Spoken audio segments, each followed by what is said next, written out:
morning, everybody. Welcome, welcome, welcome. It's time again for LATAM qualifiers for the one and only tournament. 6th Invitational 2022 begins in just a few days, but we have one more team out of 20. 19 are already set. We have to find out who qualifies in from Latin America. The last position left, and we have 4 teams still fighting out of the 6. 2 were eliminated yesterday, and get to see how that all shapes up over this long day. 3 matches await us today. First, let's take a look at what happened yesterday with our group stage. There's only one group with 4 teams that were sitting in there. We're going to explore things very quickly before we dive into our first match. But I'm not alone, at least always in the heart. I got these boys here on either side of me. I got Ollie, I got Demo, and we're going to take a look at our groups. Friends, first up, before we put it up there, how you doing today, Ollie? Doing very good, Milosh. Looking forward to getting around a little bit of Siege action today. I think this is where it really gets to the sharp end of things. Yep. And well, Demo, it's Siege time, and I know that really puts you into it.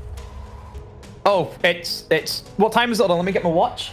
Yeah, it's Siege time. I've confirmed the time, Milosh. It's ready, and let's see who's going to get the invite. Let's see who's going to stay in Sweden. Yep. Well, that's pretty much how it's going to work. Out of the 6 teams, 1 will stay, and the rest will go home. Now, 2 have already gone home. Malvinas and Furious Gaming from yesterday. The Black Dragons and Akave moving forward today. Let's take a look at that bracket and how it looks like and shapes up for today. It's only 2 days. Yesterday we had best of 1s. Today we got 2 best of 3s and a best of 5 grand final. MIBR goes up against Akave Esports first, then second. It's Phoenix Esports versus Black Dragons. The way that was seeded is because, well, MIBR had the #1 seed. Phoenix had the 2nd coming into this bracket. That's why they didn't play in the groups. They were already sitting here in this bracket, waiting for whoever would qualify, and then Akave and Black Dragons kind of making it through. Now, first up, before we talk about what's happening on the other side of the bracket, let's first have a quick chat about Furious Gaming and what happened with them and Malvinas. So I'm going to ask you, Ollie, what are your thoughts? I think the Furious gave us a really good show right at the end of the day yesterday when arguably they didn't really need to. There was no way that they could actually get qualified into these games today. They were already going to be sitting in last place. They weren't able to get 4 points out of 1 fixture. So for me, it was just so nice to see them come out and give Akave, such a strong game. And I think that they really need to be given a little bit of credit for that. You know, they didn't have the easiest of days. They didn't, perform as to the standard that we were expecting, or even to the standard that was set by the other teams. But they still came out and they still showed a lot of heart right up until the end. And Malvinas on the other side, BLK could not be with us today for these matches, obviously after the losses they incurred. But man, Demo, you got to feel for Malvinas going fairly deep to hear the qualifiers. Yeah, I think Malvinas put in one heck of a fight. Very solid side. I think they're just developing as they go through, playing inside the Copa League 6. Obviously playing inside of this tournament. We're just seeing this team really develop and really flourish. I just sit here and wonder, how would BLK fare if he was playing regular BR6? Let's say he somehow slips into a Brazilian team. How would he fare against some of the big guys? I think he'd actually fare really, really well. But yeah, I would have loved to see BLK today in a best of 3. That's where I think he would really get warmed up. Yeah, and obviously you have to go through different bits of the gauntlet to get to where you are today. You have to make it through this BO3 to get it to the BO5, and then finally be in the groups at Invitational 2022. So there's still a lot of places to go through with these teams and to follow them through. But our schedule for the day, what does it look like? Yesterday, if you remember, at the start of the day, we said, hey, our schedule got 6 best of 1s, and this is a fixed schedule, which means if a game says that it's starting at 5 p.m. CET, it means that it's going to start at exactly that time. And thankfully, we kept our promise and all went smooth. Today, same thing is going to go down. MIBR versus Akave Esports. That'll be the first game starting up in a few minutes. Then second best of 3 is Phoenix versus Black Dragons. That'll be, again, around 5 p.m. CET. This is all local time here in Stockholm, where all the players are, including myself in the studio.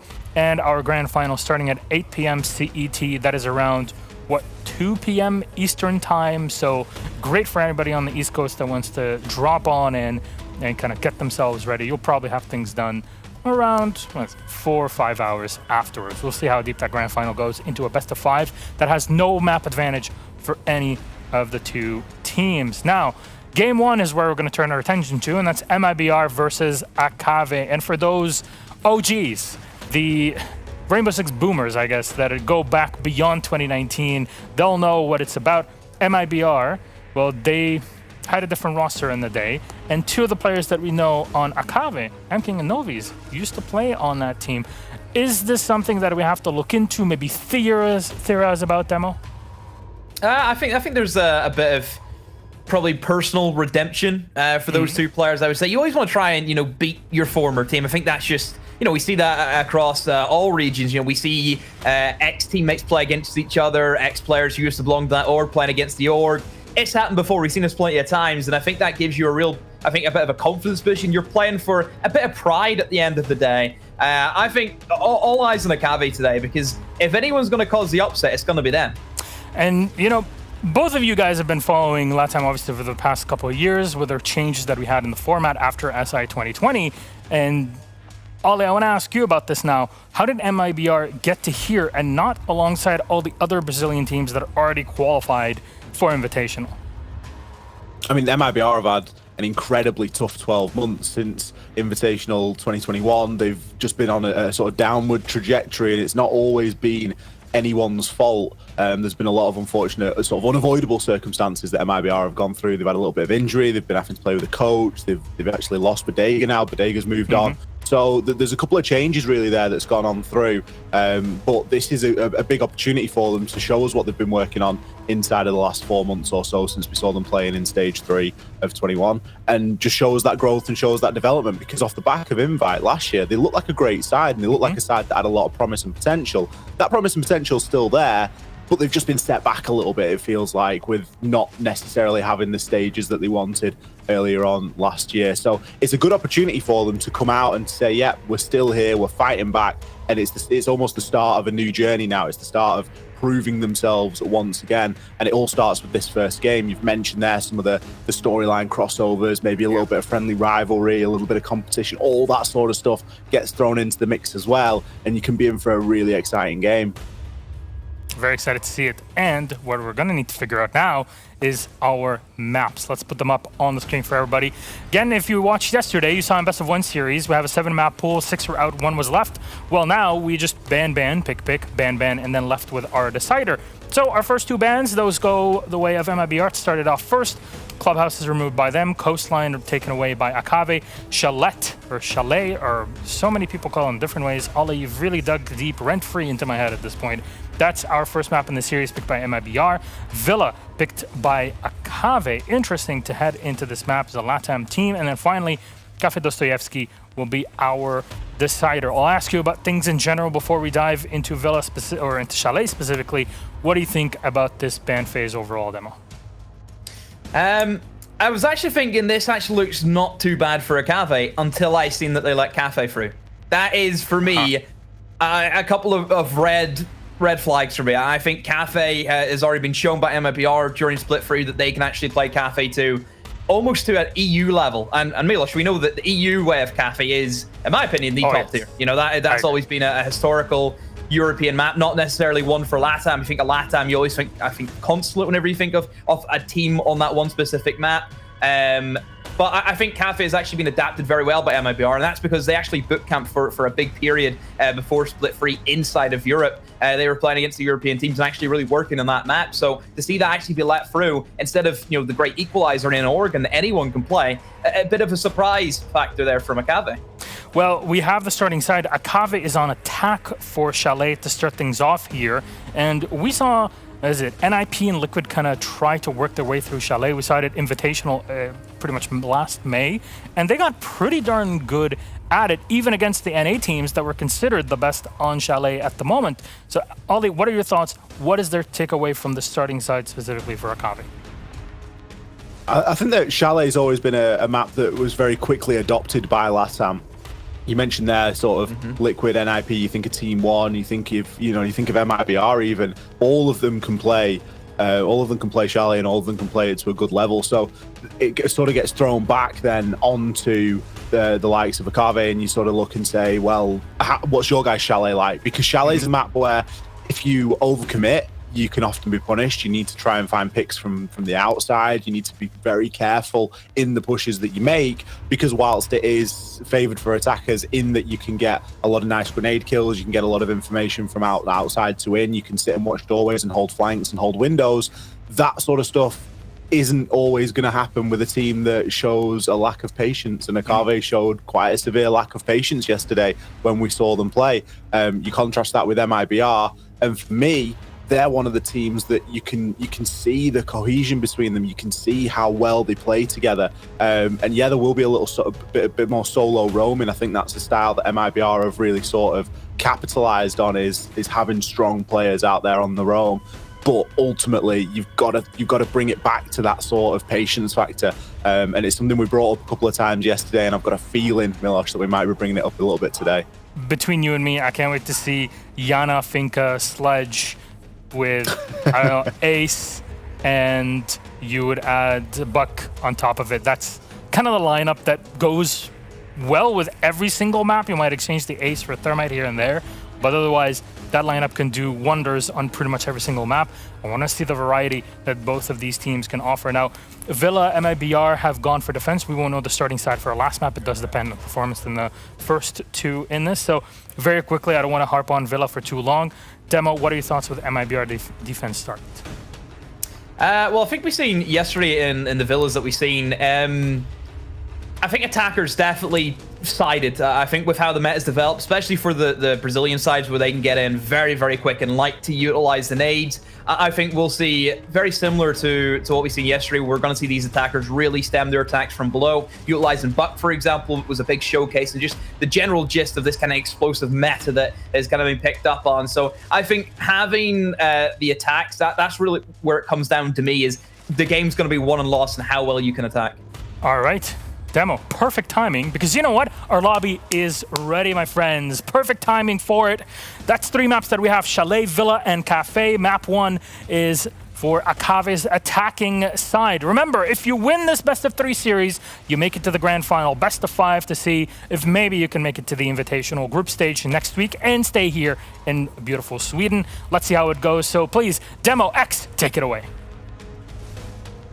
Milosh, thank you very much indeed. I'm chomping at the bit, Demo, to get stuck into this one. Can't wait to get around these games today. We've got a lot of Siege to get through, so let's get ourselves underway as quickly as possible. MIBR versus Akave. MIBR, a team that we've not cast in a long time, Demo. We've not cast them since Stage 3, or maybe even the Copa Elite 6. I think they were in the Copa Elite 6 right at the end of last year. But still, it seems like it's been a while since we screamed these guys' names. Yeah, it certainly has been. And here we go.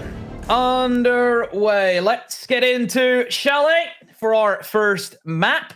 And one thing I wanted to get in the desk, Ollie, that I think a lot of people aren't understanding about MIBR. This team finished 3rd place at Invite. That was only 9 months ago. That team was the 3rd best team in the world. You think about Invite 2020. TSM finished 3rd place. How often did we hype up TSM and we thought TSM was this great team, and oh my word, look at TSM, and we're still going on about TSM to this day. Why are we not going on about MIBR? Because it's only been 9 months ago. This is like the 3rd place team.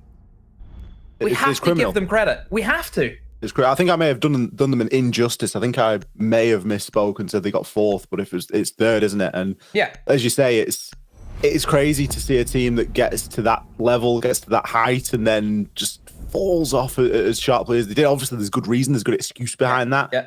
But this is the redemption tour. This is the comeback now, and it really ought to be on for them. There's not many excuses left for any sort of lackluster performance starting from here on out. We know what these guys are capable of, and it's going to be on Akave to sort of play defense on that. I know that we talked about the redemption, and obviously you mentioned that we've seen MIBR in the Copa Elite 6. They finished last in their group. Yeah. So, I mean, what does that say about the team? You know, we mentioned that at the back end of Stage 3, okay, things are looking a lot better for them. The injury issue it's not there anymore. Still rocked up and just really didn't put a dent. They got beat by Akave the last time they played against each other.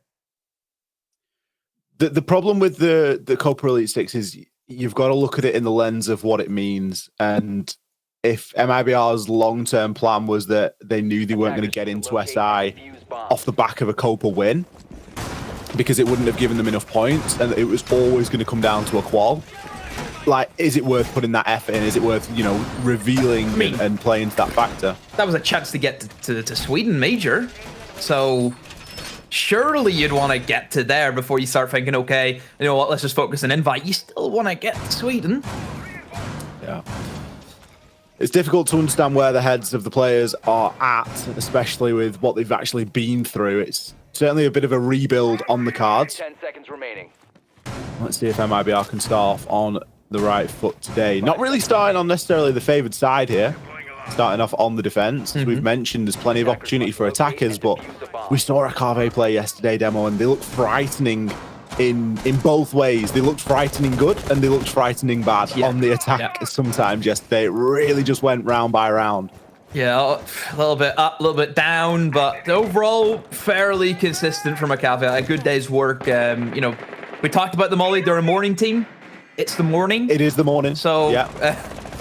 That should be good for them. You'd hope so anyway. But, I mean, it is going to be Chalet, which I would say is still a bit of a temperamental map if you are on the attack, because there is certain things you have to watch out for. I think spawn peaks are obviously going to be very dominant. I think certain runouts that you get, it's a big roaming map. You know, there is runouts that will happen to you. There will be roamers all over the place. Plenty of C4 spots as well. So there's a few things that can kind of go against the attackers, but overall it's still an attack-inciting map. Well, this is a much slower start, isn't it, compared to what we're used to seeing from a Carve. They haven't run headlong into anything just yet. Taking the time, a little bit of presence here on the solar rappel. GG. What a threat. What a presence that man has been all weekend so far. Luka does come in with the trade, but equally Bursa is there to respond. An opening advantage here for a Carve, all off the back of GG, who has been a cracking entry, really, for the side of a Carve throughout the course of these couple of days. Top 4 control. Furious. Well, until they played against Furious, but I mean, that might be part of the master plan. This is a Carve. They show us here and they start coming in and stomping. We know that they all along just wanted to guarantee the best of 3 and not the best of 5. Yeah. Certainly. And I mean, that like a bit of a roam hold did come in from MIBR, but it's been shut down very swiftly. I don't think that was really worth from MIBR. Now they're stuck in a 3 versus 4 with still a minute to go for the attackers. They haven't really lost anyone, you know, crucial. Sure, you've lost Niana, but that's your entry. You expect to see kills and trades happen in towards that top floor. GG will spot out bits of information. Sees that shield being placed on towards that blue door, and also sees that mute gemmer, which will stop any Habana pellets going down. And Philippox, he took a trip up blue and he's found Nobby's all by himself inside a lobby. That's a great pick to get back. And that means that Cave, they have to try and deal with him because they cannot go in for this plant if they know a roamer's still upstairs lurking around those hatches. Bit of a lack of information there, wasn't it, from the side of Akave, just pushing in a little bit too deep, not realizing that anybody's playing inside a bar, and there's still a presence on that mid floor. Philippox getting a little bit brave now as he's going for a bit of a challenge onto GG inside a kitchen, just going to choose a slightly alternate line of approach as the site is being pressured as well. Fowls has got a lot of work to do here to try and stop and deny that plant from going down. Toxic Babe canisters have been unsuccessful, but Bursa gets taken out from the hatch. Philippox made the rotation. GG, where did he go? We saw him then in the final kill cam. He was actually on the site. So they've opened the hatch and then not been able to take full advantage of it because they've been pressured so much from below. I don't know why he's dropped. Because they know Philippox is still upstairs. And I mentioned he's just going to play up there because he knows he can just use the hatch. The hatch is open for him to do something like that he's just done. I think in that scenario, GG, I understand why he dropped, because he wanted to try and stop anyone pushing out a connector and then try and cover that diffuser going down. He can still stay on the hatch and stop anyone wide swinging the diffuser. He can still stop that. Just one little misplay, one thing that you're missing, and it's all over in a blink of an eye. Attackers need to locate. It really doesn't take much, and a player like Philippox is certainly going to take full advantage of that. He barely moved throughout the course of the round. He literally rotated from bar into kitchen, and that was it, or into dining room, sorry, and that was it. And you just think that's the kind of I mean, you can't really go up against that. If you're going to open that hatch and you're going to play it and you're going to plant underneath of it, you have to have somebody covering. It's giving me flashbacks of some of the things we were seeing yesterday, Demo.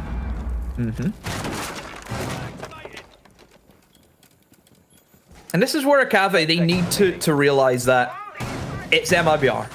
This isn't, you know, Malvinas that they were playing against yesterday or Furious. It's a different breed, Ollie. And we have to admit that MIBR are a different breed than what Akave has played against yesterday. So they need to be ready for everything, because if MIBR, they see an opportunity, they will expose you to the fullest extent. That's just how good they are and how they can read those situations. You know, I think back whenever this MIBR team was starting out, back whenever they were known as Team 1, Ollie, before we had that big organization shuffle.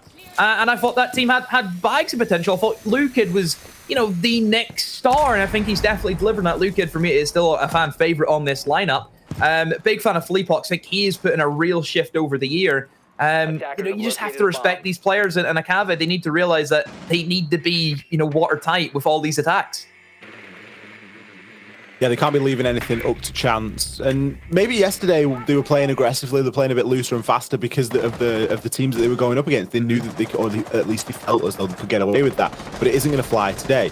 Novice is going to be first blood here inside of round number 2. M-King's actually playing on the Nook this time as well, so that speaks to a sneaky entry, a little bit of stealth and aggression coming out of nowhere, but he's actually just taking up on side of New Balcony, looking through the double window, trying to pick out the player on the Fireplace. It's actually going to be Lukid on the Oryx, so got an ability to move, got an ability to rotate, but I mean, it's not really the most ideal person to be playing there. It all depends on what he's got around his feet. We can hear a couple of ADSs ticking away, so he's going to be relatively safe from any nades that do get sent on in. Obviously, M-King on the Nook is going to be bringing those nades. As the burn comes through, Lukid actually uses the dash to just get himself out of dodge really quickly and make that rotation.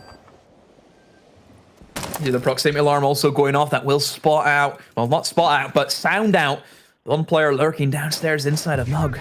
Bursa needs to be careful because he could easily get swung. It's just a single doorway that's only covering him. Guicho will find Fleepox. Now we're stuck in a 4 versus 4.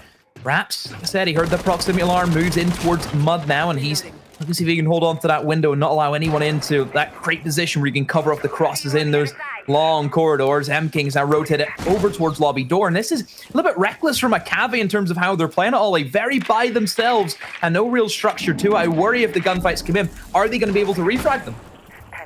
You got to start thinking about the time now as well. 35 seconds isn't a lot of time to really start getting a lot of refrags and making a good deal of progress onto side, because they haven't done a lot to set up this execute. There's still roamers unaccounted for. There's still players upstairs inside a piano, downstairs inside a dining room. So there's a lot of people to try and round up here. And we know that MIBR are capable solo players. They can play out there on the roam and make those rotations matter when it comes to it. First nade comes in from GG as the plant is going to be stuck here by Burster. The players from MIBR are flooding, trying to make something happen, but it's all coming down to Lukid. Plant has gone down. He's got the hatch to work with. He can try and get himself a little bit of damage there onto Burster and does just exactly that. 1 versus 2. It isn't impossible from this point onward, but he needs to play this well. Looks as though he's relatively starved for information, going to hit the drop and look to try and pre-fire and get a little bit lucky. Doesn't realize that there's one plane in connector, one plane at the top of those stairs. Burster will collect that final kill. It was a late round execute there from Akave, but as MIBR rotated, as they tried to make themselves get back on site, they just got cut down, Demo. Yeah, it did indeed. I mean, I think just too many roamers at that stage. And considering where they were, remember they had the opening pick and all's Ollie, they still stuck with the roam game and it just left them too thin on the actual bomb site. And I mean, sure, that's fine if you want to keep with that roam game, but it looked as if they just forfeited all top blue control, which again is very, very strange. The whole idea of barn gaming is to waste as much time as you can and burn utility. You think about the Wamai disc that you can toss out and the ADSs that you can place on the top blue. You have a shield. Whoever's playing that position, they're going to be as happy as anything. So I think that maybe MIBR, they need to look for that more structured kind of default play style, because there's a reason why it's default, Ollie, because it's tried and tested and it's always going to work. It is a criticism that we've put toward MIBR previously, is that they do sometimes err on the side of more roamers than necessary and tend to rely on players like Fowls and Raps to really lock down in on the site. We'll have to see how they choose to approach round number 3. Going to be downstairs inside a kitchen and dining. We've actually got Redux bringing the castle this time, so I imagine they're going to get played upstairs. Yeah. Although with a sledge on the board, I mean, given Novice's performance throughout this game, you're probably pretty safe bringing a castle because I think he's been first blood both times, bless him. But I'm sure that won't continue throughout the course of the game. Redux there, just a little bit of site prep. There's a bit of an extension over onto the top of fireplace, inside of office as well, a couple of vertical holes. This all hinges on keeping control of upstairs for as long as possible, which is a roaming destination. And if there's one thing that MIBR can do, it's stay out on the roam for the majority of the round. I mean, MIBR are not afraid to get in an engagement. I think we've seen that from stage 3. I think Reduct had a very solid opening kill to death ratio. I think he's like +9, +8, something like that, around that margin. So a very good split in all accounts for being a main entry for a team. So we know they have that capability, and we know he can do it. And he's just done it again. Another opening pick for Reduct. Redux showing no signs of slowing down. M-King first to fall. That's a couple of nades gone. Novice, he's going to find the mark this time. Welcome to the scoreboard. Nice nade that hits its mark. Takes down Philippox. Those goo mines that generate over time now no longer. There will be a couple out there already, though. But Novice is going to be playing a fairly risky game here. He's getting himself really close up onto the doorway into office.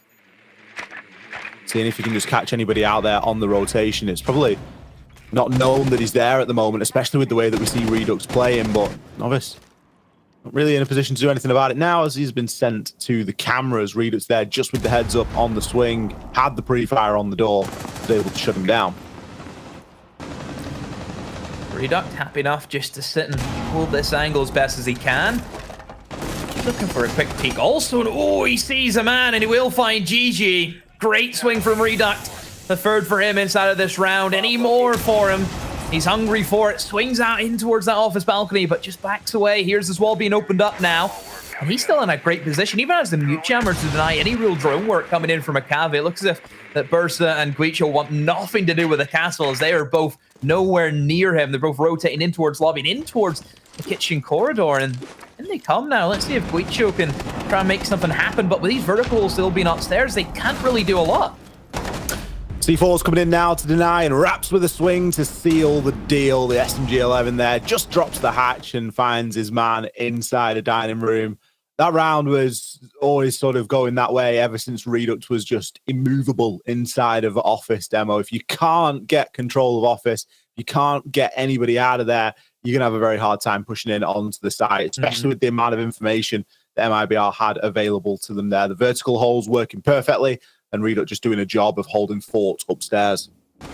Yeah, it is a bit of a worry. I mean, if a team can't even clear somebody out of office, bit of a worry inside, Ollie. Really is, because that is, you know, it's Shall I 101 is open up that office wall. That is what everyone's used to. Everyone just went one at a time. Yeah. You know, it was sort of the opposite of the arc. You know, no one goes 2 by 2. Everyone was going 1 by 1. And that's not really what you need. It's not what you want, is it? You need to be able to go in, get the trade, go in, get the wall open at least. Yeah. Like, how many times have we said, Ollie, about refrags and trades? That's the difference between a good team and a great team. And if you can't do that, you're going to get trumped by the team who can. That's just proven facts. I think at Cave yesterday, there was a few times where they struggled with getting those refrags. You look at their game against Furious. That was, you know, massive, you know, comebacks that they had to go for. You know, they were really in the mud for a good chunk of that game. Still only round number 4. MIBR lead 2 rounds to 1, so there's a lot to play, not only in this map, but in the subsequent maps to come as well. But Redux, look at him go. Guicho shut down. Nomad no longer. Quite an important operator as well, given the playstyle that MIBR like to run with, and that is, I mean, look at the site.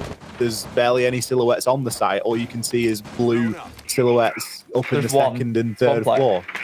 That's it. One guy. That's all they have. Everyone else is out and about. We're seeing Oryx come in, which is an operator that I think has its uses, but still a little bit lackluster in the actual execution. I think we kind of hype up Oryx a little bit too much, because at the end of the day, all he can do is is run through a wall. And how valuable is that really? Not a lot. And I suppose jumping up hatches, yes, it's a bit of a niche thing, but generally teams will be ready for that if they know they're up against an Oryx. What a great kill for Novice. Just says, you know what? Nothing's happening. I need to do something. Jumps in the window, eliminates Philippox, and that gives his team a foothold inside a trophy.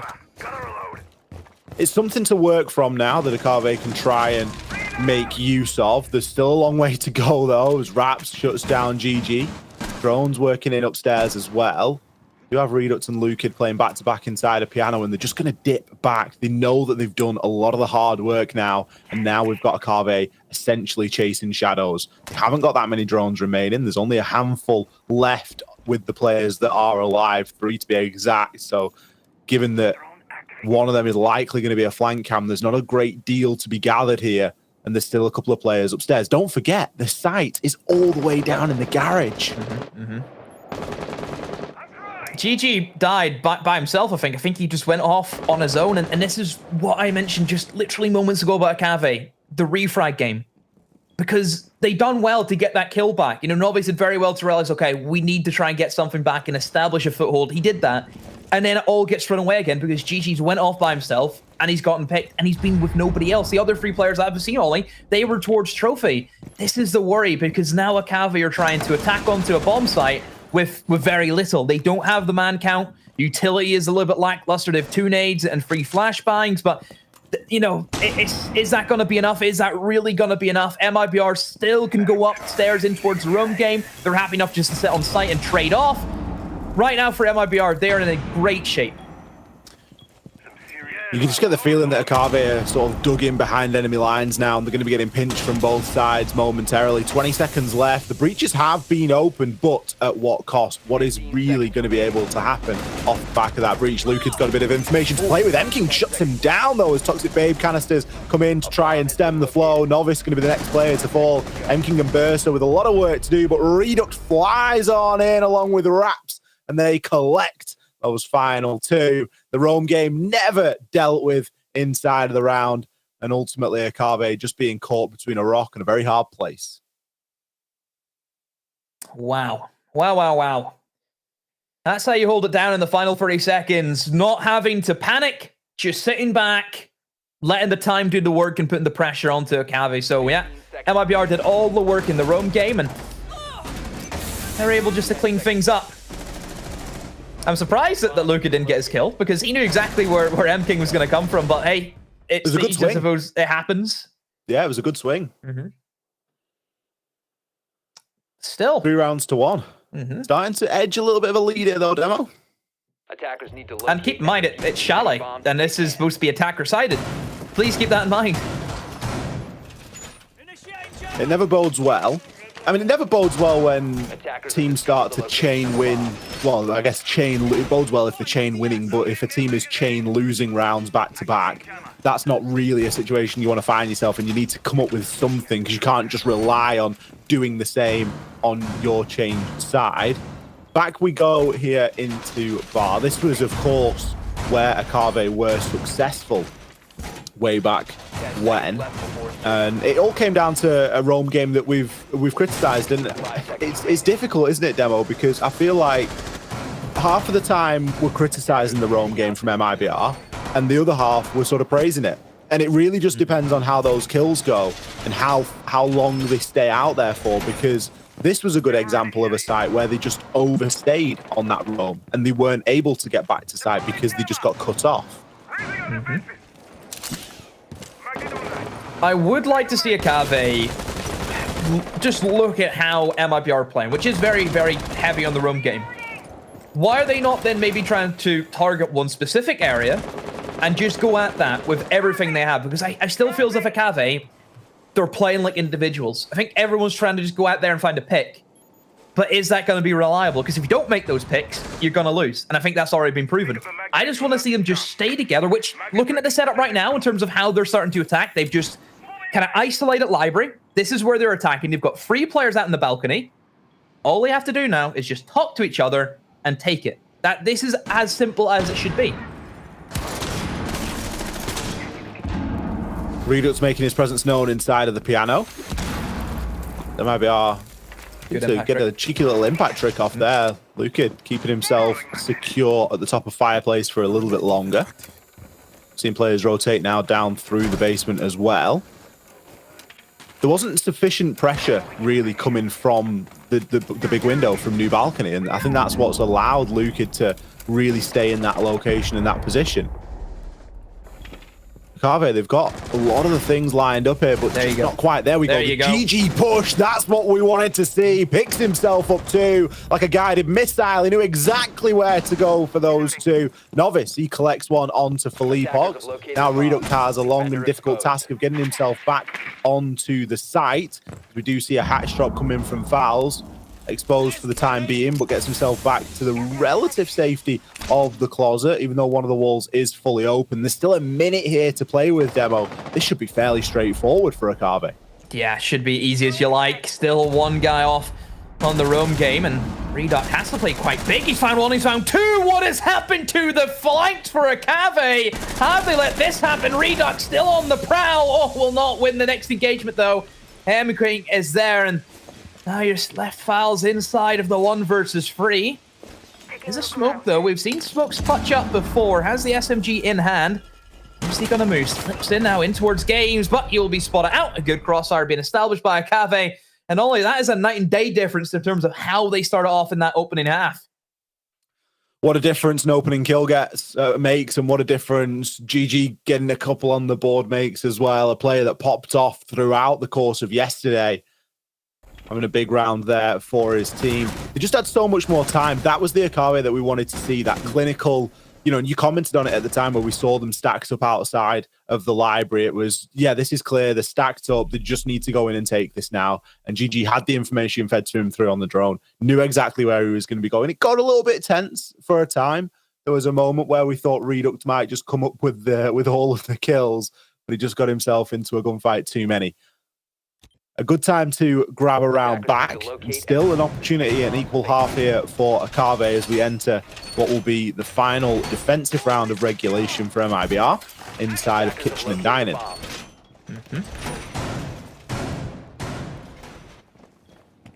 So that gives a bit of hope now for Akave to maybe go on and get an even split, which wouldn't be too bad. I think it would definitely, salvage something. It's not the greatest half. Typically 4-2 is what you're aiming at if you're on the attacking half. So 3-3 is making the best of a worse scenario, I suppose. But they still need to win this round. Let's not forget this is a round where Reduct just sat upstairs in office and ripped them to shreds. And Akave cannot allow that to happen again. If they cannot get the fundamentals of opening up office wall and taking office, I worry for them. That's it. They've displayed a great attack onto Bar there. A couple of rounds in a row, really. You think back to the first time they attacked Bar, that's where they picked up the round. But now they need to have that confidence and roll it on through into this round and go, yeah, we are going to take office, because Reduct's on the castle. He's going to do exactly the same thing that he did previously. And we just need a couple of people in the right place at the right time. I don't want to see Akave approaching this solo. Raps has already gotten himself down. I'm not sure how the heck that's happened. He's typically site player, but alas, potentially Novice from the window. Reduct taking a chunk load of damage as well, as attention is only being paid in his direction. Raps has crawled himself to the safety there of the corner and will be able to get himself picked up, although it's taken quite a lot of effort and time. There's hard information on that as well. GG, I'm surprised he didn't swing on through there and try and take them both. I mean, GG, we know he can just pop off in a moment's instance, but he needs to be in the right position to really get those kills. And I liked what he did last time. He wasn't by himself. He was pushing with the team, using the information. In he comes. He tries to make a play. Will this pay off for him? Yes, it will. He gets one kill onto the smoke, but will be traded out by Luke. And Emping has been downed and will be finished off by Reduct again. Reduct still upstairs, causing issues, as many as he possibly can. It looks as if that Akave, they actually have control of Solar, and I don't know if MIBR want to try and go for a retake. Looking at how the players are starting to move, maybe it's just going to be a full fallback into the bomb site. I mean, they've got the 2 kills. They've done the damage. Reduct, though, he will be down. Noves crouch walking by himself downstairs. He gets one, but will be traded off. And nobody from Akave is there with him. This is what I worry about, Ollie, whenever these individuals go off by themselves. Burst has been able to find himself one onto Philippe Ox, so it is a 2 versus 2 with a minute left. This is very doable here. especially given that the office control has now been taken, Reduct removed. Lukid just going to be playing slightly off-site. He knows that there's going to be some angles on in. Quicho not really in position at the moment to support Burster, although a rotation is going to happen here. There's hard information available. Burster going to try and make use of that. The red pings come out. Potentially going to give the drone away, but Quicho is going to make it land onto Fowls. Not the player that you want to be losing in this moment. The shotgun and the C4 potential at close range is devastating. 25 seconds. Lukin got a little bit of information here, but he needs to try and make this push happen. Has to try and get himself through the door. Can he stop the plant from going down? No, fluffs the shot. The plant is confirmed, and Lukin now has to fight back. Draws for the pistol in a desperate attempt to make something happen, but the rotation's already coming through. Guicho knows he can get himself upstairs here. There's potentially already a vertical angle available for him to just watch onto that planted diffuser and hold it inside of a post. And look at Lukin, starved of all information, checking every corner which way, and that doesn't have a single clue where Guicho has moved on to. The shots now start to come on through, actually through the hatch and through the soft walls. There's a chance here for Lukin. You're going to have to drop it, Guicho, if you want to try and make something happen. Lukin baiting out as he goes. Not enough time left. The line of sight was opened in the end, and Guicho can secure that round, leveling things up here at 3 rounds apiece. He's seen the diffuser. He's seen the guy planting, and he missed his burst. And it just gave enough time for that diffuser to go down. Lukin will be kicking himself after that one. I mean, what a shot from Guicho. Actually, very poor time from Fowls to stand up at that scenario, but it happens. Guicho did a great job there of getting himself into that position for the post plant. Just that split-second decision, because it wasn't even a thought in his mind. They exchanged a handful of shots, and immediately he's running up solar stairs, and it's like, yeah, I'm not having any part of this. I'm getting myself upstairs. You can either follow me or whatever. We'll take a challenge on a hatch. There's no way I'm taking this as a flat gunfight. Rightly so. I'm going to come back to the defenses of MIBR. Yes, they do good roam games, right? They very, very solid in the roam. Good strategies, good ideas, getting kills, yada, yada, yada. It works. The issue is, whenever that roam game eventually, that journey ends for them and they have to come back to site, why don't they come back to site? It's almost as if, Ollie, they do a roam game and then they move to a secondary roam game, which actually has little effect in the game at that stage. I don't know why they don't just come back to site and just sit. They done the damage, they done the work, they wasted time, got utility, got kills. At that stage, you just sit in a corner and let time be the enemy of the attackers. Almost like a broken yo-yo, aren't they? I feel like a broken record. You want them to be more like a yo-yo. You can go away, but you got to come back. Redo. Another opening pick. Opening things up onto GG. Now, GG's been a bit of a rough one this game. He's had a couple of pop-off rounds, but aside from that, it's been fairly quiet, hasn't it? He's just sort of flown under the radar. No one really standing out on the side of Akave, whereas on the side of MIBR, you've only got to look to Reduct to see a good share of the kills there. Sure, not really an indication as to how the game is going to go. The score is level at 3 rounds apiece, so the kills not too important at this point, but you're going to need to look to a player at some point. And one of our suspicions was that MIBR would be able to perform a little bit better than Akave have done on the attack. And that's demonstrated with the opening pick. We've mentioned it before. Chalet is a map where you really can get in there, get in, and find those opening picks very early. Look at the positioning that MIBR are taking up at the moment. There's Fleepox on a drone, Reduct's holding the window, Fleepox is holding the window. There's a lot of people outside to in really trying to affect, and they're waiting for the right time to strike. There it is. Reduct picks up his second on the round, takes M-King, finds him wandering around the kitchen. Man's just trying to cook his morning breakfast, I think, Ollie, isn't he? He's trying to get a meal sorted, but not having it today. Now 3 versus 5 with a minute 20 to go. More than enough time to set up a breach and start really targeting this bomb site. But Reduct just says, you know what, I'm going to drop and see what I can do. And all of them join with him. A full drop comes in from MIBR and a full slaughter in the basement will commence. Wow, quick one from MIBR and a good way to start things off in the attack. MIBR didn't even look stressed or pressured in that round. They were just going through the motions. It was drones, it was holding angles, holding flanks, and when the time was right, that's when you choose to strike. You get yourself in, you pick up your freebies, and you can just flood on in. Akave have just been put through the blender their demo. They're not going to know what's hit them. They've tried a bit of a roam game. It never really had, you know, a lot of a plan to it, or at least it didn't seem to with the way that MIBR were easily able to take it down.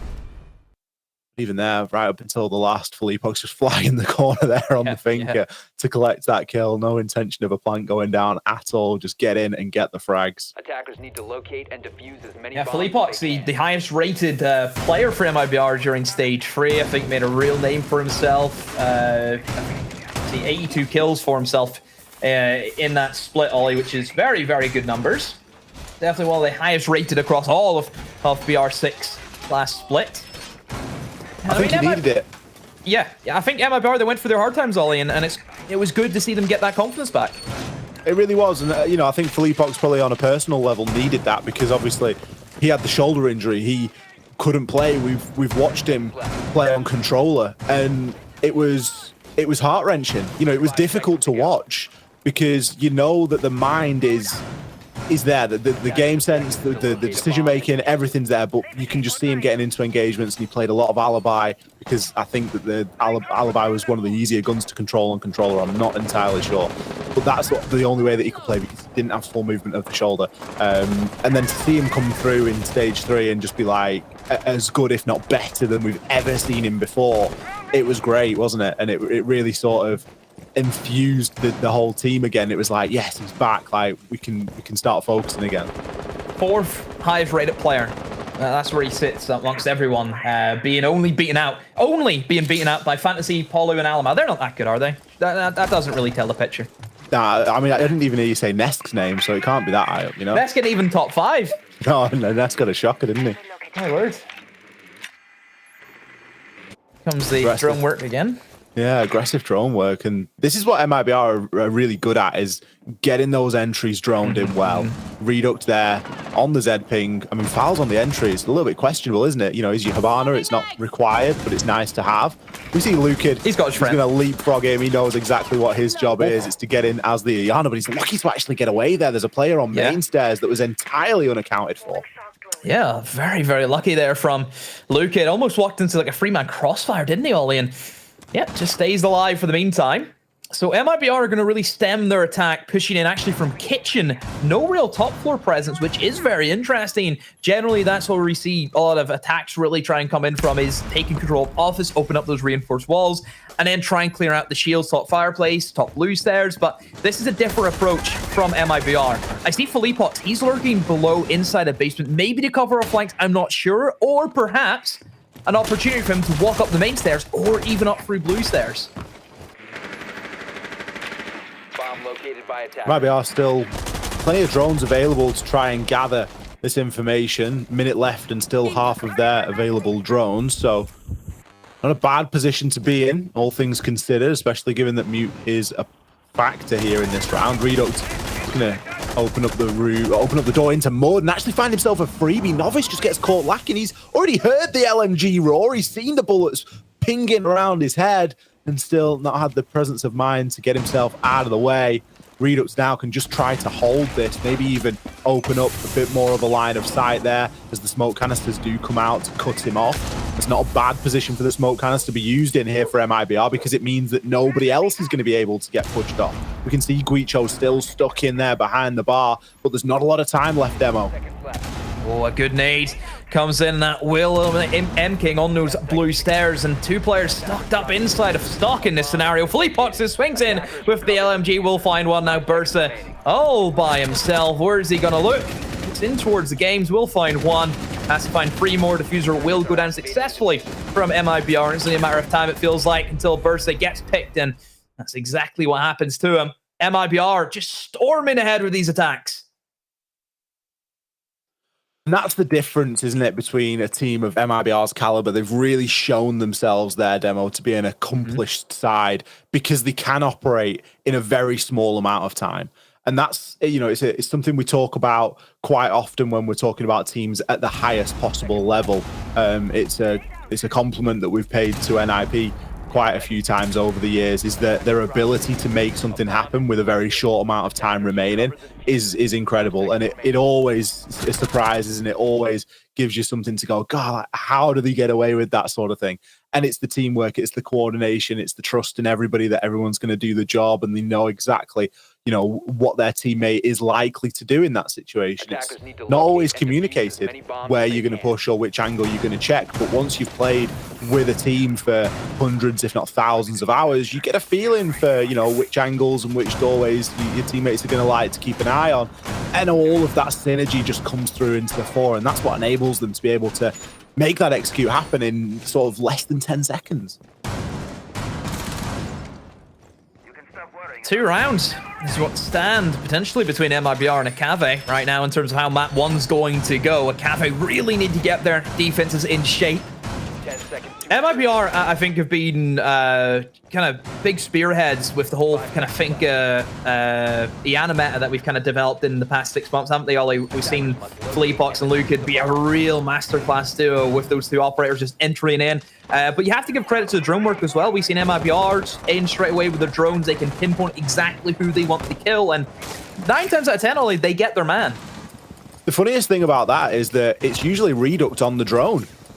Yeah. He's got 12 kills. I know, Eddie. And he's still droning his entries in. He's the opening pick player, yet he's not the one in and amongst them. Maybe he gets most of it from defense. That's maybe where that stat comes from. But, I mean, I don't think he minds. Whenever you've got Fleapox and Lucan, I don't think you'd mind droning for them too. Well, that's it, isn't it? And it just got, you know, it just goes to show that it's as important as anything else, and you can still get a good couple of kills for yourself and still drone your teammates in on the attack. You know, look at him, it's his second attempt, I think, here at trying to gather a little bit of info. He's maybe going to search somebody out on the top of those solar stairs. As we can see, Silhouette starting to shuffle in and around the piano area.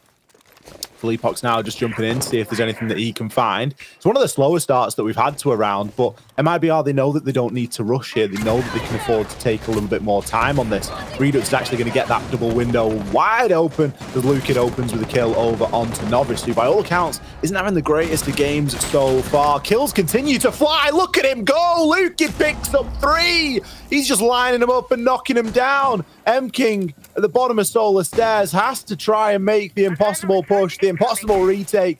Half the round remains here, and he has been circled on by Sharks. Redux with the LMG makes it sing. Lucan, you got to excuse him there, Demo. He's got to at least attempt the quad kill. He was first round the corner, but Redux there with the pre-fire on the LMG to seal the deal. It's too easy. It is way too easy for him. Like, this shouldn't happen. What he's doing just should not happen. Oh. MIBR, again, this is kind of what we've seen, I would say, on the defense for MIBR. They see a gap in what Akave are doing, and they expose them right away. No remorse, not even thinking about it. They just do. And I think that's maybe the difference between these two teams today. MIBR are decisive. Whenever they see an opening, they take it. There's no hesitation, is there? It's confidence, and it's brimming. You can see the confidence, and you can see that the players now are starting to ease into the game and have a little bit more fun with it over the course of the last 3 rounds or so. Every time we cut to the player camera at the end of the round, they're all smiling, they're all joking. You know, the vibes seem fairly high at the moment in the camp of MIBR, and hopefully for them, long may it continue, because it's producing some good siege for them at the moment. 6 rounds to 3, 1 round away from taking the first map in this best of 3 and further guaranteeing their place in the finals today. 10 seconds left before insertion. Still, a couple of maps to play if required. We go on to Villa next. I don't suppose that we'll see Cafe at this moment in time with the way that Akave have demonstrated themselves. They'd have to have a pretty standout Villa if we're going to get to that point, but it's still a possibility. In the meantime, MIBR need to go through the motions and close this map of Chalet. MIBR just coming in and I think living up to the expectations that we kind of thought of them. And definitely by far the tournament favorites to actually get that invitational spot. I don't think anyone else can can really disagree with that. I think MIBR, if you look at everyone else, they are in, you know, the different league. You know, we mentioned about Black Dragons, always the bridesmaid, you know, never the bride. I do feel as though the MIBR also fall under that same category for many reasons. Because they're usually that 6th place team, haven't they? They've kind of been that team that didn't get to go to the majors, the team which sometimes didn't even qualify for the Copa Elite 6.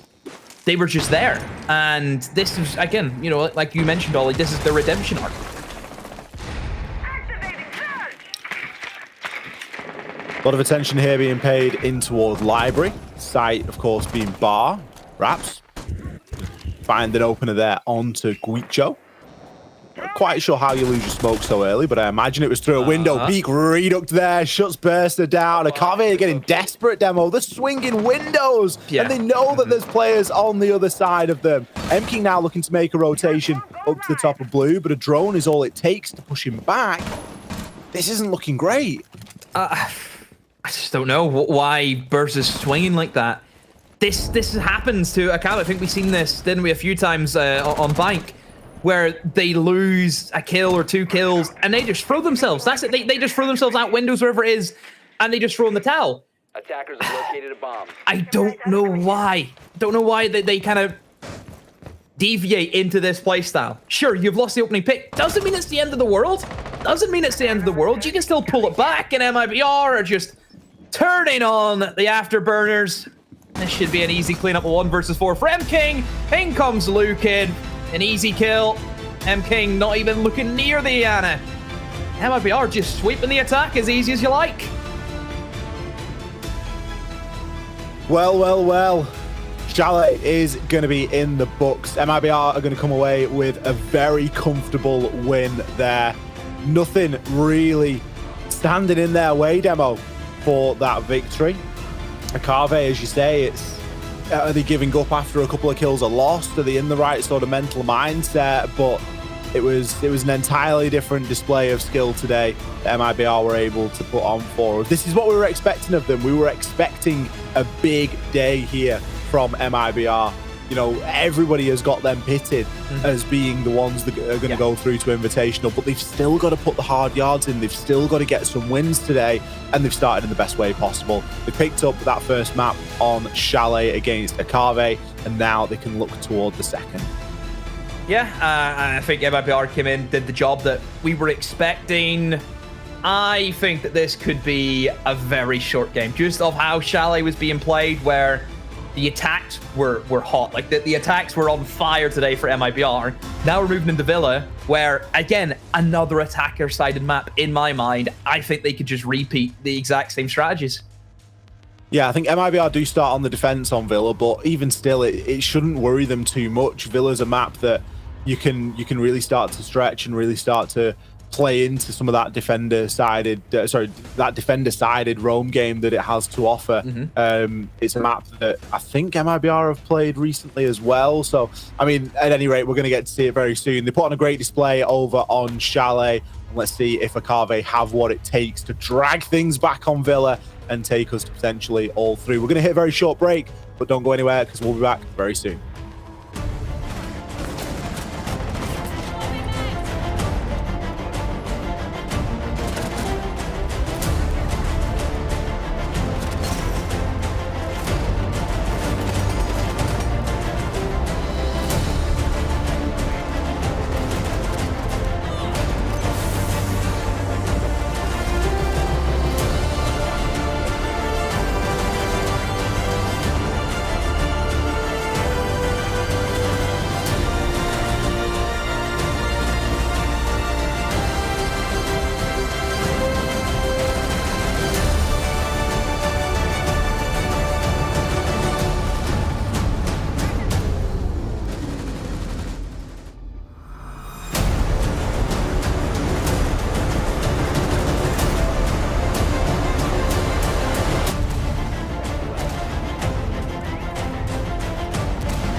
Hello, everybody, and welcome back here to the 6th Invitational 2022 qualifiers for LATAM.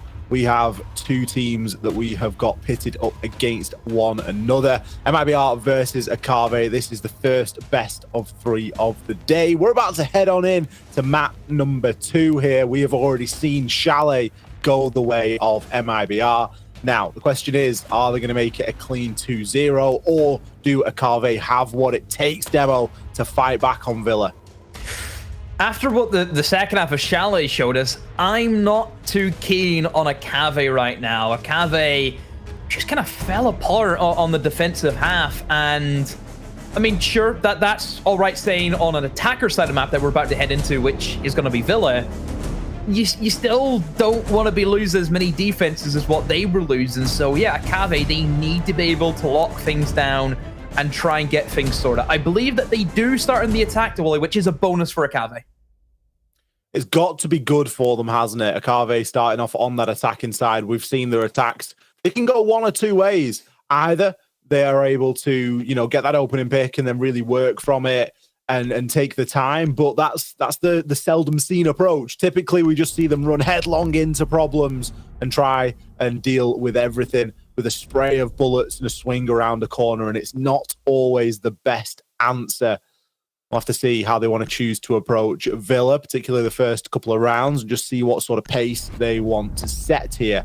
A Jackal ban coming out from Carve. It's it's a ban demo, isn't it? It is indeed. Last time both these teams played against each other on Villa, it was 10 months ago, so I don't really know how much I can really talk about, oh yeah, the last time they played it, because it is a very long time ago, and we know that, especially for MIBR, they have had one roller coaster of a journey since then, and it was Akave who won Villa. I don't think we should read into that all too much. I'm a big believer, Ollie. Get your checklist ready. You ready with the bingo card? Yeah. Doesn't matter how you've played in the past. Doesn't matter how you played in the week. It all depends on how you play on the day. I'm sure you're sitting there thinking, oh, he said it again for the 20th time today. It's true, though. It's true. You know, you think about 10 months ago, it was either, I mean, playing with MIBL will have either been playing with Bodega instead of Felipox or Felipox on a controller. So at that point, you can just write off the game. You can, you know, it's not worth bringing up. But Akave can take that, you know, that confidence, and they can know that they have done it before, albeit under slightly different circumstances. But alas, it will not be done today. Valkyrie and Awamai to round out the bans there. JJ, a little bit uncertain there if he's going to go for the. I mean, he's got no clue who he's going for. We've seen Ash Sophia, and we're going to settle eventually onto a book. Not a bad choice. It's a conversation we had quite a lot yesterday, isn't it, Demo? The old double soft breach on Villa, and teams being reluctant to bring it. Yeah, one team was very reluctant to bring it, which was very, very strange. I just think that the Sledge and the Buck, they're made for maps like this. Whenever there's so much destructibility in terms of soft destruction, it's a no-brainer in my books. An absolute no-brainer to be bringing both of them. Sure, you could do one, but just having the two, it gives you that flexibility. I think out of the two, I think Buck's probably better because you can do that, you know, top-down vertically and go below and Buck above. But then bringing the Sledge, you get nades as well, which are very good in this map. You could maybe sub the Sledge for a Finker if you were so inclined, but as you say, ultimately it's backup if Buck gets picked. Yeah, it really matters not, because there's even some places where you can get up onto a bench or a table and actually swing the sledgehammer onto the ceiling as well. It's not as pretty, but it still gets the job done. Yep. Plenty of options. King using the active Iana clone. Just a great little ability that you have. You know, Iana can get in there just yourself. You don't necessarily have to wait to drone or anything. It just gives you that live information. And of course, they just keep regenning, Ollie, so you could just keep popping them out. And whenever you're ready, I just think it's good if you're an Iana player to check, okay, there's a Wamai disc here, there's an ADS here, and then you can kind of send that over to your team and let you know, okay, I need 2 flashbangs, and then I can nade. Because at the end of the day, with this take that we're seeing Akave start to set up, it's going to be that kind of blitz onto the main stairs of all of that utility.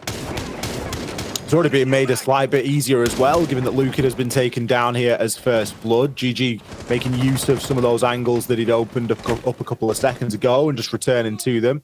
Caught Lucan peeking on through. Can start to restrict the players somewhat. Now, a criticism that we did have yesterday was that I think it was more sort of pointed toward Furious Gaming, but it was that they were doing the job of opening up the floor, but there was no one to take advantage of those rotating players and the players that have now got restricted arcs of movement, given that there's so much of the floor is going to be open. And you start to get that feeling here a little bit. Nobody from Akave is in a position to actually try and pressure onto the side and force those players to move into either the waiting arms of Book below or one of their teammates on the cross. Ursa very lucky to tank a big old C4 from Redoc. Damn King will find Rats, and now a 3 versus 5. Good standing coming in from Akave. This is good control. They have the downstairs still being worked on. They're starting to rotate players over towards Study. We need to see a drone, though. We need to see a drone onto Redoc, because if he's allowed to play in this position and actually gets away with a kill, it could make things very interesting. Even look at Fleepox, Ollie. He's looking to retake maybe below, walking down the red stairs. Redoc, he has to be droned. There's no way he gets away with this, Ollie. There's no way. You can't just sit in the corner of Study and hope to get away with it, can you? But he seems fairly confident in what he's doing. Toxic Babe canisters now coming out onto the 90. Two drones have gone through. I think he has been misdroned. He's going to at least be known now as he grabs himself one, puts a chunk load of damage in onto M-King as well, and rotates himself back into the site. M-King now being taken down by Redoc. Fleepox. The collapse is on, Demo. Everybody is starting to fall. GG's next on the list. It all comes down to Bursa, still outside on the balcony, going to make a swing, 4 seconds left. It's a desperate attempt at that point, and Redoc shuts him down. They're all laughing. They're all laughing because they should never, ever get away with that. Never get away with that. Blatant misdrones, blatant lack of information. I mean, the sledge walking up the main stairs without Study even being checked. Study was checked. That's the problem. 2 drones had gone through it. 2 drones had gone through Study, and the mirror, the Redoct in the corner, just wasn't found. 15 seconds left. 10 seconds. It's the fact that he got out as well and got himself into Aviator and then was able to go and re-challenge on.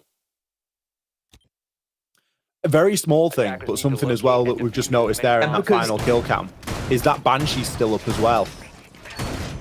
The Banshee on the Study doorway to the balcony. That's something that we saw dealt with really nicely yesterday from below with the Book. I just wonder what Akave can do now, because that's a rattler, isn't it? Already the first round, you're in prime position. Great take. You know, great setup, down below Ollie, doing everything right. And in that final second, everything goes out the window. So that's not a good way to start things off, because that's gonna think how we let that happen. 5 versus 3, by the way. Yeah. 5 seconds to insertion. Yeah, not the best start. Redoct certainly isn't showing any signs of slowing down after his performance earlier on Chalet. I'm pretty confident he ended that game top frag. He was at sort of 14-ish kills last time I remember looking, so he's certainly carrying that mantle on inside of Villa, picking up 3 in that round. But yeah, like you say, Demo, it's a rattler, and you've got to wonder where Akave go from that, because they've just lost a 3 versus 5, or a 5 versus 3, should I say. Yep. They'd got the 2 opening picks, they'd done the hard work, but then nothing. Just a sloppy misdrone and everything falls apart. Exactly. And this is, we come back to the point that we see on Chalet.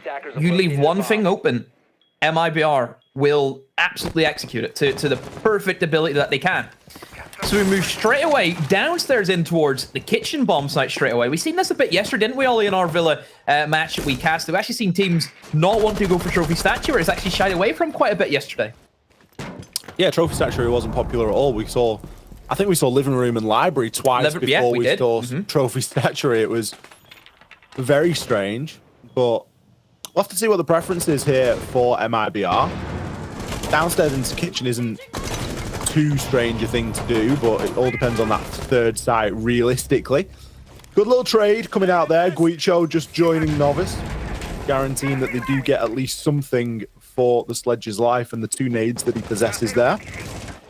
Not an ideal start, but start nonetheless. Yeah, a bit of a risky one that I've actually seen Novi's jump in towards that bike storage, which generally an area that we don't see pressured at, you know, halfway into the round. That's generally about, you know, 30 seconds. Somebody will jump in there and try and find like an angle, just create something else to give the defender something to worry about. MIBR, still, again, on that roam game, we've seen them execute it very well on Chalet. They loved a good roam game. It was more, once the roam game was over, can they get back to site? And they didn't do that. So I wonder if they're going to run into the same difficulties as what they did on Chalet.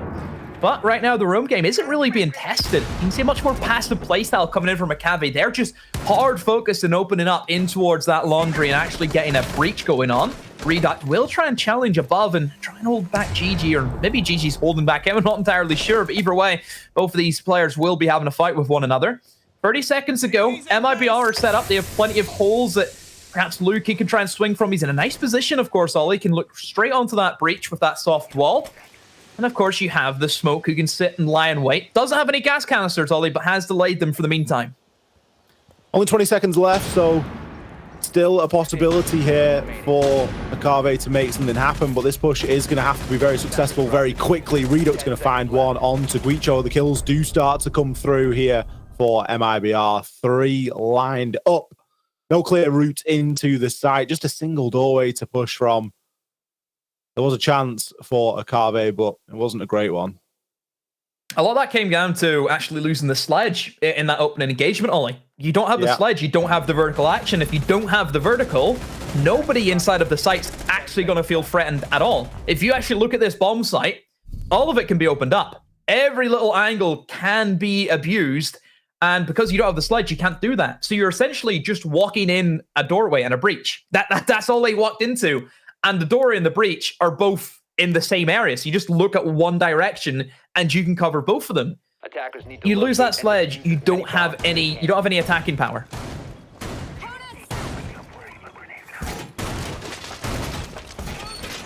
Yeah, Novice again not having the best start. Tends to be, you know, round number 3, round number 4 until he's finding the scoreboard. At least that was the case on Chalet, and it's looking likely that that's going to be the case here on Villa. GG opting for a bit of a switch around instead of the Zofia. He's going to, and the book, should I say, that he's been playing on, he's going to actually opt for the Ash. See if it has big enough impact to make that difference. We are going to see the trophy statuary site, so not downstairs in living room and library. Makes a nice change, but there's a bit of a wobbly setup here, Demo. This is... It's not your standard. It's not too unusual, but it's a little bit bold. It's a little bit brave. Yeah, Mira comes in. I think Mira's actually been shied away from on Villa. I think teams have actually left Mira open because, realistically, Ollie, the Mira windows are quite easy to get rid of. All of the strong Mira windows are actually able to get opened up from below, maybe from a Buck, an Ash Sophia, a Nade. Myriad of things can really deal with that Mira window. So a lot of teams are not going to be picking her, but MIBR went for the risky pick. They went with the Mira. You can see straight away that Akav are going to catch on to that, and they want that kitchen control because then they can open up that Mira window. They have the Ash in the lineup. GG's already down there. He's doing the work of the entry. And you can see Bursa feeding that information. So these Mira windows, as good as they may look on paper, realistically, not that strong. You just leave yourself very susceptible to losing sight very quickly and losing long lines of sight that can then be punished. GG is going to be below, and he's currently very preoccupied. I don't think he knows what Fowls is doing on the rotation. Fowls just suffering ever so slightly. Wasn't able to quite find the angle in time or get himself around the corner. Further work now being put in onto this hatch as shots are being exchanged on both sides. Mirror window there, we can see it has been entirely removed, and the Hibana can look to work through and try and affect that a little bit further. The mirror that's being played inside of Trophy looking towards Statuary is currently under attack as well. So much pressure here that's able to come from down to up. It does make it very difficult, especially now given that Fowls is probably being challenged from Master as well.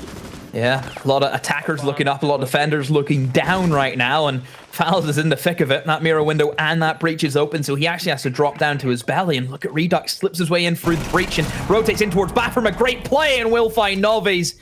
Excellent work from Redux. Sees the opening and makes the play.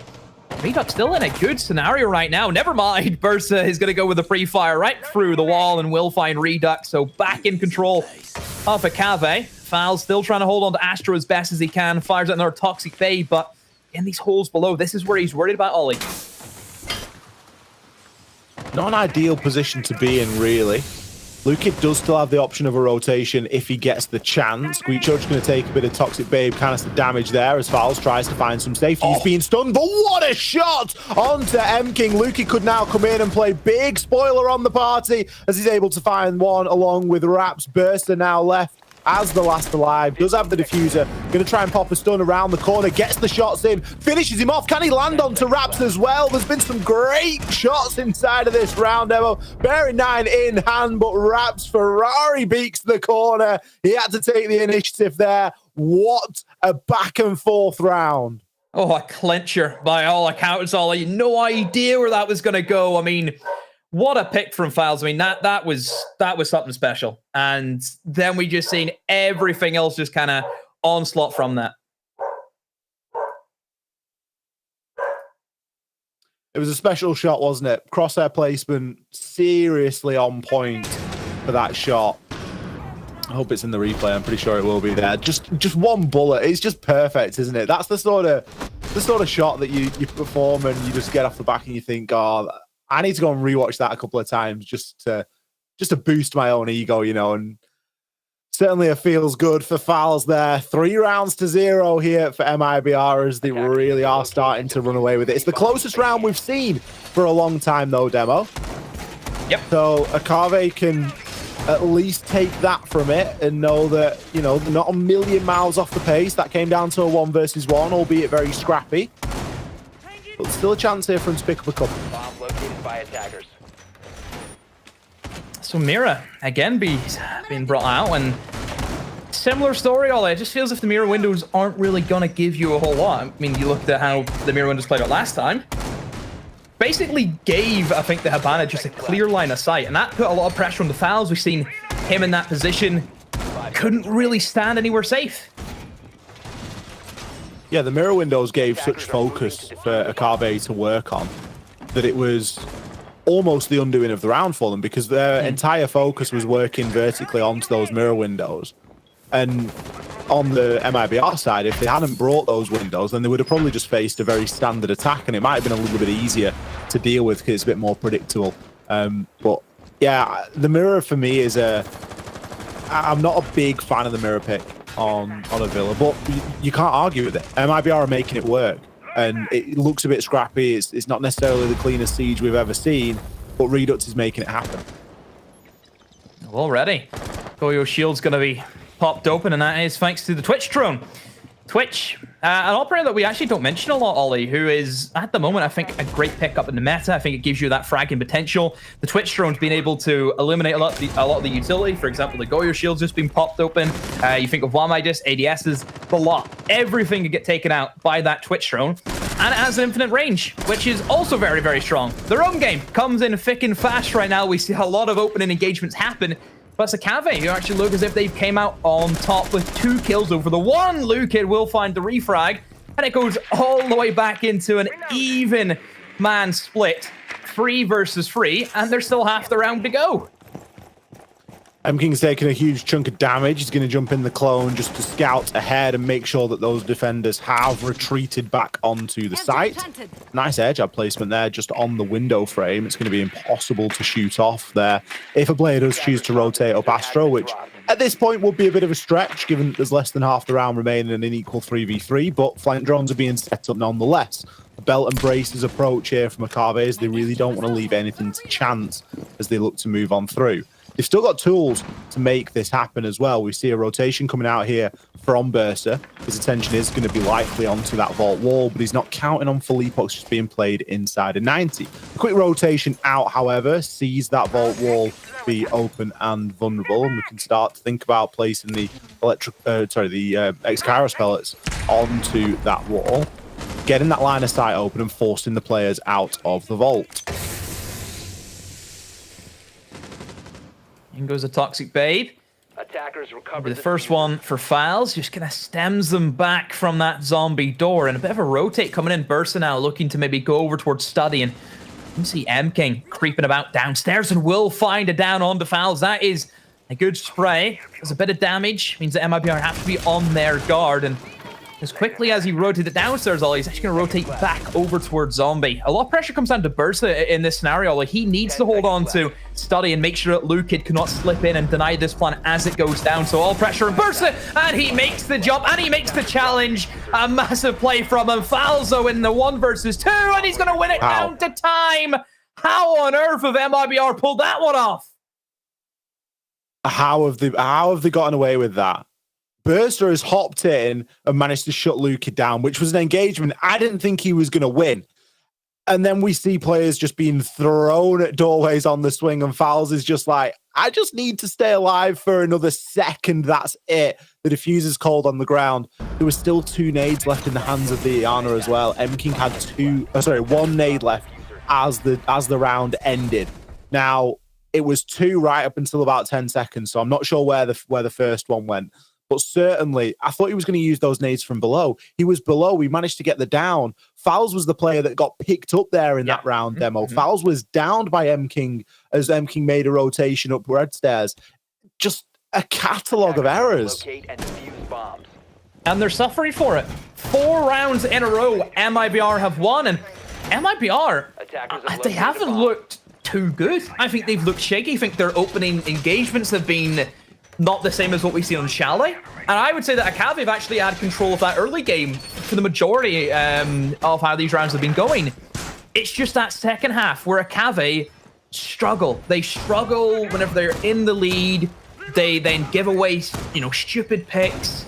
They let players rotate into areas that they shouldn't be. 10 seconds left before insertion. It's a weird one for Akave. It's just that finishing is not being done. Comes down to the clutch factor again, doesn't it?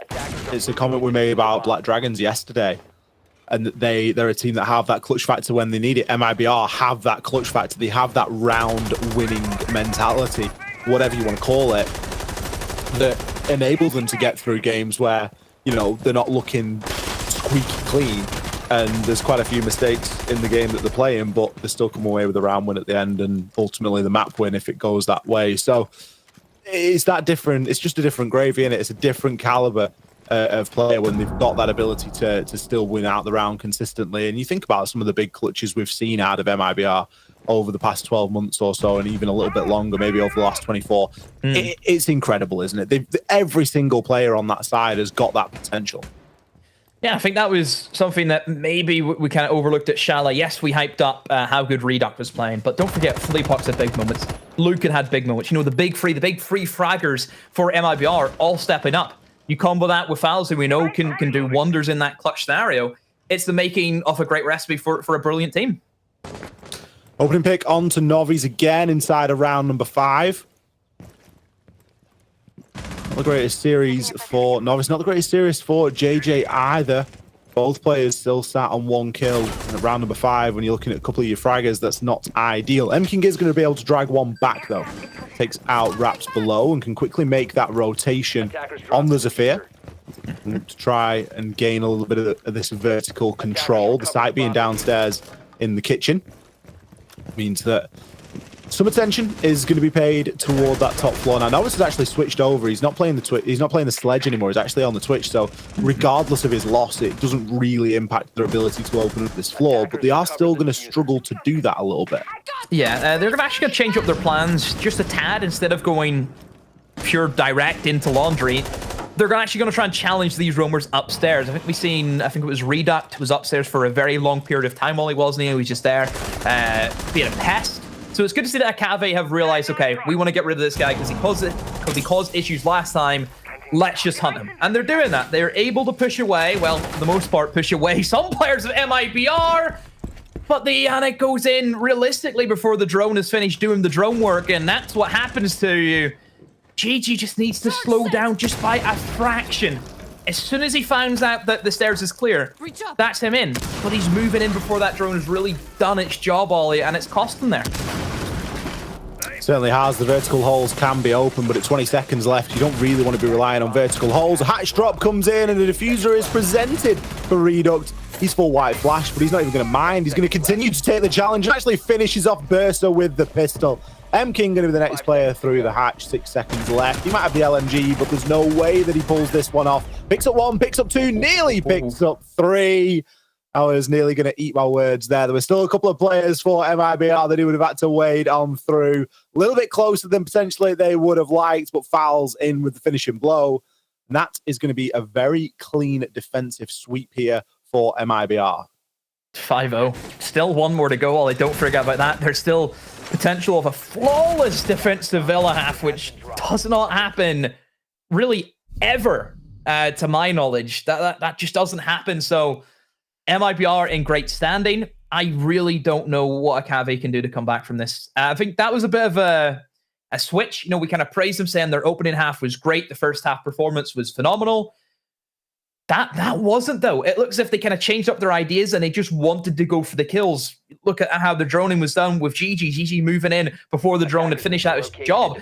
That tells me that they're desperate to get kills and they know that they need to do something. But then that's whenever the standards start to drop and mistakes happen. Yeah, and the mistakes are mounting now to a point where you just wonder if Akave can mentally reset and come back from that in such a short amount of time. They're 2 rounds away from losing the series at this point, not just the map. And that's not a lot of time to be, you know, really starting to fundamentally change the way that you've been playing Siege all day up until this point. I believe they've probably still got a tactical timeout left if they wish, but there's no indication that they want to try and use that, at least to my knowledge. So almost strange to see, Demo. You know, you're thinking about this is it. You've got 2 rounds left to try and sort of start the impossible comeback. You know, do they want it? Are they going to use that? Or are they just going to run through the motions and hope that something changes? They need something. I don't know what their plan is going to be. I'm not really seeing like an operator that would be too influential. It's not like a Monty's coming out or a Blitz or a Ying. You know, those operators that we don't see, Ollie, but we know the power that they can bring in a moment's notice is massive. So it's just kind of looks to be same old, same old. GG on his own again. This is what he kind of got into on Chalet, was he's going around by himself looking just to kind of rat a pick. But usually we see him actually gets traded off a lot of the times. It has worked for him though this time, so all credit to GG. The play has worked for him. Fleapox goes down. So this is better for Akave. GG's very fortunate that nobody was with Fleapox, and we kind of mentioned about MIBR. They're very good at the trade game. Well, they were in Chalet anyway. GG even rotates to the other side of the map and actually looking for picks in towards Astro. If GG can find himself a couple here, it might be enough to give Akave a little bit of a better opening here, but it's not something you can rely on round after round. An engagement's going to take place here as M-King does shut Reduct down at the bottom of Astro stairs. It's another piece of information that Akave can tick off their list, and MIBR now know there are a couple of players down here. Not entirely sure why Reduct was down there on the dock anyway, but maybe just got caught fishing a little bit. 3 versus 5, where have we seen this before, Demo? MIBR aren't beyond winning these. It all comes down to this next bout of pressure. Carve just going to spend a little bit of time in the drone, trying to gather a little bit of intel. Novice just takes a bit of damage there from presumably the Toxic Babe canister, but unnecessary swing from Guicho. This is where it starts. And all of a sudden, you're only 1 man ahead. Now you're level at 3-3. Raps has taken Burster down, and all of a sudden, we've seen 2 solo challenges and 2 kills go to MIBR. This is how it happens. Akave, again, the opening half, great work from him to get the 2 picks. And then they start going in 1 by 1 again, only that tail of the animals go marching 1 by 1, and that's exactly what's happening to Akave. MIBR have pulled back to 5 versus 3 into a 2 versus 3. This is their round now. The tides have changed. The momentum is now with them, and Hobbies will slip in, find 1 pick for himself, but there's the trade-off. Raps is ready for him. And a 1 versus 2 for M-King. Has the GA in hand. Big old gun, big old LMG. Can he make it sing, though? Walks his way in free bathroom. Into Astro now. Not too sure about somebody behind the shield. Goes for a pre-fire. Doesn't know where to look. 15 seconds. Time is getting away from him. And knows he does not have the diffuser. He has to play for the kills. He's going left. He's going right. Which way is he going? Into the arms of Lou Kid. MIBR, a 3 versus 5 cleanup. Second 3 versus 5 of the map as well. Really nothing is beyond these guys at the moment. It doesn't seem as though anything they get faced with is going to phase them in the slightest. They can just roll through the motions and go, yeah, well, if we've lost 2 guys, that's 2 guys to watch cameras at this point. And we know that we've got this. We know that we can get the job done. The rotation that we saw come out of Fouls there in that round, dropping through the hatch and just picking off the player on the Astro stairs. Great stuff. We just saw a Carve freeze demo. Yep. They got a couple of kills. They threw some bodies at a problem, and then they froze. And then they were like, oh, no, we've done it again. We've let go of that advantage that we got in the early part of the round. Let's just stop. And MIBR are like, no, we know where you are now. We're going to start aggressing. We're going to start pushing a little bit harder. Match and series points. One of the quicker villas I have seen in recent memory inside of a match, certainly of this level. 6 rounds to 0 for MIBR on the defense. They switch things over onto the attack. Let's see how long it takes them to close this game out, because that's what it is now, Demo. It is a matter of time. It's a mental strain, isn't it, now, where we look at a Cave. You're 6-0 down. At this stage, you're thinking, we literally cannot make a single mistake. There is no, oh, we'll get it back the next time we defend here. There's none of that. You have to win every defense that you have. That like, if you're thinking that way, your mental is going to be chock solid. They need to be able to get out of that mindset and just reset as if it's 0-0. That's the only way they can do that, and it all comes down to their mental. Yeah, because some of the mistakes and some of the hesitation that you're going to be playing with, given the occasion, given the match point, is going to make you play in a different way, and that's not something that a Carve can really afford to do. Or maybe they can, you know, maybe the way that they have been playing hasn't been careful enough. Maybe they've been a little bit too reckless and things haven't worked out for them. It's always difficult to tell. I think the clear thing for us, at least, and the thing that we've spoken about the most, Demo, has been the trades. It has been the confidence to take something if they see that it's clear, or the willingness to play a little bit more patiently. And it's those 3 things that have significantly let them down here. MIBR, they're not going to rush this. They know they've got so many opportunities to try and close this one out. And why squander any of them? They can take the time to drone. They can take the time to gather that info. We've got red pings of utility that's going to be up there on side of that 2nd floor. And we've got players now that are coming in to try and do something about it. We've got a book. We've got some nades. We've got everything that we need to get the job done here.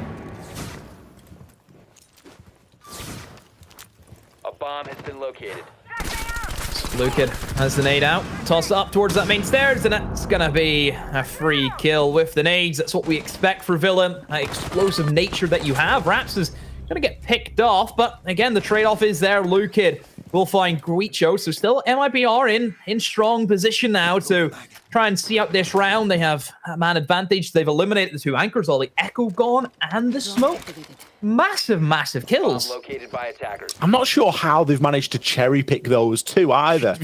Yeah. It's not easy, is it? You know, you can't always pick who you get, but they've taken out 2 of the most important defenders on the map at this moment in time, because time is going to become a factor here. We've already got a minute left, so there isn't a great deal of it for MIBR to be working with, especially if M-King and JJ come up with a couple of kills like they have.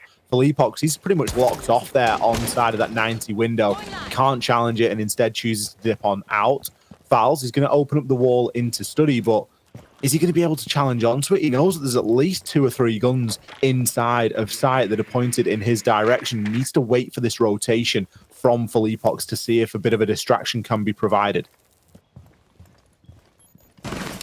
Felipox walks up, trying to take the engagement against GG, but he's ready for him, and it looks as if that maybe a Cave might get their first round. But they have to go up against Fouls, or maybe Fouls has to go up against them in this scenario. Not in a great position.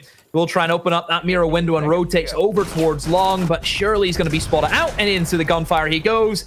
Cave, they finally stopped the bleeding, but it's still a 6-1, Ollie. It's good that they got around, but it's not great because they're still 6-1. It's the best that they could have done in that round, Demo. They got away with the round win, which is exactly where they needed to be. They've only got to do it another 5 times, and that'll be it. We'll be into an overtime. It's easy you saying it. Oh, it's so easy to say. So easy to say.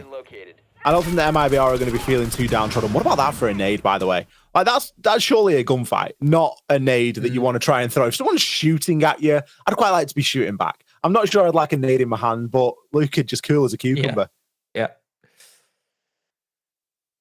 Now we move in towards the next defense for Akave. Keep in mind they need to run the gauntlet, not just once where you try and do every rotation, which would be the aviator in games, the trophy statuary, and typically the kitchen. You have to do it twice, Ollie. So you have to be as clean as you possibly can. Let's see what their setup's going to bring. No mirror this time from Akave. Got the Goyo in. Got the Kaid in, which is an operator that's actually let through on Villa. One that actually we actually see banned out a few times as well. All we see teams don't really want to deal with Kaid because it can be tricky with Thatcher typically being banned, where then you have to go below, and finding the Kaid charges is sometimes tricky. So it is a decent ban, and certainly a decent pick if he's left open.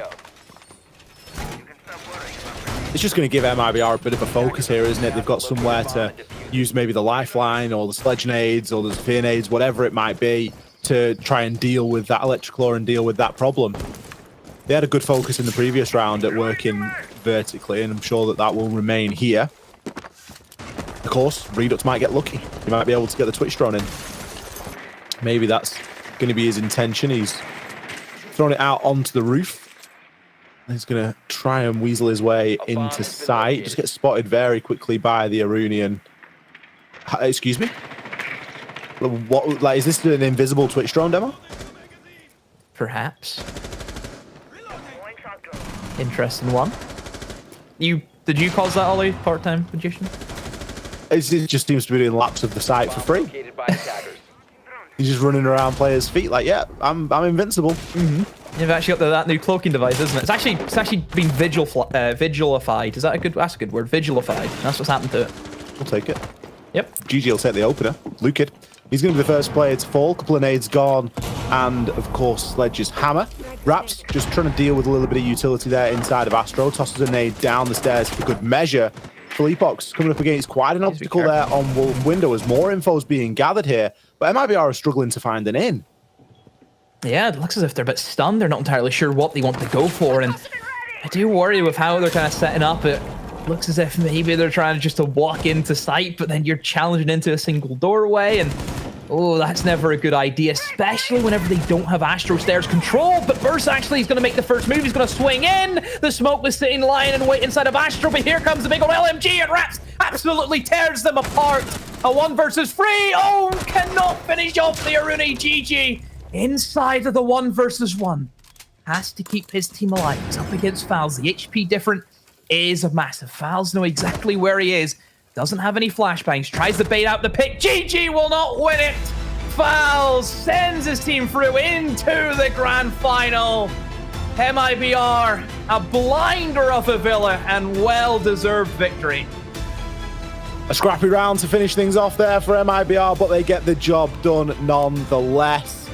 Villa was very kind to them there. We can see some applause between the two teams there, as I'm sure there's no hard feelings between these two guys. There's a bit of history that we were talking about as well a little bit earlier on, but what a performance MIBR have put in there. What a performance, and you see the respect between the players. These guys, they know one another. They played together for many, many years in the past. So, yes, all feelings that have to wash away now with this MIBR victory. A lot of people are looking at this team coming into the tournament as, hey, this is probably going to be the 20th, the last team that gets to qualify to Invitational. Right now, that's a hell of a way to prove that they are a cut above the rest. Certainly above Akave in this case. So, gentlemen, this game, let's just be honest, was fairly quick. I will ask you, though, what happened through it. To kind of break down Chalet real quick. Demo, it ended up in a 7-3 for MIBR. Once the half really set in, MIBR ran away with it. What happened there? Yeah, I think the Chalet matchup, you think about how it's supposed to be this attacker-sided map that we see, you know, attackers have real fun with. You think in the nade usage, you think of how well they can really create big openings, you think of some of the breaches that you can get. Yeah, it kind of leads into that attacker-sided meta. I think if you look at Akave and how they attacked, they were just missing, you know, some fundamentals. I think struggling to even open up an office wall was a bit of a question. I think they were really playing individually. I think they were giving away easy picks. And then MIBR, whenever they got in the attack, they showcased how good attackers can be. You know, they didn't drop a single attack. They clean swept that. So yeah, very, very impressive on Chalet anyway. And MIBR proving that, yeah, still LATAM are a very, very good side on Chalet. Lovely. So now we went to Villa. It's fairly defensive-sided. We don't get to say that often anymore, just because of the way that the metagame has changed with new operators and such. Villa is just not the same as it was way back in the day when it was introduced with Maestro. So what happened on there? Because in every single round, Ollie, it seemed like MIBR had a chance to fight back and take it.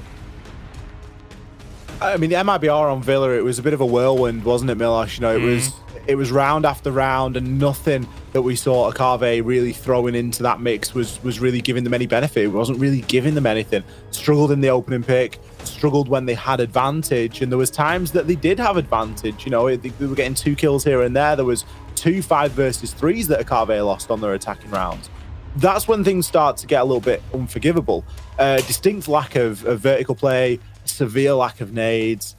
It just felt like an overall sort of half-hearted attempt. There was a lack of information a lot of the times as well, even when they had the man count, and they were just more than happy to shove, you know, one body at a time at a problem, when realistically, when you've got that man count, you need to be throwing 2 and go for the trade and play in that way. And you know, MIBR displayed that in the couple of attacking rounds that we saw, but this game was won and lost on that first phase.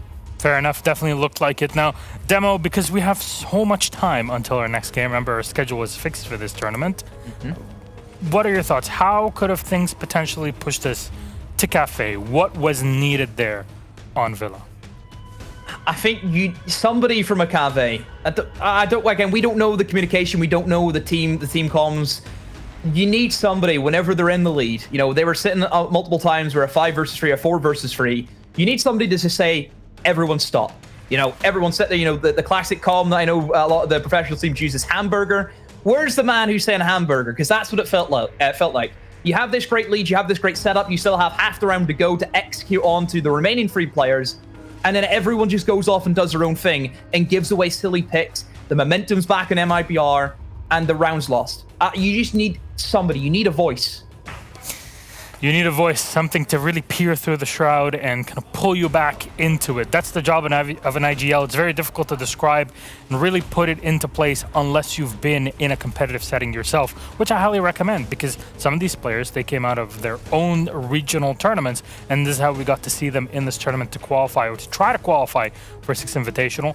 Maybe you'd like to do that yourself. Either you're in the LATAM region, in North America, in EU, or in APAC. We'd love to have you. And maybe one day all 3 of us can sit here and talk about how great of a player you are, like we did yesterday with BLK and earlier on today.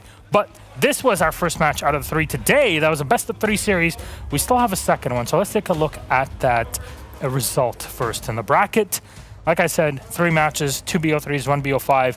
MIBR smashing through Akave. If you just missed it, well, maybe you literally just blinked and it went away. 7-3, 7-1 on Chalet and Villa. Couldn't even get to our last map, but we still have 1 to go. With MIBR locked in for the BO5 Grand Final, Black Dragons go up against Phoenix, our LATAM team, or Brazilian team of Black Dragons, going up against the Mexican champions of Phoenix Esports. A lot for us to look into and dive into, but here's the schedule you can expect. Like I said, this schedule is fixed for the tournament, so we're going to have quite a bit of time until our next game. That's at 5 p.m. It's not even 4 right now to tell you how fast this MIBR Akave game was. That'll be in a while from now. I hope Ace and Fresh have gotten an extra hour of time of sleep today. This is basically the dream when it comes to being prepped and ready for it, and I know they will be. That's Phoenix versus Black Dragons coming up in an hour or so. If there's anything, we'll give you updates for sure. But closing thoughts on this demo. X, what do you think? X, go first. I think it was potentially the expected result, but not necessarily in an expected fashion. I wasn't expecting MIBR to clean sweep the way through Villa like that. It was, you know, they've clearly come out and given us a bit of a statement today and said, you know, we want to go to Invite. We're pretty confident about that. And they've played fantastically well. It's great to see them back in action. Demo? yeah, I think MIBR coming in, just hitting. That's how you make a statement. That's how you hit the ball out of the park. Phenomenal from them. Ollie maybe saying, okay, Villa, yes, it was very, very one-sided. Maybe we weren't expecting that. I think if MIBR were on the attack, yeah, definitely with how they played on Shally, we could see a sweep. But them doing it on defense, yeah. Massive to see that happen and really breaking the barriers of what we kind of expect Villa to be. And the confidence this team must have. And that sends a statement out to Black Dragons or Fenix, whoever goes up against them. You don't want to play against that MIBR side who just demolished Akave limb from limb.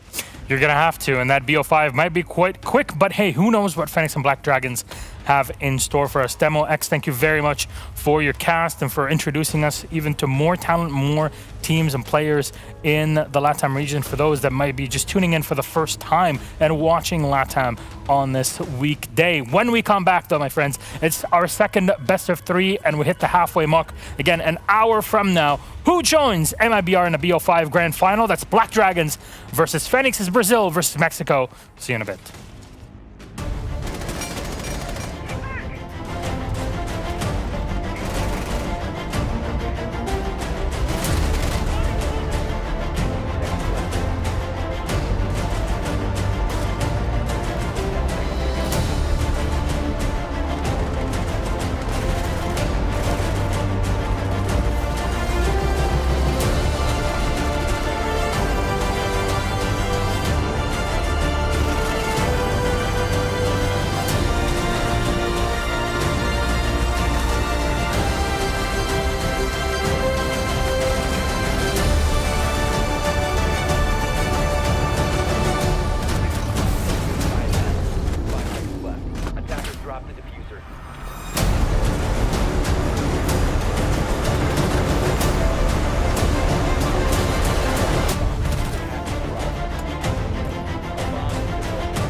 welcome back, ladies and gentlemen. We're live again from Stockholm, Sweden. So happy to have you back with us. Yes, it's been a while, but don't you worry. Our next game is up and ready in just a few minutes. Phoenix, our Mexican champions, go up against Black Dragons. And I see the players behind this camera that are up and ready to get it all started. So we'll be heading in just a few minutes. I'm Alice Dominic, your host, but I'm not alone here, as always. I'm joined by my good friends and colleagues on the screens behind me from the UK. I got Fresh and Ace. Gentlemen, how are you doing today? Well, I'm doing good, Milosh. I'm looking forward to a bit more LATAM qualifier action. We saw some great Siege yesterday. It was a lot of fun. And Black Dragons Phoenix, I am absolutely certain is going to be nothing short of that. But what about MIBR earlier? Really dominating proceedings today. Fresh? Yeah, MIBR, they absolutely look like the team to beat. But what I will say is Phoenix and Black Dragons, both of them can cause a potential upset, and we're in for one hell of an exciting game, I believe, coming up. Definitely so. And gentlemen, may I say, your shirts look absolutely fantastic today. The two of you, oh man, it looks so good when it's, I got Big Tim and Big Fresh on the monitors here. It's a beauty, not gonna lie. Well, a beauty of a game is coming up, and that'll be our second best of 3 series. You saw that bracket flash up on the screen for you just a few moments ago. That was game 1, MIBR absolutely smashing through Akave to make it through into the grand final. That'll be a best of 5 series. And the reason why you had this hour and a bit before we got in here is because our fixed schedule on the stream, which means the game starts at 8 p.m. It's supposed to start there despite the fact that the game before it might have ended an hour or 2 beforehand. That makes it easy for you to prepare your day. But let's take a look then at our maps for our second and final best of 3 for today. Definitely not the final matchup. Keep that in mind. Grand final. There's one spot at Invitational still left. And maybe one of these 2 teams will take it. Cafe Dostoevsky removed up first. Remember, this is a 7-map pool, which means with the best of 3, there are 4 maps that have to be taken away. It's Ban, Ban, Pick, Pick. Ban, Ban left with a decider. Oregon will be first for Black Dragons. And then what happens? Bank picked up by Phoenix. And finally, Villa, our decider. Black Dragons are on Oregon, gentlemen. They're starting off on attack. I'm just getting the information. Bank. Black Dragons are starting on defense. Phoenix on attack in this case, the team that picked it. And finally, Villa, our decider. Seeing quite a bit of Villa picked up in all of this. But first, I want to turn to the predictor general, Fresh. What are your thoughts on this pick and ban phase overall? The BD actually as a team are very hard to predict because they've got a 7-map pool and they've got similar map preferences on all. So predicting kind of any banning phase with BD involved is very difficult. Phoenix, we know there's a couple of changes coming into their roster. So what I was expecting out of Phoenix was to go to a quote unquote safe map, to go to a coastline or a chalet, one that you can be disruptive on and you don't need too much coordination. Again, my line of thinking's gone a little bit south there because they picked into Bank. And then they've gone to Villa as a decider, which are maps that we traditionally associate with a lot of team coordination. So maybe it speaks to their confidence, but also we know that, this isn't their kind of full 5 that they had a month or 2 ago. So I do wonder how well their kind of teamwork is going to play off the back of that. Well, Tim, I'm going to ask you now this second question. Oregon is a classic map in the LATAM region over the past many, many years, even before LATAM was an official region in competitive play in Rainbow Six. Phoenix will be starting off on defense on this map that BD picked. What are your thoughts on that?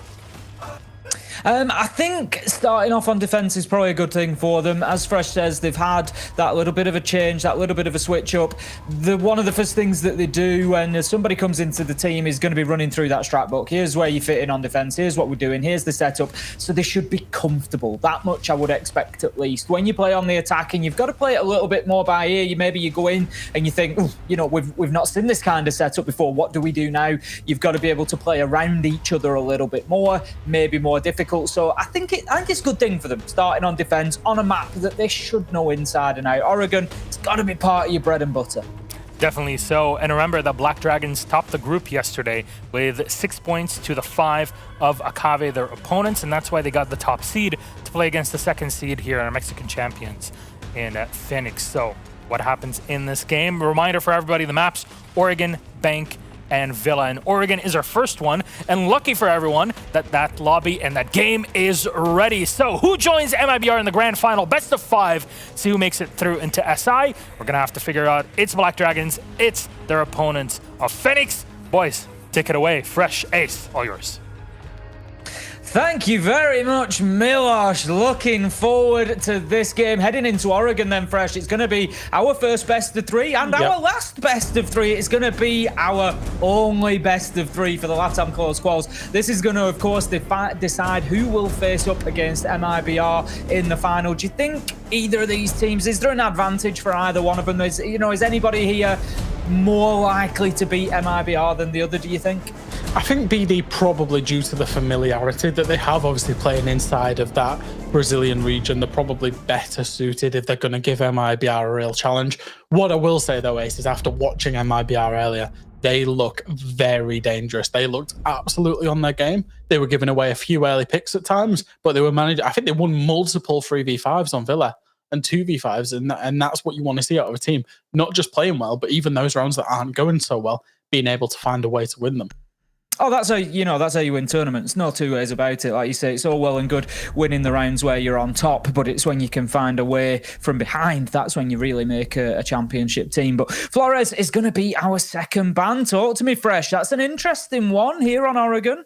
It's not one that you potentially will usually see on Oregon, and that's, you say, interesting. It's potentially to do with that blue bunker 90 on the basement, because Flores can be deadly at getting rid of the shield, getting rid of the ADSs, getting rid of any barbed wire that you're looking in towards the blue bunker. The same even if you go into Kid Storms, there's usually a shield setup that faces the trophy side.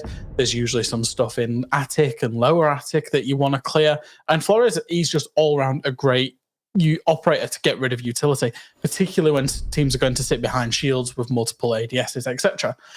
So it's not one that we conventionally see, but it is one that I like if there's a specific plan from Black Dragons behind it. Alrighty then, let's get into things here. We're going to be heading into round number 1. It's going to be Oregon. It's Black Dragons versus Phoenix. It is Brazil versus Mexico here for that final spot against MIBR. And it will be the winner who stays in Sweden to compete in the 6th Invitational 2022. So this is a huge game for both of these teams, especially a team like Black Dragons languishing a little bit through the stages, Fresh, struggling in the VR6. All of a sudden, an opportunity to get onto the biggest stage. And a similar story for Phoenix in some ways. They won stage 1, but then they've been behind the now Akave roster in stage 2 and 3, sort of always the bridesmaid, never the bride. Maybe, this is their opportunity to push forward and say, we're the #1 Mexican team. We can go up toe-to-toe with MIBR. Yeah, and what I will say about Phoenix is obviously you'll see the 3 players in their lineup with .fnx at the end and the little smiley face as well. You don't normally see that out of teams in the usernames. Toxi and Luxor are new additions to this roster because Bob and Ghana have left.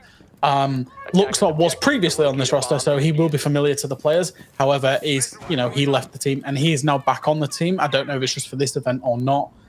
So there's been a little bit of turbulence, and that's what we're talking about when we're saying about changes within the roster. Right, we're into the action phase then. 15 seconds gone, and Black Dragon's already in the building here, Fresh. Nice and aggressive Ion. He's got the drones going out ahead of him. He's actually drawn in for himself at the minute, which is just going to slow down his reaction a little bit to information that he might find, but not the end of the world. They're just not playing it too aggressively. Nice and cautious. Spots a man out on the rear stage. Now then, Toski, I don't think, has any idea that drone has just spotted him out, so we'll see how the Malusi does. I've got a feeling that Toski might just choose to dip underneath and maybe try and rotate through that basement if he's smart here. Yeah, and we're seeing a classic West main push coming out of BD, although Perez is waiting for Toski's rotate down. He knows. So if a drone potentially spots Toski out, and that's all you would need for Toski to know he's been droned, he potentially looks to rotate down. As we see live, he's potentially going to send that drone and see if he can find Toski. Perez, he's just on the way. What I was about to say is we've got a classic West main attack coming out of BD. They want to get underneath, get the nades and come big window. Here comes that rotate, and the kill doesn't come out of Perez. Toski actually realizes, I don't know if he heard a sound, I don't know if he just thought better of it, and he's potentially going to get himself stuck in T2 here. Potentially, he might even look to rotate out of T2 across that highway, Ace. I know it's a little bit unconventional, but considering the attacks of West main coming out, that rotate would currently be a safe one. That's it. Sometimes you've just got to take the risk and get yourself over there. But it was interesting from Toski, as you say, great reactions to be able to dip away from that fight. Just maybe heard a rustle, maybe heard a movement of some clothing or something. But Perez, one way or another, doesn't get Toski, but will get morphed with a headshot to kick things off. And Basetto somehow has got himself in through that double window. We see a man downed in sight and kills start to rain in. Pappy does get Basetto, but not before the diffuser is planted. 4v1, it's all up to that lone Malusi. Shut down at the bottom of White Stairs by Live on the window. And that's going to be round number 1 going to Black Dragons. It was a flash in a pan, really, in the middle of the round there. It all happened within about 5 seconds. It was a great performance from the Brazilians, and they've just put down a marker. The West main attack involves clearing out, obviously, kind of the west side of the Oregon building, and you're looking for control over dining, kitchen, and the kind of Zulu hallway, so that you can do just what the Habana did there, just what Basetto did there, jump in the double window, get the plant down, with one person, which was Perez in this case, poking the back of the attack so that you're shooting people in the back. Perez got an absolute freebie coming through the trophy side there. Overall, great attack by BD, and it's a nice round to get yourself started on Oregon. Certainly was, and interesting to see Perez. The movement that he had, went underneath, popped up. He took that opening fight with Toski, but didn't get the kill. But it just shows you don't always have to chase it. He moves away, finds one elsewhere, and he still does his job on that entry. Perez, for anybody watching, maybe not too familiar with these teams, maybe tuning in, our regular EU viewers, NA viewers. Players to watch out for, particularly on the side of Black Dragons, Perez is definitely one of them. Had a big day yesterday, plenty of kills, high impact player, always one to keep an eye on. On the side, the Phoenix, obviously, there's a few knocking about. There's been a couple of different changes. For me, Toski is interesting, definitely one to watch out for, and Pixie as well on that Jaeger on the defense, so keep an eye on those guys. But heading into round 2 then, we're going to see an alternative site. Oh, wait, I've just missed the site as we were loading in. It's going to be down in basement if my eyes don't deceive me, which I've watched far too many hours of Oregon and Siege Fresh. Just depending where those arrows are pointing, I know where the site is. Yep. And it's great from Phoenix just to jump straight off the site, go to the laundry supply, because they're set up on kids and doms. It clearly wasn't right. BD was able to get exactly the map control they needed with no fight whatsoever. There was a plant effectively going down in a 5v4. Which you're not expecting as a defender. There needs to be lives lost, there needs to be time lost. So when a plant's going down that quickly with man count up, you need to change site and you need to rethink how you want to defend that site when you go back there. So I'm liking this from Phoenix to go down to laundry supply. Going to be looking to get themselves into T3 to begin with. Could be an interesting couple of shots there from Pixie. I only just highlighted him to keep an eye on, and he manages to pepper Perez through that flooring as he comes in on the rappel, taking nearly half damage, the Maverick there, and of course onto basement fresh. Maverick going to be an important operator here. They do have the Hibana as well as an option on Basetto, but you certainly don't want to be losing those options too early in the round. And that's the thing, especially when you've got 2 breachers, is if you lose one, the other becomes so much more important. So if you'd have lost the Maverick, it puts so much more pressure on the banner. Maverick, of course, doesn't just bring breaching, brings the nades as well, which is especially going to be important because we see the defenders occupying those power positions. We see pillar control, we see shaker control, we see blue control. You need grenades to get rid of the people out of those positions. Okay, we're going to have the Twitch just doing a little bit of work down those laundry stairs with the drone. And I like what I'm seeing from Black Dragons here. We have a bit of mounting pressure from multiple sides. We've got them stacking up inside of the blue bunker, so there's going to be a push there. We've got Perez making a nuisance of himself on the rear stage. And then we've got the consideration from Twitch just looking, Patoxy, to head down those laundry stairs potentially. And it's something that can draw real success here on a basement attack, is that sort of multiple avenues of pressure coming in now. Perez, he knows that he's being watched from pillar here, and he knows that there's a man to his left. Can he do something about it is the question. Out goes the nade. It will do some damage onto Toski, but doesn't manage to find the kill. And Toski, he manages to lick back with one of his own and finds a shot onto Ion and a second onto Basetto. It's a big play from that man, and that's now going to leave us in a 3 versus 2. All to do for Black Dragons here in the final 30 seconds as Perez goes hunting, but shut down on pillars. It's that man Pixie once again. 3 versus 1. Phoenix fighting back, and they're about to make a game of things on Oregon. They're going to level things up here almost certainly, as Toxie just seeking the angles, but he just can't find anybody at this point, and Phoenix getting a little bit more passive, overexposing themselves there. But with 9 seconds left to go, it's unlikely that this round is going to slip away from them. They're just going to dip back now. They're just going to absorb that pressure, and as he pushes forward, Pixie finds that final kill, and that's going to be the round for Phoenix. It's those power positions, Ace. It's those power positions that you need to be able to move defenders out of. Black Dragons, instead of choosing the approach of dealing with utility and getting the nades down there to move the people out of the positions, they decided to try and trade it out. Ion actually made a really nice move into blue to trigger that trade off, but he got himself killed rather than getting the first kill. And from there, the defenders, they're just able to trade it back out until eventually it was a 3v1. Really nice composure there from the defense from Phoenix, not moving out of the positions because they weren't being forced out of them. That's it, just not enough pressure being applied, really. We didn't, see too much use of the electrical hatch, for example. We just had Perez on the rear stage looking to push the man at pillars, but they never had to move. There was one just in Shaiko spot, one pillars, and as you say, pretty much rooted to the spot throughout the round, and they were able to use those super powerful angles that they were just holding on to. So heading back up to the top four, it's going to be Dorms this time around, and I think Phoenix, if nothing else, they need to be paying plenty of attention to that double window and the potential for that rush plant that we saw last time around. It's unlikely, I think, that Black Dragons try the same thing again because they know that Phoenix are likely going to be looking out for it, but certainly something they need to keep one eye on, I think. It looks like the same attack's going to come out again, and Morph's just running around. He's shooting drones in and around dining, which is important because it will slow Black Dragons down. The adaptation that I want to see from Phoenix is actually to play somebody in the security, play somebody freezer stairs, try and aggress on the kitchen dining area to make sure Black Dragons can't have it completely for free, because when you give them it for free, you saw what happened in the last round. So that kind of counter aggression needs to come back out of Phoenix to really hold the ground that they want to stay in the ground that they want to hold on to or be forced out of it. Perez there just looking alert on his spawn in, making sure that he's not going to get peeked. The window was open. I'm not sure if that had come from him or whether it was maybe a little bit of early, I won't call it aggression from the defenders because nobody was stood on the window, but it's always interesting to see those windows opened up and just give the attackers something to think about, let them know that they're potentially going to see some early pressure. Now Perez pushing across that bottom floor once again. I think he's sort of banking on the man over in rear stage that they saw last time around. There is one down in freezer though. I think he's aware the push is going to come from the Aussie here. They both seem to be aware of each other here, Fresh. There's a little bit of a standoff that we've got once again between Toski and Perez. Toski takes the first steps, and Perez, this time he does not miss. Fresh finds that kill, takes down a Nitro, takes down the Mozzie, and gives Black Dragons the advantage once again on a top floor attack.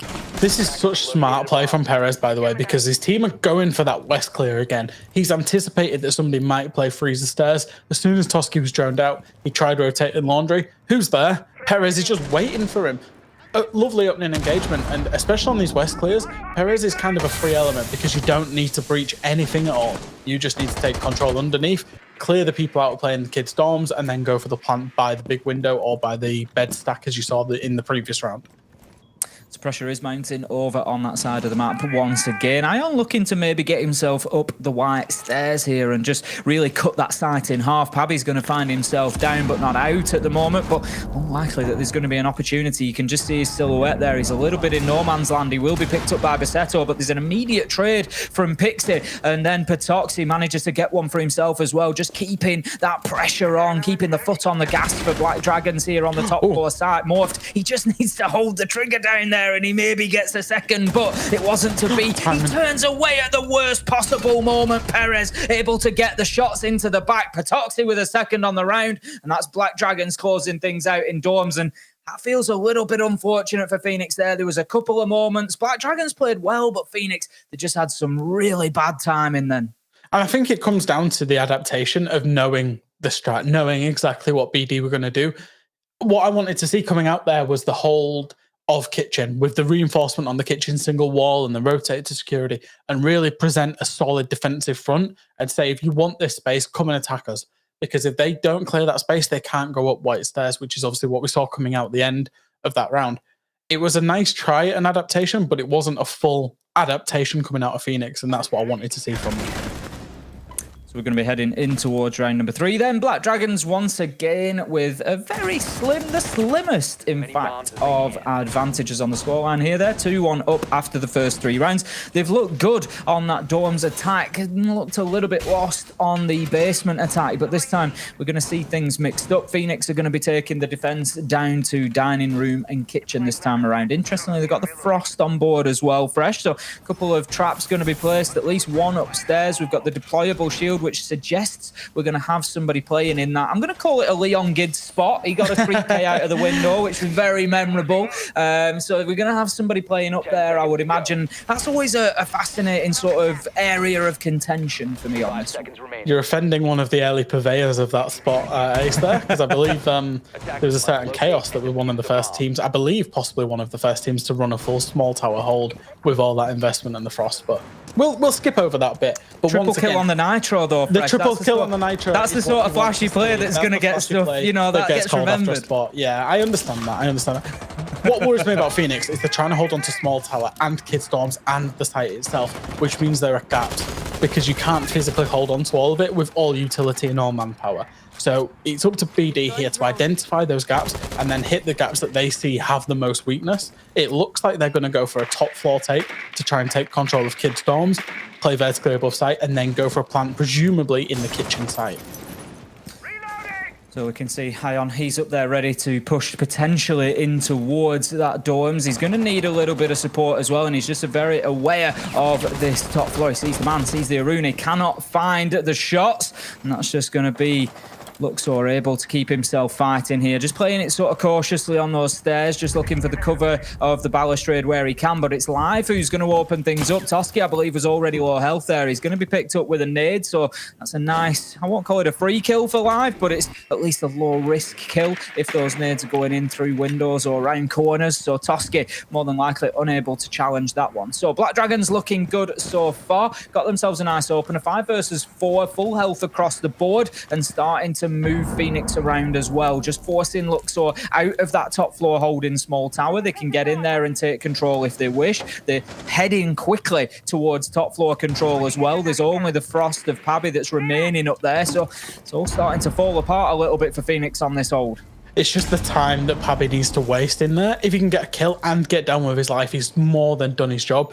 Pixie's potentially looking for a rotate, but will know that Ion's holding him from the big window. So we've got a little game of cat and mouse coming out here, and it's all about who wins and who saves their lives. Pabby's got a very tight angle that the Maverick will peek into, but it will only be chip damage. Pixie's trying to rotate up to support him, but potentially he's also been held from big window. He knows that, he thinks better of it as Perez. He goes in, gets himself 2 kills.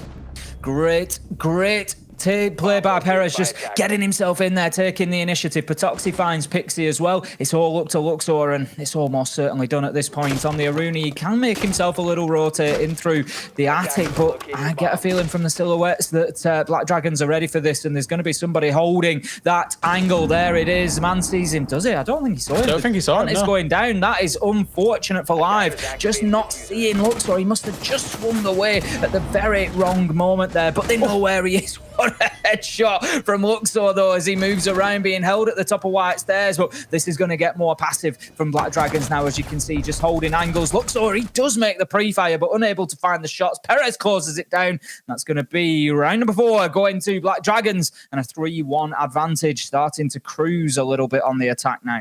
It's once again, it's Black Dragons reading exactly what's going on in the defense and choosing the point they want to attack. Normally what you'll see teams do is they'll do a full investment in small tower, or they'll do a full investment in Kid Storms. Phoenix tried to do both there, and that's why Black Dragons were able to take Attic Trophy with such ease, and realistically there was nothing anybody could do about it. Once they started their push through into the Kid Storms area to get the verticality, they were just able to refrag it out. I don't even think they got refrag ace. I think they just killed everybody. And that speaks to a lack of utility. And Phoenix have kind of played 2 of the defensive sites naively. They did play this laundry basement site very well, and that's why I'm just not surprised to see them rotate back onto it. Round number 5 then is going to see the rotation back down to Laundry and Basement for Phoenix. Obviously had to play 2 rounds away because we are on a 2-round rotation. So once the defensive side wins in a site, they have to play elsewhere for at least 2 rounds before they can go back. So at the first opportunity, Phoenix have gone back. It's the one site that they've won so far back in round 2. And it was pretty solid from them. As we said, Fresh, they were pretty comfortable down in the basement. They held their angles. They held on to important positions. But Black Dragons didn't really give them anything to think about, didn't give them anything to worry, didn't force them or pressure them out of those positions. So for me, I'm looking for Black Dragons on the attack here just to take a little bit more sort of initiative, a little bit more onus of actually getting those defenders moved. For example, taking Pillars control. It's so essential to getting into this site, and they didn't budge them last time. They got to do it this time. BD, again, I've said they've read the defenses very well. I would expect them to bring the pace up on their attack here. As we see, Perez is going to put early pressure blue. I would expect that West clear is coming out much faster than it previously happened, to give themselves more time on the execute, to give themselves the time to actually nade out these positions and clear them with utility and the proper coordinated kind of drop of the hatch, push in blue, push down the stairs, that kind of coordination.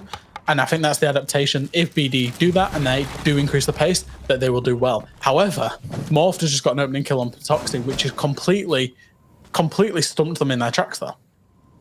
Sort of starting to go wrong already for Black Dragons here as they lose that opening man, and it just makes things more and more difficult. Again, Perez, last time we saw working those rear stage stairs to try and clear Pillars, was unsuccessful. And I did raise the question, maybe using that electrical hatch, getting it opened as the Maverick, dumping the nades in through there, might have been a little bit more successful to move around players in and around that stairs and pillar area. We'll see what he chooses to do this time, but it's looking very rinse and repeat. He's sat on those rear stage stairs, and it's a difficult angle to challenge. However, we do have Bazzetto moving through, and I believe the hatch is at least going to be opened into electrical. It's now just whether it gets used or not. The thing is, Fresh, there's no point opening these things up to not use them. You know, you're just putting a tick in a box at that point. You got to try and find some value out of them, and we've got the Sledge and the Maverick both moving towards it, so potentially going to see a little bit of pressure from there this time. The problem with not going with being 4v5 is you're probably forced into the freezer laundry take, as we're seeing coming out here, because you just don't have enough people to cover enough of the angles. It's fine dropping the hatch, but you need the stairs player, you need the blue player to catch the Shaiko player, to catch the blue player. As we'll see, BD, they're going to go into a laundry freezer where they're probably all going to try and collapse and force a push through laundry quite late on in the round and just overwhelm the site. I am just holding the angle through the peak hole there into Laundry. Not going to catch anybody out at the minute. Phoenix, they've drawn their battle line and they're all playing behind it. Bazzetto, he's going to find Pabby, and the aggression comes in from Perez, but it's going to be punished as he gets shut down. Pixie on the swing peak into Freezer, manages to find himself 2, and that's an important play from the Jaeger there. Morphed is down in the process, but this leaves Bazzetto with it all to do. He has the diffuser in hand, but he's got 3 kills to find, and it's going to be difficult in the next 15 seconds. He does manage to get 1, but challenged by Pixie, who finds his 3rd on the round, and that's going to be a good response from Phoenix there, locking down that basement site again. They've at least made that a bastion for themselves, and now they've found the 2nd round. It's 3-2, and they could manage to level things out at the half. And that would be incredible to see, to be fair, Ace, because they've been outclassed on every site apart from Laundry. And a quick one on Laundry, we were talking yesterday about CCTV cache on Clubhouse, about how when the attackers attack it absolutely properly, absolutely perfectly, it's almost unwinnable. And Laundry Supply is the same on Oregon for the defenders. If the defenders play this site absolutely perfectly and give nothing away, it's almost unattackable. It is so hard to attack because of the time that you need to take and the amount of kind of space you need to take and how hard it is to take that space. Again, we saw another great defense coming out of Phoenix there. They didn't want to move until they could get the kills. They weren't being forced out of positions with utility, and they were more than happy to just stay in those power positions. So we're back up to Dorms for the final defensive round for Phoenix here. They've been unable so far to hold on to this top floor site. They played it in round 1, round 3, lost both of them to Black Dragons. Round 1 was a little bit of a rush plant in through that double window. Round 3 was pretty much just picking them off all over the map. Now, Toski has been a little bit lacking of impact so far on this site. Like to see a little bit more from him, bringing the Valkyrie this time. It was the Malusi first time, it was the Mozzie second time, and just hasn't really found his niche so far on this Dorm site and has lost his life early in the round both times. We just need to see a little bit more from him. Looks like we're going to see a lot of mute jammers and Mozzie Pest over by the west side, which I like this because they really want to try and deny the west side. It looks like the mute's got intention to play in and around the security in the kitchen area with there's a rotate open, and I don't know if the wall is reinforced or not, but there is a rotate open which will allow, it means extra droning, it means potential aggression onto that side. Although I say that, they've done the setup and then they've all just gone back up to site. So Perez has just managed to crouch walk his way into kitchen. It's almost like a false setup against this take. It looks like BD are just still going to be able to take the same take that they've wanted to do in the previous 2 times they've attacked this. And we know how both of those have ended. Perez is going to be working towards. He's just seen that drone shot out, so he definitely knows that Morphed is playing up and around this area. You can see a drone going in very close ahead of him. The Nitro will come out from the Mozzie, but he's not going to manage to land any damage onto Perez. And for the time being, Perez doesn't want to get overly aggressive on this, but the problem is that the clock is working against him. Morphed can play in here. He can hold his angles and he can just sit and wait. He doesn't have a rotation back into the attic, so it does sort of cut him off from the rest of the defense, but it's just how much sort of presence Black Dragons want to use up by maintaining that man over there. What a nade from Live, just above the kitchen cupboards there. He's going to find the feet of Luxor underneath the floor. Perez manages to clear out Morphed on that second floor of the rear tower as well. And so that now leaves us in a 5 versus 3. And once again, Black Dragons just able to pick up exactly where Phoenix are playing around the map, get in, make those challenges and win the fight. West Clear, once again, we're being given an absolute masterclass 3 rounds in a row of how to do a West Clear and a big window take on Kid Storms. We do see Perez, he's going to go up pit, he's going to find himself a kill and a second one. It's all on Pibby now, gets 1 kill, but they will come flooding in. He's got the shotgun in hand, but Bassetto will win the round out. Another masterclass on that site, and it's 4-2 for BD at the half. Great round from Perez there. I think it was 3 in the round. Just absolutely dominated things wherever he went. It was interesting, the fight with Morphed. You know, we saw him sort of playing it quite cautiously, and then 20 seconds later, bang, Morph's dead, and the kill has been gained. So I'm not exactly sure what Perez did in order to get himself the advantage in that fight, but he certainly found it somehow. And this was, again, another great nade round. We've seen explosives used fantastically well by Black Dragons so far, and as I alluded to earlier, it's just sort of the risk-free element of it. You know, the nade that we saw from Live underneath in kitchen, there's absolutely no risk on the man there. The worst case scenario is that he misses the nade and burns a bit of utility. It's really not the end of the world. So great play from Black Dragons, using every tool available to them to get themselves the advantage here. They're going to find themselves 4-2 on the half, going on to the defense. This is not going to be easy for Phoenix. They're going to be facing up to basement to begin with. And that's exactly where you want to be if you're Black Dragons. You know, you're expecting, it's your map pick, you're expecting to go on the attack at the start, and you're thinking to yourselves, let's get 2 rounds, 3 if we're, you know, if we're playing well, we'll get 3 rounds and we can defend it out. 4, that's like Christmas has come early for them. They know this map, this is their map pick, and I would expect them to be able to win at least both of the primary sites. And therefore, once you've started winning those primary sites on the rotation, it's only a matter of time until you win the fixture. Attackers are moving out. We're going to have Ion looking to get some Valkyrie cams, potentially get one over the rear stage area, and he's going to be playing in and around there as well. I think we saw a great setup on this site from Phoenix. They really did show us how to defend, and there's a couple of interesting defender picks as well with Warden and Ella coming along, so quite a different setup here, Fresh. Yeah, Warden is an off pick. It's a pick. It's a pick. I'll be honest. Like Perez, the way he's playing, the way he's just getting kills, he's not losing any of his gunfighters today. If you've got your Maverick hard breacher after attacking half saying, "I want to play a bit of Warden," and he's got 11 kills, you're saying yes. There's just no doubt about it. C4 can come in, you know, clutch. Ella, I kind of like it if there's Ella mines are placed in blue, and as people try to run in, obviously they're stunned and you can really aggress on that. Bassetto, he wants to play a bit of style as well with the pistol in hand. So just bringing the technique along, but he's not going to do it for too long, I don't think. He's going to be switching back out, I would imagine, when the pressure starts to mount. Now, Pixie looking to take up that Perez position on rear stage stairs. It's not something that we saw Black Dragons manage to find any success from whatsoever, and Phoenix were able repeatedly to just be able to sit in their positions and hold tight for the majority of the round. So will they learn from that, the way that they've benefited from it? Will they put a focus on getting these Black Dragons players moving around? At the minute, we're halfway into things, and we haven't really had any pressure on that lower floor. Yeah, there's no breach or anything, and Banner's still sat there with 18 pellets. I've finally seen 4 pellets leave, which means a hatch is being opened. It will be the laundry hatch.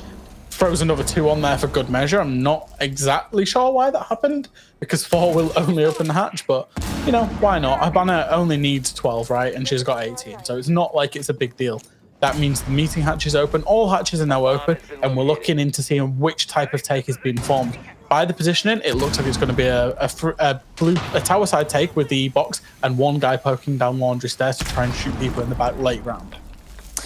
They have managed to push Black Dragons away from pillars to a degree, but we've still got Live in that Shaiko spot, and whilst he remains in place, it's allowing Patoxy on the Jaeger to just push forward and to prod and poke at pillars and just not allow any safe feeling for Phoenix to start pushing in here. And time is ticking away fresh. The sand is dribbling through that hourglass, and there's the headshot to open things up, and who else but Perez on the Warden. He will be shut down on a trade from Toski, but 4 versus 4. Patoxy gets too aggressive there, and Toski's ready for it. Pixie backs him up. It's 4v2 now in favor of Phoenix. Fabi's able to get in and start getting the diffuser down. He's not enough time as it all falls apart. It was a Toski and Pixie round, and they just showed how to attack onto basement.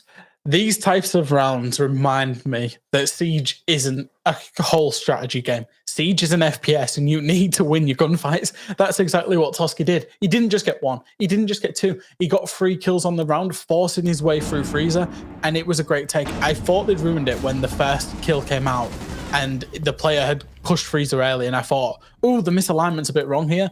Toxie, Pixie, they just turned up. They pulled it. Pixie from the Freezer, from the stairs. Toski from Freezer, really good pinch in the end, and absolutely just got the kills, got the round win.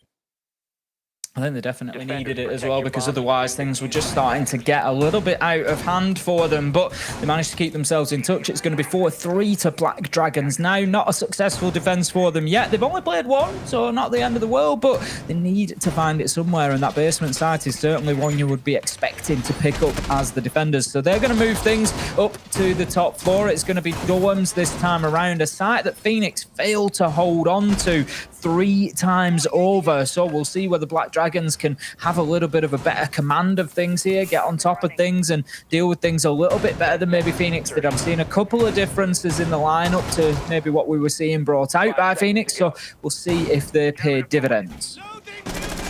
The way the drones are set up is there's currently 2 in tower, so it looks like from Phoenix's point of view, they're not going to go for a west clear. It looks like they're potentially going to go for attic, which is why we're seeing the Buck and the Maverick go over towards attic, and then a clear from the master bedroom side, which that's the kind of, it's the default clear for a lot of teams rather than the west clear.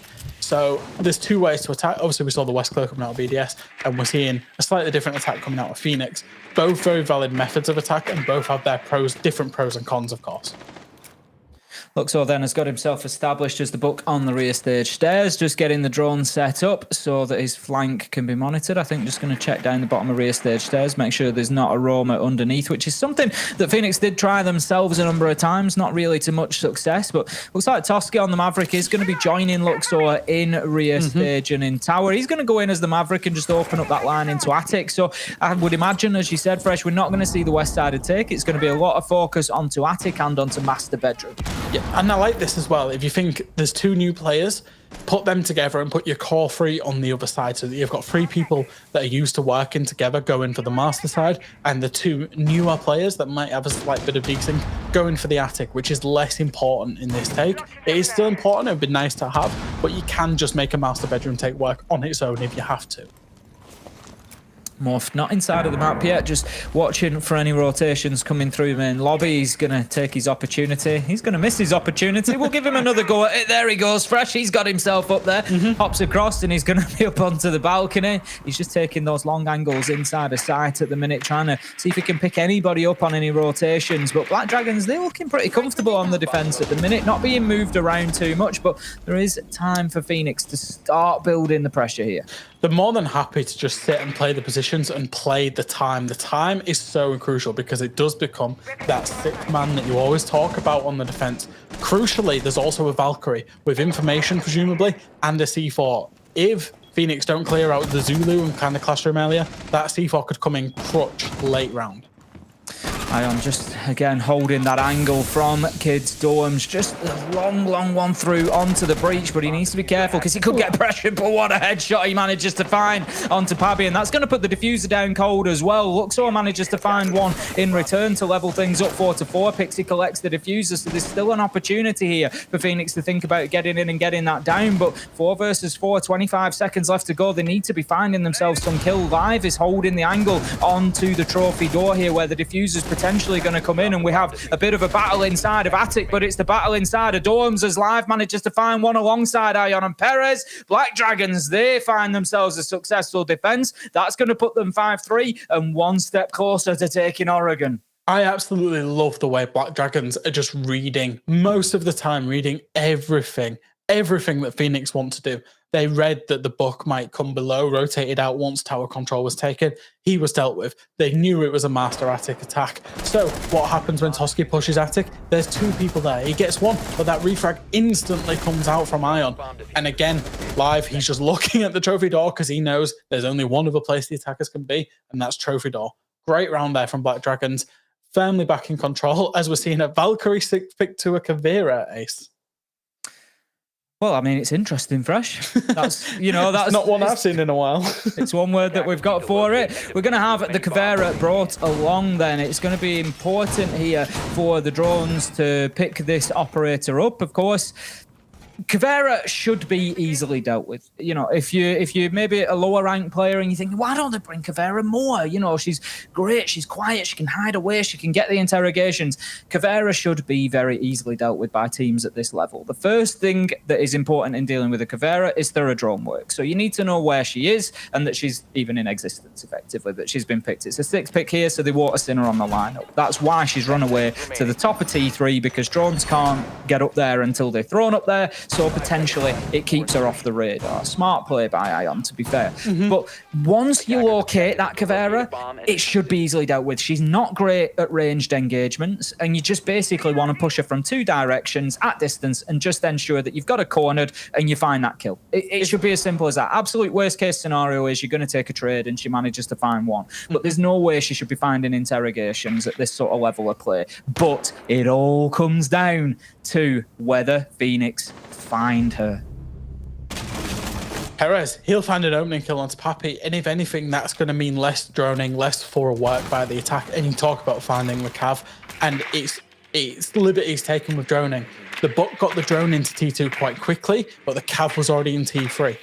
So the Buck has probably checked that T2 drone, assumed that it's completely clear because nobody's passed it. Cav's already there past it before you've even got the drone there.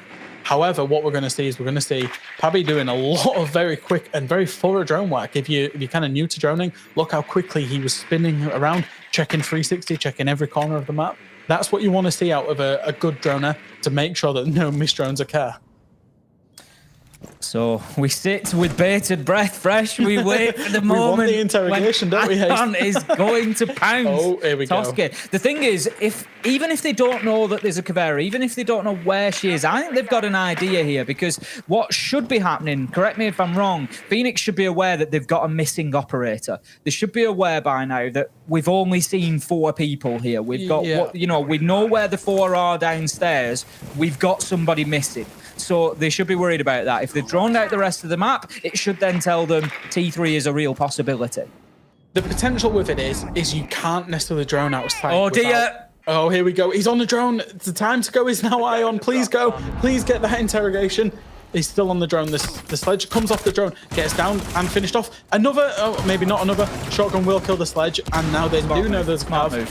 The impact comes out. Ion is 1 HP. Now just needs to waste a whole lot more time. And that's the round winner most likely. Look at Pabby's attention. It's chasing the Kavira around the map. The Kavira's left. Toski's holding a rotate up. And realistically, they just need to let go and let Ion be, because they're now in a 3v5 and they need to hit site within the next 40 seconds.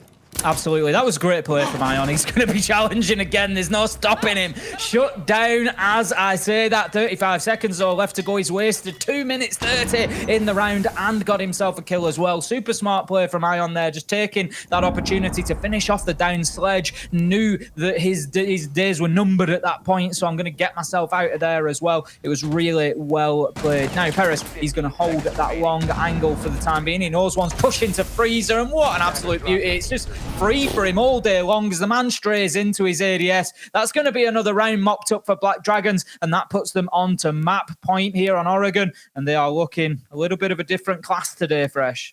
That disruption element, they knew that they got outclassed when they played this site on the merits, because they played this site the first time they defended there. The merits of the site and the execution and just the gun skill from Toski in particular the first time that Laundry was attacked, they couldn't deal with it. So what do they do? They pick a Cav. It's not conventional by any means, but it was absolutely possibly the most disruptive thing they could have done, especially when the Cav gets that injure and you're thinking, oh my goodness, there's an interrogation on. She doesn't, she gets killed, she rotates through, she causes a whole lot of havoc and wastes a whole lot of time, which means 10 seconds left for that execute. You just got to look at two doorways, you get the kills. Really nice round coming out of Black Dragons there. And the thing is, it just goes to show how different the timing can be as well. Like we were sort of calling for Ion to push onto the sledge that was on drones, but Hibana was only a couple of seconds behind there. If he goes in there, thinks he's got a free interrogation, maybe that ends very differently, where Hibana picks the kill up, manages to then resuscitate sledge, and it's all very, very different. So it worked out nicely for Ion in the end. So we're going to have what could potentially be our last round on Oregon here as Black Dragons, they take another defense. It's going to be dining room and kitchen, as they have won dorms and laundry in the last 2 rounds. So this is their third choice site. See whether they can hold on to it. It's not something that we saw Phoenix able to do. They tried in round 4, but Black Dragons were able to get the win there. And we had said at the time, Phoenix just spread themselves a little bit too broadly. They were sort of trying multiple holds realistically, and it just gave Black Dragons the opportunity to pick them apart. So we'll see if Black Dragons are a little bit more focused here. And we'll see straight away they're not going for that small tower hold that Phoenix went for. They're just going for a kind of reinforcing the utility in site and presumably above site in kids and dorms. So it's all on Phoenix to determine which attack they want to do and how they want to take it. Given there's no investment in small tower, it might be wise to take from that side. Although it looks like the attackers are just swarming, looking for the right opportunity to take and then deciding where they want to go from there. Going to be some aggression moving into Armory. Then Pixie on the Iana trying to find some entry kills. Knows that there's going to be players in a setup on the top floor, but will have work to do yet to get in there. Going to push through Trophy eventually and look to take those challenges, but it's likely that the defenders are sort of deep inside of dorms and deep inside of kids' dorms. They're not going to give anything away too easily here, so it's going to be a tough one for the Iana. But Pabby, interestingly, has got himself established inside a meeting there, and on the Havana, that's going to be an opportunity to get that wall open through into kitchen, and that could be it could be an interesting one, because it's really going to force those defenders to move around and rotate inside a site. They've still got the vertical above kitchen for the time being, so it won't be the end of the world, but it certainly will be fascinating in terms of the rest of the round if he can get this open. But there's utility to be cleared, and here comes the Maverick to do just that. Maverick will eventually shoot out the mute jammer, and it's not a take that we see often, Ace, in terms of a meeting take. The big issue with this take, if you don't control kids, is that the defenders can play vertically right above the breach and right above that default plant spot behind the box there that you might try to go through the breach. We will see Pabby get one onto Live, as Live gets one onto Toxie. Instant refrag, and Ion, you see him above the vertical holes there. He's got the breach and the green door on lock. you just feel like Black Dragons have got this here fresh, if I'm honest. They've got themselves the man advantage. They're 4 versus 3. They've still got the vertical pressure. There's one outside for Phoenix on the rappel, but not inside of the map. It's going to be very, very difficult from here. We see Papi Luxor just dropping off the rappel there, but Passetto manages to find Pixie. We've got Perez taking shots through onto Luxor as well. It is not going to be easy. Luxor shut down by Passetto. It's 1 versus 4 now. Surely this is the end. It will be, as Black Dragons manage to take map number 1 of Oregon against Phoenix, and it is 1 step towards that final for the Black Dragons. More or less absolutely clinical from Black Dragons. They knew exactly which attack, which defense they wanted to do, the win conditions, and most importantly, what their opponents might try to do to beat them. They were ready for it, and they had every play in the book to deal with it. Yeah, they really did. Like you said, there was a couple of sort of flashes there where you thought Phoenix might be able to just get something going, but it just wasn't possible for them in the end. It was a tough one, and Black Dragons just showing their quality. Of course, we're going to be heading into map 2 shortly. We will just have a little look at our faces for the time being, and then we'll be getting back in there. So what have we seen there that really, lends us to think that Phoenix can bring anything different on Bank Fresh? Just the fact that the Oregon wasn't their map pick, right? They're in a best of 3, each team gets a map pick that they're supposed to be stronger on. So seeing Black Dragons being stronger on that map isn't too much of a surprise. They did manage to get 4 rounds. It wasn't like they were completely sideswept away. So going into Bank, it's the same kind of applies. It's their pick. They're taking the initiative. They will most likely be starting on the non-advantageous side because Black Dragons will get side choice. So they've really just got to almost forget about it, get onto their map, win that map, and then worry about the decider map later on if they should get there. I think it's going to be a tough one from the side of Phoenix to fight their way back into this. I think if they were going to get any joy for me, they needed to be picking up that first map of Oregon, and the way things have gone there with the sort of freedom that Black Dragons have played with, it's going to make things very, very difficult for them as they move forward. But that's going to be all for us on map 1. Don't you go anywhere. I mean, feel free to maybe go and get a drink or something, but make sure you're back here in a couple of minutes because we're going to go to a quick break, and when we come back, we will have map 2 and more Siege LATAM close qualifier action for you.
Welcome back, and we have got some more action for you coming up between Black Dragons and Phoenix. I am MIBR, joined by Fresh, as I have been for the last couple of days, and what a pleasure it's been, I must say, Jack. Oh, thank you very much, Ace. Thank you. It's nice for me. I don't get a lot of time to get on the mic, but you know, when I do get to stretch my lungs out, and there's no better person to do it with. Very generous indeed. So we have seen map number 1 of this best of 3. Black Dragons were able to get the win on Oregon, and they're going to be heading into Bank next up. So looking forward to that. As we said, Fresh, they had a little bit of the running things on the roam. Black Dragons, are we likely to see more of the same here? Oh, it's a great win condition for them. And you think about Bank as well, and you think about it's got, what, 3 floors? It's got so many staircases you can rotate up. It's got so many rooms that you've got to drone out. So many tables you can hide behind in, you know, places like open areas, CEO, sofas in executive office. So many places that Black Dragons, when they're on the defense, can really... We saw the Kavira play. We saw them wanting to play on Phoenix's misdroning. Bank is the perfect map to go to if you want to use that as a win condition.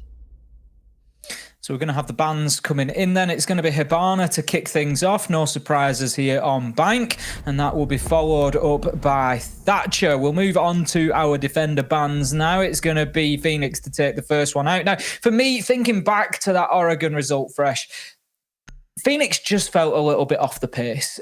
We've said they've had a couple of changes on the roster. Obviously, Luxor has played with them before, but Toski's coming in pretty new to it all.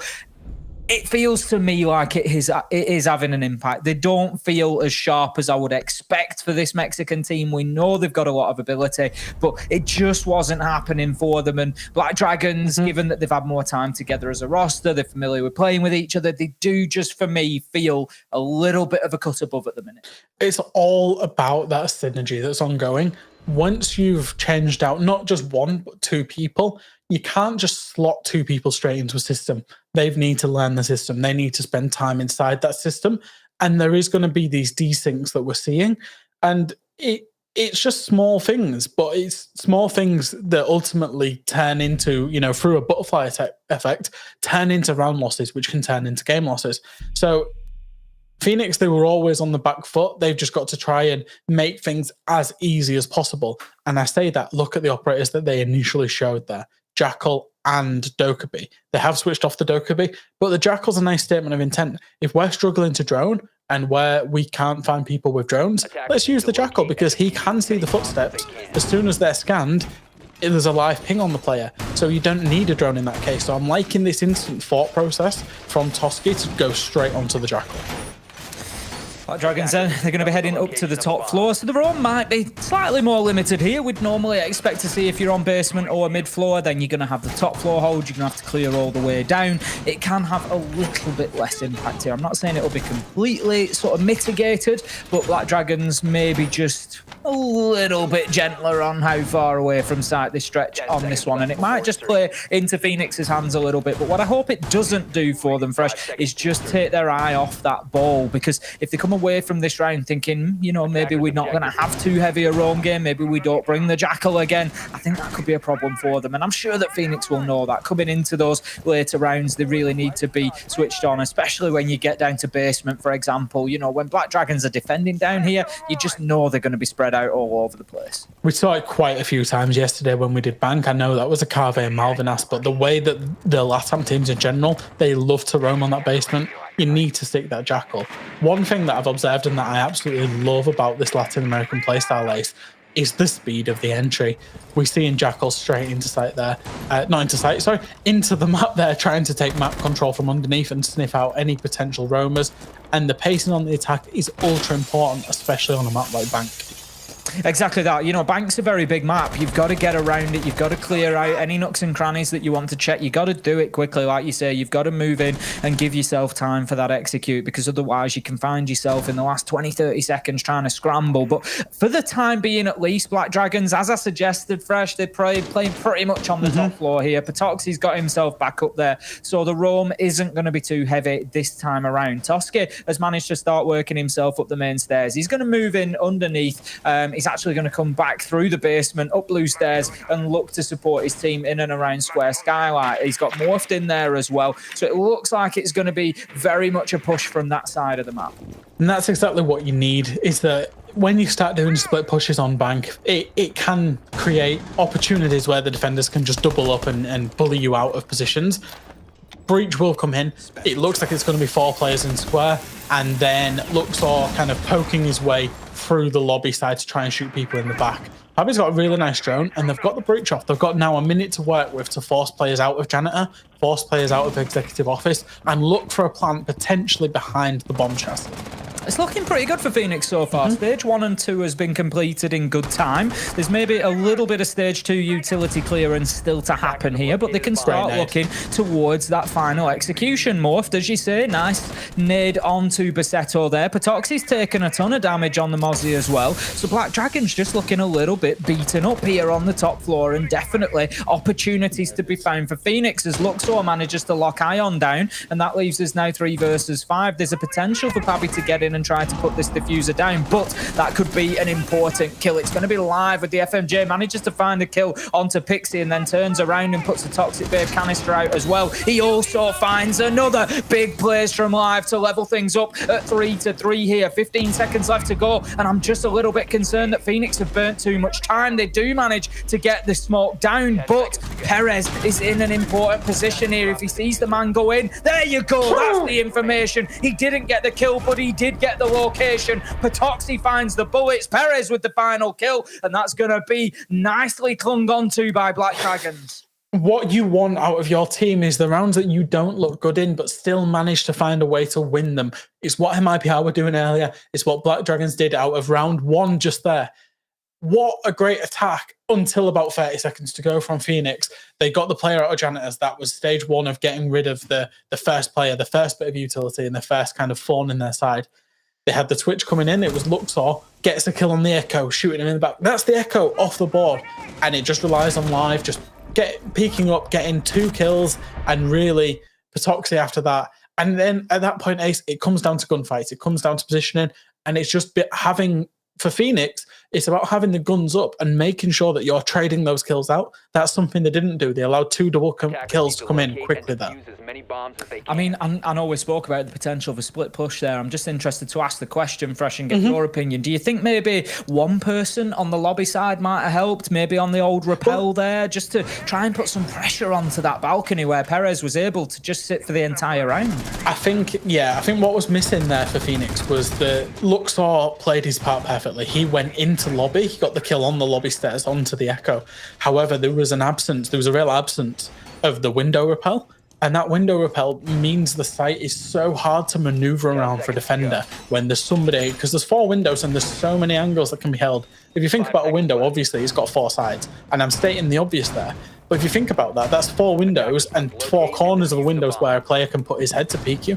It's so hard as a defender to peek those windows. If Phoenix had somebody playing there, they could have cut sight completely and they probably win that round. It's really small margins, but it's those small margins that are losing them rounds at this point. Black Dragons are just concerned about the potential of a garage push coming out here in round 2, where Phoenix are going to be attacking onto basement. It's going to be lockers and CCTV for them.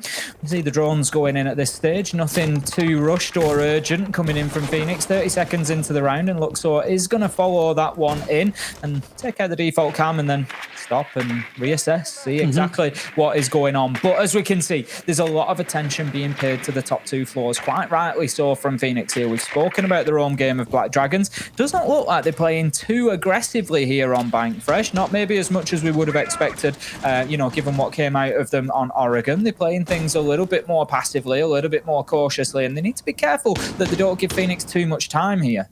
That's the problem, is Phoenix, they're happy to keep the pace up, and you see the drones, they've got the mid floor already.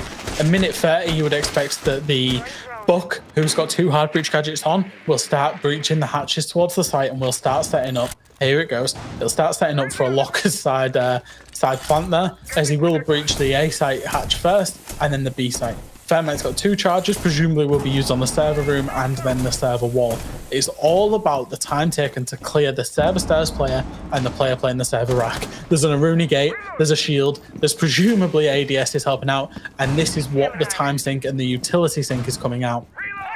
I mean, it's another sort of older time hold, really. Warden, we don't see shotgun. blue stairs too much with the Warden shotgun, but it can be very difficult to clear out. We have one flash comes in, taken by the Aruni gate, the second taken by the ADS, the third taken by a Wamai, but with the... No, it's not a Wamai magnet, sorry. It was actually successful, but the Warden classes, they're just going to ward it off anyway and allow him to keep playing in that position. The shield is cleared out, but we're down to 55 seconds fresh. They still haven't moved the Warden. They still haven't got in and breached down onto that plant spot. Bassetto's going to take a bit of damage, but he's just going to carry on holding here. He doesn't care. He is there to die. The nades are coming in, taken out. He gets one. Can he get another? That is a big opener for Bassetto. And right now, Phoenix have absolutely no answer to the problem that is blue stairs. And it's allowing Patoxy to play on the hatch as well. Perez, he manages to find Luxor. 30 seconds left to go. And this is falling apart for Phoenix. They just don't have any way in here. No, they're going to have to drop hatches and push stairways because there's absolutely no way they're taking server control. Patoxy knows there's somebody on the hatch. He will peek him. He doesn't get the kill, but Bassetto finds another one with the submachine gun there, and it's all up to Toski running through garage. He's sprinting through garage, and Ion will kill him out.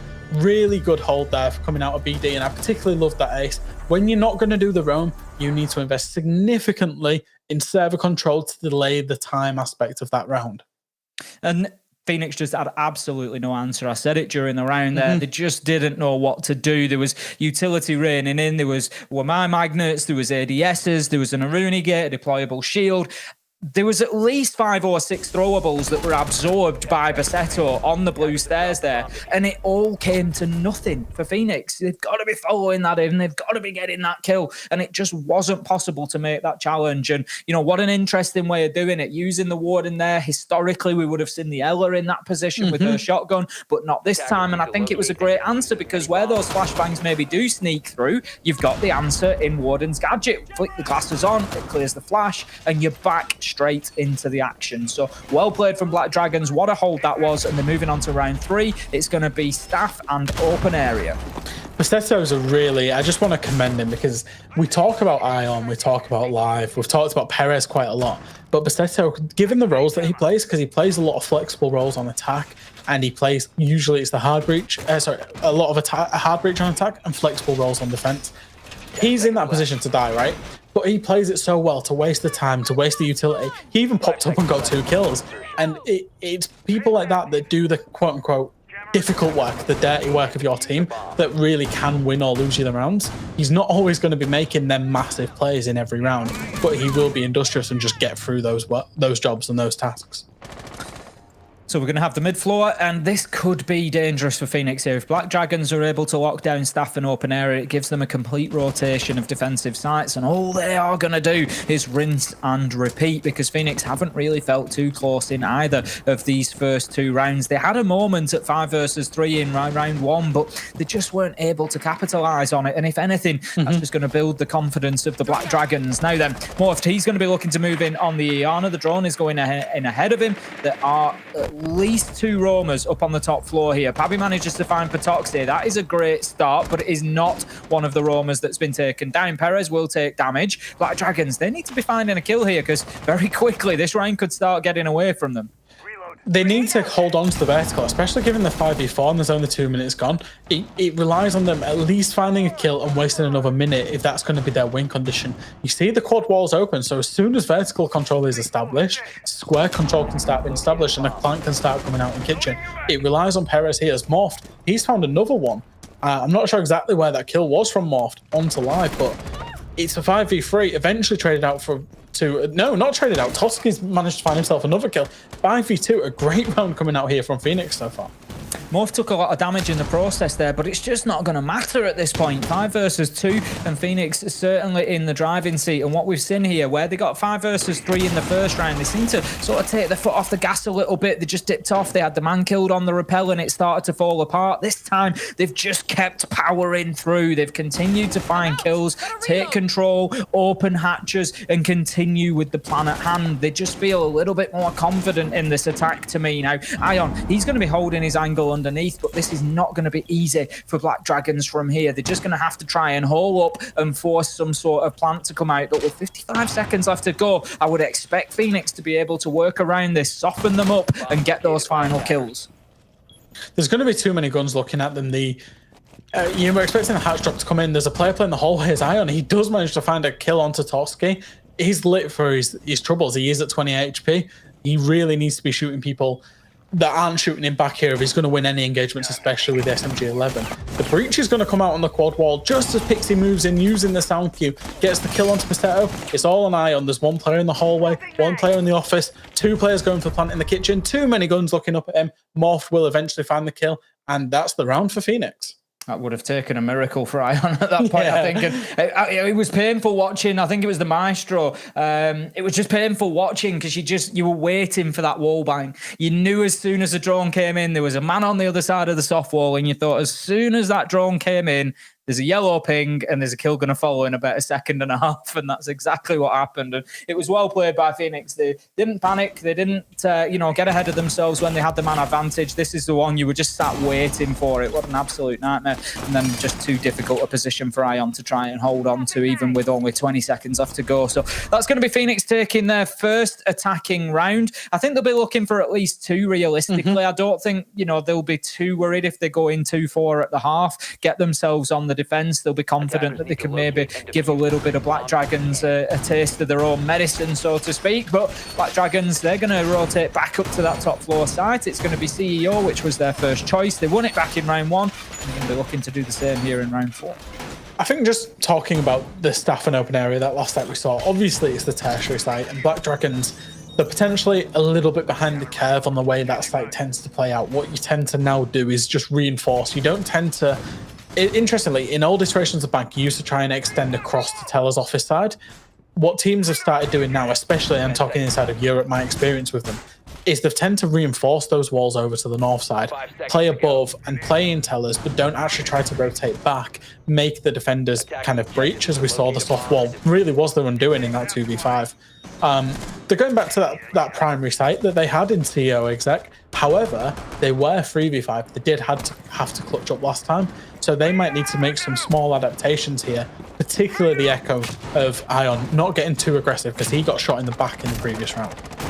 This is the sort of stuff that I love because inevitably, as you say, Black Dragons are going to look to maybe make a few tweaks, but at the same time, so are Phoenix here because they obviously struggled to close it out last time. Perez was able to just stay rooted to that balcony and just make it really difficult for the man to come in with the diffuser and get the plant down. So I'm sure that Phoenix are going to look at that and think, right, how do we prevent that this time? So it's so many moving parts and just sort of rotating around each other. Black Dragons adapt, but Phoenix shift what they do at the same point. Yeah. It's just always so fascinating to watch it play out now. Pabby's going to be on the window rappel for the time being, supported by Pixie. He went in like this last time, pretty much straight underneath the default cam to try and get that wall open. Did a great job of that. It was done early in the round, and it looks like that will probably be the case again this time, but not quite as quickly, I don't think, as the drones are continuing to feed information back in. And right now, Black Dragons, they haven't been forced to move anywhere at the minute. No, they've wasted the time. Phoenix just making sure that they can actually safely rappel in. We're seeing them drone every inch of what they can. Pabby probably goes in very shortly, as well as we see the Ayana also in the kind of electrical box, just waiting to go in bottom square. They're making sure there's no absolutely no angles that they can be peeked from. We'll expect to see the breach come in, and it feels like deja vu. Stage 1, it's been done. It's a little bit slow, but it has been done. Pabby, he will find another kill on Toxie, who's looking to get a little bit aggressive on the janitor hallway there. I think he did the same last time. He threw a nitro around the corner and didn't land it. So this time tries to get a bit more aggressive and take the peak. But as you say, they were well aware and ready for it. But Live does it again. Same thing last time. Took the man off the rappel. And if you remember, that was the change. That was the moment that swung the round, really. But Pixie, he gets straight back on those windows and manages to find one through the breach onto Live this time. That could be the opener that Phoenix needs. 45 seconds left to go. And they need to start pushing now. They left it a little bit too late last time and they didn't have any options other than to try and just push in brute force. Basetto finds Pabby and the exact same thing is starting to happen again. Perez is rooted in position. This time they've got the Echo fresh. That could be big if the Yokai drones are still in play to prevent a plant going down. Luxor takes some damage as he goes in with the diffuser and it's all or nothing for Phoenix now. They've got to go in and they've got to start getting this suitcase on the ground. Pasetto's in a great position but shut down by Luxor. That could be a really important kill, but I'm still asking the question about the Echo. How pivotal is it going to be? Luxor getting that diffuser down. I don't think he's got any drones left and can't make an impact on it, so that is going to be a successful plant. This is almost the hardest retake to do, other than maybe Consulate Garage, which obviously isn't in the pool anymore, because the players, they're going to play that window rappel, and it's almost impossible to retake against a window without going out of said window. Perez, he's gone down into lobby. He won't find anything. The Phoenix players, they're going to be way too ready for that, and it's all about Ion trying to look for the kill, and then one of the players needs to go out and challenge the window. They need to find the kill onto the top square player first. They're peeking absolutely everything. They have no idea where he is. As the red ping does come out, right, it's go time. Somebody needs to go on the rappel, somebody needs to go out the window. Out the window, gets the kill, but I don't think it's too late for the defuse. A great round coming out of Phoenix. A great but slow retake coming out of Black Dragons. Phoenix take the round. It was a hell of an effort. You've got to give them that. It was, you know, they found the kills that they needed to. They just took too long finding the twitch of Luxor, who has had a great round there. Not only has he got a big kill onto Basetto inside a janitor, he's got the diffuser down, and then he's also wasted sufficient time in that post plant to prevent the jump out being effective when it did come. So well played from Luxor on the Twitch. Going to give Phoenix another round, put them 2-2, level things up, and all of a sudden Black Dragons maybe feeling a little bit under pressure here, a little bit against the ropes. They came out so strong in the first couple of rounds, but as we've seen throughout the last couple of days for Black Dragons, they come out strong and then they just allow themselves to be reeled back in. They do. They win a few, they lose a few, and they look generally when they win them, they look in full control, and when they lose them, they don't look in any control. It's really stark contrast. And I think if you're Black Dragons, that would kind of, if I was a coaching staff on Black Dragons, for example, that would worry me, and I'd want to try and hit that middle ground consistently in most rounds where you've got enough control and you can win or lose it. Because, again, once Phoenix knew what they wanted, they got the plant down. And as I will say, it was up to Luxor. He repelled in, he got the kills. But also, what he did in the very first round set that play up. Because in the first round, he came in ATMs, he came in lobby and got the kill onto the Echo. The Echo was distracted and constantly paranoid looking at lobby throughout a lot of that round, which kind of means there's not a gunner looking at the breach. He's not sat on his Echo cams. He was distracted. Eventually, that probably came to cost BD in the end. Round number 5 then, as we head towards the end of the first half. Black Dragons are going to be taking the lockers and CCTV defense once again down in the basement. They've got the Warden. Basetto last time proved absolutely pivotal. Phoenix had no answers whatsoever. So the interesting question here is if Black Dragons rinse and repeat and try to take that blue stairs hold to prevent the push into server, will Phoenix this time be able to adapt? Will they have the answers? Because they should know exactly what is coming, because last time it was so effective. We've got the Aruni, we've got the Jaeger, we've got the Wamai, we've got everything that they need to try and hold on to those blue stairs. But how the Phoenix shut it out? They've only got 2 nades and 2 flashes. They've got, 2 nades, 2 flashes, 3 flashes and 2 smokes. The smokes they may want for the plant. So they could be limited on those throwables again by having the 4 hard breach options.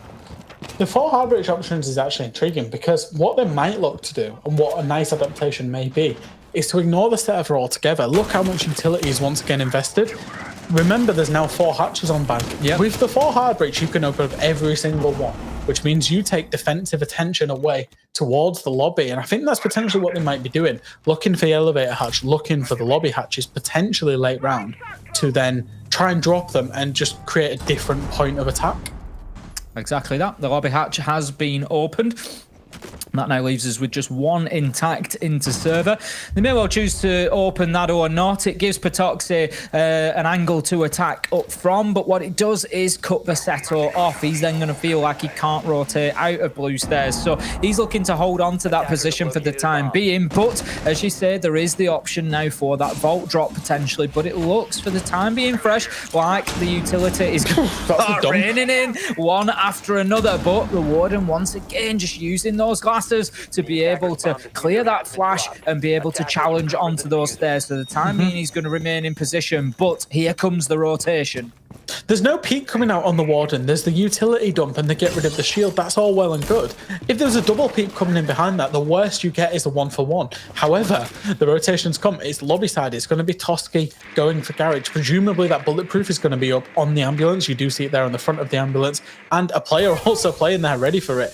So the attack's got to come out. Garage is huge here. If the attack win Garage, then the attack can come out for lobby side, drop in the hatches and look into plant in the B bomb site. Vassetto must be screaming at this point, though, to say, look, I've not been pushed on server stairs. It has to be a rotation. Once that utility gets cleared out, sit down, Pabby. It's as simple as that. If you're going to walk into a shotgun, you're going to get a face full of it, and that's exactly what happens. Ion fans look so. It's falling apart here. Phoenix still don't have the answer, Fresh. The kills come in, the clock ticks down, and that's going to be the round for Black Dragons. And as you said, they just weren't quick enough, I don't think, in any way, shape or form. So like you say, all the utility piles into blue, you need to be quick and peek on the back of it to try and get the kill. They're not choosing to do that, fine. So your rotation has got to be much quicker than it was, because as I say, Vassetto at that point saying they cleared this utility 30 seconds ago and have not been pushed yet. They're going somewhere else. And then guess what? We're ready for it. We've got a man in Garage. We're ready for the hatch drops. And that is exactly as it played out. One thing that I will say, and I'll draw experience particularly from the way European teams play this, and particularly the way books on European teams play this. We've seen them very often where they will just walk in booking with the shotgun, because then you're playing shotgun against shotgun at very close range. And there's a lot of little tricks that European teams do that will clear out the server stairs, throwing a nade in but peeking before the nade goes off. Those type of tricks. But at the very worst, and I said it in the round, at the very worst, peek it with 2 people, because it's unlikely that shotgun blast is going to kill 2 people. It might kill the first guy, sure, but you can get off a 1-for-1 trade and you can do the attack that you actually want to do as the attackers there from Phoenix. Unfortunately, they won't, unless we get to overtime, Ace, they won't get another chance to attack this. So it's maybe one for thinking for next time, or, you know, going into their kind of regional league in 2022. Exactly that. Now then, heading into round 6, it's going to be the final defense for Black Dragons. And interestingly, Fresh, they do have the top floor available because they lost it last time around, and it was their primary choice, but they've chosen not to go to CEO. Instead, they've gone down to the tertiary site, which is staff and open area. Now then, last time they defended this was round 3. Phoenix were able to get the win, so not necessarily any worse an outcome than they had last round in the top floor, but they've decided to mix things up, and we'll see if they can get this one locked down. Now, last time around, the top floor roam wasn't really too impactful. If you remember, kills came in elsewhere and effectively cut the roamers off and made their life a lot more difficult. So we'll see this time whether Black Dragons can have a better impact. And I think the answer is no, they can't, as Toski manages to find the opener onto live. And I think I criticised the way they played it last time in terms of trying to play above and across. I think you really need to put that investment either straight above or straight into tellers and not try to do both. Perez, again, he's kind of locking himself in janitors. He might have a rotate around the back, but Toski's already there holding a rotate back out. So Perez is presumably the next player to die here, as bullets will just miss him by a fraction. And he does swing out. He's going to swing top square. It looks like they're aware of him. He does get the kill onto Morphed, and he's going to rotate through. Toski's probably his next port of call, as he's just seen him. However, Toski's just been downed by a T4 below. So this is really good adaptation coming out of the defense, making sure they're getting these kills upstairs and making sure top floor control is really hard to take for the attack.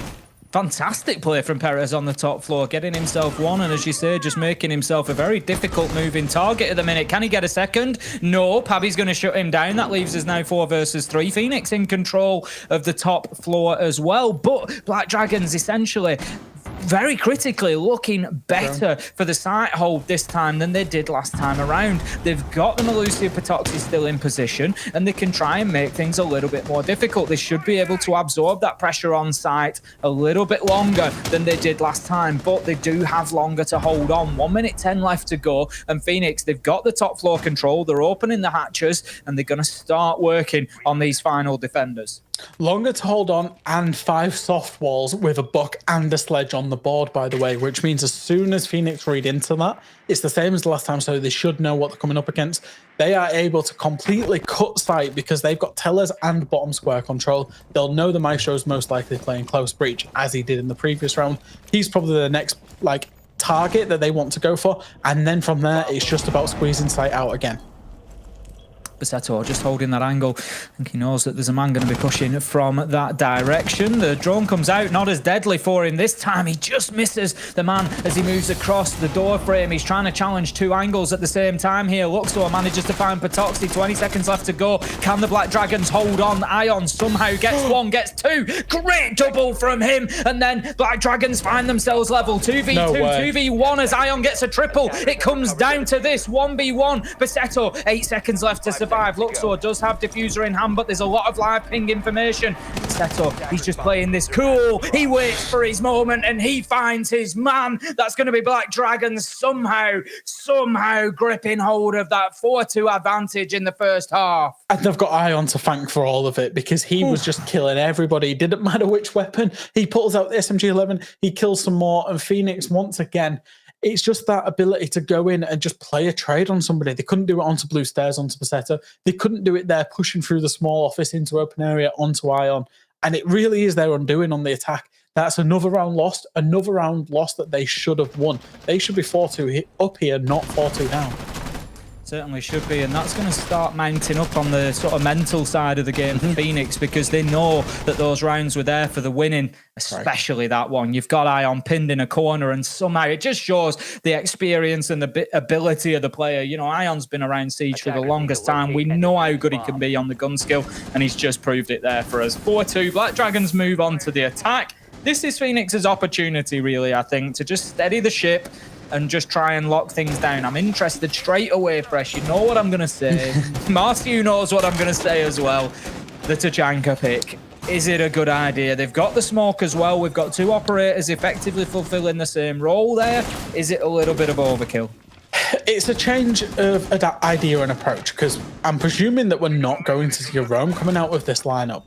So what I'm going to presume that we're going to see is less of a slight roam, because we've got to rotate. So there's going to be a kind of false roam. Shoot some drones, come back down. You want to waste time. That's your key win condition when you're a defender. You're going to kind of falsely fight for server. It's called a false roam, a false extension. You're going to put a small amount of utility in, but eventually give it up. Pixie has to stay alive. Sorry, not Pixie. Pabby has to stay alive on the Jaeger. Pixie has to stay alive on the Wamai, get themselves back to site. What they're wanting to do here is what we would call test the execute.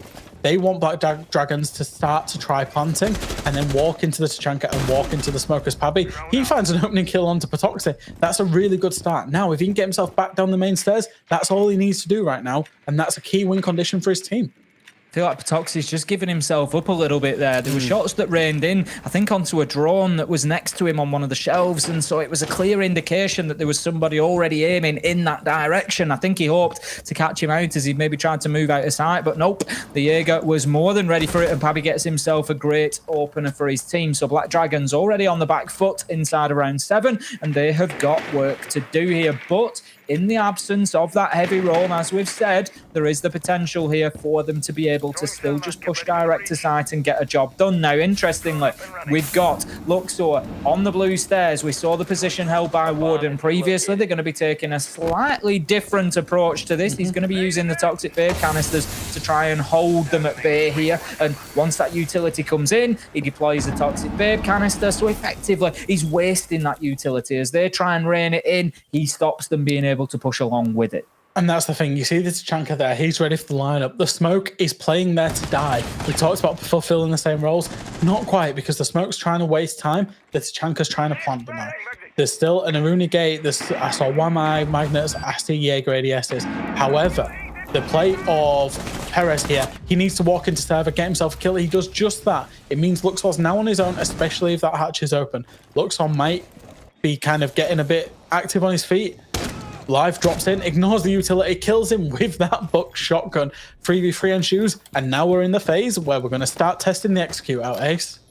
There we go. We're going to have the wall getting open. 50 seconds left to go, so Black Dragons have got plenty of time to work with. And interestingly, if you look above, you've got Ion on the hatch, which is potentially going to be a key factor here as well. One to watch out for. What a shot comes in there. Nearly takes the head off Pabi, and Bassetto's getting the diffuser down. He's going to be successful here, Frash. There's literally no attempt from the Tachanka until the very last second there. We see the flames erupt, but it was just too little too late. And now Ion on that hatch is going to prove an absolute nuisance. He knows he's likely to be pushed from main stairs, so he turns his attention there as Live manages to get himself a kill, and this is going to be very difficult for Phoenix now. 27 seconds left to go. That's the Tachanka out, and that is the round finished as Bassetto finds the final kill onto Toski, and Black Dragons, they really are finding their feet here. I have absolutely no idea what Morph was doing there on the Tachanka, and I don't like to call out specific players. However, the Tachanka exists specifically for plant denial. So much ammo in that Shoemaker launcher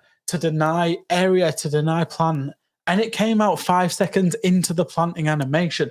That needed to be coming out 5 seconds before the planting animation and just constantly spamming it. The second that plant goes down, that's your win condition gone. The Tachanka needs to be so much more active with that gadget that he has. Otherwise, why are you bringing the Tachanka at all? As you said, you know, they're testing the execute, except the problem was they just let him put it down. Yeah. They just came in and they just were not prepared. I think the thing is, there was a challenge. There was a little bit of aggression on the door. If we fair, there was a little bit of aggression on the door as Bassetto started planting. Though. It wasn't, but it was through interlockers, which is basically through the red hole, interlockers. So I think in the sort of region that Tachanka was trying to play, there was, you know, maybe he dips away from that fight a little bit. But as you say, effectively, you might as well lose your life on the fight, because if you're not going to deny the plant, you're going to lose the round. So one way or another, you might as well stick your head above the parapet and see what sticks, because, you know, as we see, the outcome is the same either way. But it's easy for us to see. We sit here and we have a nice top-down view and all the silhouettes, and, you know, it's very easy for us to call it. But as it stands, Black Dragons, a good round from them. They lost the opening kill. They were man disadvantage, and they worked very, very well into server. Perez, as you say, essential kill really at the beginning of the round. It's exactly what opened it up, because he walks in dead tunnel, he gets the kill on the server player. Now that server player, he's holding the hatch drop. The hatch drop can't occur. As soon as the server player is dead, the hatch drop occurred, which was the buck on Live, gets the kill without having to mess around clearing the utility and double peeking a shotgun on the stairs. It really was nice play. And Perez, he did only get a 1-for-1, but like I say, he opened the round up. Moving through, we're seeing CO and we're seeing window play early coming out of BD. 2 players indeed on the window. The 2 internal windows were castle barricaded, and I think that's probably been a little bit of a driving factor for those players getting on the rappel so quickly. I think it's making them feel safe, because they're not going to be peeked from inside. So they're happy to get themselves out there and start to try and work those external angles. We'll see how much joy they have from them, because obviously it works both ways. So the castle barricade does limit their ability to have an impact into sight as well. But for now, the drones are in there. They're feeding information back out, and they're going to continue trying to work those angles. They've got some great work done here. They've got the Canto wall open from distance, so that allows the elevators to be cleared out. But more somehow, the diffuser's going down here fresh. Perez has walked in from behind. He's got himself 2. This is unbelievable. Bassetto manages to get a plant. Phoenix have just completely lost control of sight.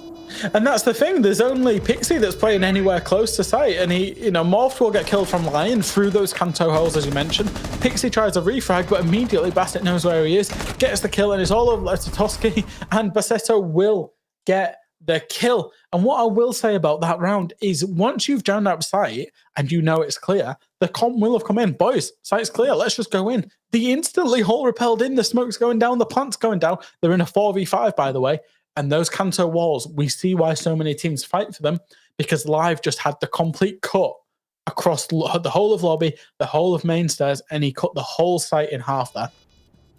I mean, the thing is, we know that Black Dragon's going to do this as well. So Phoenix, they must have been watching yesterday. They must have reviewed the VODs. Black Dragons, when given the opportunity, I'm thinking back to the coastline that we cast them on. As soon as the opportunity was there, bang, they were in, and the diffuser was going down. So if you're going to leave, like you say, sights so light as they did, don't expect anything different. And unfortunately, Phoenix seemed to think that there was going to be another way out of that. But Black Dragons, they've got themselves onto not just map point, but match point as well now. It is a best of 3, of course, so this is going to put them potentially, if they can win this round or any of the next 4 rounds, it is going to catapult them into a final showdown against MIBR here in the LATAM Closed Qualifiers. And of course, the winner of that final will stick around in Sweden for the 6th Invitational 2022.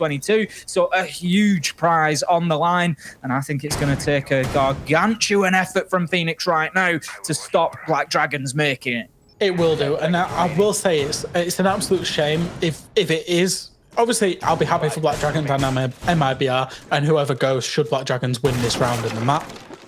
However, it is a shame for the Mexican teams. It is a shame for the Argentinian teams because they've come here and they have put up, for the most part, they've put up a great fight throughout groups yesterday, and even today they've just fallen at that final hurdle potentially. Especially, you know, Phoenix, they're staring down. They can't lose a round now. No, that's it. All the mistakes are done for Phoenix. The chances are burnt. It is now or never. You win every single remaining round from here on in this map, or that's it. You're done. You're going home. You know, and even then, the thing is, it becomes a big mental mountain to climb now, because even if you do win all of those rounds, you've still got another map to go to. You've still got to beat Black Dragons somewhere else. So now it is looking like a big task ahead of them. It is a massive reverse sweep that is needed, and it's going to have to start here and now. We're almost a minute into the first round. Perez is getting himself inside of the site, moving down, and that is not a good start. Fresh Ion, he gets a kill onto Toski to open things up. That is the mute gone, and that is the pressure just mounting here. That's that false roam, and they got a kill. Phoenix got a kill from that false roam in the previous round. They didn't get a kill in this round. They start in 4v5. We saw how well BD managed to clear out server last time. They've now got an extra person to go at it with. Perez is he's confident. He's already trying to work his way down the main stairway here, potentially looking for any defenders. Because the defenders, they might want to try and get a little bit aggressive to try and claw that advantage back. Perez is more than ready for it because they can basically only come from one staircase. And as we've seen, it's possible to execute onto this site with 4 players. So Perez can essentially just hold that angle now and just prevent anybody moving up those main stairs and making that flank attempt that they might go for. As you say, Ion's going to be working those hatches just as he was last time. He's very safe to do so because he's now got Patoxy, who's taken over on the flank. Watch allowing Perez to push down into server with Bassetto. But they are moving around so fluidly and so well here at Black Dragons. They just seem so confident. Fresh. They're going to get that wall open, and here comes the plant attempt very soon, I've no doubt. Yeah, it's that game of cat and mouse, but this time there's no Tachanka. It was a bit irrelevant in the last round. There is a smoke. Bassetto starts trying to bait it out. As a red ping does come into the guy in the hallway, the defender in the hallway, they're going to use a nade for the sound coverage and to try and get a kill. C4 comes out from Morph, goes down, gets the kill on Bassetto. 4v4, somebody needs to instantly retake it. That will be Perez as Patoxy. He finds one on Tabby. The execute's coming down. It is 4v2, 4v1, and it's all up to Pixie. He swings the breach, he swings the rotate, and he gets killed. Black Dragons, they're going to the grand final. They've still got their shot at 6th Invitational 2022. Big plays from Black Dragons at the end there, showing complete dominance down in lockers and CCTV, able to just move in and put the diffuser down almost at will. There was a half attempt from Morph, managed to find himself a nice nitro kill, but as you say, the Black Dragons, they'd had the taste of blood at that point. Perez was straight in there, got that diffuser down and got the round won. So we're going to have an all-Brazilian affair in the LATAM Closed Qualifier final. Milosh, it's gonna be a big final. It definitely will be. Such a shame that you're casting this, you guys, and still didn't get an overtime today. Wow, what an oddity. What's happening to the world today, honestly? What's going on? Well, what a way to make it through. Black Dragons defeating the Mexican champions of Phoenix, and they're going to move through to the grand final. Like you said, Black Dragons versus Made in Brazil, MIBR, and I think it comes without saying that these two teams have played against one another 1,000,001 times. So just from a teaser from your point of view, Ace, what are your thoughts on that final? I think MIBR are going to be very difficult to beat, I'll be honest with you. I think as much as Black Dragons are familiar with MIBR, MIBR are familiar with Black Dragons, and what we saw from MIBR earlier was much closer to their peak performances that we've seen over the last 18 months, rather than the troubled periods that they've had this year due to injuries and things like that. So for me, MIBR looking very strong today. Black Dragons, though, have improved immeasurably from the first game we saw them in yesterday. So I'm certain that they're going to put up a good game against them. It's going to be a tight one. They both know each other well, but I think MIBR have got the legs personally. Well, I want to ask you, Fresh, since you're watching in here, obviously we got 3 people that have been casting LATAM since, everything had turned to its way. So you're coming in as kind of, hey, I'm the expert on other regions. What can I pull out of this? And I want to ask you, if you are MIBR right now, watching this Black Dragons v Phoenix game, what can you take out of this game that you can use and abuse in that final? Black Dragons, they looked good in this game, but they still lost rounds, and they still have these rounds back to back to back where they can just kind of go off the boil a little bit. So if I'm MIBR, I'm looking at really capitalizing on those rounds, really capitalizing and punishing those rounds, so we can start to string 3-4 rounds together. Because Black Dragons, they do have that in them. When they look good, they look great, but when they're not looking great, they're also looking kind of terrible. In those rounds that they lose, there's something quite off with them. So for MIBR, it's really about capitalizing on that. Would you give map predictions? Oh, it's best of 5. So 5 out of the 7 will be played potentially there, Milosh. What do you think are the 2 maps that won't be played? At least won't be in the ban. I think Black Dragons looked pretty ropey on Clubhouse yesterday. So for them, potentially they might not want to go to Clubhouse, because MIBR, I think, will be able to exploit them. Particularly because Black Dragons didn't really play the roam. They played the defense very naively and very kind of standard. They didn't really test out a lot of the attacks. So Clubhouse might be one that Black Dragons might want to stray away from. Well, the top seed from the groups versus the top seed coming out directly from Brazil in the regional tournament. Here's what it all looks like in our bracket. Just in case you forgot what happened earlier there, you missed it, don't you worry.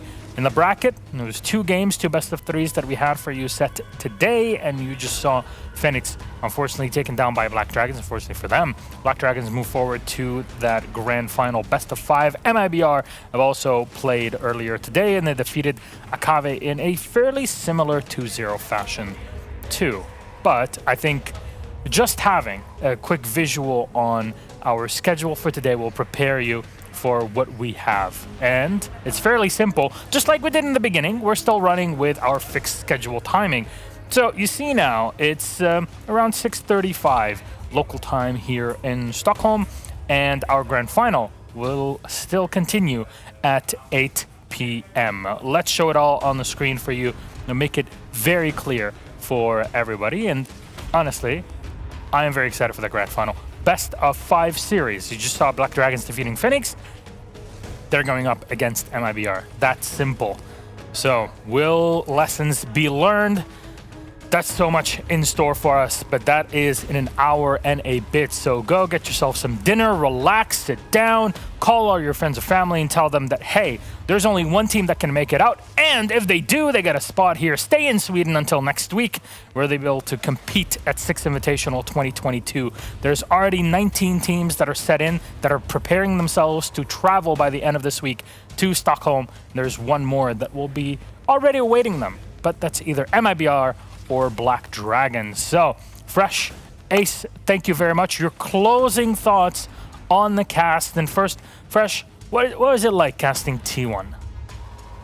Oh, it's a lot of fun, Milosh. I love to get on the mic. I know my job is mainly on the desk with yourself, and I thoroughly enjoy that, but it is always fun to be able to get on the mic and be given the opportunity to.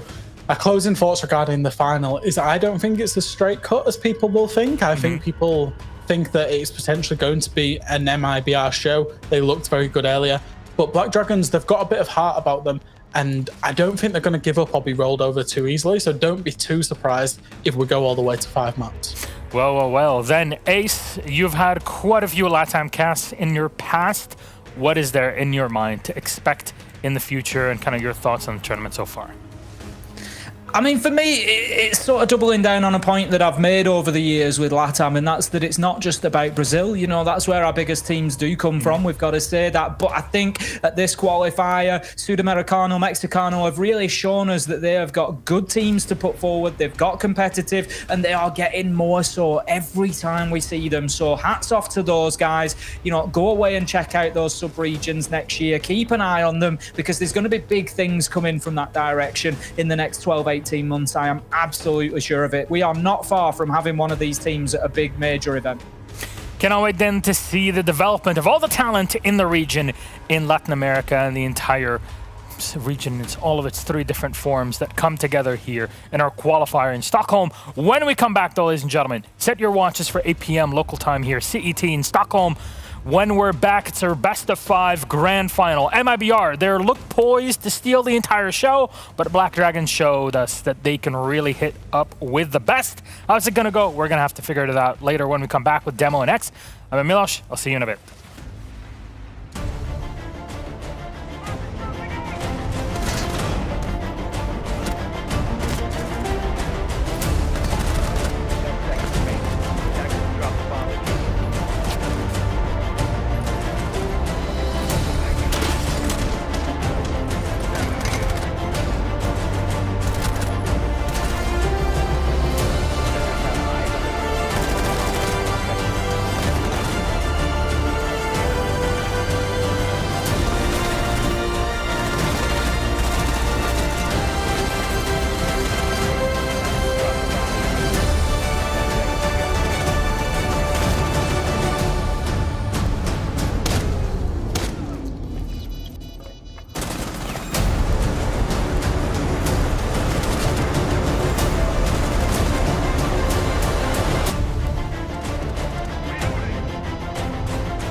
Welcome back, ladies and gentlemen. It is time. Our grand final is about to begin. 19 teams out of the 20 have already been qualified and set in stone. We've seen the groups even out on social media. We still have one more team. Who will it be? Well, we got just the game to decide. A best-of-5 series. We've gone through 2 grueling days of matches. 6 teams came in. 1 will come out, and 2 left in the meat grinder here. It's MIBR going up against their Brazilian comrades, Black Dragons. I'm Miloš Lemetic, your host, and with me up behind are our dedicated expert analysts, casters, whatever you want them to be, of the Latin America region. It's XR Troika and Demo. Gentlemen, welcome back. How are you feeling? Feeling great, feeling energized after watching Tim and Fresh take the reins there for that second best of 3. But itching to get into it, Miloš. Really can't wait to get stuck into this and decide once and for all who that final team will be for next week. New Demo? Yeah. I think if you look at how the kind of courses went, I think everything's kind of fit into place. I think this is probably the expected teams that I would have kind of bet on looking at yesterday. So yeah, I think everything's kind of went how it's supposed to. No upsets as of yet, Miloš. Not much of them really, to be honest, other than a game inconsequential here and there. It didn't really matter much. So hey, who knows what happens here. MIBR for a lot of people might seem like the more experienced team, and you'd probably be right in saying that. And anyways, they had their advantage going into the bracket. Black Dragons had to fight their way through the groups to make it here, but they did top the groups themselves. So the top 2 rated teams make it out into our BO5 Grand Final. MIBR had a field day against Takave, but also similar way for Black Dragons versus the Mexican champions of Phoenix, only having a bit of trouble on map 2. And now, after those 2 best of 3s, we're left with, again, a best of 5 series. This one promises to be super fun to go through tonight, so I hope everybody's ready for it. Of course, we're live from Stockholm, Sweden, and we got both of our teams that are at their desks on the other side of this camera getting ready to go for this matchup. One thing, though, that is missing, and it's, mind you, gentlemen, I don't know much about Rainbow Six. I'm just a host. I don't know anything about this, but I'm told that the maps are fairly important in a series, and best of 5 especially.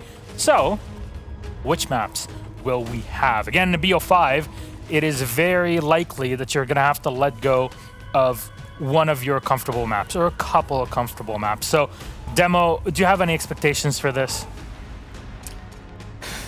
It's always a difficult one, isn't it? With 7 maps to try and predict which 2 aren't going to be showing up today. I think that's a tricky one.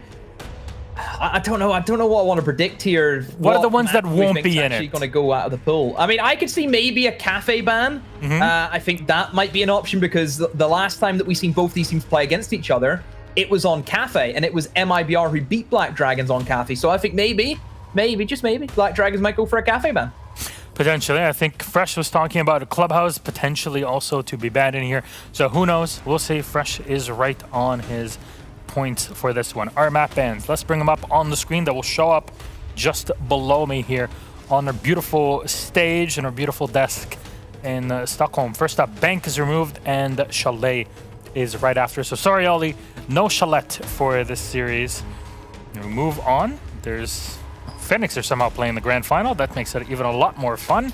Clubhouse makes it through. Oregon Coast, Villa, and Cafe Dostoevsky as our decider. We'll get the confirmation on all of these, and I believe we do have starting sides as well. So let me bring them up and confirm. Clubhouse is first, and Black Dragons start off on defense. Now, before we talk in details about that, Ollie, overall, what do you think about this map and phase? I think we've probably not seen the bottom of either team here today so far, or even over the course of the weekend, if we're talking about Black Dragons as well. They haven't been pressured, they haven't been pushed as much as they could have been. And this is where it really starts to come down to it, because this is where we see them hopefully get pressured and get pushed by one another.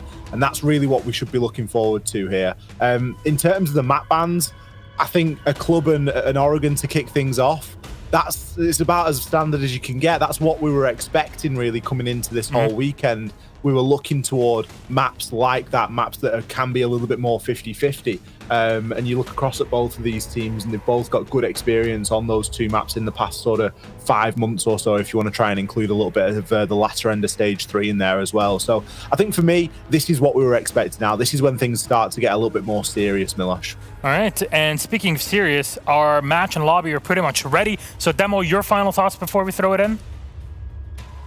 It's going to be one for the history books, Milosh.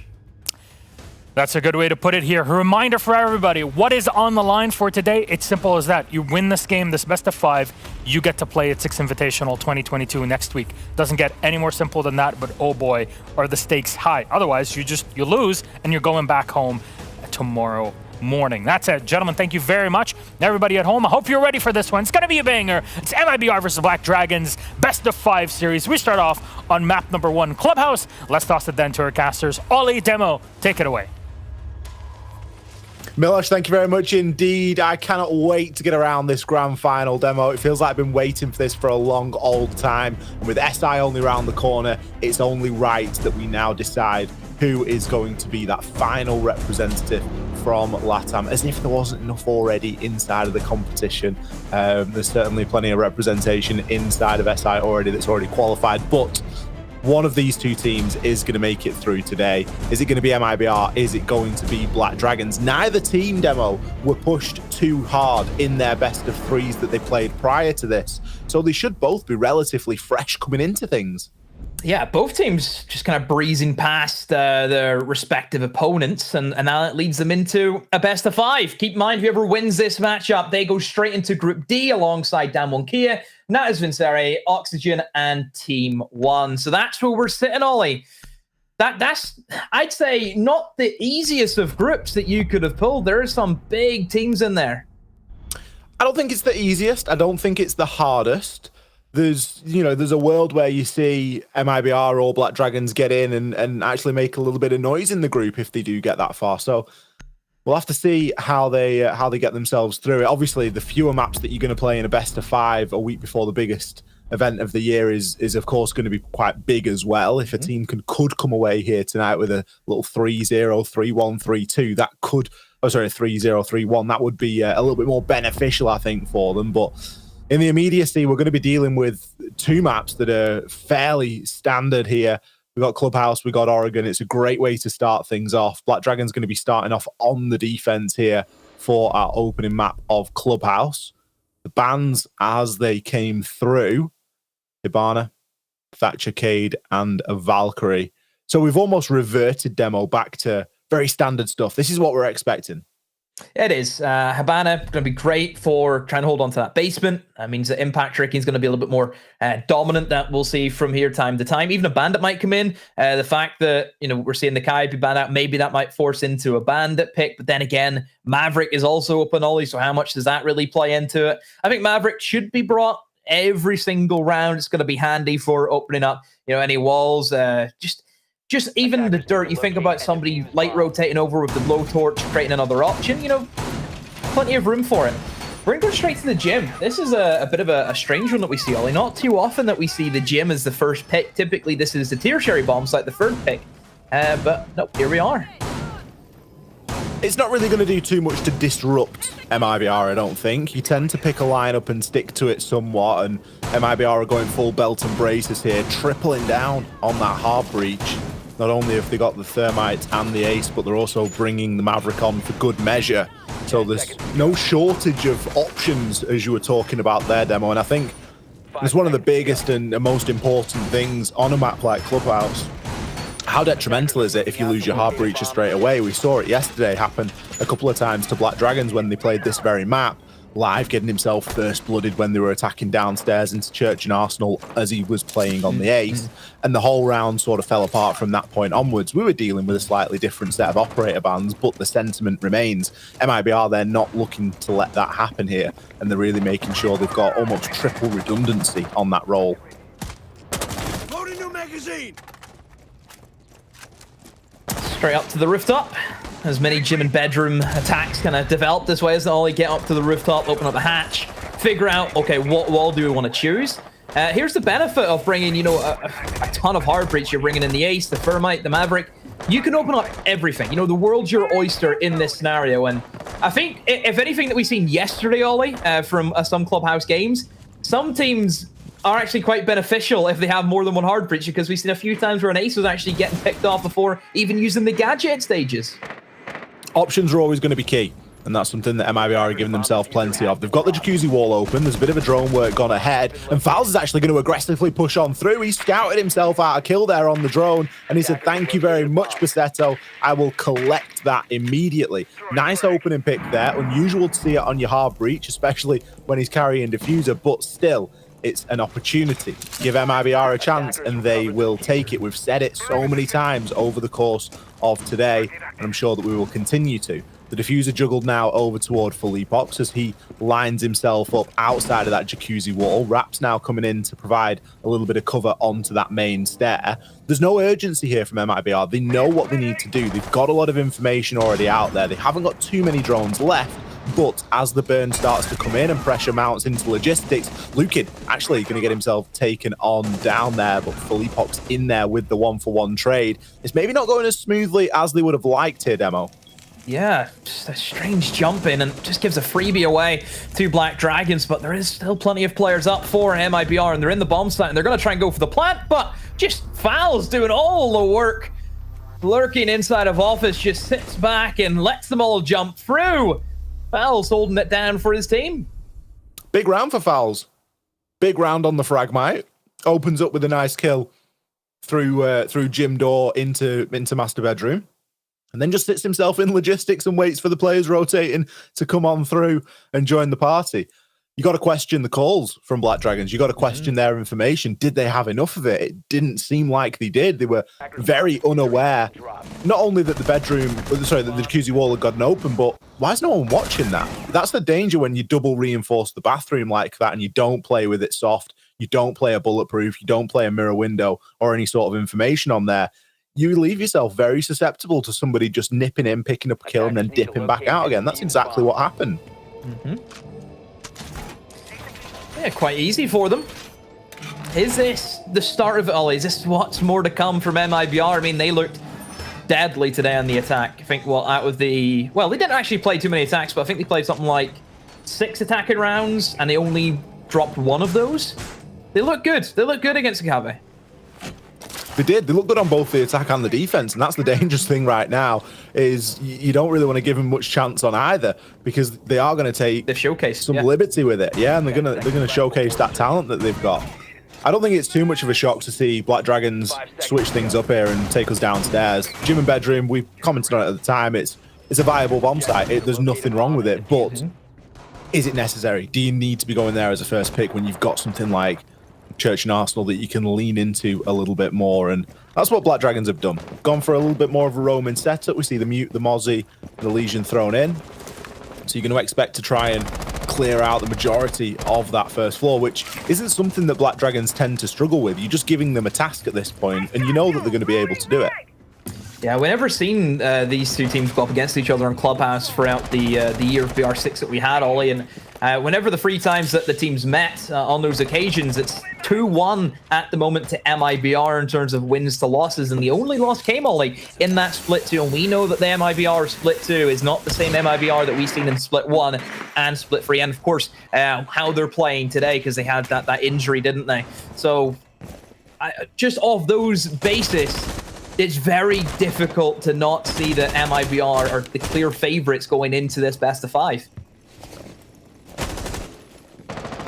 Lukid on the roam clear now. He's made his way into bedroom. He's obviously working off a bit of information here because he does seem to be moving fairly confidently. He knows that somebody's inside a cache and that there is a little bit of a rotation to worry about. The drone is going to be inside of the doorway, but it's Raps to pick up that first kill as he shuts Patoxy down. Can get a bit of a line of sight onto the second as well, as that wall will be made short work of by the lifeline, and pre-fires continue to ring on through. We do also have a player downstairs, Redux. He's ready to collect the rotation, but immediately is going to be traded. Perez grabs one back. It's a small price to pay for burning half of the round. You've lost your 2 roamers, but you've also lost a C4 there in the form of Live. Drone work still being done. MIBR making sure that no stone will be left unturned. So Now they start to rotate in, and this is where we see the utility come in. The hatches will be opened up, even dirt might be opened up. It just really depends on how they feel as if they want to orientate this attack.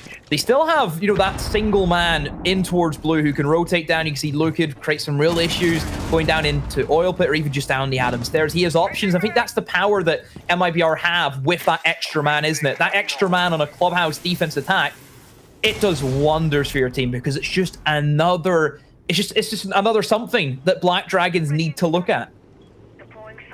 And losing Redux, in reality, they haven't lost too much. They've lost a couple of grenades, but ultimately they're going to be fairly happy with that going through as a trade. 25 seconds and something is going to have to happen. We can see the 3 remaining players split up here from Black Dragons. We've got 1 in blue, 1 in church, and 1 in the back of Arsenal. Toxic Babe canisters come to try and stem the flow into Moto. Philippox has made his rotation over toward Dirt. Raps going to push himself down the main stairs. There's not a lot of time here, especially if there's a couple of those goo mines out there. Kills now do start to trade, but there's only 2 seconds left on the clock. And poor old Raps is caught with the goo mine in his leg. Cannot make it to the diffuser in time. Uncharacteristically there for MIBR, they really left themselves a lot to do with not a lot of time remaining. Yeah. Time waste worked really well for Black Dragons. Yes, they may have got the trade-off, but they were able to eat up a big chunk from MIBR. It didn't feel as if MIBR really had their priorities in check. I think just off the basis of the positioning they were in, I think maybe the triple wall church would have been better. And the reason why is you think about back armory, that was never checked. They didn't have any soft destruction, no holes above the Legion in that scenario. And Legion's able to get a free pick on the man dropping the hatch. So I think maybe in that scenario, if you don't have that soft destruction and you don't have armory being checked off, triple wall is going to be your safer bet, especially whenever we've seen a man going down blue. That would have applied a lot of pressure. Attackers need to locate and defuse. It was obviously an unsure call, wasn't there? Because there was a super late rotation from Philippox to get himself through Dirt Tunnel. And you're thinking at that point, I'm seeing like less than 10 seconds left. That's not the play. That's not where you want to be, funneling through that single doorway when all it's going to take is one of the defenders to turn their attention in that direction, which is exactly what happened because they weren't being pressured from those key areas, as you mentioned. A round is a round, and Black Dragons have picked one up here on the defense. So they've got themselves off the board nice and early. Going to switch things up now, take us upstairs to Cash and CCTV, still avoiding the repeat of that gym and bedroom, but I'm sure that if they are successful here, they'll pull it out once again. But it makes sense. They're going to be investing in the setup inside of that garage. You can see Bassetto, a couple of mute jammers down just to protect garage wall, leaving one soft. So it is that that classic Black Dragons approach. We saw them leave that same panel soft yesterday in their game as they were really looking to rely on that utility from deep, and they play with the smoke deep inside of Cash. They play with the C4 deep inside of Cash. Someone that's not going to be playing demo, Lukid, sent to the cameras. Bit of a team kill. He's gone. He's out of here. That's a big blunder for MIBR. Already a 4 versus 5, and Black Dragons had to do nothing. Nothing at all, Ollie. So this is a good start for them. Considering that it's the Sophia, a lot of utility that gets brought, and especially whenever you think about how this Cash kind of plays out, where you have bulletproof cameras that may be lurking, you have, maybe deployable shields that can be up. That's going to be the only way you can get rid of them at a distance, unless you want to risk kind of sticking your head out and trying to toss a nade, which, as we know, it's always tricky, Ollie. Nobody wants to try and swing with a nade in their hand, so it's the safe way to do it. So we'll see if Black Dragons could hold on to this, or maybe MIBR might be able to battle back and get some kills. It looks as if they're kind of opting for the garage side of things, so it's all about the catwalk clear, as we like to call it. Downstairs in garage, the Jaeger will be spotted out, and that's good information for MIBR, but somehow still Perez wins it. They knew he's lurking down there, yet he still wins the engagement. Perez quietly consistent. We've barely said his name so far, and he's picked himself up 4 kills. Could be a little slow burner here as Redux goes down for the chase, but at this point you're chasing a shadow. Perez has already rotated fully up those main stairs, and Redux knows better than to go after him. Time is, of course, ticking. 3 versus 5 here, and still that wealth of utility to chunk on through. Live, 3 Toxic Babe canisters in hand. C4 still in the hands of Basetto. Redut's going to take a more direct approach as he tries to pre-fire his way up those cash stairs. Fouls did come through with the cover, but it leaves a lot for him to do. Now left inside the 1 versus 3, and it's only a matter of time until that utility starts to come through. The Toxic Babe canisters, sure, they've been removed, but Basetto has a C4. You better believe that he is going to use it. There it is. Underneath, quick rotation, drops the construction hatch, and it's as free as he likes. So simple for him there in the final few seconds. A bit of a bad attack there from MIBR, Ollie. Nothing really to rant about on their side. It just seemed as if, you know, that incident happened at the beginning, and then players thought, okay, I need to do something, and they almost tried to play the hero. You know, we've seen the man inside of Adam tried to play the hero against the Jaeger, lost it against Perez. Then you see Reduct walking up the stairs by himself, trying to play the hero. What happens to him? Getting shut down. Black Dragon's very, very patient in that scenario. They know that they have that man advantage, and they're keeping it. Maybe time for a bit of a hamburger call? Possibly. Protect your bombs from being defused. MIBR just moving a little bit too quickly there. We got away with the first round for relatively free. It was all off the back of fouls.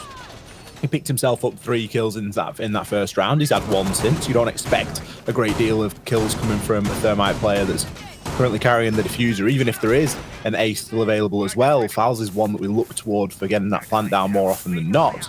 But MIBR struggling to find success in the other 2 sites means that it puts a little bit more pressure here onto round number 4. They need to break that seal. They need to come away with something here. 5 seconds left before insertion.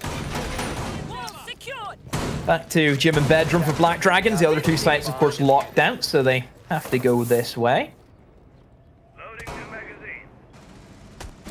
And last time for MIBR, it was fairly swift, wasn't it? A couple plays in the windows, fouls holding in towards logistics. Pretty decisive round from MIBR on all accounts, but the other 2 have not been that at all. It's been quite the opposite. It's almost as if MIBR, you know, a very clean round. Round 2, a round that they should have won, and then round 3, a round that they never had a chance. Is this where all of a sudden it goes from good to worse, Ollie? It's got to be in the back of your mind, hasn't it, at some point? We've seen a bit of a lineup change. Reduct no longer opting to bring the Maverick, instead just choosing to stick with the nades and switch over onto the Iana. Obviously feeling like they've got enough hard breach as it is with the ace and the Thermite. And there's an argument to say that they're right.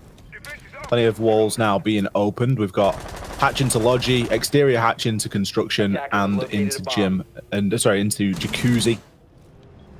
I think that we've seen that panel reinforced again. We have. There's a double reinforcement there that's gone down on the bathroom, and there's actually a bit of work been done above that to prep it in case an impact trick is going to be required. We do have Ion playing in the bathroom tight. Alibi, of course, with the impacts, has the ability to do that, and is going to be quite difficult to remove from there. Tricky position. The only thing that really Ion has to be worried about is even nades from the attackers going in over his head. Perez wins that engagement against Reduct. That's a good fight. That kind of stems where MIBR want to try and push from, and being able to shut down Reduct in that fashion, that's going to help your team out immensely, because now it's MIBR, they still have to take that side of the map. It's still something that they have to overcome.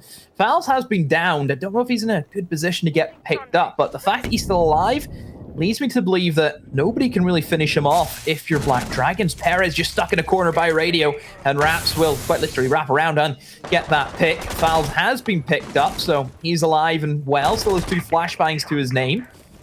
There isn't really any nades. The fact that they lost Reduct, who is the sole nade operator, some strong positions such as the man inside a bathroom, he's just going to be continuing to sit in there and be a bit of a menace. It's going to be more and more difficult to deal with as the time creeps on, and we can see that problem really coming to the fore here. Lukid, he has been able to shut down onto Basetto. There is going to be a player inside of logistics as well. Raps, as though he's aware of something, he's certainly intent on holding the angle, but this is where the bathroom player comes in big. Ion shuts Lukid down. The plant is being teased now inside of Gym. It is being covered somewhat by fouls, but Live finds Raps. Rotates himself now through. It's a retake, so it's not impossible, but Philippox is unlikely to get himself out. Drops the hatch, could rotate the main stairs. Fouls picks up a very important kill there over onto Ion, as Live is now left desperately trying to salvage the round. Could choose to jump on and is in fact going to do just exactly that. If he sticks this and nobody pre-fires it, what is going on? Fouls finally. Pre-fires on through the wall. Scrappy stuff. There wasn't a lot of time left there, Demo. No, there was not indeed, but still we managed to get that round in. And I suppose that kind of highlights the advantages and disadvantages of reinforcing that bathroom wall. Generally, teams will have a rotate in that wall, Ollie, to give them a rotate into gym, for example. And if you think about where the plant was going down, if you're the ace, you know that you can only get killed from one direction because the bathroom player, he's stuck in bathroom, doesn't have that rotate because it's reinforced off. So by trapping yourself in bathroom, it actually gives an very, very easy cover going down just from the window. You've seen that the Thermite was just zoned in, knowing that the alibi had to come at those vertical holes and nothing else. So maybe that's something to think about. Yes, it may look good on the surface, but if you don't have the man advantage and you're up against it, you're in a hell in a cell. You're stuck. The second time that Black Dragons have set up in that manner as well, and I don't think that we'll get there again in terms of a site. There's other sites that they can go to that they've been successful at, but it really does start to beg a question that if that's the only way that you've got of really playing that, why are they so reluctant to play that as a rotation? Because MIBR were able to solve that problem and able to solve it with relative ease. Back down to the basement we go, though, and a very different lineup this time, Demo. You think back previously to round number 2, where we last saw this site, we had a Mute, we had a Mozzie, we had a Lesion. Lesion basically won the round because MIBR left it so late to push that they were getting caught with goo mines left and right. And I think it was Raps in the end that was playing the Twitch. He got caught up in the goo mine and couldn't get to the diffuser because of the slow effect, couldn't pick it up because he was already in an action, as it were. So it's quite interesting to see a fairly drastic change here coming through into the Black Dragons lineup. They've gone a lot more focused on catching utility. We've got the Wamai, we've got the Jaeger, we've still got the Malusi for a little bit of that slowing power and a pseudo trap operator. But the one that gets me, Demo, is the Goyo. Yeah, Goyo comes in. Maybe that's because you see Wamai and Jaeger both being up, so you can really cover those shields down well. I like the change from MIBR. Raps on the buck. They know that it's going to be a basement attack. And what was the one thing, Ollie, that caught them out? The man deep armory. They had no vertical destruction inside a kitchen, so bringing that buck is going to help them tenfold. If he stays alive, of course. That's the main thing you need to worry about. But if they can get that buck in, rip open kitchen's going to be free for that hatch drop. It is an area that MIBR lacked previously, isn't it? They didn't get sufficient control of the kitchen. Already we can see a little bit of attention being paid. Raps just opening up the floor somewhat, letting everybody know of his intention. Fouls is going to exothermic onto the stock hatch as the kitchen corridor now starts to get opened up as well. Banshee's starting to be removed. Still a deployable shield to deal with. It's going to be facing the bottom of main stairs. But for the meantime, Raps should be allowed to go in and start skeleton key opening up that kitchen floor. As free as you like for Raps. Only one C4 they really has to worry about also. Not the heaviest C4 lineup coming in from Black Dragons. A lot of impact tricks, though. They've got 4 of those in the back pocket. And this is expected with a Habana ban on board. The Habana ban basically limits you as an attacking side to have to use either ace charges or use the Thermite charges, both of which don't have as much ammunition as what 18 Habana pellets do. And they're a lot easier to impact trick also. So they have, that bigger surface area. Therefore, it's going to be easier to catch with the impact nades. That's the only thing that MIBR really should be worried about. They have lost the race. Philippox goes down. And I do worry, Ollie, because I'm looking at 40 seconds. They're stacked up towards blue. The last time they pushed in towards blue, they got shot down. It might be the same story for them, and it might end in misery. Getting a little bit of deja vu creeping on him here. Lukid full white flash as Reduct tries to nade in behind, but there's too much utility and it hasn't been sufficiently burned. C4 is going to fall just a little bit short as Reduct takes down Perez. Perez gets itchy feet there, didn't really need to move, but chose to do so anyway. Lukid, one-man army in back-to-back with Reduct. Fouls from the other side off the back of sheer firepower, Demo. Great tag team in blue. Just that push and pull technique. One guy kind of edging out the Jaeger, kind of out behind the cover of the generator, and then the other man strikes. Great execute from that blue, and it really came down to those two guys in blue. It was it's always a temperamental area to push into, is that blue tunnel, because it's just a 1v1 gunfight. That's all it is. It's just going to be an absolute slaughterhouse, and there's no real way that I feel you can control that, because it's just siege. It's just a gunfight, and whoever wins it will win that round indefinitely. Blue is the biggest 50-50 on this map by far. If you win it, you'll win the round. If you lose it, you're done. Attackers have located a bomb. Fortunately for MIBR, they won it. Exactly They that. won it very well. Not only did they win one engagement, but they won 2 inside of blue. And it was the coordination that they were able to push in with. There wasn't, the greatest amount of intel there. They didn't know just how many WAMIs and ADSs were kicking about. And you could see that demonstrated with how the nades and stuff like that was getting eaten on up. But ultimately, they come away with the round, and that is all that anybody remembers. Now, they've really been able to flick a switch here, Demo. They have turned this from what was looking like it could be a little bit dicey for a time. So now there's a potential for MIBR to take an advantage here at the half. 3 rounds to 2. Back upstairs to CCTV and Cash. Sure, they weren't successful here last time, but they seem to have booked up their ideas here.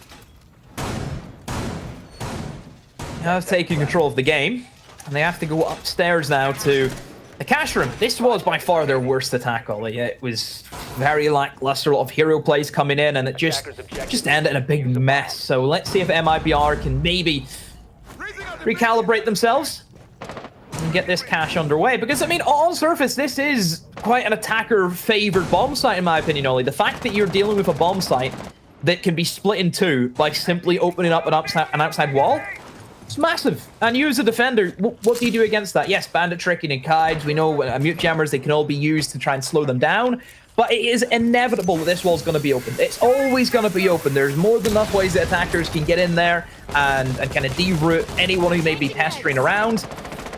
So, yeah, straight away, walls opened up, and this just creates this cross-section where the guy inside a catwalk, he's now stuck in catwalk, and the guy stuck in cash, they're now stuck in cash, and there's no way you're getting across it. Special charge. Stay clear. Does become very difficult to traverse the site, and as you say, splitting it in 2 like that, it's exactly what you need to be doing early on, and that's why we praise the teams that are able to get that wall open effectively, quickly, because ultimately it gives less opportunity for defenders to move. There's a lot of information here for Reduct. He knows that there's going to be somebody on the catwalk. He takes his time. He hangs his shot back a little bit, and Perez will punish him for it. Not sure how Perez is still alive. Eventually, Fowles comes in and finishes him off, but a lot of damage has been done. Reduct, he was popping off this morning, Demo. He was really having a great day, and he's a little bit slow tonight. We see him at 4 and 5, and he's regularly first blood for the side of MIBR, and we don't always see the most use out of those nades. Yeah, he had a lot of opening picks, didn't he, in his earlier game, but not happening in Clubhouse. Still, it's a trade, though. They have the catwalk control, Ollie, which is the main thing that they wanted, and they still are in good time. They've got a minute 15. Garage is theirs. They can now walk up, and they can start looking for that plant. They still have some players lurking around downstairs. Wonder what they're up to. Remember, Raps has smokes, which is quite crucial into actually being able to cover off some of these positions and moving in for that plant. In comes Raps. He's going to try and take the fight up. The Red Stairs will win it against Patoxy. Toxic Babe is going to try and smoke at the players looking for that plant. Philippox in the thick of it. Live now. Swings in towards Radio. Finds Philippox. An even playing field now. 3 versus 3. Black Dragon's up against it, but they're still fighting back, Ollie.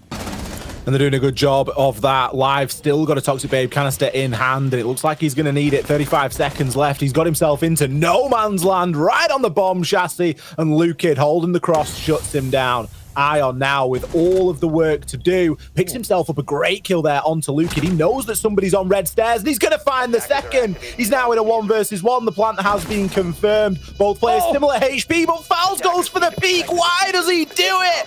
Ion, what a display of skill. 3 perfect shots there to net Black Dragons the round and level things up here going into the half. Oh, he's been gifted. A miracle there, Ollie.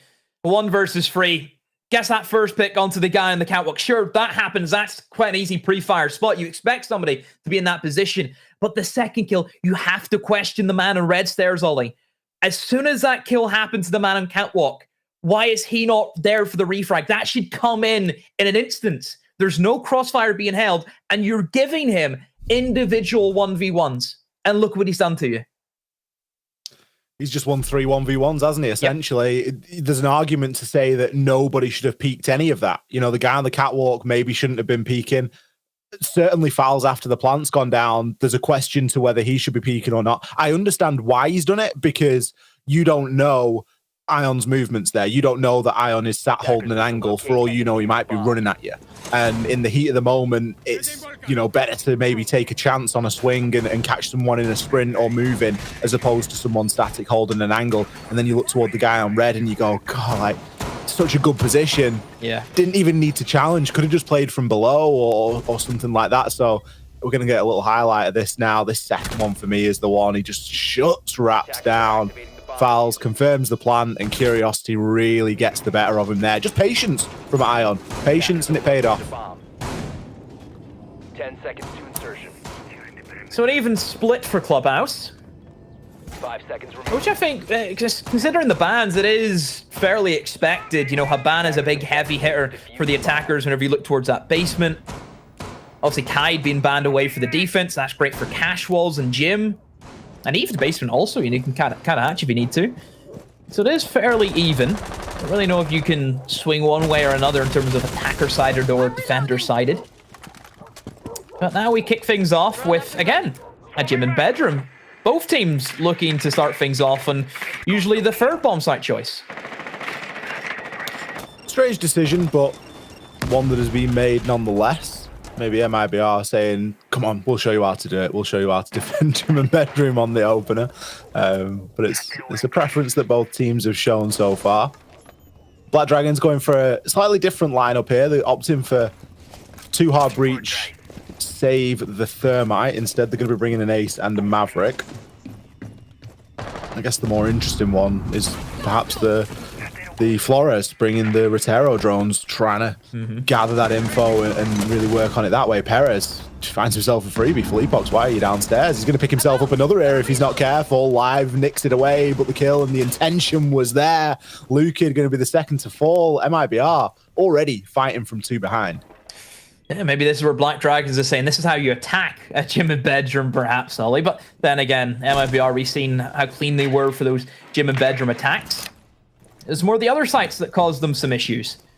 But this is a good start from Black Dragons. 2 early kills that gives them plenty of time to formulate their next step and try and figure out where's the best area to assault. You see a very risky reinforcement come in from Raps, but he's alive. He's gotten away with it. Fouls. Oh, eats a nade. Maybe there was the second. But nope, manages to skirt away from it. A sliver of HP, but as long as he's alive, Ollie, those toxic babes are going to keep singing. The impact tries to go in and stop that ace charge, open up any more of the wall. I don't know if he was successful, but still it gives Black Dragon just an angle to cover off anyone who may be lurking inside of logistics. 50 seconds or so to go, and Black Dragons, it look as if they're going to try and flood in from construction. Live going to be leading the charge there with the diffuser. Just seeing if there's anybody they can find inside a bathroom. Fouls is already pretty low. He's only going to be 1 bullet at best. Live just baiting himself back and forth. There's a lot of stuns getting thrown on out now. Redux is going to be downed in action. Raps able to shut Bassetto down. Finally grabs one back here for MIBR. 25 seconds left to go. And essentially 4 versus 2. It isn't going to be very easy, but it all depends on the approach that Black Dragons choose to take. If they just decide to flood one window and there's a body looking in the right direction, it could go badly. Perez, second kill on the round. Technically the third if you discount the one that he got pinched away from him from under his nose earlier. But this is almost certainly going to be the round. 5 seconds left. Is there sufficient information here? Can the plant be stopped? No, it cannot. Plant will be successful, but only by a sliver. A quick drop and a quick kill that resulted actually in a trade. But regardless, Black Dragons come away with their opening attack. They're hyped. You look at the player cams, Ollie, you know, you're seeing the round comes in and you're seeing the big, come on, you know, you're seeing that, you're feeling that energy. And Black Dragons, they're amped up. They're ready to go. MIBR, not so much. A little bit of a, come on, guys, we need to kind of win this. We want to stay in Sweden, don't we? Because at the end of the day, Ollie, Black Dragons are the underdogs. They're the team not pitched to win this. By all accords, it should be MIBR. If we look at the history of both the teams, we look at the experience across the players, everything leads to MIBR should win this. But, as we know in LATAM, Ollie, not as clear-cut as that. Black Dragons are that team that often play gatekeeper and play upsetter, aren't they? They are that team that can put in a good performance, especially against another Brazilian side, because that's their bread and butter. It's what they're used to doing. So it's not surprising me to see this one go fairly back and forth. We've had both teams be in the lead at one point or another throughout this map so far. Don't forget, it's only map number 1. There's still 4 maps left to play inside of this best of 5, so there's plenty of siege to be getting around tonight. There is no worry about that. MIBR changing tact. They're going to take us downstairs and follow the same rotation that Black Dragons trailblazed earlier, taking us down into the church and arsenal.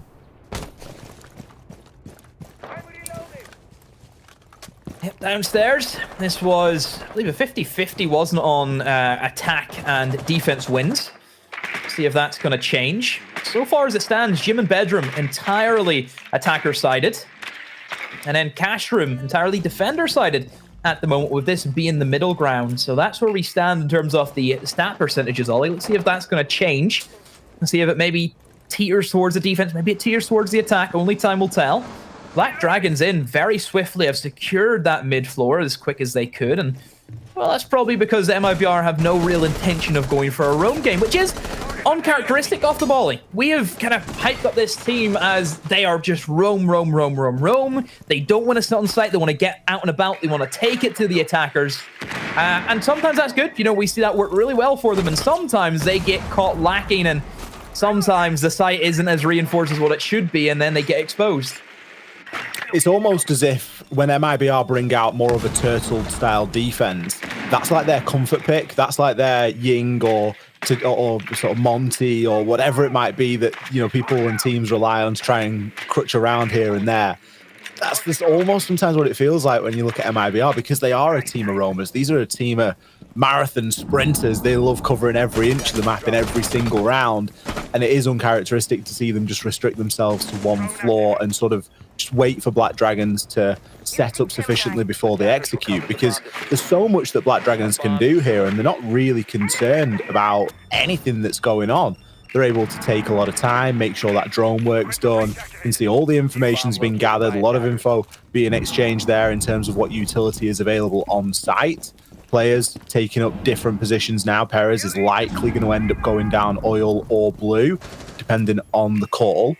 And of course, whatever the drones call for. Still a drone upstairs in Gym there. That was how thorough Black Dragons were on this approach. But what a nade to kick things off. That's something we didn't see enough of from MIBR demo. Isn't the explosive nature that you get with some of these attackers are so strong, and Black Dragons, again, good control, good stabilization. Whenever they're in these scenarios, we usually see them finish it out. There hasn't been really any clutch potential so far for MIBR, and I don't think it's going to happen for them this time. A 1 versus 5 that Radar has to go up against, and this is a picturesque round, a flawless for Black Dragons. Phenomenal round, phenomenal. It's probably up there with the best round that we've seen on attack so far this evening.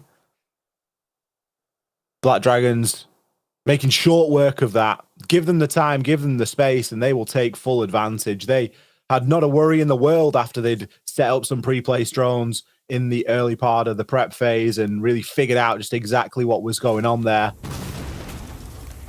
Great nade to kick things off. There's always going to be a shotgun player on that vending machine. There's always going to be somebody playing close left, especially a smoke or a mute, someone of that nature. And just the prediction and the lack of utility that was placed there by MIBR, or maybe it had been burnt a little bit previously. Regardless, good heads up from Bassetto to put the nades to use and give themselves a slight advantage. Now, the timer is paused. I'm unsure if we're in a tactical timeout here for MIBR. It would make a little bit of sense that is what we're in, but we haven't had confirmation of that, so we don't exactly know. But as it stands, we can see 5 rounds to 3 here. Black Dragons currently and firmly in the lead. And with the way that they've attacked so far, Demo, it's difficult to see this going any other way. We've seen 3 sites, and we have seen 3 very good attacks. It's been solid from Black Dragons, and this is where they can really start to put the pressure on. And keep in mind, Ollie, they still, they still have a good kind of safety net, because keep in mind, this isn't their map pick, I believe. So that's always going to be interesting to see the team who's picked the map actually lose it. Yeah, especially if you think back to the next maps that we've got coming up in this. I believe we're headed to Oregon next. Oregon, of course, being a map that Black Dragons have played only a handful of hours ago against Phoenix, coming away 7-3 there. 4 rounds on the attack. So they've proved their worth today. They really have. They put in the hard yards, and maybe coming in off the back of a pretty short, in reality, I think it's fair to call that previous best of 3 that Black Dragons played short. It only went, what, 7-3, 7-2? It's not a great deal when you start thinking about how long a best of 3 really could be. That's probably served as an excellent warm-up for them in preparation to this. Surely we've had a little bit of a break before getting out of that game and into this one, but Black Dragons have brought that tempo through, and they still seem like they're on pace. Yeah, definitely. MIBR, they need to get this map because Oregon, me personally, Ollie, isn't a map that really strikes me as, oh, Oregon, that's an MIBR map. I would certainly say that's more of a Black Dragons map than anything. So MIBR need to get this clubhouse, or potentially they could be staring down a 2-0. And I believe the third map, it's Coastline. Again, another great map for Black Dragons. So MIBR need to get themselves into gear and really give us a good game of Siege, or else it could be a big upset for MIBR. We'll see now as they move into round number 9. Maverick still on the board, so should be able to move in and open up any walls that they need to. That's not going to be an issue. I do like the Flores pick as well. Flores is a great addition to really any lineup at the moment, Ollie. The information that you get, he has 6 drones, 4 explosive and 2 of the normal drones. 3 flashbangs. He does a lot. He does a lot. I think we see a couple of times as well that the Flores can play almost substitute to like an Ash or a Sophia, where you can open up those Maverick holes with a drone. Still, Black Dragon's going to be running Sophia anyway because it is very, very useful for Clubhouse. So overall, it's a good attacking lineup. Really, the only thing you'd be missing is maybe an extra set of nades. I know they have 4, but I know that on Clubhouse, there's a lot of burn, and 6 nades is usually what we see as a bit of a go-to these days. Black Dragons were really an early adopter of that Flores as well, I think. They are a team that were very quick to pick onto it, and then after it kind of fell out of fashion a little bit and teams had played with it and then reverted back to other things or changed and adapted further, Black Dragons kept hold of it, and they do like to bring that info, and sometimes it's one of the reasons why we see them spend a little bit more time you know, inside of rounds. But it's clear to see that they're playing an entirely different Siege to what we saw them play yesterday. Bassetto backs one up again. That's the third kill I think that we've seen him get with grenades so far. So really chalking those numbers up now, and that's garage control firmly in the hands of Black Dragons. There's still the potential for a bit of a rotation, but ultimately Black Dragons have got this as Live cements it by getting himself up onto the catwalk. Catwalk in control of Black Dragons. This is good from them, and keep in mind they have that extra man. Well, oh, as I say that, down goes Perez. Felipox kicking about in those Adam stairs, able to punish that lone Iana. And there's Reduct. Goes in favor of MIBR, so we do see a bit of a battle back, Ollie, and Black Dragons starting to slip. And realistically, they shouldn't. I mean, it was a good setup. They had garage control fairly early on. Live has actually had to make his own little play here, looking to slip in right through radio, right into the bomb site. We'll find an easy kill onto the smoke, and that opened things up entirely in favor of Black Dragons now. They have full control of catch, but how can they get a plant down? There's 2 men kind of pinching them, 1 from construction, 1 guy from red stairs. Diffuser will be planted. Ion has to go. A C4 right over his head. Fouls finds Batoxy, and now the remaining 2 players are inside of cash. 2 of them follow from MIBR. Fouls is way too late with the C4, and he has to retake in the 1 versus 2. Fires off the C4, finds nothing. Which way to look, left or right? Looks the wrong way. Ion is ready for him. Black Dragons, by the skin of their teeth, hold on. What a scrappy round. I bet MIBR felt like they'd got it there, where they removed the player with the C4, and they're probably like, yeah, that's the plan, so we can now look to, you know, just to sort of close this round out. But no, the C4 hit its mark, but it hit the wrong one.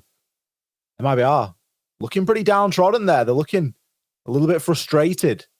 Can't feel good when you're losing a lot of opening engagements to things like grenades. You're losing a lot of pressure early on in terms of what you're actually able to hold.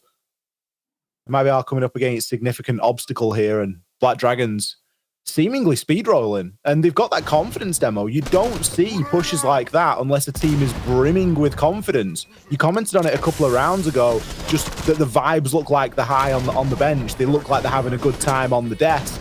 And it's demonstrated here. Look at these guys just going back to back, covering one another. It's beautiful stuff. 60% of this game, we've agreed on this all. It's all about your mental. 40% is how you play the game, but realistically, it's all about the mental game. Everyone's been there. Whenever you're in a bad mood, things can just get horrific. But if you're in a good mood and the vibes are feeling well, you can do anything.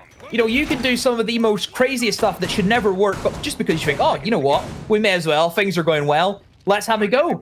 And somehow it gets pulled off. You know, that's a perfect example of you either make the play or the play makes you. Attacker's objective is to locate. I hate it when you say that, but it is so true. Thank you, thank you. Jack hates it as well. Jack absolutely hates it because he started saying it.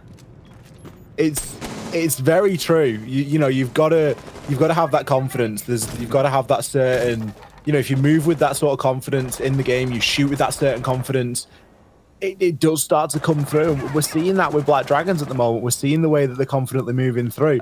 You know, they've got a lot of drone work going on ahead of Ion right now as he's creeping his way up these main stairs. This is a confident play. He's come up against a bit of an obstacle. Exactly. A Banshee to contend with. Of course, he can deal with it very quickly, but that would ruin the element of surprise that he is currently going for. He is now just trying to catch a player out on that rotation. Looking left and right. It all depends on if the defenders have a suspicion that somebody may be lurking in those stairs. You know, you're seeing the smoke just kind of foul sitting back, not really wanting to move at all. So don't really think they're interested in holding on to those main stairs as much as I assume Ion probably would like them to.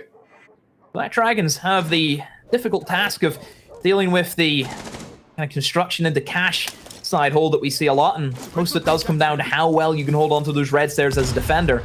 The person playing red stairs, they're generally there only to die. That's their role, is to waste time, get kills, waste utility, and inevitably die. There's very little chance of a player top red to actually get away unless you rotate extremely early and are just willing to give up control of that side of the map. And right now, from what we're seeing from MIBR, that's exactly what's happened. And Ion, his patience is worth a weight in gold, because that is a magic goal from him, Ollie. He found one kill. Sure, he gets the trade-off, but still gets the kill that he needed. Ion's done a great job there, considering how deep he'd got himself, how it was so early on into the round. To have that patience, as you say, to wait and just sit back and relax into it is very handy to have, and not the most common thing to see from somebody playing Ash. But that's maybe another story. It's not all about how quickly you make the entry. Sometimes it's about what you're able to do positioning-wise. Perez is poised, ready to hop himself into Jim, but there is going to be a player below on the pool table. Now, I'm not sure if he's aware of that. It certainly isn't currently something that he's considering looking at. Obviously, there's not a great deal he can do about it, but you can see the calls have come through. There's going to be a deployable shield to deal with. And a knowledge that there could be somebody below might just be enough here. Toxic Babe canisters to choke out logistics as Goyos get smashed as well. Not a lot of time for Black Dragons to make the magic happen. Not a lot of time at all. The Toxic Babes are going to try and choke them out as best as Fowls can. Perez, I think he's going to be looking for that gym window jump in, Ollie. It is a risky one, of course, but we'll see if it pays off. Actually, there's somebody below inside of the pool table, Ollie, and I believe that will be a free kill, but somehow 2 kills fall for Black Dragons. A single Maverick lying just outside of that jacuzzi, but a C4 from below. Philippox was lurking the entire time, and the Maestro camera was up feeding all that information. Black Dragons just taking too long, and MIBR being able to exploit that. Talk about patience. We praised Ion for sitting on main stairs for a minute or so until he got a kill. But Philippox sat himself downstairs in pool and waited until the bitter end of the round. There was nothing left to do at that point aside from send the C4 up and receive your rewards. And that's exactly what Philippox did. Great stuff. It's done something to wobble Black Dragons here. 5 seconds left. The jacuzzi wall not being open is obviously not ideal, but needs must. You know, there are other things and other focuses inside of the round. There's nothing really that you can do about the C4 from below unless you choose to cover the pool table and unless you choose to do a more thorough job of your roam clear, which, as you've already commented on, Demo, with Black Dragons bringing a Flores every single round, there really isn't a lot of excuse for these guys not having that sort of thing covered because they've got so much information available to them.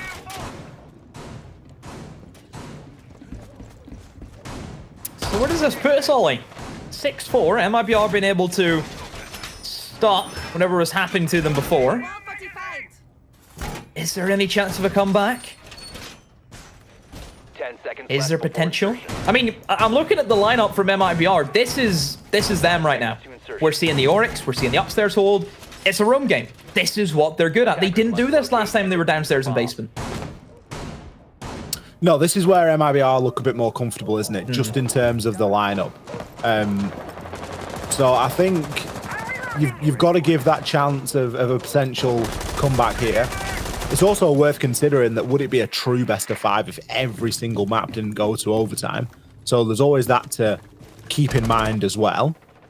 Loading new mag. I'm sure that's something that the Siege gods will be willing upon us this evening. Tim's not even here. I mean, he's been on the getting it. show, though. Is that why? It's kind of leaked over, Yeah, spilled over. He's worked the show, so surely that it's enough to rub off. Why have you said that? Because it's going to happen now, isn't it? Here comes the drone work. In go the drones. They will see the hatches are open, and they will see that there's players lurking above, and Black Dragons, they're ready for the fight. Philippox is the first man down. Perez actually going to slip his way in towards that bomb floor, potentially. He could go all the way. Ollie, Church is actually a clear bomb site. Nobody inside of Church. Perez, if only he knew how free it was. Black Dragons not really looking to hunt the roamers, but just keep them at bay. Keep them at an arm's distance in many aspects. It's just, what do Black Dragons want to do? Do they want to try and hit site, knowing that they have the man advantage? Do they maybe want to wait out the roamers? I'm not really sure what the game plan is here. It's a tricky one. Information available for Patoxy here. He knows that there's going to be somebody inside a lodge. He pre-fires his way through, but takes so much damage in the process. But that LMG, you never need to stop. Finds himself a frag onto Redux. Perez is going to fall as first blood for Black Dragons. I'm sure that they are not going to mind too much. Say that, though, as Fowls shuts down Ion, things start to get a little bit different. 1 minute left, and Bassetto going to make a mad dash in towards site, but immediately shut down by Raps as he was removing that Malusi. Live now going to be the next one through. Picks himself one, can't find the second. Players chaining kills back to back, and it's all down to Patoxy. He's got low health, but we've already seen what he's capable of doing with that LMG. The question, how much info does he have? He's still got 2 drones alive, but is he in a position to really do anything about it? MIBR, they may know of his location. He's only got a couple of routes on into the site, given how little was opened, and the pre-fire is going to give the game away. Collects the diffuser and chooses to move his way on up, but gets caught out in the Toxic Babes, gets himself onto mannequins, but he's got a very difficult challenge ahead of him now. Is it the door or is it the corner? Well, it was going to be both, but Fowls picks the corner and manages to win that engagement out. Keeps MIBR in it for one more round. They keep going. Look at the setup as well on the actual bomb site. No rotation into blue, into Church. Church was so free looking at it now, Ollie. If Perez had committed to keep walking down those stairs and into sight, I don't think the defense would have had any indication he's in there, or actually any indication that they can actually get back to sight, because somebody didn't do rotates. Well, we've already seen MIBR's attack timeout. That was a little bit earlier on. This one is going to be a attack timeout for MIBR. I think it's needed. Definitely. I think it's needed. The sentiment is going to be, take your time, guys. You know, don't let this one slip. There's a couple of really needless challenges inside of that last round that just need nipping in the bud, I think. You know, we saw players just going one by one and essentially getting traded, but with the advantage that MIBR were able to get, you know, there was never really anything that was going to come through. So Black Dragons just giving themselves a moment to breathe, a moment to come up and formulate a plan for this upcoming round before this game does go to an overtime. See if they can lock it out in regulation and get themselves one map here in this best of 5. I do wonder if anyone on Black Dragons dropped the one more round calm, because that, you don't do that. You never do that, Ollie.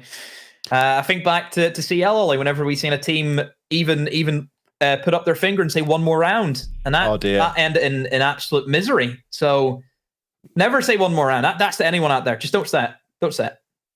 It's never one more round, is it? Nope. There's always another round to be played. Mm-hmm. I'm sure evil geniuses across their time have probably dropped that a few times. Attackers need to locate and defuse bombs. Now, take it one round at a time is one that I can get behind. Yeah. But one more round, if you're sitting But one more 6-4, round, though. 6-4. That's it, shock for you. So, one more round, to be fair, is all that's needed for Black Dragons to win this matchup. One more round is all MIBR need to get it to overtime. They move now over towards the cache. This was actually an MIBR round until we seen some brilliance, I believe, from Live, who just walked in the site and took his gunfights and won them very consistently. I don't know if you can rely on that again, though. 5 seconds left. There haven't been too many hero plays, have there, up until this point? But there's been the odd one. Look at Fowls, 13 kills, 6 deaths so far. He's Plays Thermite and Goyo and Mute and Smoke and things of that nature. That's a bit of a hero. That's somebody stepping up to account for a lack of kills elsewhere, which is fine. Flick over onto the side of Black Dragons, and it's going to be Live again. So it's almost battle of the supports here in this matchup so far, as both teams have got supports that are putting up significant numbers and certainly more kills than the frag players that you would usually be looking toward. But we'll see how MIBR choose to approach this. They're going for a Maverick to open up the wall in toward Cache and CCTV. We've got Flores drones, as is the norm. Mirror window that will be popped and now used as a line of sight. Always a bit of a ropey one, the mirror window. Can make things a little bit more difficult to open up, especially if somebody's going to try and impact. But if you have a willing body to put in the way that is called Basetto, he is going to be able to hold that angle. Takes Felipox there for free. It's a dangerous way to try and keep control of that wall, given how many other options there are. So MIBR have maybe been a little bit reckless there. Yeah, this is where MIBR, again, whenever they have too much confidence, some players just think they're untouchable and they go for the swings. But Black Dragons, I think we've kind of looked at them and said they're very good at punishing that early aggression. And they've done that again. They've been able to get that first pick, and Fleapox is gone. So now that leaves MIBR in the tricky situation now of, again, that man deficit that they're up against. They still have catwalk control. That is where this round's going to be won or lost, is how well Black Dragons can take control of catwalk. And what do they lose from trying to go for that? You know, I'm talking about casualties. Are they going to lose anyone in the trade? How much utility are they going to waste? They need to do it clean, and they need to do it swiftly because they only have a minute left. It isn't a lot of time in the grand scheme of things when you start thinking about how long some of these takes can take. But Perez, he's going to be able to find himself one and a second. MIBR, what are you doing? Fouls, why are you all the way in the basement at that moment in time? Raps comes in to try and do something, but gets caught out inside a garage. Black Dragons there. What an opener for them, Demo. That has sent a serious message fired over toward MIBR. A head scratcher from MIBR. That round, they just kept piling in one after another and just feeding the Dragons. Very, very strange kind of strategy there from MIBR, and they're going to cost for it. Strange does not win you the games a lot of the time, so MIBR really have to think about what's just happened to them. That's their map pick. Now they move on to Oregon, which, from all accounts, Ollie, is not a map that really strikes me as, oh, that's MIBR's. It isn't. You know, you think about Oregon and you think about some of the games that Black Dragons have had on there over the course of previous stages of BR6 and other competitions, and you think, yeah, these are a group of guys that can play. Not only that, they already played Phoenix on there earlier on this evening, and they were able to get the win over on that map 7 rounds to 3. So Black Dragons, I mean, could you see the frustration there, Demo, on the side of MIBR with the way that they were throwing bodies at that last round? Because it didn't look like a very well considered defensive round of Siege. Whenever you see the final sort of 2 or 3 kills all happening in around Adam when you're dealing with a CCTV and Cache, I mean, any site on that map, really, you've got to ask a question of why is everyone there? Just play a little bit safer, play a little bit smarter. It's not something that MIBR really looked like they wanted to do there. I think Black Dragons have potentially got under the skin and rattled them a little bit. Yeah, they just wanted to try and kill them. Maybe a little bit of overconfidence coming in to some of those engagements. I mean, I'm seeing Amira walk down from the safety of the bomb site into lounge with absolutely no information. You don't know who's downstairs. You don't know if someone's in bar or someone's in stock. You have no idea. Yet they're taking these risks, and it's especially whenever you know that you can't mess up. Because if you lose that round, you've lost the map. Why take the risk? It's not as if you're sitting in a 6-1, a 6-2 advantage. Exactly. Well, there is a little bit of time here for MIBR to get themselves composed before we head on into map number 2. Map number 2 will, of course, be Oregon. This is a best of 5. We've only seen one map. There's loads more siege to be getting around here. We're going to cut to a short break while we get that next map ready, but don't go too far because we're going to be right back. Hacker found the user has been dropped.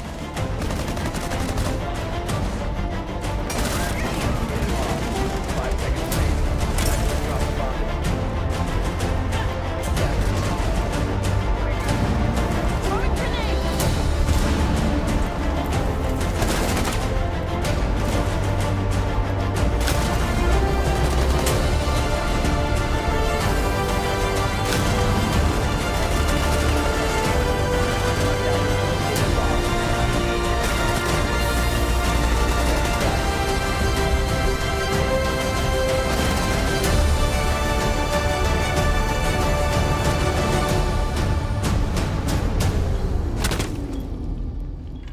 Attackers are activating the bomb.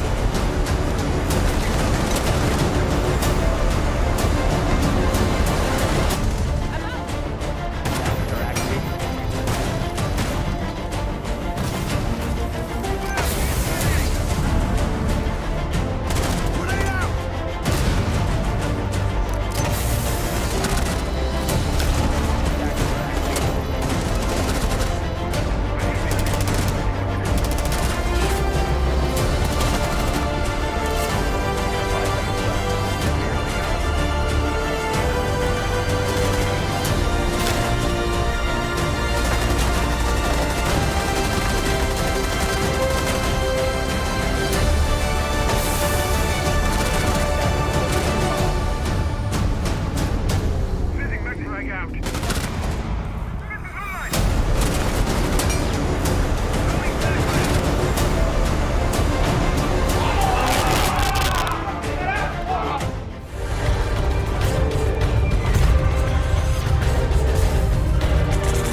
Hello, everybody, and welcome back. We are, of course, back here with the LATAM qualifier for Six Invitational 2022. We are currently in our grand final, and we have already seen one map played between MIBR and Black Dragons. My name is Ollie Exotroika Hatton, joined here by Demo.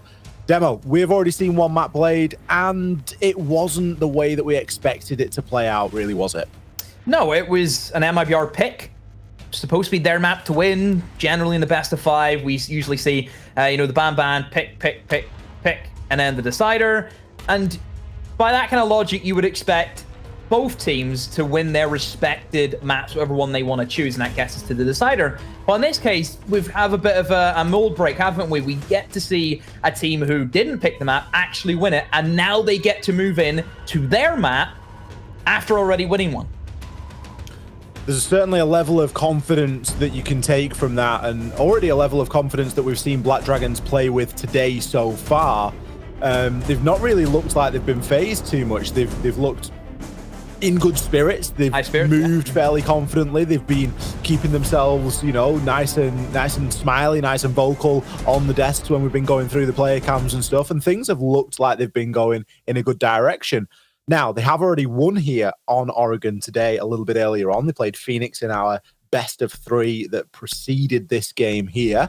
So they've got a little bit of form on Oregon, and Black Dragons are a team that are very familiar with this map. We regularly see them pick it up inside of the regular season of the BR6. So by all accounts, things are looking up for them. It is indeed. It is indeed.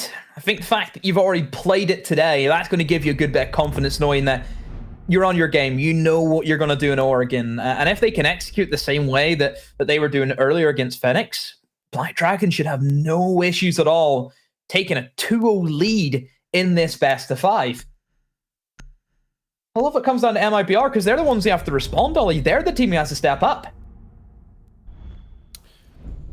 Yeah, they've obviously had a little bit of time there in between maps 1 and 2 to recompose themselves. We saw both teams using a tactical timeout during that first map as well. So they really weren't leaving anything up to chance. And so yeah, Wamai brought out as a ban there. Wamai, operator that we do see MIBR choose to use somewhat regularly. And of course, it plays into that nade meta that Black Dragons like to use. Basetto did a cracking job on Maverick on the attack on Clubhouse. He had some great opening kills that were gotten off the back of grenades. Now here he's going to be playing onto the Thermite as roles are going to be slightly adjusted and changed. It's going to be Perez instead on the Maverick. But still, we know Black Dragons are a team that seek out those opening kills and those grenades. And obviously a Wamai removal is going to assist that somewhat. Sledge there being 6-picked onto by Live as well. Just really tripling down on those nades, Demo. It's something you love to see, isn't it? Love a good bit of nade gameplay, and even combo that with the Twitch to try and eliminate any ADSs that may be stacked up inside of Blue. And keep in mind, with Wamai being banned, that's the only denial that you have is going to be the ADSs, and there's only 3 of them, which can be very easily picked off by the Twitch drones. The man inside of Elbow for the Laundry defenses and Ivor team is going to be in for quite a show, let's put it that way, Ollie, and it's going to deal with a lot of fireworks, I suppose. I'm seeing the Mira be brought in by MIBR. It's actually a good pick considering the lineup from Black Dragons. You're not seeing an Ace be brought in. Habana's obviously banned out. Those are the 2 hard breachers who can throw their gadget at a range. Then you're really relying as an attacking force on those Twitch drones. If you're already using the Twitch drones on, the ADS, it's very rare that you would see a Twitch drone actually be slipped in that deep into the bomb site. So overall, it's going to be a good pickup, and those mirror windows will cause issues. MIBR choosing to start off down in the basement. No flashy first rounds here from MIBR. We saw a bit of an anomaly over on Clubhouse where both teams elected to start in gym and bedroom. And for all that it's a great and viable site, it just isn't the norm to start off down there. Typically, you want to give yourself a good head start and get around on the board nice and early as the defenders. So you're going to go to your most favored site or the most favored defender site. But even that doesn't seem to matter. Perez It's caught Redux lacking there. I'm not sure. Did Redux hop himself out of the window, or was he just caught? Sorry, out of the doorway, or was he just caught by the window? Not entirely sure. But still, MIBR losing that opening pick and Redux. I mean, we praised him Ollie earlier, how good he was in those opening engagements, and now we're kind of stuck at a scenario where he's on the kind of other end of it, isn't he? He's now being the opening death quite consistently at that. And that's never a stat that you want to have. It's strange, isn't it? How a player can go from being so hot in a series at the start of the day to just dropping off a little bit in the opening 2 maps of another. It's nothing, it's not to say that he's not going to step it up later on as we get into the series a little bit further. It's best of 5. It's more of a marathon than anything. So you need to be, pacing yourself throughout the course of that. But for how well he played on Chalet earlier on, and you just think back to it and you think it was a joy to watch, wasn't it? And now you're sort of looking at it, you're going, God, we know that you're better than this, Redux. We've seen you play today, and you've played insane. He needs to really try and lift them out of this kind of slump that he's in, Ollie, because they can't afford it. They cannot afford to lose Oregon, because then you're staring at 2-0 and having a comeback 3 rounds in a row. It's not easy. Only a select few have done that. And there's quite a select few who did not achieve that. So what category do you want to fit into? So Black Dragons with the opening pick, that alleviates any pressure for potential roam game. They're in Swift. They're being able to establish that meeting control. They have that hatch open, and now they can start looking to rotate in towards Blue. Paris just slips down in through Pillar, finds an absolute freebie on the Philippe Hawks. Rapso will get the refrag, but still Perez, he's done the damage this round.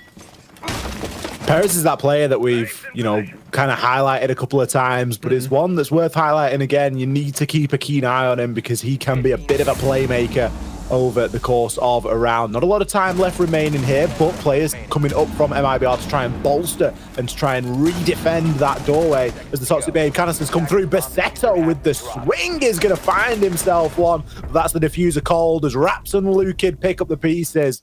Nice crossfire there. They held their nerve. Not easy to do playing in from deep like that. If you miss a couple of shots onto your man, boom, they've snuck past. But the shots rang true there. MIBR not wasting any time here, starting Oregon off strong. I mean, that's what happened to the Twitch. The Twitch was holding onto the angle, making sure the smoke couldn't swing. But the smoke is able to tank a few shots and then swing onto the players as they try and push into the bomb site. One moment like that, whenever you miss your shots and you don't get the man that you're supposed to cover, it creates chaos for everyone else in the team. And that's what it kind of came down to. MIBR have been very fortunate that shots were missed by Black Dragon players. And now they actually lead 1-0 inside of Oregon, even after a bit of an abysmal start that they had, losing out on that opening pick, losing pillar control very early on, and then giving away that Goyo kill, a 3 versus 5, being able to pull it back. I mean, that's on the menu for MIBR today, isn't it? Only 3 versus 5s. They love a good 3 versus 5. There was, I think, 2 of them over on Villa earlier on this afternoon, so certainly no stranger, but it's not a consistency that you can rely on regularly. You really don't want to be putting that much pressure, and you want to kind of save those clutches for when they're really necessary. So I would advise that Redux stay clear of the windows this time at the start of the round and maybe just live to see the first minutes or so. We are going to, of course, switch sites over in toward bedroom. A little bit of presence downstairs here as well. This is more what we expect with MIBR. Fowls, he's a lonely chap. Usually plays the site on his own.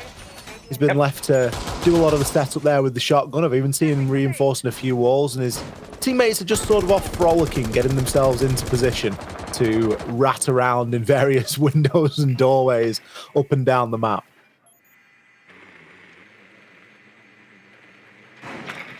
So their own game, coming in thick and fast, trying to hold on to that kitchen as much as they can. And Black Dragons, that's certainly an area that you would expect to see them go, Ollie. They have 8 grenades.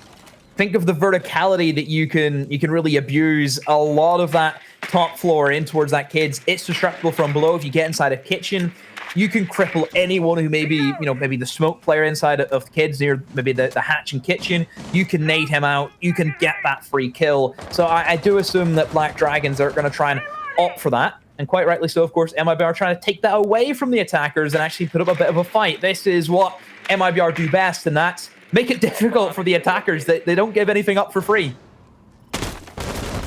Ion maybe find himself a freebie there, and he will do just exactly that. What are the chances that that would be reduct? It's almost like someone's cast a curse on him in this game. He's just, and the series as a whole up until this point, he's just a magnet for those bullets in the opening part of the round. Again, going to find himself first blooded there. It was a good bit of drone work from Ion there to discover his man and then be able to pre-fire on through the barricade. And then you just got the siege timing of Redux just choosing that exact moment to reposition. Hella unfortunate stuff, but an advantage that Black Dragons will take gladly. There's not a great deal else is really popping off inside of this round until we look toward the vertical. We want to see those nades going up. We want to see that info being gathered. There's red pings coming through now as well, just to further the accuracy on those grenade throws. But Philippok shuts Perez down. So that's going to be a couple of nades gone. Ion leading the charge up through White Stairs, even bounces the Toxic Babe off himself, and he is firmly inside of Generator. But they don't have the diffuser. The other two defenders who are lurking towards Trophy, they have it in their possession. 40 seconds, still time for Black Dragons to figure out what they want to do.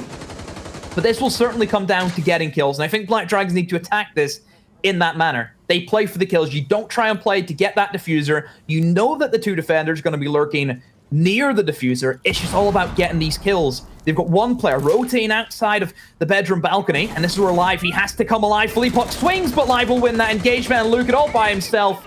What's he gonna do? He gets spotted out by the Iana clone, has to take the challenge, looks left, looks right, doesn't know where to swing. Live has been slipped through. Ion done so well to give that cover, and this is a bit of a hopeless affair from Luke. It has to swing that door frame right into the guns of Black Dragons. That's how you clean it up. Whenever the diffuser's in that scenario, it can be tricky, but they've done a great example of how you deal with that. It's about being able to put pressure on the defenders that are trying to watch over that diffuser at the same time as send somebody in under that cover to pick it up. It's a real precise operation at that point, and it's something that Black Dragons just clicked their fingers and were like, yep, this is the direction that everybody is going to be pulling in now. You look at that kill again, you still feel unfortunate for Redux watching it back, and we've already seen it once. It's still a nightmare for him. But it was the start of a less than ideal round for MIBR. Black Dragons executed all of that as well in sort of record time. The focus to try and get those grenades thrown up, it was almost read into a little bit by MIBR. They played downstairs with things like Philippok's on the alibi and Lukid roaming as well. So it was something that they were kind of aware of, and they knew that it was going to be a factor, but I don't think they were just prepared for how big a factor it was going to be. Back upstairs for MIBR. Same bomb site choice. Black Dragons, interesting change. In comes the nuke from Perez, and you know, we've kind of mentioned he's a playmaker. Nuke is certainly a playmaker operator. It's very, I want to use the word selfish, Ollie, because that's what she is. Her gadget only helps herself. So he needs to make it count. Like, he needs to get kills on the board if you want to make a nuke pick actually worthwhile, because other than kills, she brings nothing else to the board. There is nothing else that benefits the team. You get a couple of nades. Yeah, well, that's kills. Yeah, sure, hopefully, or utility removed. But yeah, I understand. It's not like you bring in an Iana clone that's going to do a lot for your team. Iana clones do so much for the team. If Iana players decide to use them, that is. Sometimes we see players kind of tunnel vision into, I kill and I only kill. That's all I know how to do. But Ion's, I think, done a great job so far. He's been using the clones actively. You looked at the last round of that 3 versus 2, just finding out information on where these players are going to be situated. Moments like that makes the difference. So Black Dragons, where are they going to set up? With not having the Maverick, it does kind of question, can they go Attic safely? Because generally you would have your Thermite pushing in towards bedroom and opening up Generator. Then you'd have the Maverick on the other side at the same time, open up Attic. So only the one hard breacher is going to limit you just a little bit. Perez, here he comes. Will toss a nade out. He knows that somebody's lurking inside of security, who does have a big old rotate, and Ion actually misses the Q on that. And does he not know that the players ran all the way in towards green? I don't think he did. Ion not being able to hear that man sprint across that kitchen floor has cost them a bit of a free kill. That was a good pinch they had going on, but still, I suppose Black Dragons, they got what they wanted, Ollie. They had the kitchen control. They got the control, and it didn't cost them too much from the utility bank to actually gain that. It's done something to push those players back a little bit as well. Toxie going to be on that double window. Live tees himself up with a nade, but gets met with a spray full of lead as he immediately rounds the corner into the pre-fire. A little bit more work required downstairs, I think, if they're going to try and make that successful. 2 kills come on in. Perez, look at that timing. Hops himself on through and catches who other than Redux again. Another unfortunate piece of time, and the nade being used to burn a laser gate is always a desperate measure. But with 50 seconds left, Perez needs to try and make something happen here, as plan A hasn't really worked out for them. Toxie, he's going to be trying to challenge onto White. There is going to be a player on White, and he's going to land his shots. Look at the kid missing there. It's not every day that you can say that. Felipox gets down for the count too. Now, Black Dragons have the advantage. They have flipped this table around. 3 versus 2 here. Perez still posing a threat as he looks to try and push through. Bassetto on the upside down repel. Perez pushing in now a little bit more aggressively, but doesn't have the information. Gets caught out there as Fowls is the last man standing. Picks one, picks the second. The shotgun could do the work here. There's 12 seconds. There's a long time to be going ring around the rosy, but Fowls makes it happen. Demo, look at that for a clutch. That surely got to do something to boost the morale on MIBR. He is the Rock, the absolute clutch king for MIBR. How many times do we see him by himself with just an onslaught of enemies charging headfirst at him, and he just bounces them off? They just ricochet off him. 10 seconds remaining. Black Dragons losing out in that fashion, a 1 versus 3. My oh my. MIBR, just, they're so... They win rounds that they just shouldn't. I don't know how they do it. I really don't. I'm getting FaZe vibes, because I think FaZe, for a big period of the year, Ollie, we've always looked at that team and we thought, how do they do this? Yeah, for sure. MIBR, they give off that vibe, and you look at that round and you rewatch and you rethink about how it played. MIBR were up, okay? So it was a 5 versus 3, which usually isn't the way that those rounds end for MIBR, because usually they like being 3 versus 5. Yeah. But in this instance, they were 5 versus 3. Black Dragons rallied. They came up with a lot of solutions to a lot of problems there. But the final problem, the final raid boss was Fowls. And there's just not a lot that you can do when he's put his back up against the wall, when he's in that corner, when he's got the shotgun and it's pumping. It usually hits its mark, and that's exactly what happened there. From the start of the round, MIBR looked good. You know, they got the 2 opening picks, and you think from that point, yeah, you should win it. But it shouldn't have to come down to Fowls winning a 1 versus 3. My goodness. My goodness. So, Black Dragons, look what's happened to you. You've lost a round that looked as if it was going to be yours for a period of that round. They have the switch up, though. They now have to attack onto this basement. And again, a similar story, I would say, for MIBR, really relying on the smoke player to make those big plays. And some of it was down to the misfortunes of Black Dragons, who let some things slip, but still, MIBR being able to claw themselves out of situations that they have no right of being able to get out of.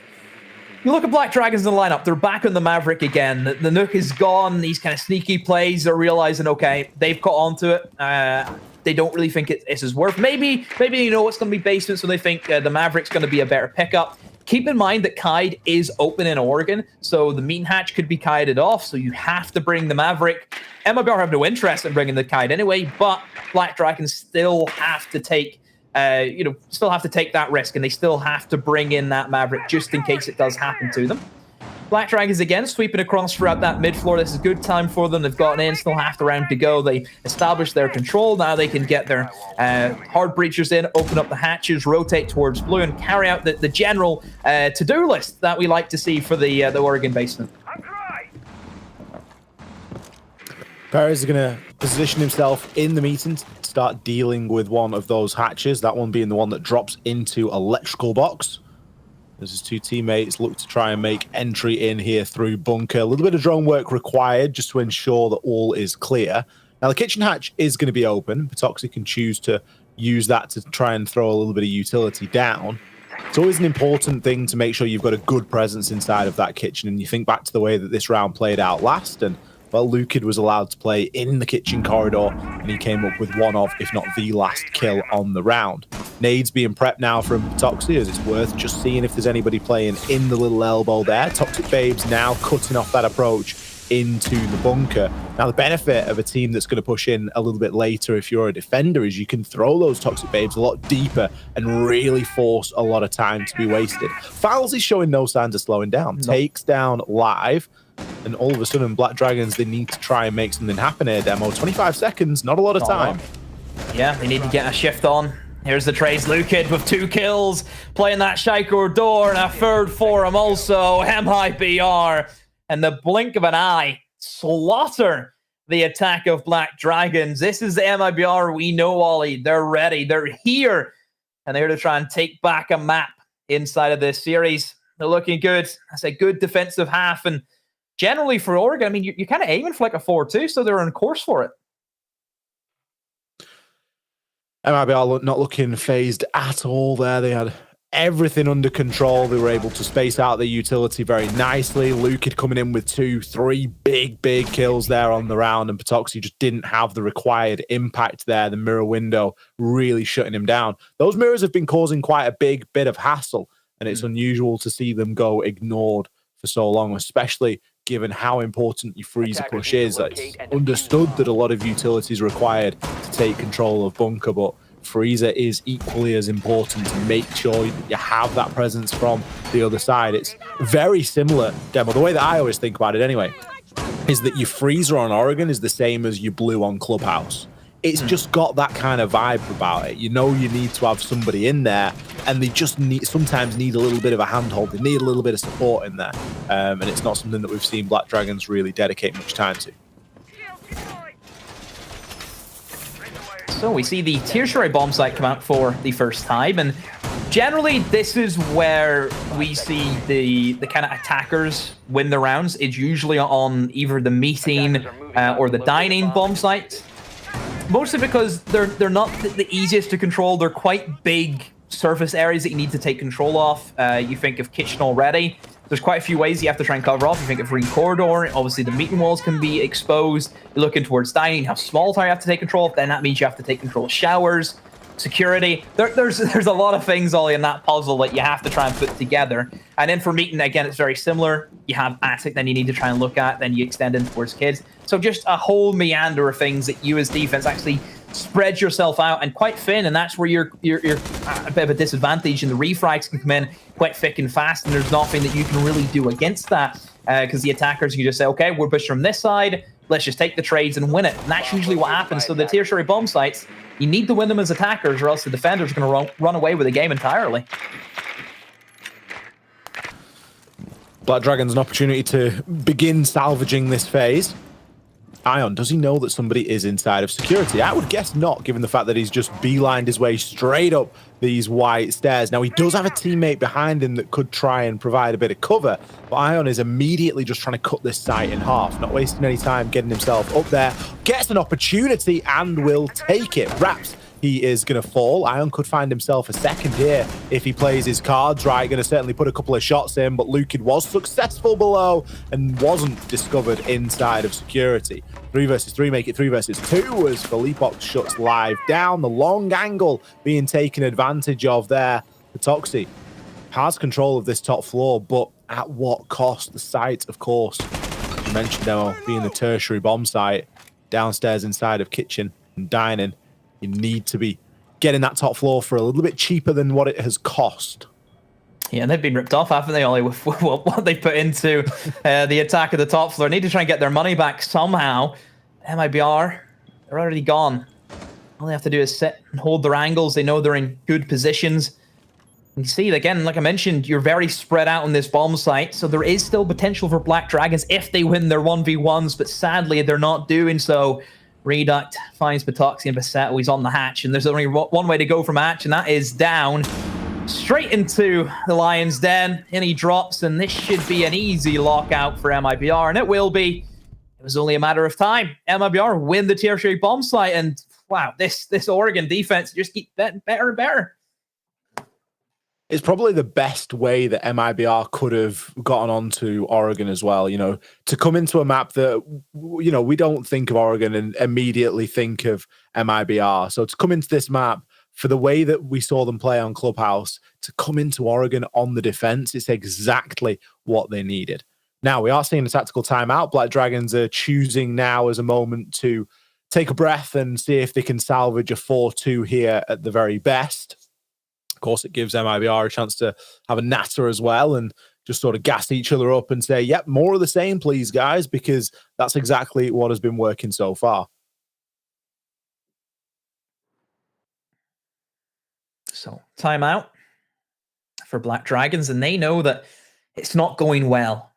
And now they have to go and face another good defensive bomb site, as I believe we're going to head upstairs now, Ollie. And if it's a 5-1 split for MIBR, then you really start to question, can Black Dragons match that? Because that's what they have to do. They have to match that, don't they? They have to get 5 rounds to try and square it up into overtime, at least. And I mentioned about the tertiary bomb sites, Ollie. Even if Black Dragons, they're still winning, you know, the basement and the top floor, if they can't defend, you know, those tertiary bomb sites, which usually they're not supposed to, the attackers should win those bomb sites. I'd say it's about a good win percentage anyway, definitely above the 50% line. Those rounds are going to be inevitable going in favor of MIBR. Especially when we think back to how well Black Dragons attacked previously. They attacked very well on Clubhouse. They didn't defend too badly either, but attack was certainly one of their strong suits. Need to locate and defuse MIBR are a good defensive side, but their attacks today have been, over the course of the day as a whole, not just looking at that first map of this best of 5, but they've been fierce. They have been up to par. So MIBR maybe just sailing in here and looking to level this best of 5 out to just a straight out best of 3 after the second map, which is essentially what it would turn into if both teams win a map each coming straight into it. So we'll see how it transpires and how it all plays on out. Back upstairs we go. This was the only site that Black Dragons were actually successful on, wasn't it, Demo? Yeah, it was. This top floor, and it was a bit of a sketchy one still at that. All it wasn't a very clean round from them, but still they won it nonetheless. Doesn't matter how you win the round, as long as you win it, especially whenever you're in a do-or-die matchup such as this. You'll do anything to win a round. Doesn't matter how you do it, doesn't matter how ugly it is, as long as it gets you over that finish line. So, Black Dragons starting to, again, clear from this west side. I think they've been very fast, haven't they, Ollie, with getting in, get the drone work done, and establishing the kitchen quite early on. But I don't really think there's been that much of a follow-up from having that control. I haven't really seen many nade kills from below. But maybe that's because MIBR, as soon as they know they lose kitchen, all of them scatter. None of them sit inside of kids. None of them sit in positions where they can get naded from below. They play much more deep and long angles. I think that's also down to Black Dragons giving them control of Trophy still. MIBR can fall back to that position, hold from the doorways. You can still give good coverage onto White Stairs, for example. Attic isn't really touched either by Black Dragons. There's give and takes to both teams. You know, both teams are not afraid to take stuff, and both teams aren't afraid to give stuff up either. Live, I believe it was, got pretty lucky last time. He peeked this doorway with a nade in hand, very similarly to how he is doing now. This time he hasn't received the face full of lead that he got last time, as he has successfully been able to throw the nade in deep to push the players out, and then one onto the ceiling to remove utility, but it doesn't come without cost. Perez directly trades on with Felipox, Maverick for a Goyo. Probably a decent trade for a defending team there, as the Maverick still has a lot of utility that he can try and get around over the duration of the round, as opposed to the fit and forget Goyo shields. Fouls there, I think, takes a bit of damage as gets chunked down by half. MIBR slowly but surely have restricted themselves purely to the site. And with a minute left and nade still yet to fly, it could be a dangerous place to be. So Lucid, just kind of dancing around, seeing if he wants to play Attic, wants to play this kind of angle he's on now, and we'll catch out that Iana clone. So the information's being gathered by Black Dragons as much as they can. One thing that kind of confuses me, Ollie, as well, with how Black Dragons are setting up is I mean, they have no intention of putting pressure onto these players, you know, outside a trophy, for example. I don't know why they aren't rotating somebody over there just to create some chaos. I mean, Fouls can't exactly, you know, sit tight and or even read out. They can't sit in those safe positions if somebody is breathing down their neck. And it's almost as if Black Dragons are just playing into the MIBR setup. MIBR want them to attack from just this one direction because there's no strain on how they're holding it right now. 10 seconds left. Well, the hopping from Basetto is successful, but the C4 could very well land. It goes very deep as kills start to flood in. Live going to be the last line of defense, but Raps in position to shut him down. A lot of time spent there setting up for what was eventually a very simple take of just hopping in through a big window. It's disappointing to not see Black Dragons take better advantage of the actual space that they had there. There wasn't a lot that was set up by MIBR to stop them from doing pretty much whatever they wanted. Something that really sort of stood out to me partway through the round when I was looking at how much utility and how many nades were left and stuff. There was no Jaeger brought from MIBR. There was no Wamai brought. Wamai, of course, being banned here. But no Jaeger. And we didn't... I just don't feel like we felt the bite of those nades based off the back of no Jaeger being brought. You still have to question as well, how is there a man being allowed to play inside of kids whenever they have kitchen control very early on and they have a boatload of nades? That's one thing I also worry about, Ollie. And, you know, whenever we're dealing with a Wamai gone, we should see a lot more nade kills on the attacking side than what we've seen so far in this half. It just feels as if that Black Dragons, they got their priorities just a little bit mixed up. Maybe just not seeing how big the opportunity was in front of them just through being caught in the heat of the moment. But alas, we will switch sides. It's now MIBR's turn to hit the attack. But after a very successful defending phase, the vibes are going to be high. The mental is going to be rebuilt. They're going to have forgotten all about Clubhouse and the trials and tribulations that they went through over on that map. And instead, they can just focus on picking up 2 here and catapulting us into our 3rd map, which is a reality, and it's a reality that might not be that far away, depending on how Black Dragons step it up here. They've got a lot of work to do. They need to find 4 clean rounds just to bring themselves level. Yeah, MIBR are back in business, aren't they, Ollie? They've really been able to gain that confidence back that maybe they were lacking, or, I mean, even in Clubhouse, I think we criticized for too much confidence at times of how they were swinging certain positions, but this time it has been warranted. They're on their attack now, and again, you could look and think, oh, it's over, 5-1. How on earth do Black Dragons pull back from this? I've seen stranger comebacks. It certainly is a possibility that what MIBR did to Black Dragons can do exactly that back to MIBR. I think this first round will tell a lot to that story, Ollie. If MIBR take this round right here, you're looking at 6-1, yeah, then it's going to be really, really difficult for Black Dragons to have any sight back into this matchup. But there is still that possibility. And they sweep through that mid-floor. Hatches are going to be opened up. Interesting to see where they're kind of setting up. We've seen a lot more kind of blue-orientated take coming in from Black Dragons. This is the secondary take that we usually see, and this is where teams like to pressure in towards Laundry and towards Freezer. It's a lot easier to gain control of these positions, but actually trying to plant on them is a bit more of a tougher ask. You think inside of Freezer, nades can be tossed in quite simply. Laundry, you can swing, you can hold down on the people swinging highway, but actually getting the plant down whenever there's C4s and smoke cancers and the kitchen sink being tossed at you, that's where it becomes quite difficult.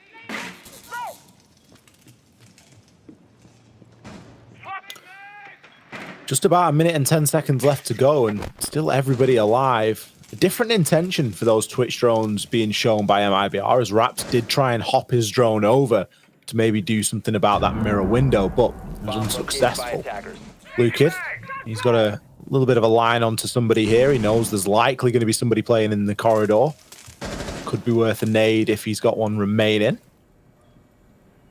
45 seconds, MIBR, they're leaving themselves so much to do here, and It's a very careful setup that they're trying to prepare here, but it's going to hang in the balance of the gunfights. And do those gunfights go in your favor? The distraction has been provided, but the kills flood, and they flood for one side and one side only. Black Dragons, it's only till Fowls gets into the mix that we see a little bit of a fight back. Raps is downed as well, ensuring this is going to be a 1 versus 4 with only 20 seconds. It is highly unlikely he will be collected inside of the freezer, and he will just be left to bleed out on the ground. A little bit of a line of sight found there by Raps, but there was no denying that Black Dragons had control of that round from start through finish. Yeah, they did. They didn't really panic. They knew what they had at their disposal. The mirror windows, of course, being that big thing, Ollie. Mirror windows, crucial for trying to slow down anyone pushing freezer, anyone pushing in towards laundry. And you've seen that to full effect. MIBR, though, like we've kind of mentioned with tertiary bomb sites, that's what they're going to have their eyes set on. As long as they can just get through these rounds, and then they know they can nail those tertiary bomb sites, they will win this matchup. But who's to say they can't do it on kids? This is a bomb site that we've seen Black Dragons, I think, win their only round on the attack. So maybe that's something that you can look at and think, okay, if Black Dragons can win a round, then maybe MIBR can do the same. It just depends what strategy they want to employ.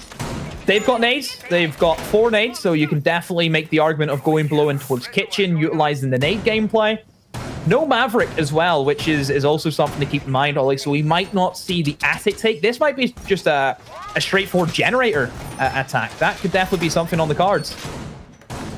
I think at this point I'd like to see a generator attack, because Black Dragons were so hell-bent on just hopping themselves in through big window that we never really saw a lot of depth to their attack. We didn't see the attic really being pushed too hard. We didn't see the generator coming through and being a really big factor. You think back to the round they won, and it was just off the back of good site control, recovering the diffuser, and then being able to just overwhelm, essentially, the bodies that were left for MIBR. So see where MIBR choose to play this one. I think they'll probably admit themselves that they left themselves with quite a lot to do in a very little amount of time back in round number 1.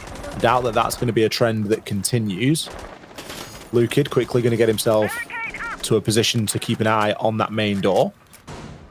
Does have the nades and all the information that goes with that, so can look to try and make use of it. I think he may be trying to bait somebody out here. He knows that somebody's inside a small office. At least there was a pre-fire there earlier on. Could just be looking to gather a bit of info and see if there's a quick free kill that he can go and pinch. MIBR have done what you're kind of expecting with only just the 1 hard breach rolling. That is just your run-of-the-mill bedroom into armory and then finally into generator take. So the only issue that you would have with only bringing the 1 hard breach from not actually going another side, such as attic, is the players inside of attic. You're looking specifically at Ion with that deployable shield. He can sit as happy as anything right now, and he can hold on to that breach as long as he wants, because he's never going to feel threatened. That's an entire concrete floor, so as if you can go below and try and nade him out. He's just going to be sitting there and thinking, oh, I can't be touched. And then that's where the bottlenecks start to happen, and whenever you throw in smoke canisters and C4s into that, it's going to end in misery. So the only hope that I can see for MIBR is that they manage to get some picks off the windows. There is still windows, generator window, double window that Luke had literally just got a kill from. Even the kids' window, I know it's a little bit risky, but still, it's a window that you can utilize. If you have that man advantage, it doesn't matter how many players are in sight or what strong positions, because you can just flood them and overwhelm them at the end of the day.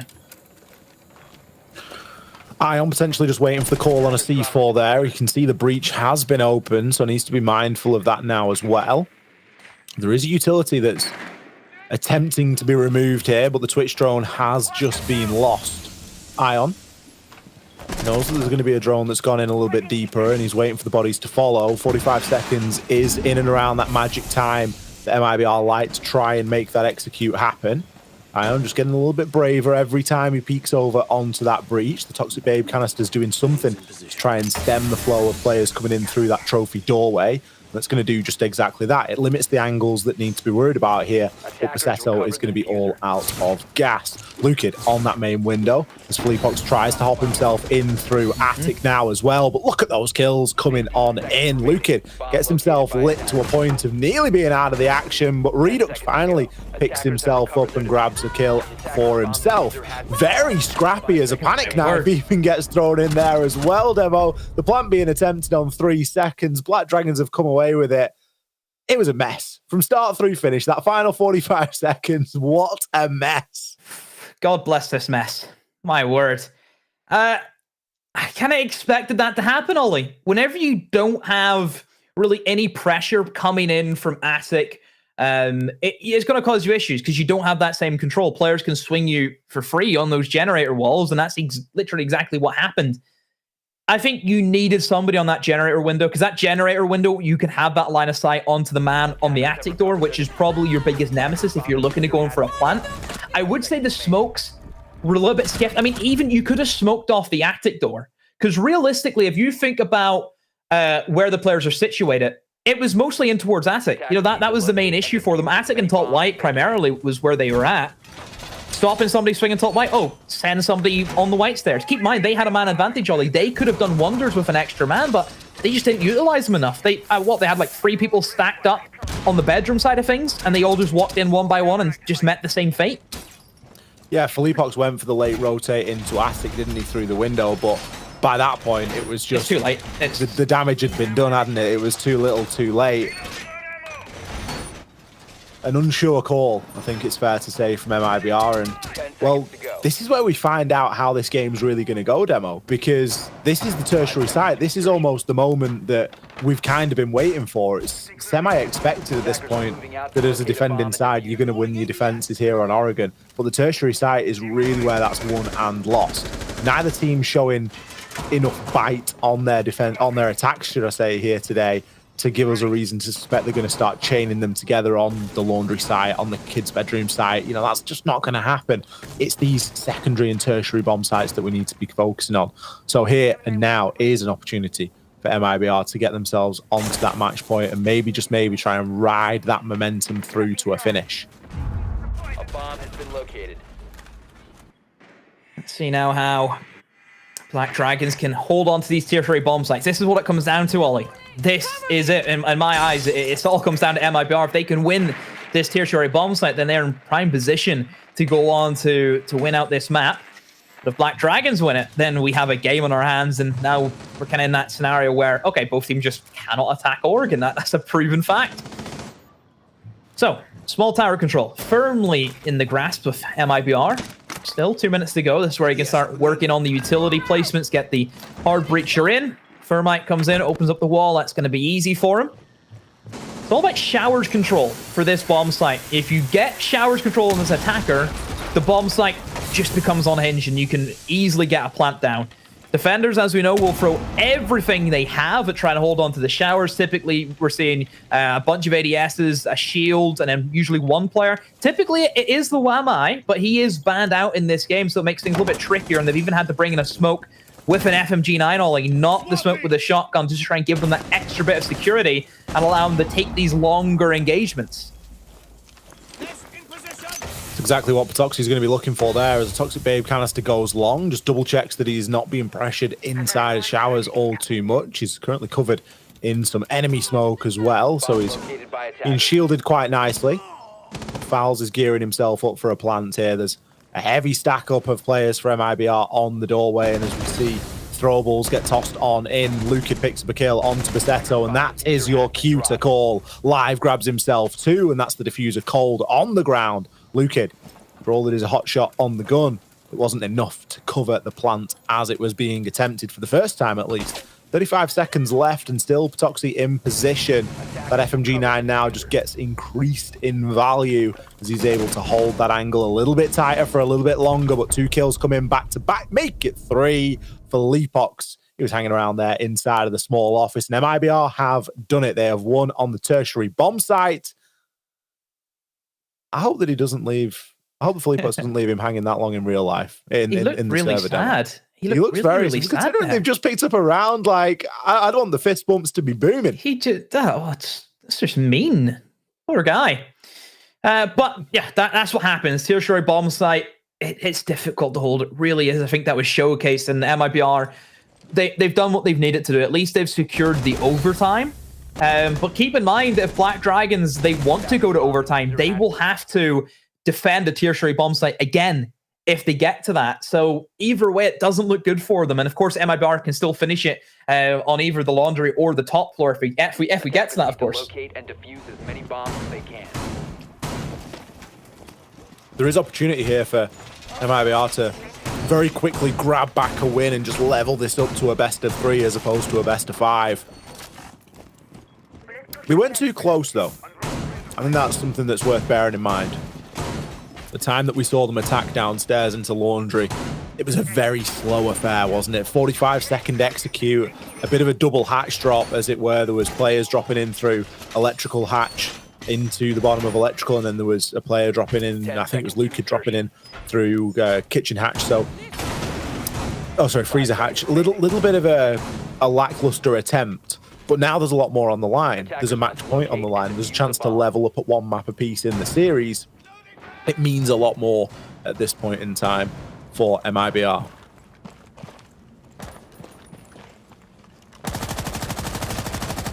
So, here we go now. Moving in to the basement attack. Can have a mix of a west side clear and also a bit of a tower clear also. So you can see their clear ideas, Ollie. This leads me to believe that I think meeting's going to be on the cards. I think, again, it's going to be that blue-sided take that MIBR want to go for. Generally, you still would like to clear out, the entirety of the map. You can clear out west side. You don't necessarily have to be forced into a laundry and freezer, and that's a bit of a common misconception that all because a team is clearing the entirety of the map doesn't just mean that they're going to go for laundry and freezer. It just gives them options, I suppose, more than anything, Ollie. It's a confidence, isn't it, that the map's clear and that you can, start to work and make progress wherever you wish without worrying about the flank. Oh, they found an quickly gets himself down. What is he playing out there? He's on the hard breach as well, but just saw the opportunity and, well, he went for it. It wasn't successful. Dealt a little bit of damage out. Luke had saying, I'll have a look down there now. Don't you worry. You get some hatches open or do something, please, before you fall. That was the biggest freebie, the almost free, we call that one, Ollie. Should have been dead, realistically, but somehow survives, and it's Perez who just walks up the laundry stairs right onto Fowles' head. How's that happened? Warden players, man, they're a different breed. How do you classify a Warden player? I mean, he's picked Warden once. Is that it? Is that it? No, just... As long as you've picked Warden, that's it. Yeah. So I'm a Warden player, yeah? I think everyone is at heart.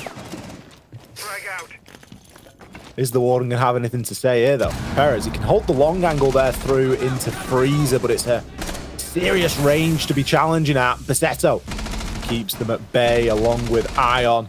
Perez can just get a little bit braver now in the knowledge that there are still 5 players alive here for Black Dragons. This could be a flawless here demo. Felipox, he's on the hatch. What was it you said? If you're on a hatch, there's only one way you can go, and that is down. Gifting the flawless round over to Black Dragons. Not that they didn't deserve it. They played exceptionally well there.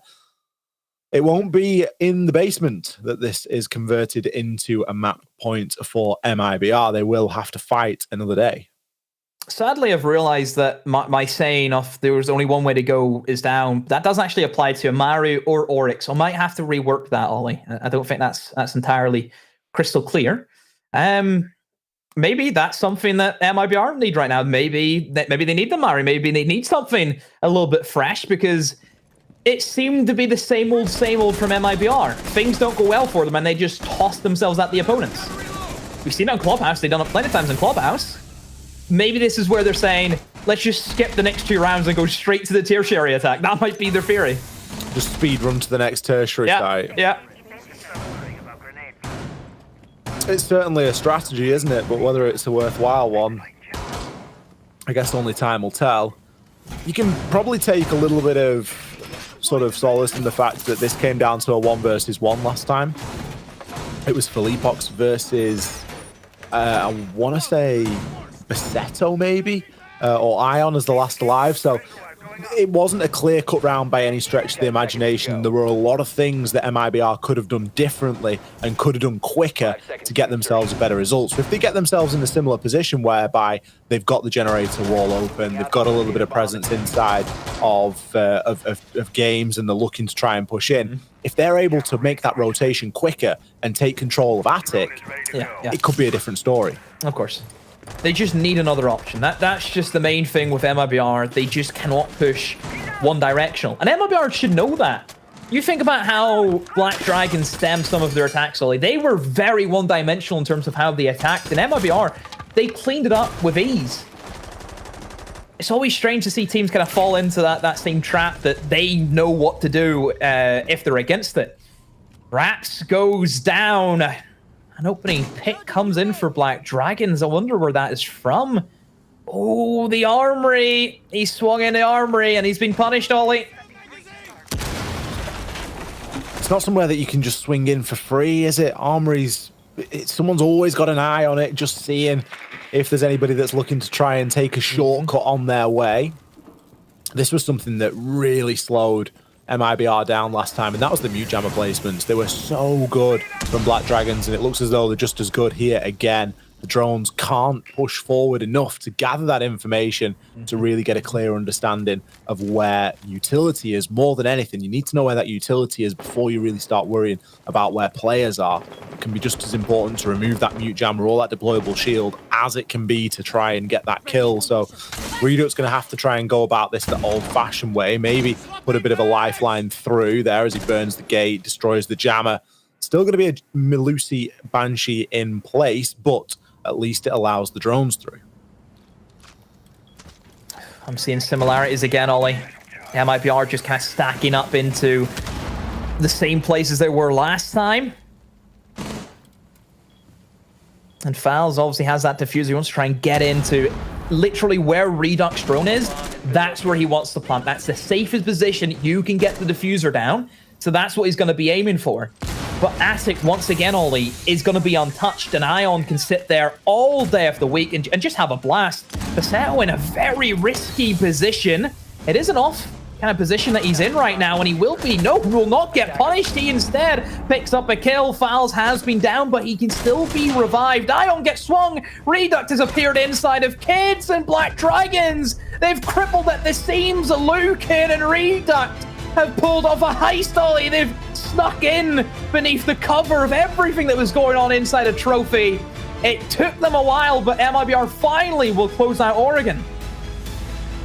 MIBR, it seems to be when they come away with the round win like that, it is just off the sheer power of their gun skill. These guys are gunners through and through, and they showed that they're in that last round, winning gunfights consistently, being there when it counted for the trade, and ultimately brute forcing their way over the line.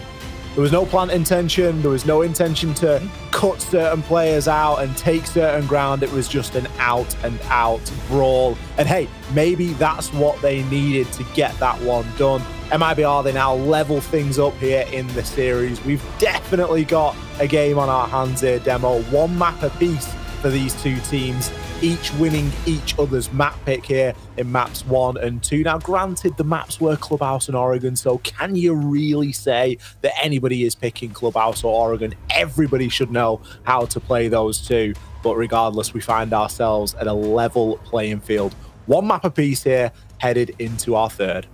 It's lining up to be a Barney, isn't it? You know, we're seeing one team win the opponent's map pick, and then now just the revenge. We're seeing Black Dragons lose their map pick, and God, where does Coastline go now, Ollie? Does that mean that Black Dragon's going to respond now? Well, I mentioned there that Black Dragons seem to like this brute force. Sorry, MIBR are liking this brute force mindset tonight, and they're really just throwing the kitchen sink at these engagements and trying to come out the winners. Is there a better map than Coastline that embodies brute forcing and just taking nasty gunfights head on? That's exactly what Coastline is. It is that map. It is the map that you expect to see when teams want to play a little bit aggressive. Now, I mean, I guess to counter that, we could talk about how it's a very, very good map for Black Dragons. It's one that they are consistently known for. It's a map that they peddle out inside of the BR6 week after week, and they get results. So there's a little bit of a conversation to be had there as to, is this going to be just MIBR able to roll through with that momentum? Because they were dominant for the first half of Oregon. Yeah, I think Coastline, it's really all to play for either side, and we've made good cases.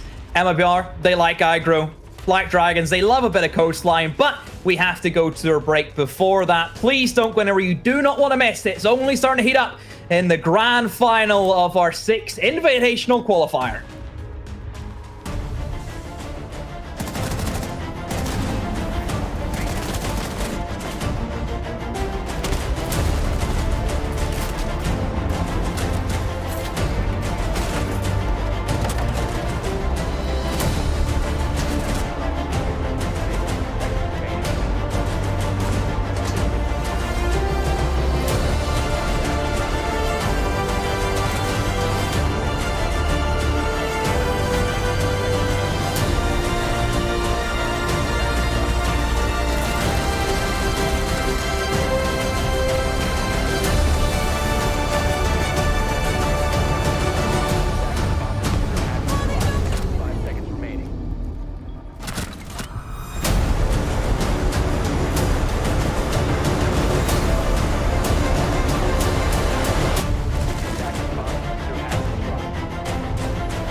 Hello, everybody, and welcome back here to the action. We are in the midst of a best-of-5 grand finals here to decide which team is going to be the 20th and final team to be joining the others for Six Invitational 2022 starting just next week. This, of course, is the LATAM qualifiers, and we've got two teams going neck and neck, toe to toe here to decide who it is going to be. MIBR versus Black Dragons.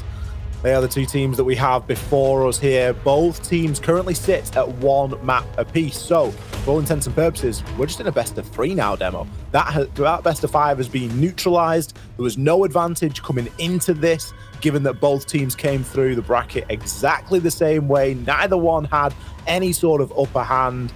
And well, we've seen a brawl so far. The Clubhouse going toward Black Dragons, and Oregon going toward MIBR, and now where better to head than a coastline demo? Yeah, this is kind of like the middle part where things can either get really spicy, Ollie, or things might start to cool down a little bit after 2 maps. You know, already that's going to take it out of you as a side, but it's coastline. It's not going to be slow. It's not going to be cold, Ollie. It's going to be as fast than ever. Exactly. It really is one of those exciting maps, I think, and you just want to see these two teams just wailing on one another. It's a comment that we've made a couple of times going into this. MIBR, they are just winning this off the back of gunfights. They're letting their hyper carries do what they do best, and that is rack up a ton of kills. We've had comments on players like Redux, who really hasn't seen a large share of the action so far compared to his performance this morning. But that hole is sort of being bolstered by players like Fowls, players like Lukid, and Fowls, for all that he's a support player, I will not have it said in my presence that he is not a gunner. He is an out-and-out frag machine, and we can see him doing it round after round, time after time. It doesn't matter who he's playing on. Even some of his Clubhouse rounds were pretty big. But moving on into coastline, it does sort of change that dynamic somewhat, because there's less reliant on operators, there's less reliant on specific pieces of utility, and it is much more about that team effort and that fragging power. And I think that's something that currently MIBR could see, you know, a good deal of sort of benefit from. Yeah, coastline is completely different than any other map that we see inside of the pool. I think it's a map that LATAM especially have just adapted to, like, so big. I'm looking forward to seeing how things are going to play out. Absolutely. Well, we're going to be jumping on straight into this. MIBR Black Dragons, our third game, a chance here for a team to start to edge a little bit of a lead once again, although not a lot separated these two up until this point. Fairly decisive Oregon for MIBR, given that they started on the defense. I think we can give the benefit of the doubt to Black Dragons for that. They were always going to be starting on that back foot. And this is one of my favorite things about Coast. Look at the bans. A Lion ban and a Zafir ban. It's things you love to see. The Zafir ban's great, by the way, because MIBR are still one of those teams that trot the Zafir out very regularly. Lukid will often be seen playing on it. If it's not Lukid, it'll be Redux. It's kind of map specific. It's whatever the players are feeling. But that LMG is something that has been relied upon up until this point from MIBR, and that's no longer going to be available. No, it's gone. So that's certainly a target ban, which we haven't really seen any target bans, I would say, so far today. So certainly one that you have to keep your eye on, and we'll see if that plays a big part. You know, if all of a sudden Ollie that Reduct and Luca, depending who wants to try and take up that role, aren't doing as many big numbers as what they usually do, then we know, yeah, that has paid off massively. 2 information operators gone for the defense. Valkyrie and Echo both off the board. I always find Echo an interesting one, because especially in coastline, where do you sit that's safe that you could use the drones? Yeah, it's not like the map's got a basement that you can just tuck yourself in or a big car garage that you can sort of hide out in. So it's always a bit of an odd one. I think the Echo is a somewhat strange ban. The Valkyrie, it is what it is at this point, isn't it? We're expecting to see a Valkyrie ban. I would have been a bit more comfortable with maybe the Wamai ban again, as we've seen that really affected, previously, and maybe leave it down to MIBR to ban away the Valkyrie. But it has been locked in for now, so MIBR going to be starting things off here on that defender side. Coastline, not a map that leans too heavily one way or another. There are good opportunities for the attackers, I think, but equally, if a defender team is on its A game, they can equally see some successes here. But they're going to be taking us down to double bar to start things off. Then we go into Blue Barn Sunrise, which is actually the bomb site that we see kind of scared away from a lot of the defense. I think Penthouse and Theater have had, it's had a revolution, hasn't it, Ollie, in the past 6 months. Kitchen still always going to be there, and of course, Suka as the classic bomb site you think of whenever it gets to Coastline. But again, still a defender bomb site. Don't get anything twisted. It is still viable, still reliable, if you can play it well, of course. Lineup for the attack. Nomad comes in, and this is an operator that I'm surprised it's taken this long to actually see some play inside of this series. Yeah, MIBR, with how willing they are to get out on the roam, you need to be doing something to control that to some degree. So it's nice to see that come through now as an option to start to restrict some of that movement somewhat. Sure, there are only a couple of staircases here, but with the ever-present threat the Norix may bring, there are a multitude of opportunities for rotations, and even still, it'll just do something to try and restrict and limit that movement. Reduct. Could this be the redemption that we've been looking for? We've both been really rooting for him to have a good day. We've got no skin in this game. It doesn't matter which team goes through to us. It doesn't matter which team wins. But I like to see certain players doing well, especially if we know that they can perform. And Reduct, well, for being the first blood so many times, he's managed to get it this time. We're seeing Oryx dashing down past Vars, escaping live and just about getting away with his life. That's some significant damage that MIBR have taken, but they also keep taking names off Black Dragon's demo. Second kill now to come in. MIBR on low HP though, Ollie, have to keep that in mind. A couple of nades could finish them off, and well, there goes Raps. He's gone. Nade gameplay comes in on Coastline, as I'm sure everyone's used to seeing that. The thing about Coastline is, I always feel it's a map, Ollie, where there's nowhere safe to hide. There's always going to be a corner that you're stuck in, and a nade's going to follow after that. Fals sees the Habana is outside and trying to deploy those X-Kairos pellets and will be successful with it. Fals, ooh, has to be careful, takes a bit of damage for the soft wall. Black Dragons, it's certainly still in the range of being able to win this round, but I still think they need another pick or two before they look for an execute here, and Lukid has gifted himself up.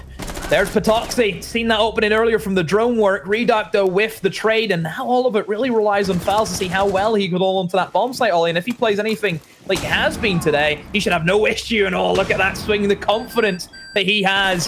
Basetto left inside of the 1 versus 2. Has to make this challenge happen, has to clutch up for his team. He knows that one's lurking inside of the courtyard, but where's the rest of them, though, Ollie? Where's it going to go? Reduct, prone, knows he doesn't have to move. He's safe. As long as Fals is upstairs, they're in a good position. 20 seconds to go still. Flashbang out. Has the diffuser. Has to try and look for a plant, but he is not sure where he wants to do it. Tucks himself in. Will plant just right in the open of Sunrise. This should be an easy one for Fals, and it will be. Basetto just kind of walking around all like a headless chicken. Never really any indication of where he wanted to go. No, a tough position for Basetto to be in there, especially with how much confidence MIBR flew out of that round with. I really, really hope that they've just spent that little break between maps 2 and 3 just gassing Reduct up, because if they did, it worked. He came out of the gate swinging, picked himself up an opener, and was still involved in the round up until its dying seconds. It was a good fight back from Black Dragons. They did something to try and control and contrast the ever sprawling defense that MIBR were throwing out there. But I think that's how a lot of these rounds are going to go, honestly, Demo, because you think about MIBR, a team that's willing to get out on the roam, that need to be tamed. This is a map that you can get in and amongst those roamers fairly early. Black Dragons, they're no stranger to moving through a map fairly quickly. But that's what they're going to have to do here to keep on pace, because they can't just afford to be constantly chasing shadows. Don't go chasing waterfalls, Ollie. That's what you don't want to do. You stick to rivers and lakes. Exactly. Exactly that. Mira. In she comes. This is, in my mind, always the classic. This Mira and Coastline have been hand in hand since, I mean, they were both released at the same time, so that's probably why you kind of think of both of them at the same time. Obviously, over time, I think Mira has been, you know, kind of seen as, you know what, it's actually not too difficult. With how verticality's kind of changed, Ollie, with, you know, we're seeing Sledge always be brought into the lineup. You're always seeing teams kind of take above, especially for the kitchen bomb site. Those Mira windows don't play as big of a part. And especially whenever we're kind of gotten away from, you know, you think of different metas, you think of Ying, you think of Glaz, where teams are very rush-orientated, and you see a Mira window and you kind of freeze her if you look at it. She's not as influential as what she used to be. No, I think the attackers, have got much better kit to further deal More with nades, that. I suppose, isn't there? Yeah, you've got the nades, you've got the ability to go and just smash the mirror windows now a little bit easier. Yeah, true, So that's a good point. There's multiple things that have sort of assisted with that, and a more thorough understanding of maps. You know, ever since nades became such a staple and readily available on all the good picks, people have got so good at up nades and so much knowledge about the verticality that those mirror windows really do just start to become less of an issue and more of just a little bit of a problem. But it's still not something that's going to stop a team from making a push, or at least it shouldn't do with how much kit is available. Kills have traded on either side. We've lost Reduct and Live from Black Dragons and MIBR Peace. Rossetto's going to try and push his way in here to Sunrise. He's going to have a bit of a line of sight onto the objective if he so wishes.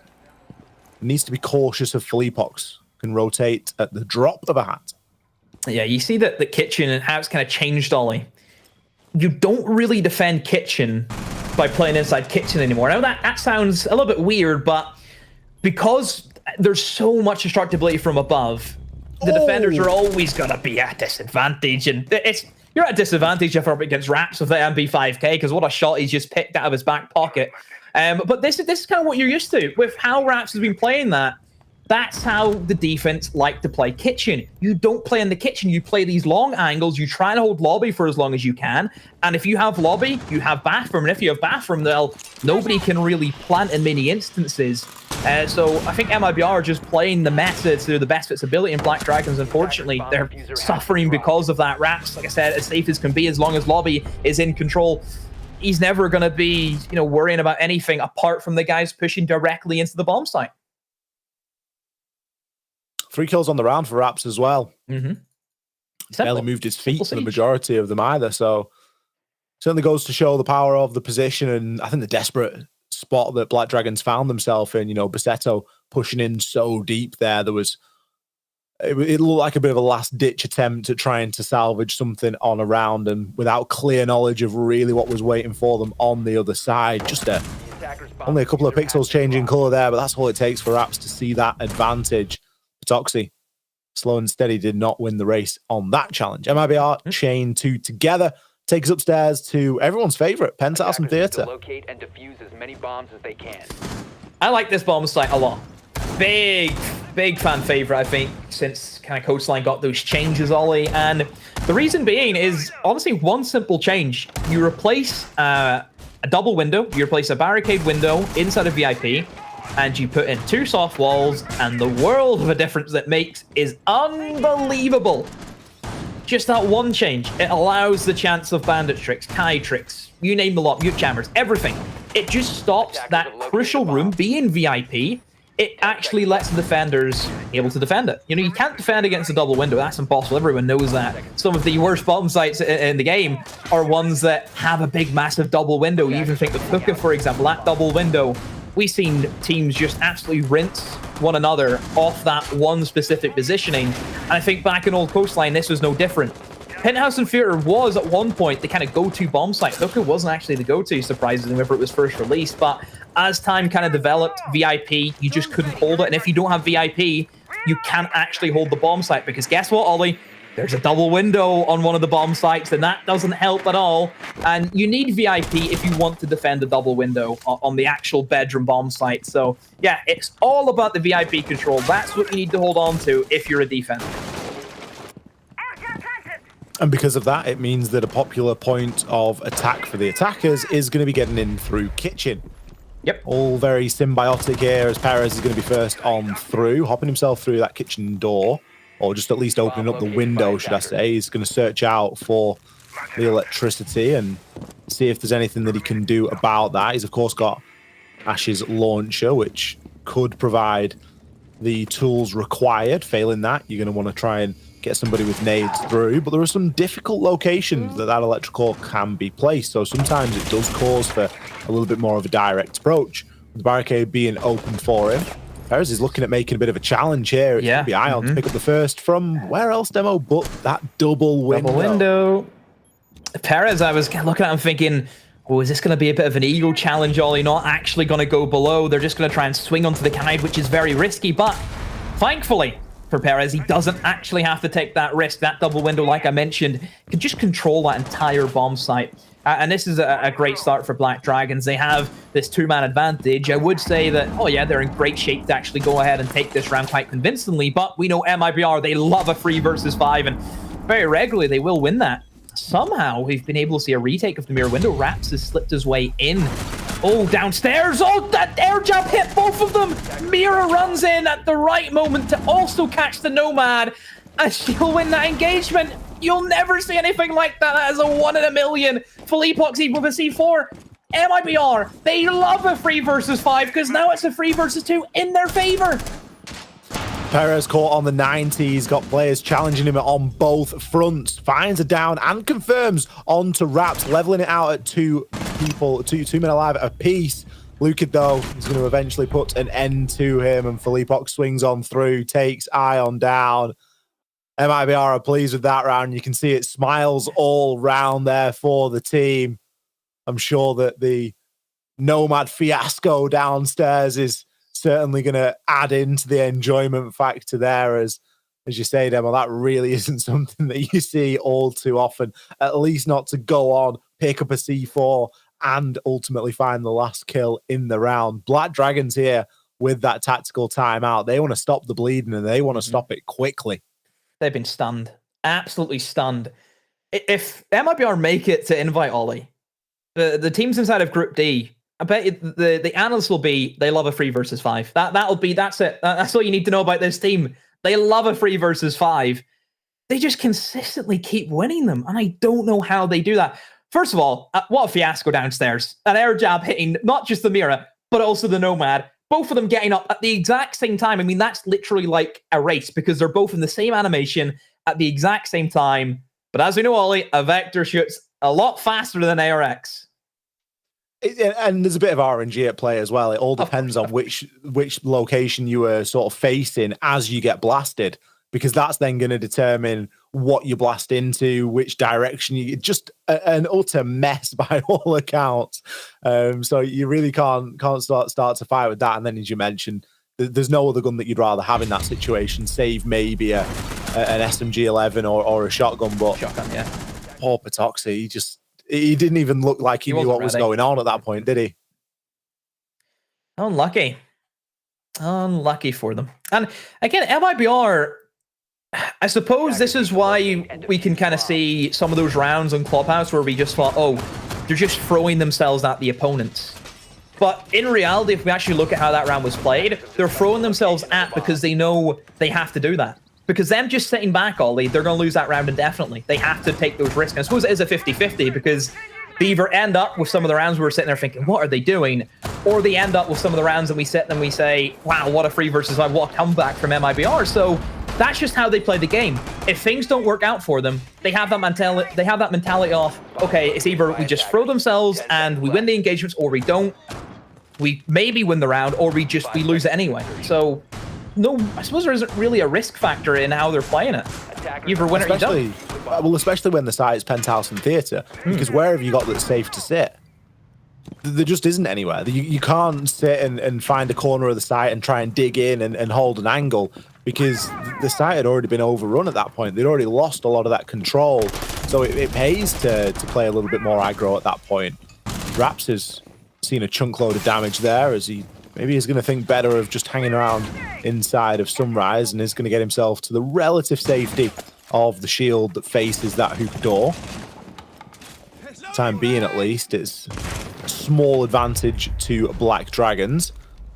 They're not feeling too confident, though, and I think hence the timeout. It's being taken fairly early there at the start of round number 4. They need a clear idea of how they want to try and approach this, because they are going to very quickly let this one slip away with them, pretty similarly to the way that Oregon slipped away. MIBR, whenever they're in the lead, Ollie, the momentum that they can gain, it's terrifying, and that's a great feature that this team has, is they can just create these massive snowballs. You know, I think we've seen already today, Ollie, they put up some big numbers, don't they? You know, you think of earlier against the Cave, a 6-0 half, for goodness sake, Ollie. This team, whenever they have the wind at their sails, who's going to stop them? It's terrifying. I would want to play against them. They've had an awesome day, haven't they? You think about that 6-0 half, and then the 5-1 half that they had just on Oregon. They're no strangers to chaining rounds together, and if things are going well for them, then things really are gonna go well. And as you say, that snowball effect then starts to come into a factor as well. Felipox even looking for a little bit of run-out action there. Not sure if it is going to be on the cards, but he's going to go for it anyway. Is he going to find the player? No, yet another air jab, and this time no mistakes. Patoxy is there to capitalize, and that is a good example of MIBR just throwing bodies at a problem. They've lost a couple of kills opening, and Felipox goes, you know what the best thing to do here is? To take a really long, extended run-out and essentially leave Lukid in the clutches. Perez to pick up the pieces. Black Dragons, that one means a lot for them. They get themselves onto the board. That's it for Black Dragons, the first round that they need, and well, it's definitely one that needed to come at this stage. You need to try and quell that momentum that MIBR were starting to build up. So that's just kind of crossing over now into MIBR, where they have to think about, okay, are we going to go for that same strategy again? Is that really, you know, the best thing we can do? Because like we mentioned about their strategy, Ollie, it's either it works or it doesn't. It is literally go big or go home. And it's not reliable. We know it's not reliable. And you know, the kind of stars have to align to play that play style, because it's not consistency. I say that. They have been consistent today, but I don't know if I'm that convinced on it. You know? I'm not fully sold that if they'd have played exactly this way on a different day, they would have got the same result. And against a different team as well. Like, keep in mind, we're still dealing with MIBR and Black Dragons. Black Dragons are not the highest rated, you know, team inside of Brazil. Let's say if MIBR make it through to Invite, you're going up the likes of Damwon Kia, Navi, Oxygen, and Team 1. You know, Team 1, for goodness sake. You think about how they can punish teams who do those kind of reckless play styles. So against a better side, Ollie, they will struggle going for that same mentality. They really will. The biggest unknown at this point is we don't really know what to expect from MIBR, just given that they haven't had a solid year. They've not got another solid year under the belt, and they're now looking at taking on more international competition with that experience. They're looking at this from very much a point of, this is probably the strongest that we've seen them in a long time, but even still, we don't know what that entirely looks like. We don't really know how they stack up, just because of the sort of turbulent past 12 months that they've had. So it's good to see them, you know, coming out and winning rounds and getting kills, but there does just seem to be that lack of discipline that is underlying and running through everything that they do at the minute. And, you know, if that's a couple of opening picks that don't go in their favor and then they just start running at people, that isn't going to last for long when and if they get themselves through to the group stage. Good kid on this Oryx. He does love this operator. Perez is just a lot of bullets, Ollie. I am very surprised that he's standing right now, and I'm sure Luke has probably thought the same. Perez doesn't know how lucky he is. That's something you don't see every day. But still takes a lot of damage, and now he has to be wary with that HP. Luke even tries to challenge even more so, and what's just happened here? Basetto just slipped into hookah, got a freebie, and walked right back out. MIBR have let that one slip, and Luke somehow goes unnoticed. Surely they would have known he's in and around this area. Finds who finally gets Perez, but Live just walks in with no information at all. That seems strange to me. I mean, Luke hasn't moved since he's taken that initial challenge onto Perez, so he really should have been known there. Just gifted 2 kills back and leveled things up once again, 3-3. MIBR, no stranger from fighting from behind, but this time they are level. While they can still have the players running through the cameras and seeing if they can bring a little bit of clarity to a somewhat mudded situation. Still going to be going up against this all square. Minute remaining. Basetto looking to make an entrance in now through office. Does have the diffuser in hand, but at this point, that's almost just a token gesture, right? We've not seen a lot of intention to get a plant down or even a lot of opportunity so far this game. Toxie does have a bit of information there on the drone to work with, but Felipox will be allowed back out. Lukin strikes yet again as he takes Basetto down. With it, the hard breach, and with it, the kit. Going to be cold on the ground. 25 seconds now remain, and Lukin, it's a masterclass demo. That's all it is. A quadra kill. He's barely moved out of billiards. Is he going to find the ace? That's the question at this point. BLK, I believe, is the only other player to see an ace inside of these whole qualifiers. Everybody now knows exactly where he is. Lukin swings the corner and secures his reward. Picks up the ace, and very well deserved. He's gotten away with absolute murder. Should never, ever be allowed to do what he's just done. He moved between 2 rooms, Ollie. Into billiards, into Aqua. He started off in Aqua, moved into billiards, sat in billiards for a while, moved back into Aqua. Didn't really, as an Oryx, it's probably the Oryx that has taken the least steps that you'll ever see. Because he didn't maybe just sat in a corner the whole time. You have to wonder, where's the drones? Where's the refrags? Where's everything from Black Dragons? They just stopped working. It's scary when you start to think about the amount of ways that they could have actually removed him from there, whether it be by, working from the roof and opening up the quad wall, opening up the big window, coming in through hookah. There's just so many different ways that they could have chosen to deal with him. And, 2 people there got caught just in the kill cam that we saw alone, just caught looking the wrong way. You're not dealing up with a Cavi or a Vigil or someone that can go invisible. Like, you're dealing with an Oryx. Like, he's a heavy, chunky operator. You need to be able to come away with that. So, yeah, just wild. 4-1, final defense now for MIBR. That Mira comes in once again. It's going to be great for holding on to that lobby. Like I mentioned last time we seen this defense, Ollie, a lot of teams just trying to hold in towards lobby, have those long angles. I think Raps did a fantastic job last time just playing those positions, using those long range of sights that you have. And I think the biggest thing with Coastline, especially whenever you think about that kitchen with how defenders hold it, is as an attacker, it's quite a daunting task, isn't it? You're walking into 1,000,001 different crossfires and you don't know specifically who's holding what. Already, that's going to be tricky. You really need to gel as a complete unit. Typically for Kitchen, just these little solo plays, they're not the greatest. They don't work too well because, like I said, there's 1,000,001 ways that you have to kind of look. So having teammates with you, knowing that you're there for the refrags, it helps a lot.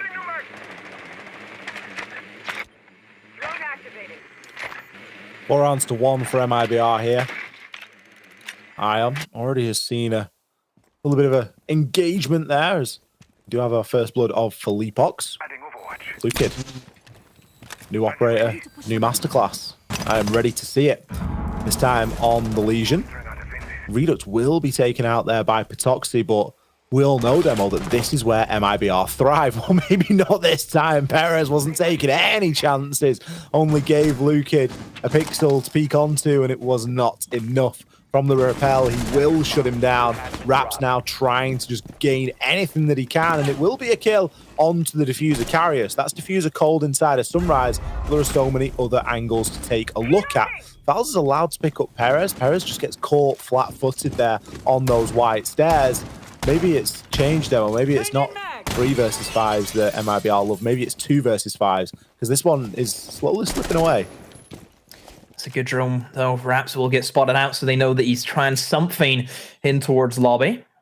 Black Dragons have so much time, Ollie. I think if you're Black Dragons, you're probably just looking for a kitchen window plant. That's going to be the most successful way to do that. If Live just rotates over and jumps in the window, it's a bit of a blind spot. Nobody can really challenge onto that. You know, Raps has to get really close to that corridor to try and secure that diffuser as it gets jumped in through that window.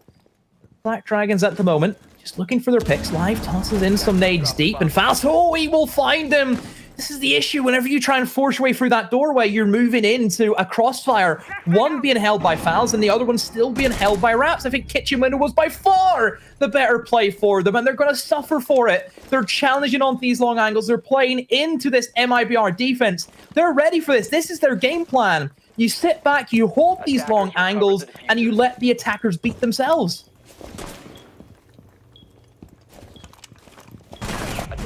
They're getting more tense now as Ion actually does push on through, but immediately into the waiting arms of Fouls. Demo, I think it's time to change it. Gone are the days of the 3 versus 5. It's all about the 2v5 now for MIBR. It shouldn't happen. It shouldn't, and this is where you've got to question Black Dragons. They ought to be letting that, you know, really get away from themselves. They need to get on top of losing when they've got that significant advantage. And as the rounds progress and as the series develops, it becomes more a confidence thing, I think. And they so much is on the line for them that they're just scared to make the play. Mm-hmm. I think Kitchen Window was free there. Absolutely free. And keep in mind, you have that man advantage. Like, you have that extra player. Black Dragons, not looking good for them. 5-1. Coastline, by the way, attacker-sided, fun fact. Yeah, not the position that you want to find yourself in, is it? Losing the majority of your attacker rounds and coming into that defensive side. I mean, it's a carbon copy of what we saw in Oregon. Mm-hmm. Pretty much. And I suppose this is where then we kind of get into scenarios, Ollie, where we're sat here wondering how long is it going to take for Black Dragons to mess up on, you know, a third bomb site pick, which is ultimately what kind of done them in Oregon. And the thing is, the third bomb site pick, it holds a lot less weight here on this map. There's not very many maps that you can say that have got kind of equally as good sites, and I think that Coastline's one of them. And it's not that they're all equally as good; it's that they're all equally flawed. Yeah, they're mediocre at best, aren't they? Like, fundamentally, compared to like Clubhouse or Oregon, which are the more defender side, or even Cafe, for example. Yeah, it has flaws, like you mentioned, and eventually something's gonna have to crack.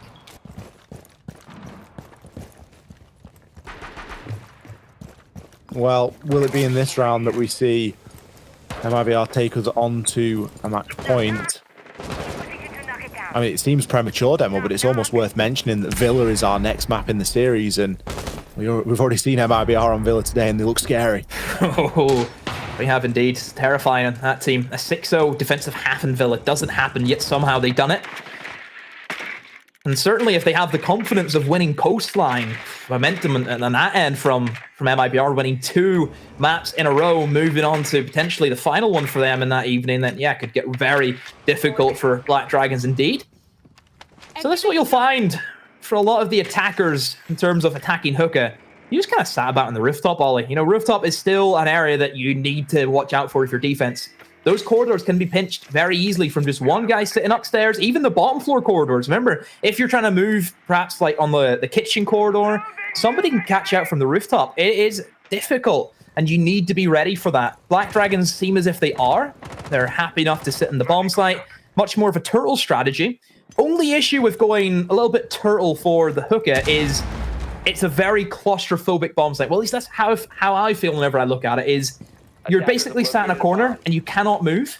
And whenever there's actually a gadget, it's called a grenade in this game, actually explodes. Oh yeah. And actually insta-kills you. So if you're sat in a corner and they know exactly where you are, you're dead. And there's nothing there's no counterplay. You're dead. That's it. There doesn't seem to be enough on the fringes of the site, does there? There's not enough resistance there. And MIBR are going to really quite quickly sniff that out. Bleedbox gets himself into Aquarium. He's got the backing of his team with him as well. Toxic Babe canisters being expended now at around the 35-second mark, so chance really to pace them out quite nicely here from Bassetto. He's still got 2 in pocket that he can look to work with. Kills are going to continue to come on in as Ion takes fouls down. Blue Kid likely going to be the next to fall, and he will. Perez, he's going to secure wraps with the gun and all leaves Fleapox in the clutches. 15 seconds Could to go. be a very, very much needed round here for Black Dragons, but Fleapox is still going to have something to say. 10 seconds, picks himself one, can't find the second. Live, takes the initiative and hits the swing nice and fast. Just catches Fleapox out as he was switching from primary to secondary. Black Dragons finally come away with a round here. MIBR getting caught a little bit flat-footed. Maybe those opening picks has kind of rattled them a little bit. You could see that they were, again, very one-dimensional. I think that's kind of been the case for MIBR. Well, it was in some of their attacks for Oregon, where all they wanted is one specific area, and they did very well at getting that one specific area. You think of how they take control of Master Bedroom in Oregon, similar for Aqua, but you need other options. You need something else. May that be taking control of Sunrise Blue Bar, using Nature from below. And then obviously if you have Sunrise and Blue Bar, that gives you perhaps double window control, and that can help you out a lot for Aqua. VIP could be another option for them. You kind of create that split in the bomb site. It means whenever you're trying to plant that diffuser just on the aquarium door, nobody can run at you because you know you have that cover from the man instead of VIP. So there's so many options for them. There's a lot of ways that you can really try and catch the defenders by surprise and not just give them that free range. That essentially that's what Black Dragons had. They had free range. We maybe got a technical timeout here for Black Dragons. It looks as though there's a couple of PC problems that are assisting there and just stopping them from performing at their best. So we're getting all those tidied up so that they can continue on with the game. Straight back into things here. MIBR 5 rounds to 2, still in a very commanding position here. But how long will it last for Black Dragons? It seems a shame to see them fighting up from the back foot again so quickly into the game. We're only 8 rounds into this. It quite easily could be a 4-4, nice and square, and you know there's nothing really to be said between the two, but it's just got hella Oregon vibes and getting a real flashback there to how MIBR just really started to run away with things there. And as you say, Demo, it all comes down to these tertiary sites. We're not quite on them yet. Gone into kitchen this time, but it's ever looming, isn't it? You just know it's only 1 round away.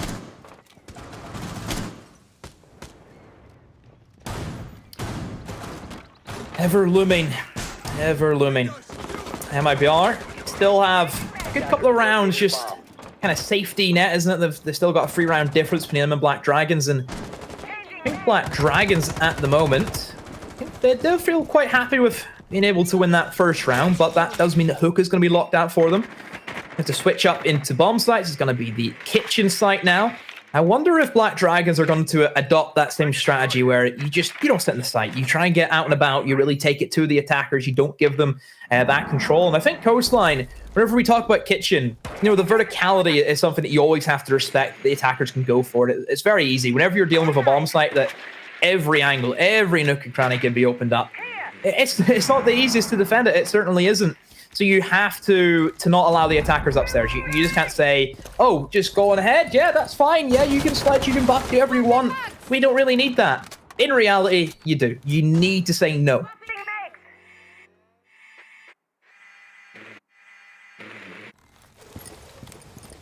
Fouls. Just going to be trying to place out a couple of air jabs there. Reduct is getting himself into a little bit of an engagement. It's a much slower and more considered round from MIBR. Not looking to get themselves into any unnecessary engagements. Instead, carefully trying to pinch these players. You know that there's going to be somebody at the top of Cool Vibe stairs. Ion going to give the game away ever so slightly, just firing out that Roni. It's going to give an indication as to who it may be. Reduct up on the 90 corridor as well. Does seem to be a somewhat lack of info as players are just sort of blind checking these corners. Only a couple of drones remaining, so maybe not as many as they would have wished, but Redux finally can get himself into VIP and start to open up this floor. There's a lot of it to do in only 50 seconds, and if he's actually going to be able to sit here and affect onto these angles that he's opening, only time will tell. Reduct has to make that sledgehammer work to the best of its ability. He will do so. Lukid finds a pick, so looking to be a delivery plan only. That's where they're looking to stem their attack from, and they need lobby control to do that, though. That's the only issue with this strategy, is you need to take an extra step. Raps finds another, and little by little, Black Dragons are starting to fall, and oh yes, they are, Ollie. Now 5 versus 2. Raps with a double kill inside of the round. Ion and Toxie, both of them stacked up inside a kitchen. That information will be fed to the players holding above. Surely Ion cannot last as long as what he's doing right now, and he will be downed in the process. But Toxie, oh, 2 of them line up, and he will down 2 of them. 7 seconds to go. They need to get the kill, and Lukid is there to clean it up. Oh, almost, Ollie. Whenever you see a diffuser cold on the ground at 5 seconds to go, there's always that shimmer of hope, perhaps, for the defense.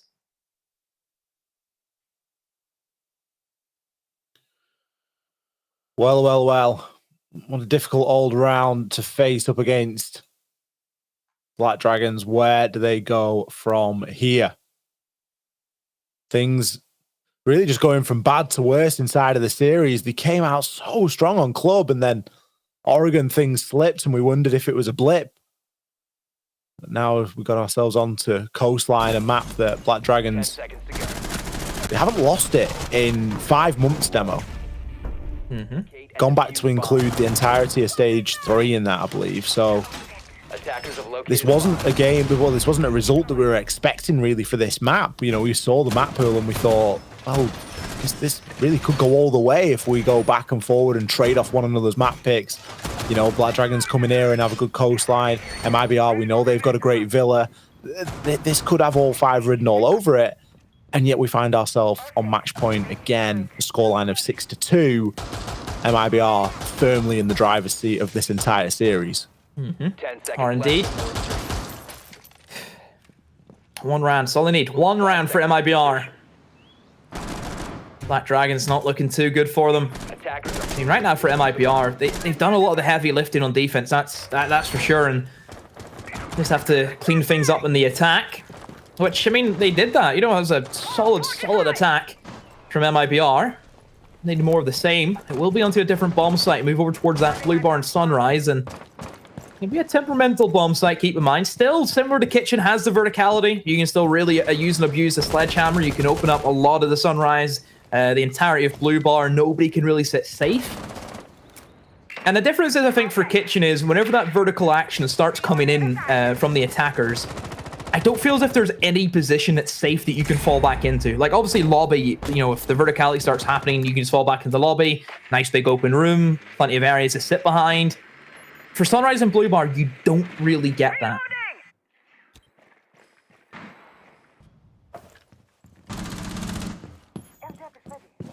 Passetto, bit of a switch up onto the Alibi. See if he can make anything happen on that MX4. Black Dragons certainly still look hungry for it. Opening kill. Onto who other than Reduct. If there's anything that Black Dragons can take away from it, is that their opening kill onto Reduct has been a very successful statistic so far, but that really doesn't paint the whole picture, especially when you've got such clutch factor in the remaining players that are alive. Raps, look at the patience. It's going to pay off. He's going to deal a chunk load of damage in onto Ion. Philippox now trying to join in on that party and ensure that nobody can make that rotation out of there. Raps instead maybe going to send in the shock drone to finish off Ion, as I'm sure one zap would do it. Fouls, placing a couple of air jabs down as well as Perez takes Lukid down. Now we're in a danger zone. This is MIBR's time, 3 versus 5. Already some chip damage done. Wouldn't take much to finish off Ion and then further go on to pick up another couple, but they are being pressured and pinched. Fouls is in a pretty impossible position here inside of security.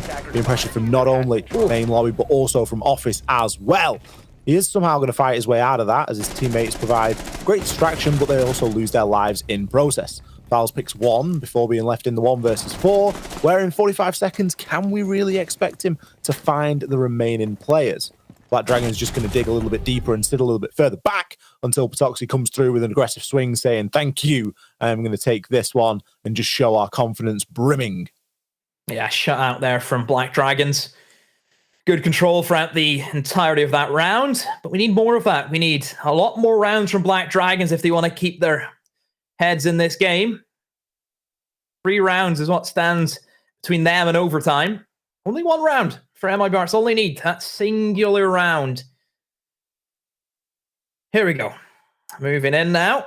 It looks as if actually maybe a tactical timeout perhaps, or straight into it. A lot of talking there for MIBR. I'm sure that's what they need. They cannot let this one slip, Ollie, because they've been in the commanding position for nearly all the game. Well, all the game and nearly all the series so far as we get toward the latter end here on Coastline. This is well and truly more than halfway through, and MIBR have been in the driver's seat for a lot of it. One more round is all it would take to send us catapulting into Villa. And Black Dragons have been able to come up with a couple of rounds so far to stop that from being a reality. However, is it going to be that straightforward? Last time when we saw this, MIBR didn't come up against a lot of resistance at all. There was not really too much going on inside of Aquarium.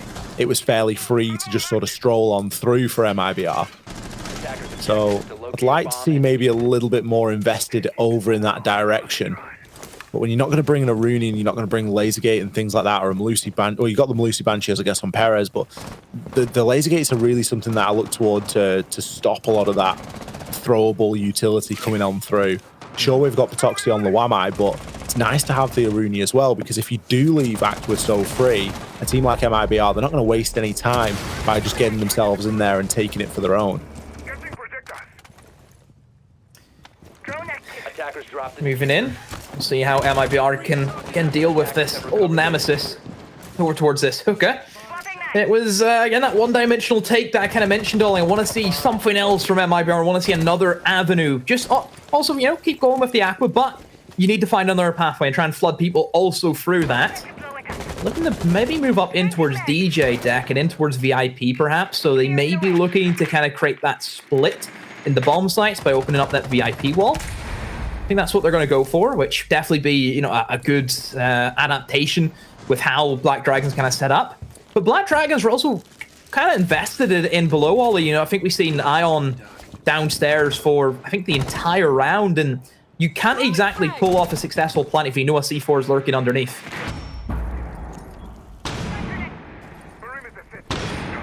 Throwable starting to come in now. Luca going to deal with the shield that's placed inside of Hookah. Just jumps into the drones, gather any info that could be of use. Ion has caught a couple of Mozzie drones as well that he can start to reposition. Fowls is on the hunt. He's picked himself out of freebie, and will it be collected downstairs is the question. Toxie going to be the player in question. Fowls still going to be able to call that out. It's at least a body that you know the location of, but he's going to have to try and back himself up here and see if he can go for the kill. Fleetbox, of course, manning the drone to see if he can guide his teammates in the right direction. But as the rotation comes up those cool vibe stairs, the opportunity has likely passed. Now, an alternate approach is going to be required. The diffuser cold on the ground, likely where Fleetbox's body fell. 45 seconds, there's still plenty of time to recover that and start to think about maybe getting the plant down. As Raps is going to do just exactly that. He chooses to jump himself up onto said rappel. As Luke is going to start trying to burn out and bait out those Toxic Babe canisters as they come through. But Black Dragons are holding firm here. They're going to pick up a second. The C4 rings on in. Raps shuts Perez down. 22 seconds left. Don't forget, Raps, the player on the rappel, holds the diffuser, and he's not likely going to be able to hop his way through. Lukic shuts Bassetto. The jump in is coming in now, but Toxie in the corner picks one and the second. Where's the intel? Where is the knowledge? Nobody knew that he was there. An aggressive run out from Patoxy to try and secure the quad. With 3 seconds left, it is unlikely to really result in anything. Screams and cheers all around for Black Dragons as they yet again face off against that match point and come up with one of their own. Round by round demo, the clawing this one back. Are indeed slowly but surely more rounds go in their favor. Black Dragons completely changing up their ideas for the hookah attack, and once again falling flat on their face. Simple drone would have really solved a lot of their issues, but they did not drone that Wamai in the corner, and really crushed everything they're trying to go for. So, MIBR, they're now starting to lose a bit of control. They're starting to lose this matchup. All you need is one round, Ollie. And I suppose the good news is they now get to go to either the penthouse attack or I think is it the kitchen or is it the blue bar? Oh, it's the kitchen. Okay, yeah. So I suppose this is probably their best chance at finishing it here is going to be that kitchen attack. Yeah, MIBR need to really buckle up their ideas and see if they can come away with something here. We don't want to see any solo pushes. We don't want to see any big hero plays. It just needs to be a solid, cohesive round of Siege. Let's focus maybe on getting that plant down because it's something that they have got in the back of their mind, but you can just see that it's not always, the pieces aren't always in the right place. You can maybe question Raps for picking up the diffuser and then going on the repel. If he hadn't done that, he wouldn't have needed to rotate on in. Maybe Lukid gets traded then by Raps from Patoxia, or at least Patoxia doesn't fall and they can then work a plan out to deal with the Wamai in the corner. There's a lot of if, buts and maybes that you could re-look at going through that round. For the time being, another opportunity to convert this into a map point and advance on through the series, taking us on to Villa. Black Dragons not rolling over though. They're not going down without a significant fight. And they're only 2 rounds away themselves from leveling this up and taking us into an OT where realistically, at that point, anything can happen. We've seen how fragile the mental is on the side of MIBR, how willing they are just to throw bodies and reset if a round doesn't go their way in the first opening minute or so. It really is a sort of flip a coin and see what you get. You either get a team that can 3 versus 5 every day of the week, or you get a team that just want to get themselves onto the next round and see if they can convert that one instead.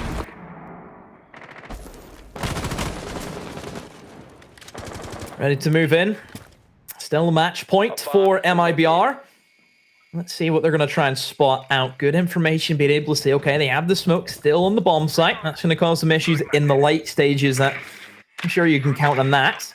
Looks as if they're going to set up again for this kind of delivery plant. Last time they relied on somebody being above, being able to get in with a sledgehammer, rip up everything and anything that they could. There will be pressure being applied for Black Dragons. They're not going to give it as free as what MIBR did the last time. And maybe MIBR thinking of a rush. Like, I mean, the way they're kind of setting up, they're all kind of lurking around windows and doorways, and maybe the call come in, just go, and then everyone just kind of floods in. But it looks as if they're just kind of trying to play for picks and see if Black Dragons get a little bit impatient, start fidgeting and trying moving into different areas that they just should not be in and giving themselves away. So that's the kind of game plan for MIBR. Just find out as much information as they can. MIBR and waiting 45 seconds to really make anything happen is a consistent theme that we've seen over the course of the last couple of rounds. Another consistent one is Reduct being opening death. Taken down here 2-9 so far in the series. He's not providing that same level of value that we saw out of him earlier on in the day in the kill department. Instead, that is being picked up by the rest of the team, at least the slack that is remaining. Lukid going to get himself into an engagement here and does have the reactions for the shots onto Perez. That's backed up with a kill onto Live as well. So surely a site take is going to be on here as more bodies tend to fall. Lukid shuts Patoxi down and Basetto and Ion, well, 20 seconds isn't a lot of time, and they've got a whole world of hurts headed in their direction. Final kill will come in here for Raps.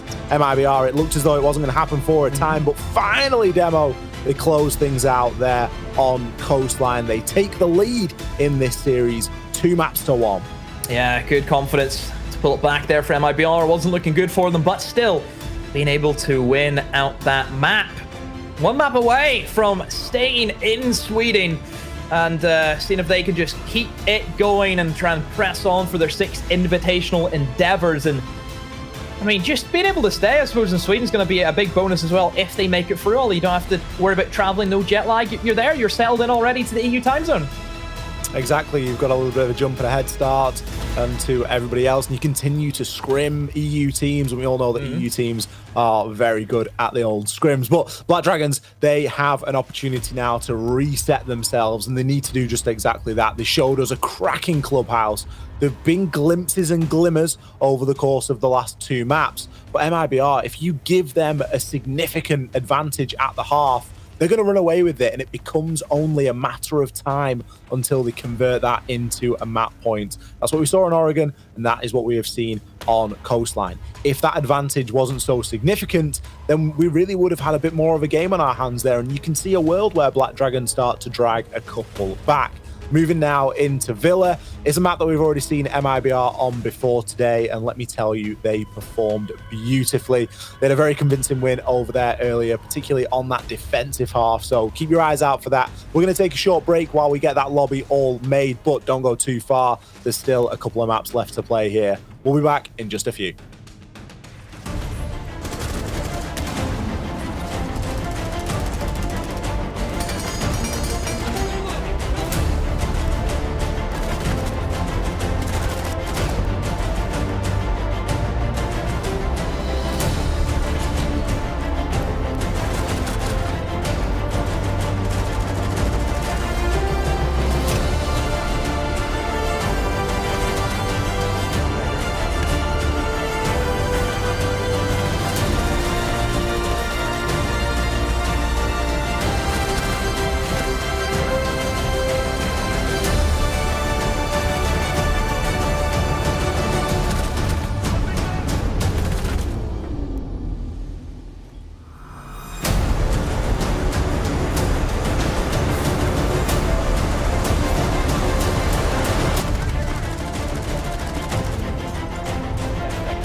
Hello, everybody, and welcome back. Thank you for bearing with us during that short break. We return exactly where we left off. This is the Sixth Invitational 2022 LATAM Qualifiers.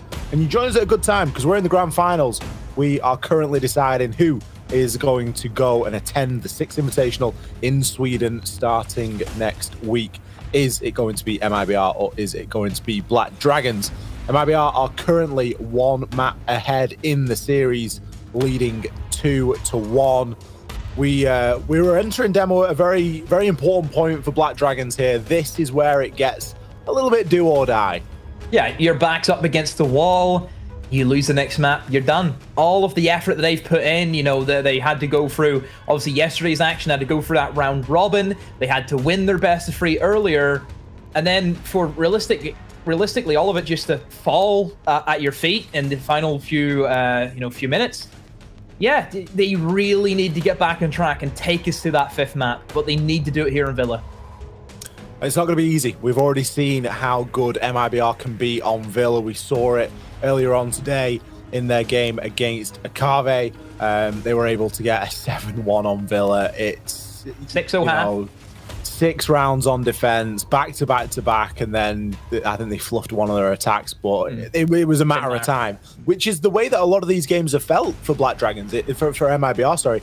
It's just felt like a matter of time until they convert, because they seem to be coming out of that first half, whether it attack or defense, it's such a clear advantage that it really starts to become an almost insurmountable task to be repeatedly going up against that. We saw it happen earlier in the day with the Akave. We've seen it happen twice now in this series alone against Black Dragons, both on Oregon and on Coastline. So Black Dragons, they need to do some soul searching here. They've had a little bit of time there to recompose themselves. They've been using the tactical timeouts throughout the game, but nothing seems to have been clicking. But this is crunch time. This is where they've really got to come up with the goods. Yeah, and you look at Clubhouse, for example, it was 3-3, I believe, at the split, and really MIBR didn't have the momentum. I think it's because that map was so back and forth. Black Dragons were able to, you know, win around and then maybe lose and then straight back to winning again. They didn't give MIBR that momentum like they've kind of done in the other maps. It's been proven that MIBR, if they have the win behind them, nobody's stopping them. No, more than happy to rely quite heavily on that individual talent and skill that they possess as a roster, and that's often what's dragged them over the line here in a lot of these maps. So we are ready. We're going to throw on into Villa. MIBR starting things off on the defense here. This is oh boy, a little bit deja vu-y demo. Do keep in mind, though, Ollie, I know as much as we praise MIBR and, you know, a 6-0 half on Villa defense, it doesn't happen, but they somehow did it. You're probably sitting here thinking, oh, they get the defense now. This is phenomenal. But Black Dragons and Akave are 2 different teams with 2 very different attacking playstyles, so it's maybe not as clear-cut as what we would assume for that to happen. Still potential. MIBR can still pull out some really good defensive rounds. It's just a question, is Black Dragons going to crumble the same way that Akave did, or will they be able, supposed to give up that hamburger call whenever things are looking good and you want them to stay good? You're able to slow it down, control that game, and let MIBR beat themselves. We've analyzed that. Like MIBR, whenever things aren't going well, they'll swing anything. They don't care what it is, they'll swing it. They really will, and they'll just put the trust and faith in that gun skill that it's going to ride them through and be enough to get the job done. And sometimes it is, sometimes it isn't, but it's not a reliable strategy, is it? The bans have been confirmed. Thatcher, Flores, Wamai, and Valkyrie all removed. Curious to see Black Dragons the ones banning the Flores. They are usually a big Flores fan. But instead this time they're going to be letting that up and seeing if there's anything else that they can pick. There's a fear target ban that they did on Coastline. It just mattered not. It really didn't come into any sort of importance whatsoever. So obviously not trying to go for that again. Instead, they're going to be taking a good old-fashioned Villa lineup. Finka, Iana, Twitch, Sophia, and Hibana. A little bit of everything in the mix. Plenty of nades to get the job done. Some nice abilities thrown in there as well. Bit of Finka stimming here and there if required. And of course, the Hibana to open up any walls they choose.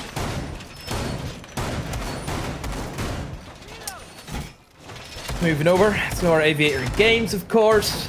I mean, the bans, the Wamai ban, Ollie, that's always going to be an interesting one, and that really does cripple what the defense can do. And I think Black Dragons, knowing that Wamai is a very potent operator, and you know, we've seen MIBR, that's usually a ban that they go for. They actually like to ban the Wamai. So in a way, MIBR, they were able to then go for something else. I mean, I say something else. It's still a Valkyrie ban. You fact your Valkyrie. What else is it going to be? You know, how much more original can you be? Attackers are moving out to I think last time I checked, it was 60% ban rate for Valkyrie. I'm not sure if that's gone up any or not. Let's have a look. 67.6 now, so it's gone up again by a game or so. But yeah, poor old Val. 100%, by the way. This competition, every map Factor's been banned. Yeah, that's a nutty one, isn't it? That hey, it's not. The thing is, right? It's not a Lion. You think about whenever Lion was released, Lion. You had the nutty Lion. Yeah. Are we really saying that Thatcher is as good as Lion? We nerfed Lion very quickly. What's Thatcher still doing running about here? What's going on? There's definitely a conversation to be had there. Oh my goodness. That is. Well, I don't want to get into it. Don't want to get into it. That's a podcast episode. That in its own. That's a podcast episode. Anywho. Nade from below looks to be on the menu today, Ollie. Perez getting himself in position, I'm sure, to see if he can get a pick or two. Keep in mind he has two of them. Oh, maybe he himself's going to get picked, Ollie. A sliver, 1 HP. Wasn't ready for Reduct, actually using those holes to look down onto somebody sniffing below with those nades. He will now look to draw his attention towards the main stairs, but there's more than enough utility that can soak it up. Fals has that ADS and has that shield to eat up the other, so he's safe in the meantime. All he has to worry about is maybe another nade coming in from either the Finka or Perez, but still he's been able to burn them nonetheless. Perez has really gotten away with murder there. He's actually got away with his life and some. I think Stim being very kind to him. MIBR more than happy to challenge on these vertical holes as well. We all know holes work both ways, and you've got to be willing to keep your eye on them if you're going to open them and try and make use. I think a lot of these have been instead opened by MIBR in an attempt to really start to limit what can actually be done from below, particularly at the earlier point in the round. Finally, main stairs control has been taken.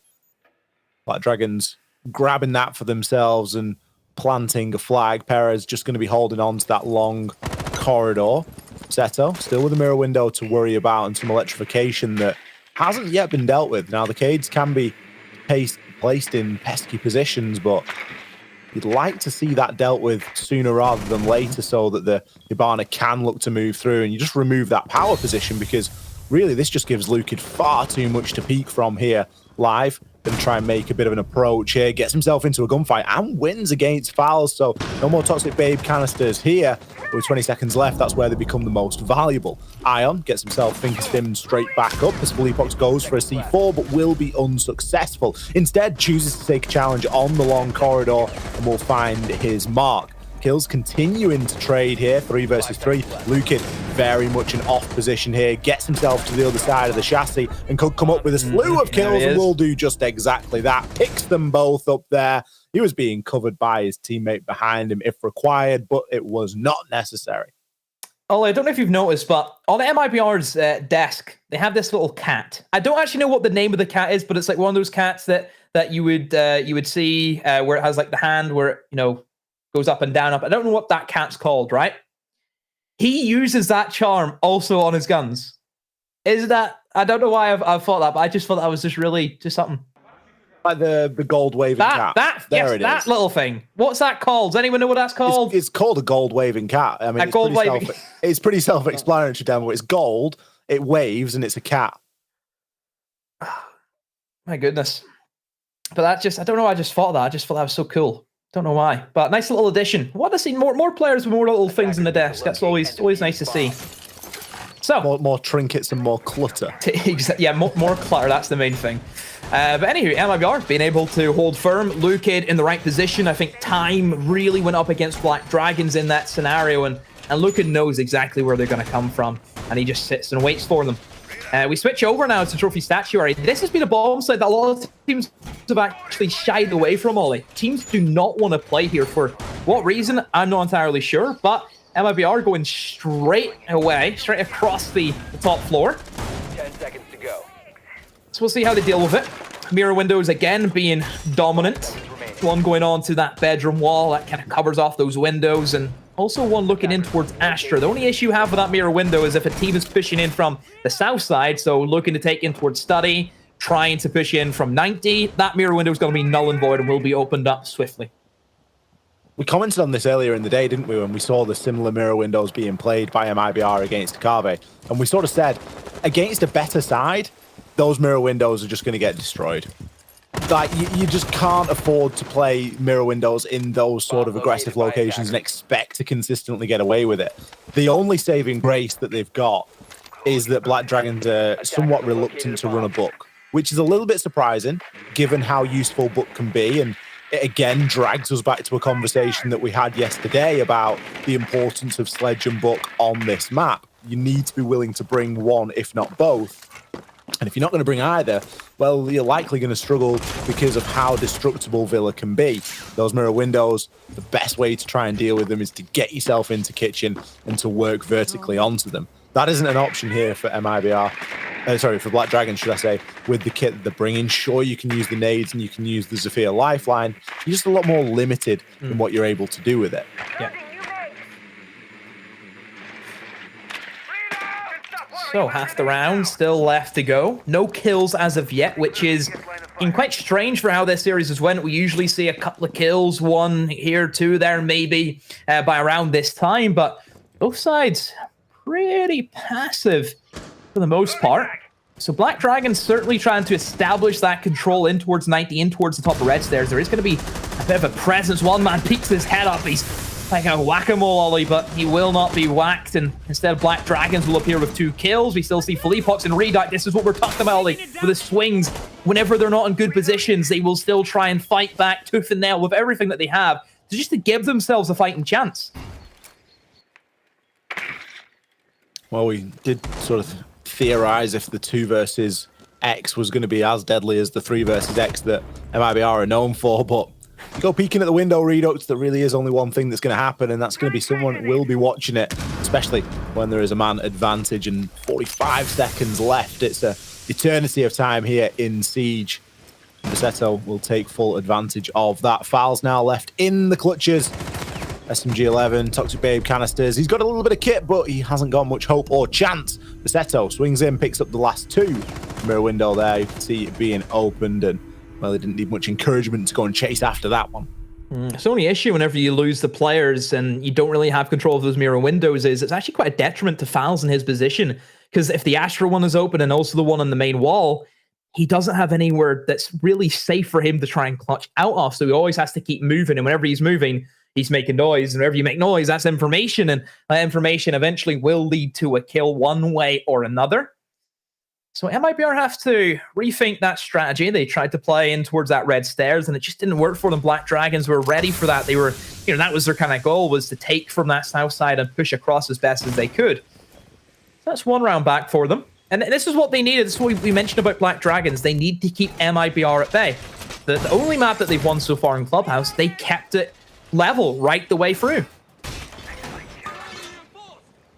It's exactly what we need to see. If MIBR start to streak rounds away, then it really is almost good night. Black Dragons start to almost do it to themselves at that point, but MIBR are going to stick to a rotation here and take us downstairs into kitchen. Not going to choose to give it another attempt upstairs. Calls for a slightly different arrangement of operators. Gone is the mirror. Instead, we pick up an Oryx. Lucid. Big fan of the Oryx, isn't he? At this point, I'm thinking that Lucid likes the Oryx as much for the gun as anything else. The ability, it's meh. If you're bringing 2 shotguns, realistically, do you need anyone that can punch through a wall in no time at all? It can be handy for rotations, but more often than not, he's just using it to get from A to B a little bit quicker.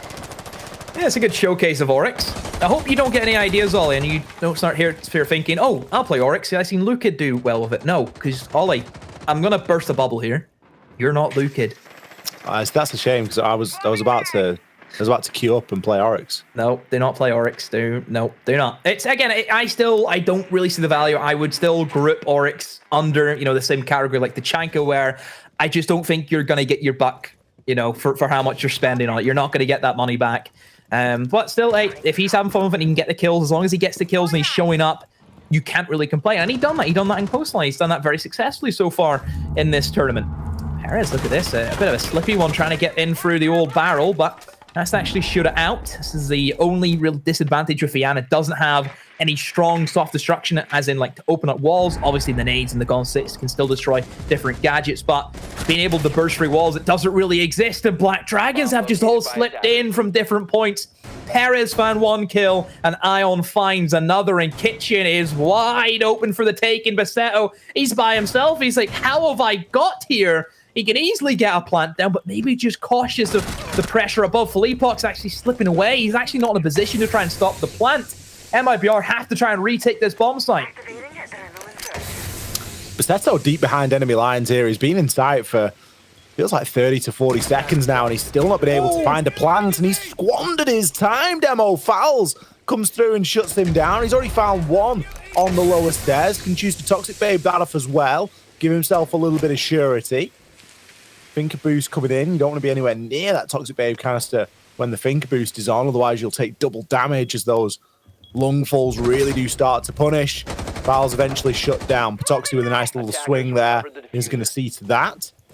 Lukid and Philippox, a lot of work to do. Time in there for Philippox, but he corrects it, Demo. Picks the kill up as he's jumping over the top rail. Shuts live down, keeping the score level at 2 apiece.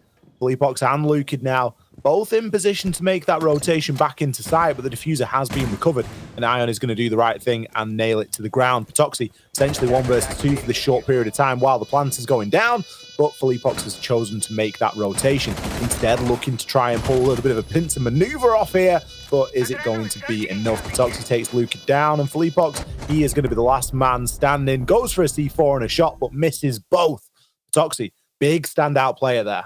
Yeah, he stepped up to the plate, didn't he? Things were not looking good. Basetto didn't want to plant, and I don't know why, because it was free, Ollie. There was nobody around him. He's tucked in behind that desk. Nobody's going to kill him from that position, but he just doesn't. He just stands in the middle of the room and gets picked off. I mean, I think he's very fortunate this team were able to kind of drag him out of that situation, because that would not have looked good if they had won that round. But still, MIBR, they drop another one. That roam game being exploited.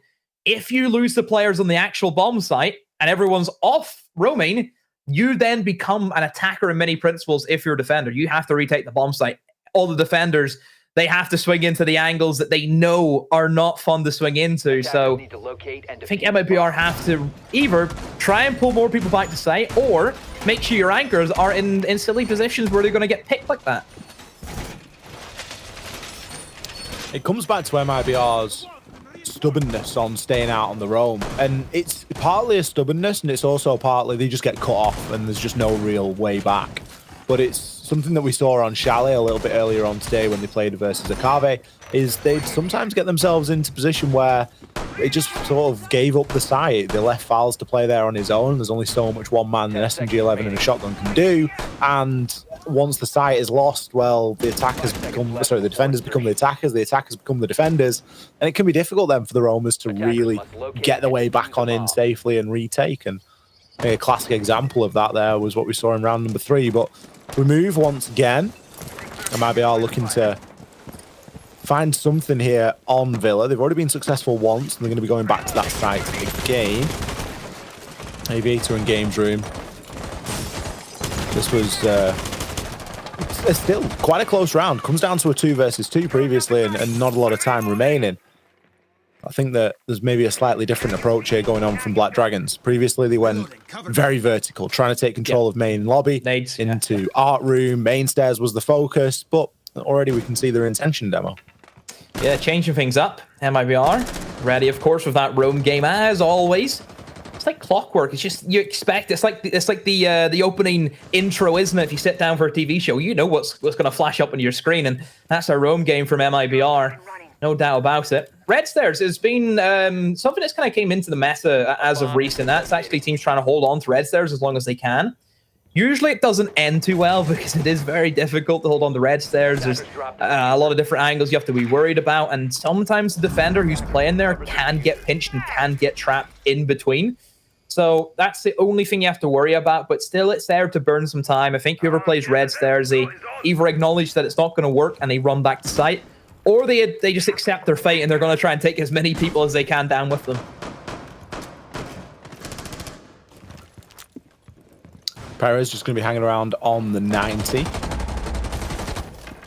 Toxie now looking to make that rotation. So main stairs is still going to be pushed at some point, and it's inevitable that it's going to be, but it just really becomes about at what time you choose to really make that push happen. And if you can catch MIBR at a point where they maybe aren't paying as full attention, Toxie just giving himself further options here, looking on into study.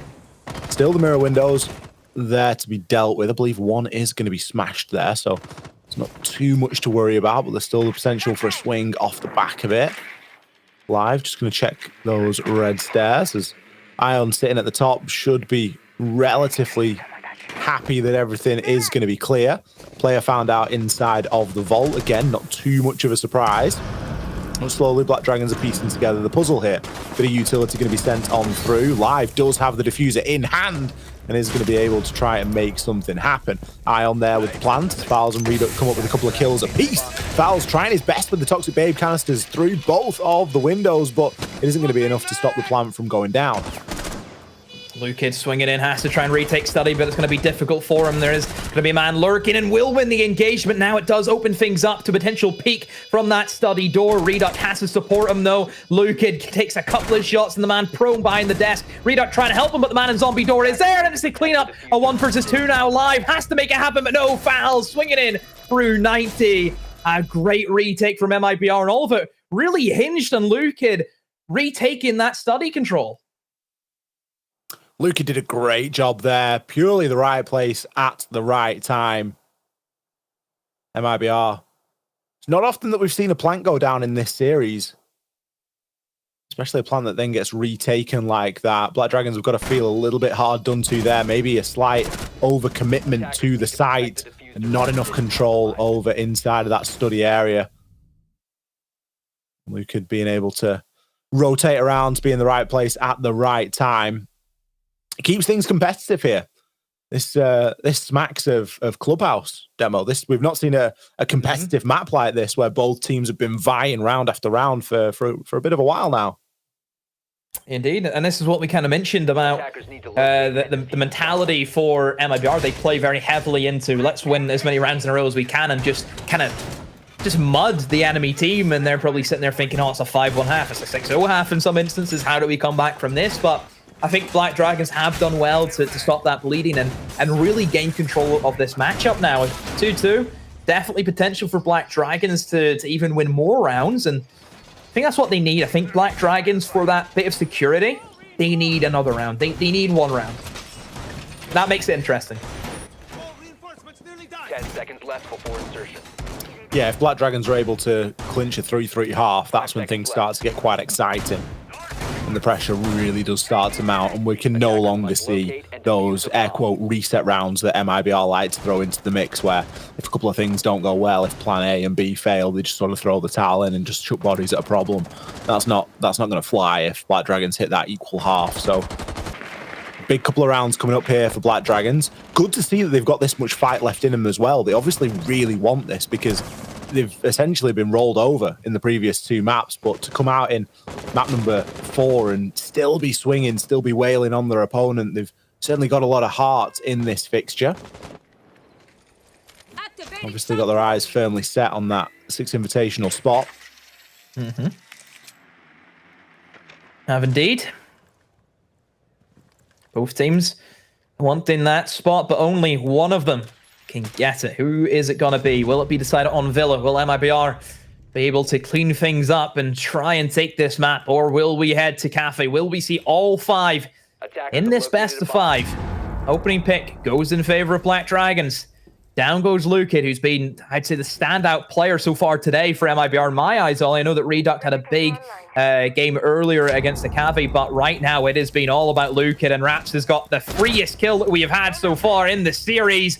Big old Mistron comes in from Black Dragons, and Raps has been able to steal that kill, and he's on his way. Oh, never mind, Patoxi's there to clean things up. At least they get the trade-off, Ollie, but that should be the drone should be better than that. You know, that shouldn't happen to begin with. Bomb located by attackers. It's not the first time we've seen a missed drone happen either from Black Dragons. They do tend to get a little bit quick and a little bit sloppy with those drones as the rounds develop. Mind you, it's not the first time we've seen MIBR miss drone either. It's almost been a running theme throughout this series so far. I think back to the rounds over on Coastline where they could have done with a little bit of a thorough looking around every corner before committing in. Still, doesn't put Black Dragons in the worst spot here. They do lead by 1 man. Look to try and leverage that advantage that they've got. But everyone seems fairly split up at the moment. We've got Patoxy coming in down long corridor. We've got a little bit of presence on statue doorway. Patoxy, patience pays off here. He gets the glimpse of the barrel of the gun, but it's not going to be enough. He's instead going to get double peeked as he draws for the nade in an attempt to try and salvage what was quite a lackluster pinch there. Perez shuts down for Leapox. Can he find the second? The answer is going to be no. Reduct and that Vector, a deadly combination that we've already seen put to use today.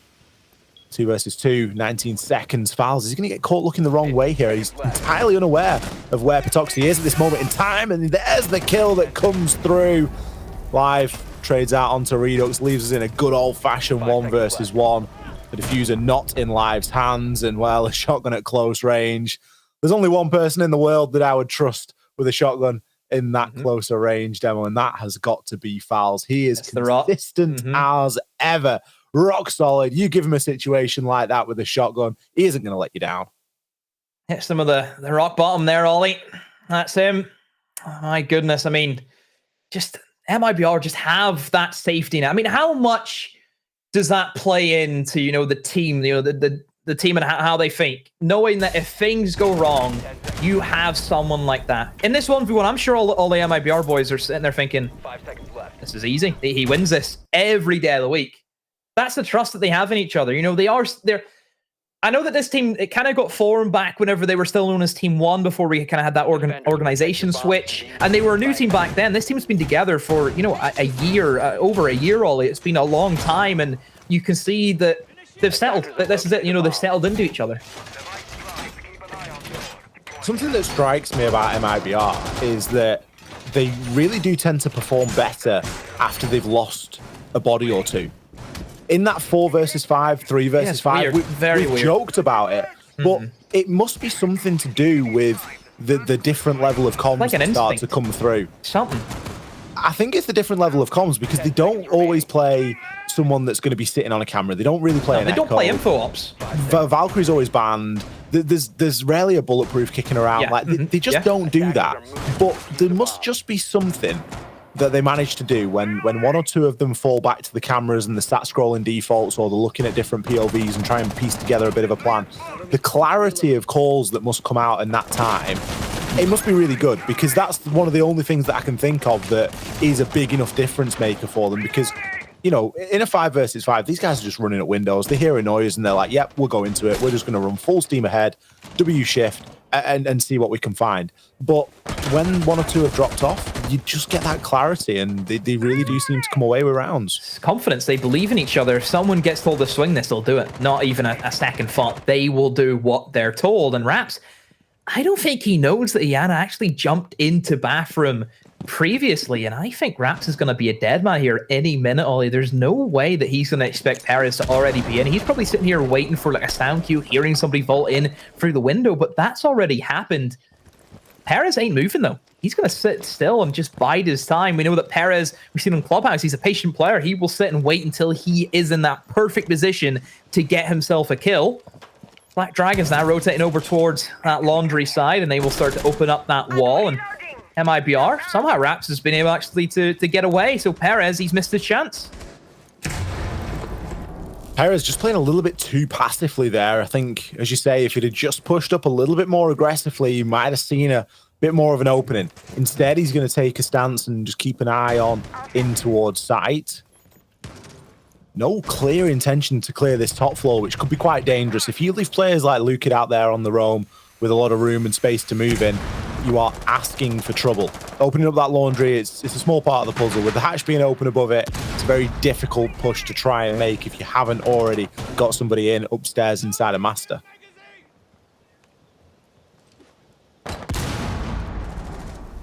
So 5-5, no kills yet, Ollie. This is strange territory. Oh, never mind, Caster's Curse. That trade comes in 1-for-1 and another 1-for-1. It's a 3 versus 3 now, MIBR. Again, it looks as if they've lost the side control, Ollie, and they have to try and retake. Lukid is still upstairs, can maybe try and get himself in towards bedroom, utilize the hatch perhaps. Basetto now makes that entrance in, trying to look for that defuse and tries to make it stick. Reduct and Fleepox, I think, almost waiting for Lukid to make the big play. Ion will shift in, find Reduct. This is free for Lukid, and it will be from above. Drops down through the hatch. Will see the diffuser and gets his kill also. Lukid, a massive play. Now he's in the 1 versus 1. Fleepox has been down. He's going to be out of it. Patoxy, all the pressure is on him. Does he go for the kill? Does he try and get the diffuser? Lukid with a great angle, pre-fired. Doesn't catch anything. Patoxy swings. Neither of them finishing off. Lukid, is he going to win it out? No, he will not. Patoxy stands tall. And that one meant something for them. Lukid's been robbed there, hasn't he? He played it perfectly. He did his part well. He played the hatch. I said, you can't give Lukid that much space upstairs and a hatch to play with. He did everything but pick up that final kill. Patoxy has gotten away with murder. Really, really has there. It's kept the game competitive, though. And look, every single round that MIBR lose, regardless of the overall position they're in the map and the series, it just looks like it kills them. They look physically beaten at that point, but they win a round and they'll be all smiles again.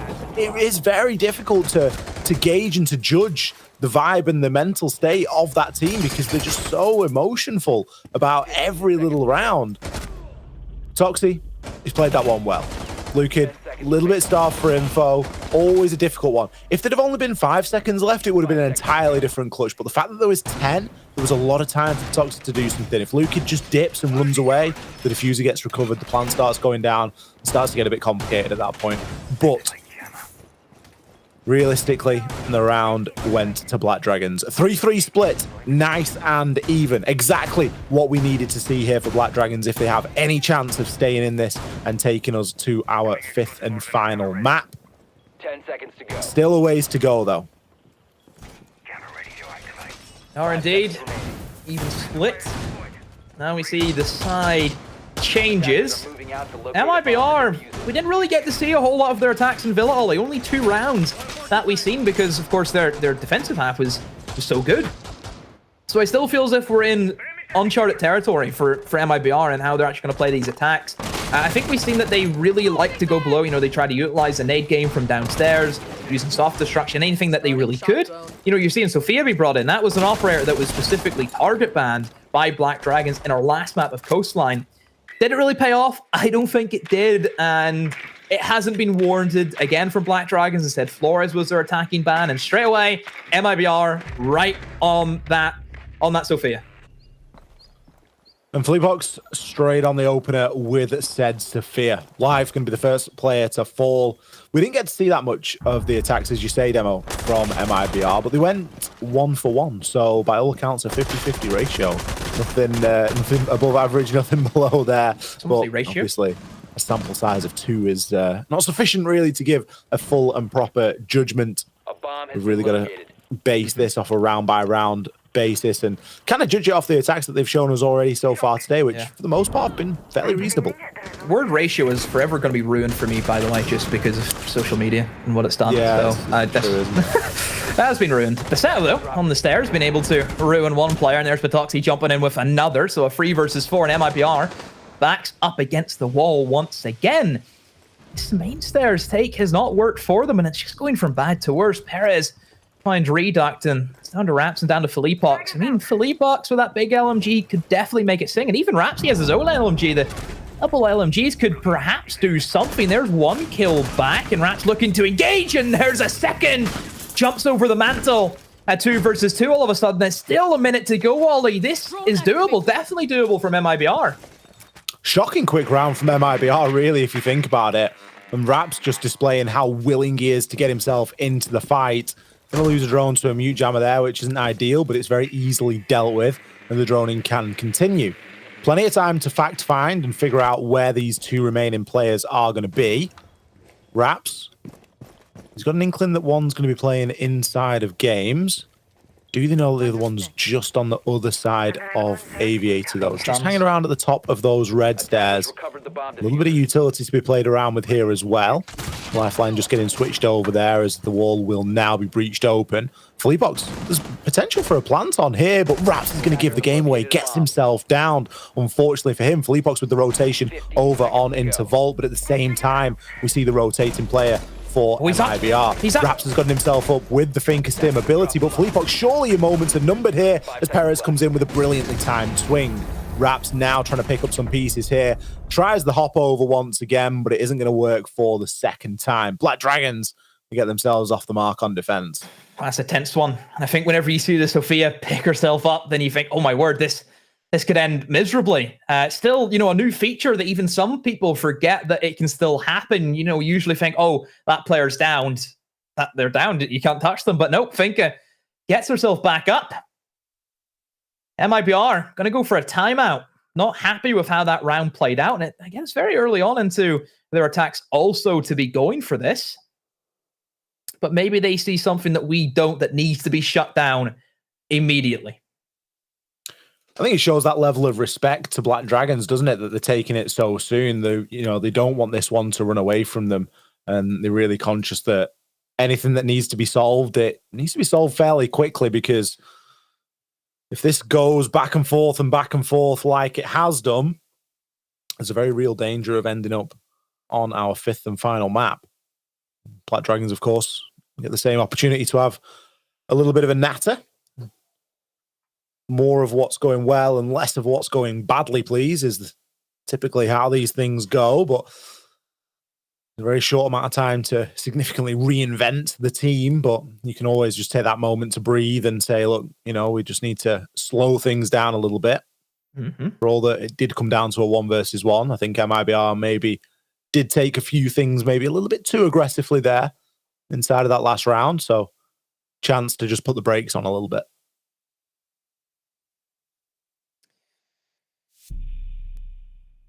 Back into it. Round number 8.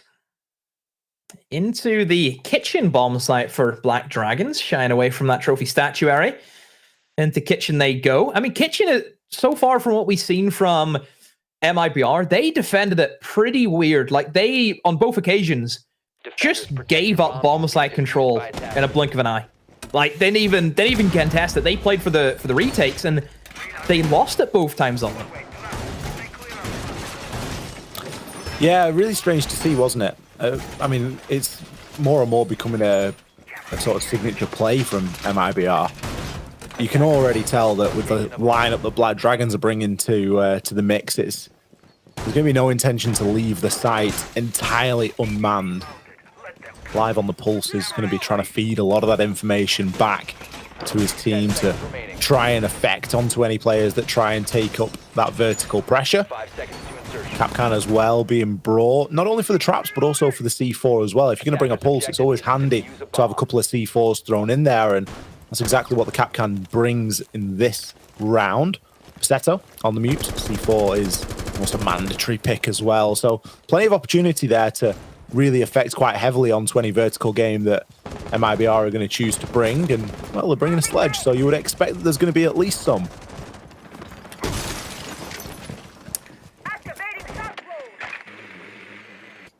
I am interested to see how MIBR actually want to kind of approach the vertical action, because they're bringing Sledge for a reason, Ollie. And Sledge is going to be great, obviously, for getting in top floor and trying to open things up. And, similar to what I kind of harped on about on Coastline, was you basically just clear everyone out of the bomb site. And I think if MIBR kind of take that approach, I think it'll be good. We kind of looked at MIBR and they struggled with actually retaking Kitchen. It's a difficult one to try and retake, and they suffered from it both times. So I could certainly see that kind of in their regime of success. And they are going to try and look for maybe a sweep throughout the top floor, and then that will lead them into that upstairs control. Is anyone roaming, though? That's the real question. It doesn't look as if anyone's in the immediate kind of bedroom area, but certainly in towards Trophy and Statuary. That's what they have to worry about. 2 players above. And also the Pulse. That can also be a pesky thing. Pulse, excellent operator for this bomb site. One of my favorites. The information you can get, you can straight away pinpoint, okay, there's 3 guys in the balcony. We know they're going upstairs for the vertical action. Oh, there's 3 guys outside laundry. They're probably going to try a rush. all of that information is crucial for then shuffling around your defender. So yeah, love the pulse pick.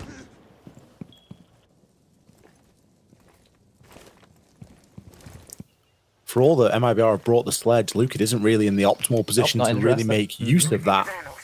Fowls has got a line of sight open as a finger stim comes through. It's usually followed by a little bit of action, but in this case, I guess not. You can hear some pre-fires going off in the distance, but nothing really that would indicate a serious sort of push there.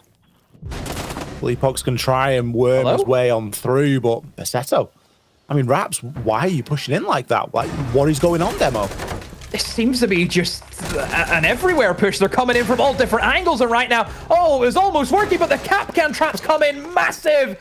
They were unchecked, and MIBR are suffering from that lack of information. They pinpointed about 3 different entrances into the bomb site, and they tried to expose that, but sadly, it's not working for them. Fowls does have kitchen control, but he needs to rely on Reduct being able to eliminate somebody inside of Laundry, but Reduct instead is actually going to try and rotate over and support his teammate. They can try and go for a plant, but they don't have really any information to go for it. In comes the plant, all pressure on Reduct. He has to give the cover at C4, down goes Reduct, and it leaves Fowls now in the 1 versus 3. There's no chance of Fleapok's getting picked up. All pressure on Fowls, toss that in flashbang, has that bomb chassis, can try and use it as a bit of cover. Slips in now, sees the pulse, he's just sitting watching. Maybe he thought that player was alive, but in reality, it was a down Sophia. A 1 versus 2. Potential for Fowls. A Toxin versus Ion. Fowls will swing in now into a 1 versus 1. Backs away. That's the correct call. Plays it patient. This is where Patoxy has to go big. He has to be the aggressor. All Fowls has to do is play the time. Diffuser will be stuck. Fowls runs up, and will he get the kill? It's going to be a stick. Oh, Fowls in the final second. Gets the headshot. My, oh my. Fowls, a massive 1v3. He does it again. Praise him. Look, praise him, Ollie.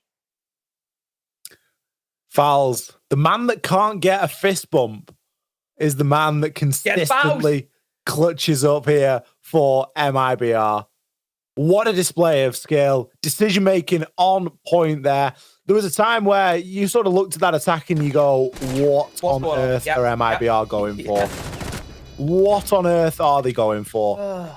And Fowls makes sense of it. Takes control, takes the reins.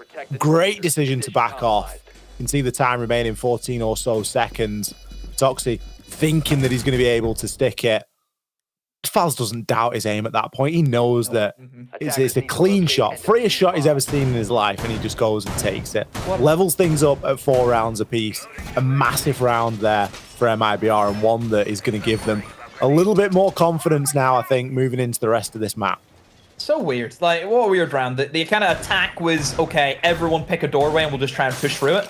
You looked at Basetto, just walked in, the shotgun's there. You think, what are you doing? And then Capcan traps out of nowhere, Ollie. Capcan ruins them, muds them in the mental. It's a 1 versus 3 for Fowls. Fleapok's down. And then Fleapok's just sitting there.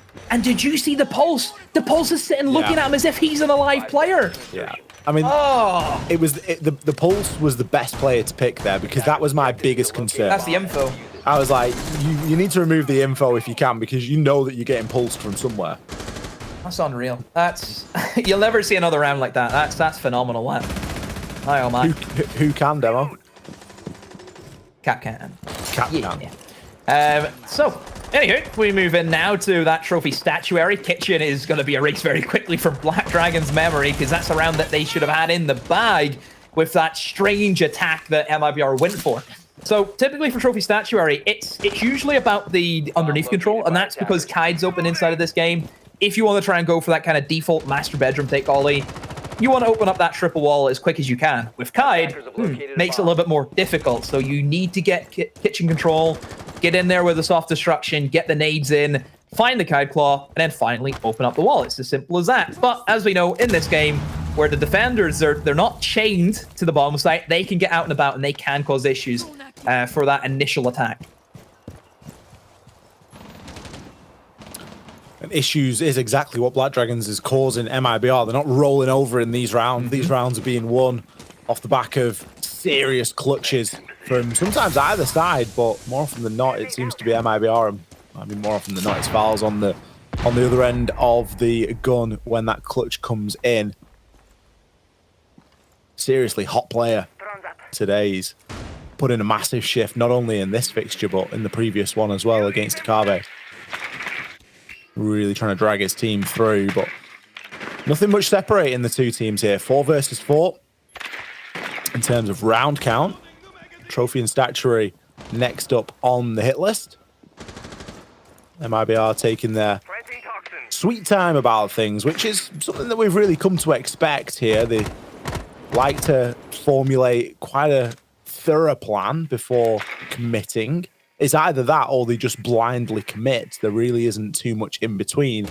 But this certainly looks like one of those chances and one of those times where they are just going to set themselves up.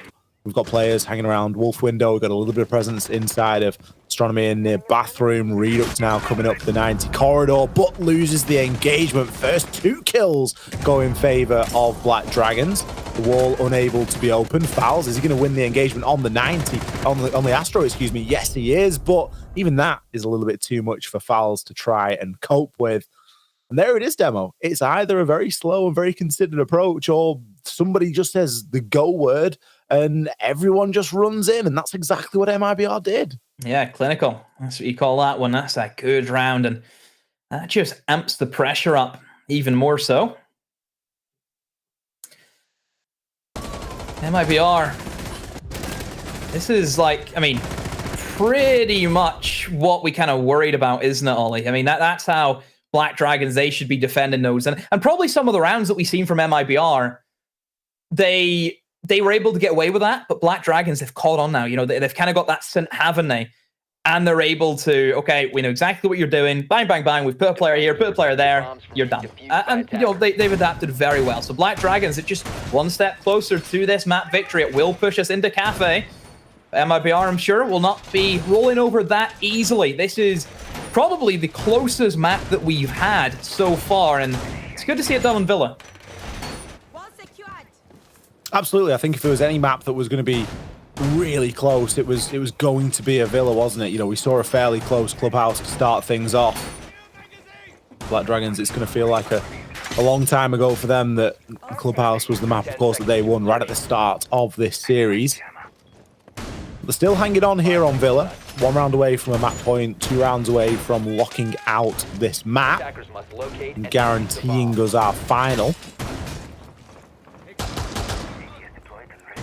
Goyoshill's been placed facing the 90 window, and I think with the way that MIBR approached, they approached quite heavily through that main stair area. I remember the sort of defining moment of this site last time was Raps flying over the banister and taking a couple of kills. The LNG's really singing through, but maybe a slightly different approach here is on the cards for MIBR.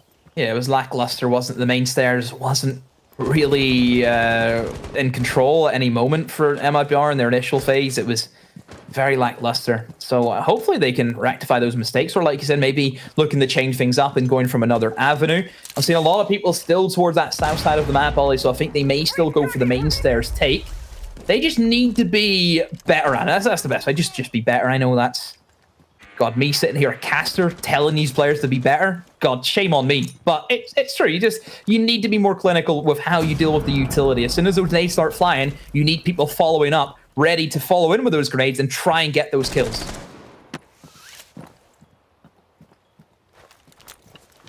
Fowls is going to try and burn out the top of the main stairs now, probably in anticipation for Lukid to make that challenge. He's got a little bit of vertical to worry about here, but he's still got 2 nades in pocket that he can try and make something happen with. He knows that there's going to be somebody on those main stairs. He's going to be able to hear the shotgun ringing out.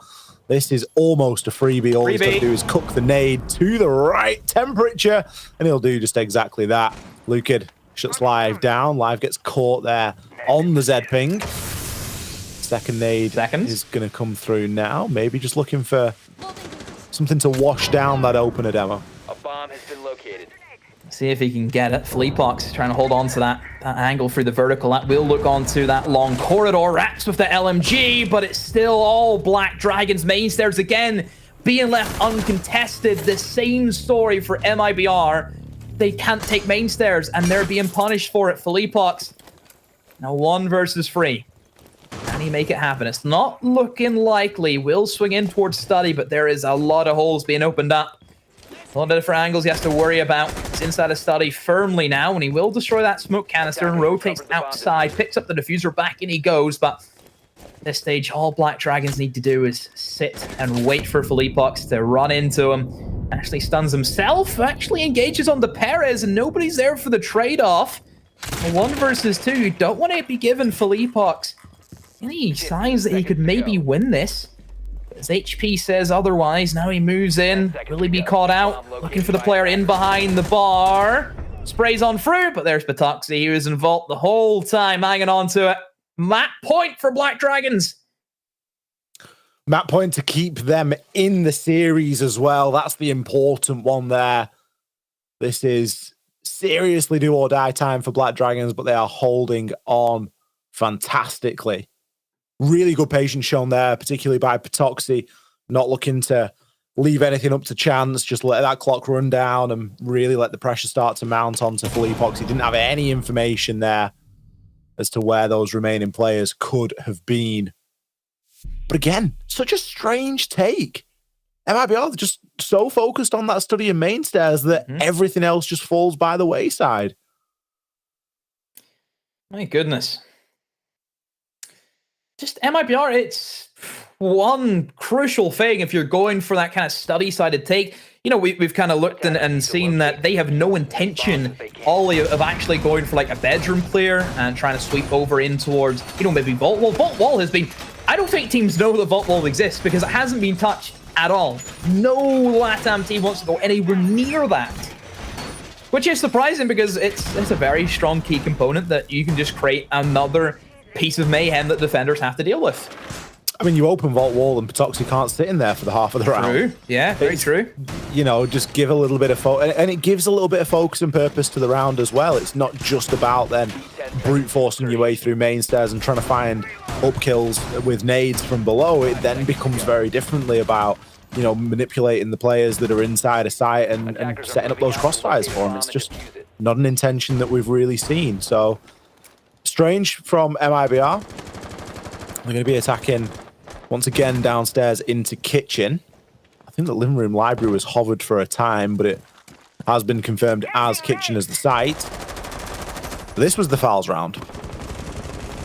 This was the round where fouls started to make sense of all of the mess that was going on previously. It's a similar lineup for Black Dragons. They've still got the pulse and the 3 C4s. Just the big difference is that one of those C4s is in the hands of a Mozzie, not a Capcan. Capcan did play his part with those entry denials in the previous time we saw this site, but Perez obviously not feeling like it was quite enough.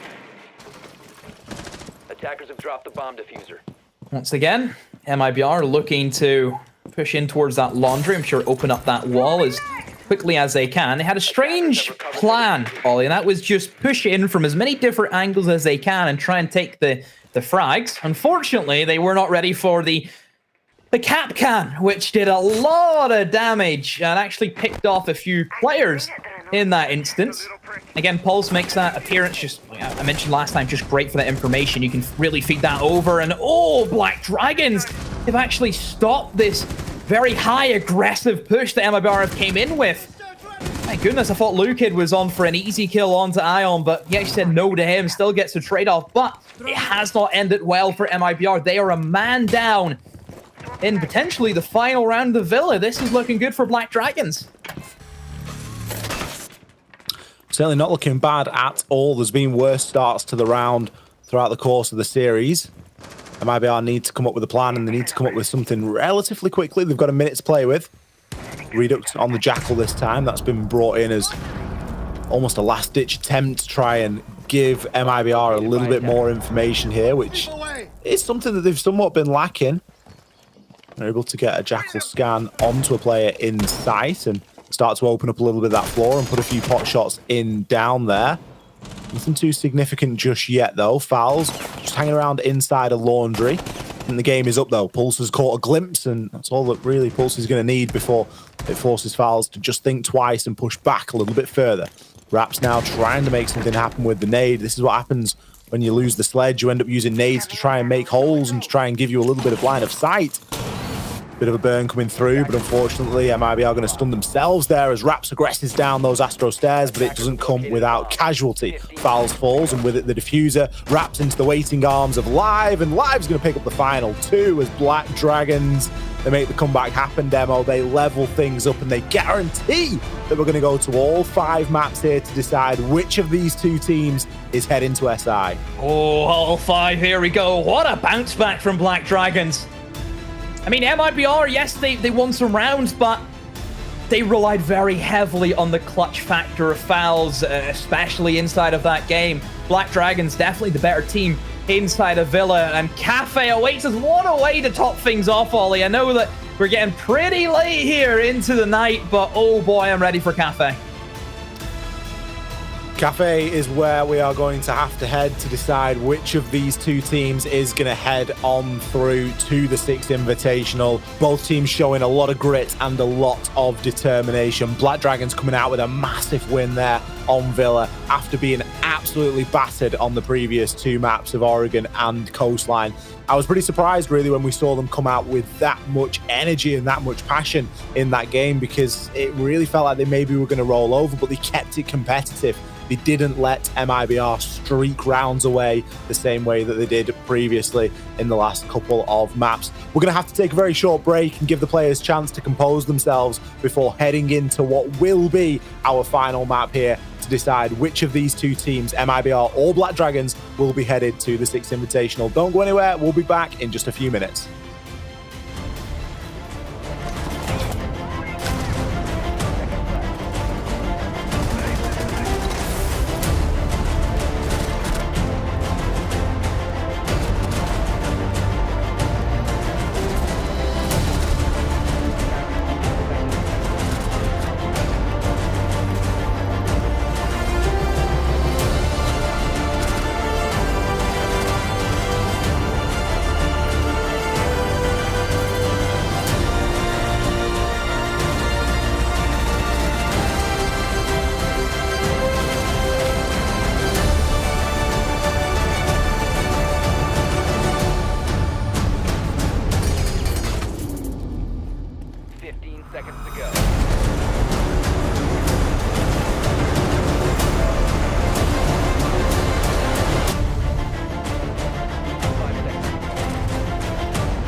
Hello, everybody, and welcome back to the show.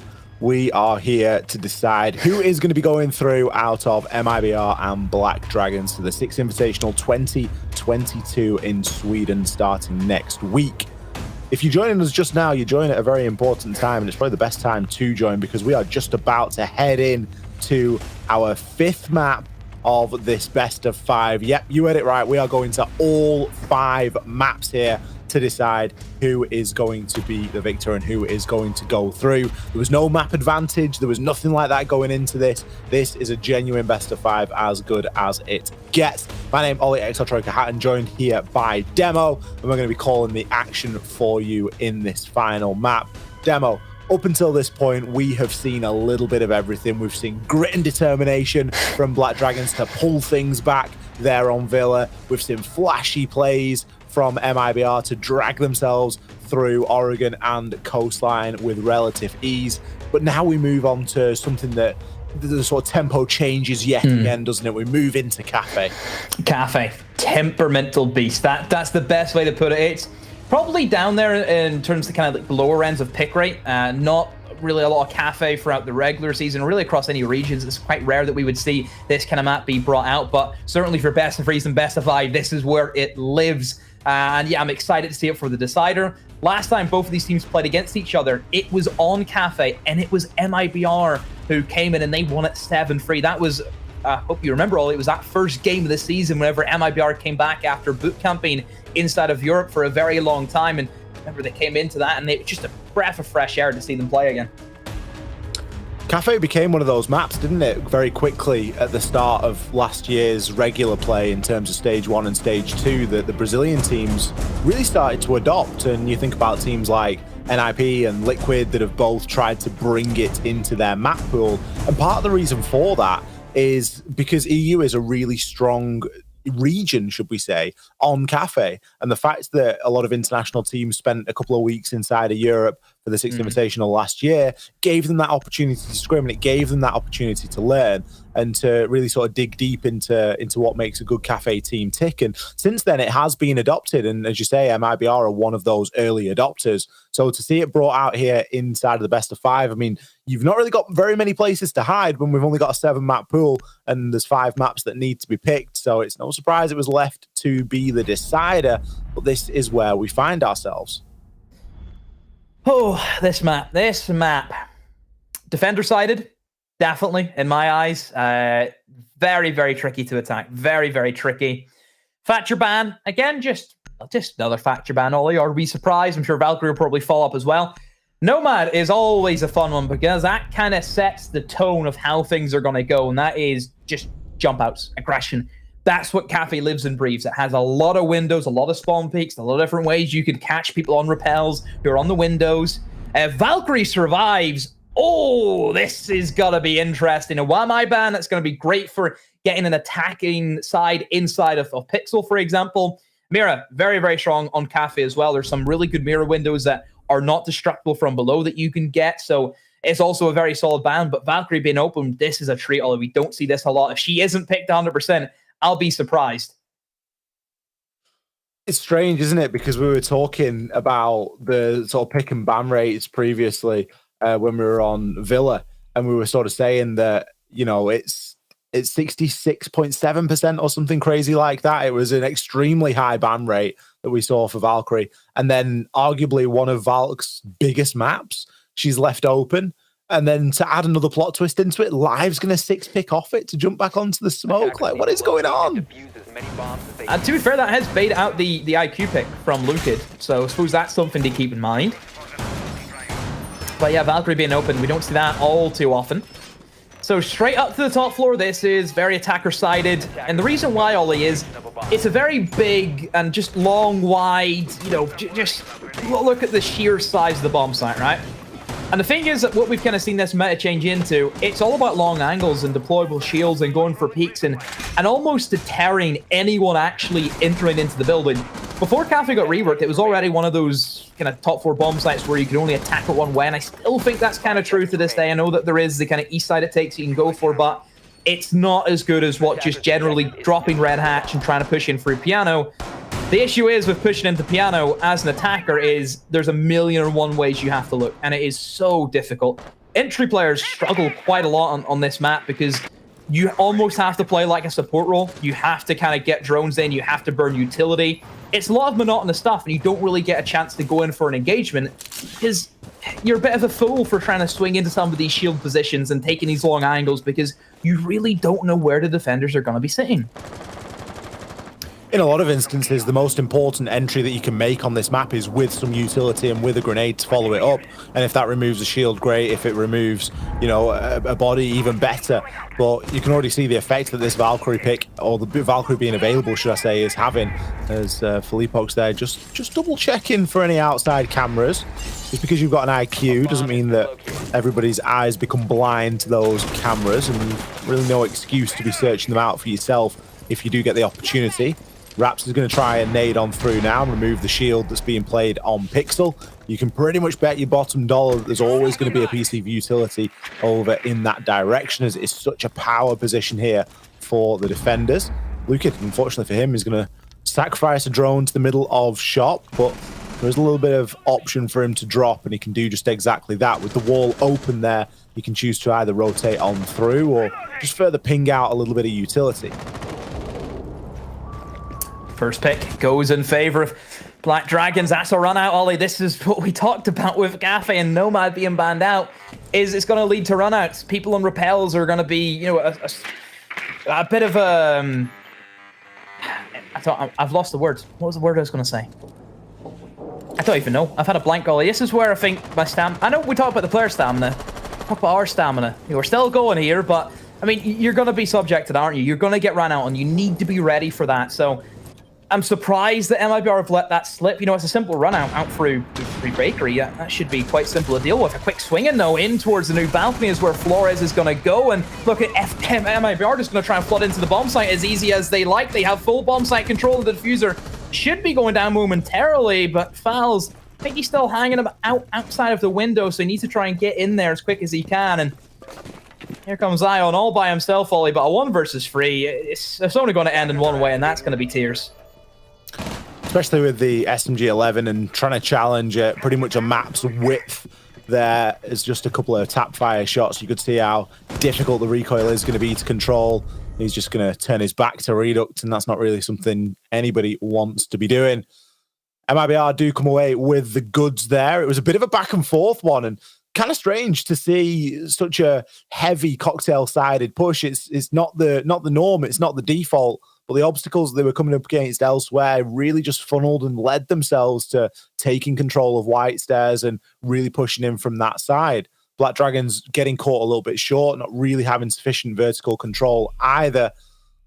All resulted in them being unsuccessful there. They are going to give it a second attempt, which isn't something that we've seen a lot of during the series. Typically, if a team is unsuccessful, we see them stick to a rotation. Black Dragons obviously feel like there's something they can do a little bit better. really, that's something that should never happen. It shouldn't work. I mentioned about the east side takes, and I'm not too sold on them. I still think it's very easy to really counterplay that. You know, it's literally somebody rappelling into a window. They have to make an animation. They have to make a sound, and usually that follows up with a defender pre-firing you off the game. So it's never the most reliable strategy, but somehow it worked. I think just Black Dragons maybe weren't expecting that coming in. They weren't ready for the rappels, but they got caught out, and they get punished for it. So we move straight back into the thick of it. Upstairs we go again. It looks as if the Black Dragons are going to just employ the same tactic. No real change up, no major change anyway that I can see at the moment. So I suppose that's probably a good way to look at it if you're Black Dragons is it was one thing that caught you by surprise. You know, that was it. Just one little misplay. You let a guy swing in. He's in the bomb site. You know, it happens. It does happen. So they're going to have another go at it. And I'm sure they'll be ready if anyone tries that east side take again.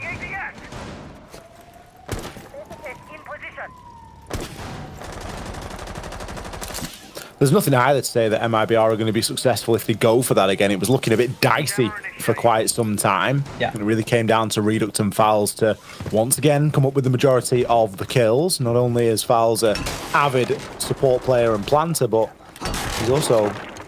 I don't think we've actually got stats getting tracked for this, but I would hasten to guess that he's potentially kill leader on MIBR. I can't really think of anyone that's pulled out the same level of consistency that he has throughout the course of the week.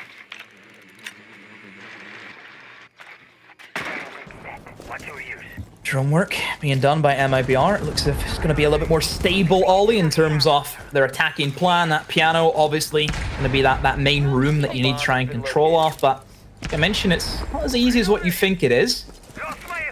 A lot of it kind of relies on Fowls and making sure he can open up that bathroom wall. I think that's an important position that you need to kind of rinse out the defenders. But as you can see, it's well fortified. You have that reinforcement, and then you have the deployable shields. So it's just layers upon layers, Ollie. It's the onion effect, you could say. It is a little bit like an onion. Once you peel one layer back, there's another one ready and waiting to... It's ready and waiting to keep the tears streaming, Demo. That's the whole idea of the onion, isn't it? It's just to keep you crying. Get you to drop it, get you to put it down, and... Well, they're not crying. No one's putting MIBR down at the minute. In fact, they're doing quite the opposite. They're putting both Perez and Live down into the dirt. They've been taken out as not one, but two opening kills here. Raps can look to aggress a little bit further. Might have some support coming up those white stairs if he waits just a moment or two, and Felipox is going to be there. Catches the player off on the rotate, bounces the nade round the corner. That's almost certainly going to give Raps a chance, but no, Aruni does manage to sneak on through. The nade gets eaten up there by the ADS, and kills continue to trade, but once again, Demo, we're left in a 1vx. This time, it's going to be Patoxy, and he's going to be inside of the freezer. That is a coffin, if ever I have seen one. Finds one, but cannot find the second. MIBR overwhelming Black Dragons at every turn. That was an easy one. That was a clean sweep. Complete change from what we've seen in the first round. Like you mentioned, it was dicey, wasn't it? The first round, it was a little bit last-ditch effort. You know, they didn't really know if it was going to work, but that one, straight to the point, knew exactly what they needed to do, and they executed it oh so well. And straight away, Black Dragons with the timeout. Straight away. This is where nerves start to set in, Ollie. This is where you really have to check the mental. Oh, absolutely. An early timeout like this, it screams of this isn't going how we discussed it in the 5-10 minute break between the games. And there's something that you guys are doing that is seriously against the sort of ethos and the message that we'd set out at the start. So let's nip it in the bud. Let's get on top of it nice and early, and let's come away with something. I'd be very, very shocked if they end up going back upstairs again to bar. I think it would be much wiser at this point to switch things up and just try and stick to some sort of a rotation and see which site it's going to be that you can pick a round upon. Because so far, this really hasn't gone their way, but the early timeout does sort of speak of a little bit of a lack of confidence.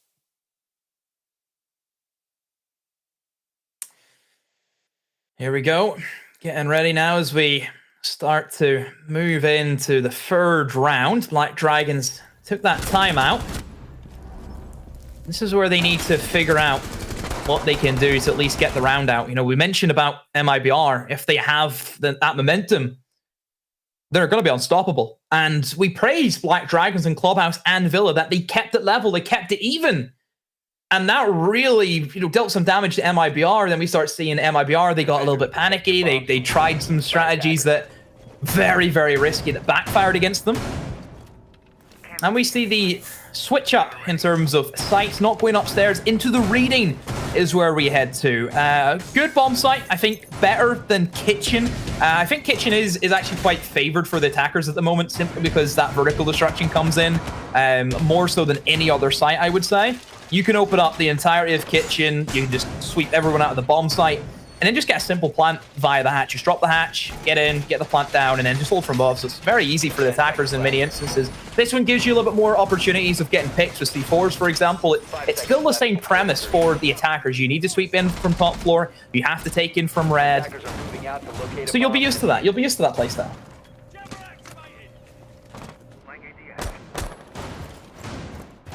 Of course, the tactical timeout gives MIBR a chance to reflect on the way that those 2 rounds went for them as well, because for all that they came away with 2-round wins, the first round was fairly scrappy. So they've obviously had equal chance to discuss and maybe just say, look, we've got this. We don't need to rush. We don't need to take things too recklessly. We've already got a couple of rounds on the attack, which is massive in the grand scheme of things for Cafe. You spoke already, Demo, about how this is often seen as a defender-sided map.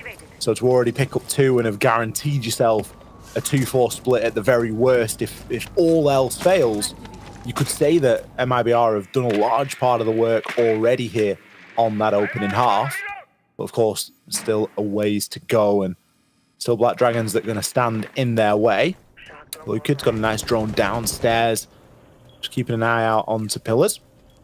The site, fairly standard in terms of the setup. Black Dragons not looking to roam too heavily here. There's 2 players on the site. I imagine a couple upstairs as well that are in position ready to drop off should the time come, with hatches being played open. Top white stairs, deployable shield, nice easy hop over the balustrade if necessary. First Goyo shield there, going to get popped into freezer. Yes, good utility clear out. Goyo shields are going to be something that you have to be cautious of if you're an attacker or a defender, I suppose. We've seen plenty of times that Goyo get eaten up by his own flames. Lucad with that big LMG, wonder if he can make it sing like he's done throughout this series, and using the gadget at the moment, trying to clear away any potential ADSs, maybe get some information with the stuns. And in comes the utility dump, down throughout that white stairs is where all of it's going to go. The shield will be exploded, and Lucad is straight on that. Smoke will stop him for the meantime, and Ion appears with the first pick of the round. Felipox goes down. Felipox, of course, the player last round that was at the bottom of white stairs, ready to collect and catch those defenders as they made that rotation, but this time he's not going to be so lucky. Players have been allowed to rotate pretty much for free, and we've in fact got Patoxy playing even further down white, so a threat of him poking up at an opportune moment if he gets the chance. Instead, the other defenders are just going to be taking up position in and around the site as the floor starts to get ripped open at the 30-second mark. Whilst it's not ideal, it's still something that you have to be concerned with. Breaching charges 2 being used to try and give as many lines of sight as possible. Ion with a C4 that's going to swing and miss, and Fowls has found a nook to get that plant down in. Going to get choked out by the Toxic Babe canister, does get away with a good portion of his health left intact, but there's a chance that he's going to be stuck out even further. Kills continue to come in though, as Black Dragons just throw bodies at a problem. It's no wonder MIBR are thrilled with that one, Demo. They held all the cards then. They did indeed, all of it being played very close to their chest, and my goodness. See, this is now where we're kind of at the stage, Ollie, where you just have to say that we're starting to, I don't know, 10 seconds left. worry a little bit. I don't know if that's the right word to kind of use, but I mean, 3-0, it's not looking good for Black Dragons. We know what MIBR can do if they have these massive lead advantages, because they're inevitable, aren't they? They will eventually see out these games. Black Dragons need to do something immediately. We cannot stress this enough. You do not give MIBR momentum. You don't do that.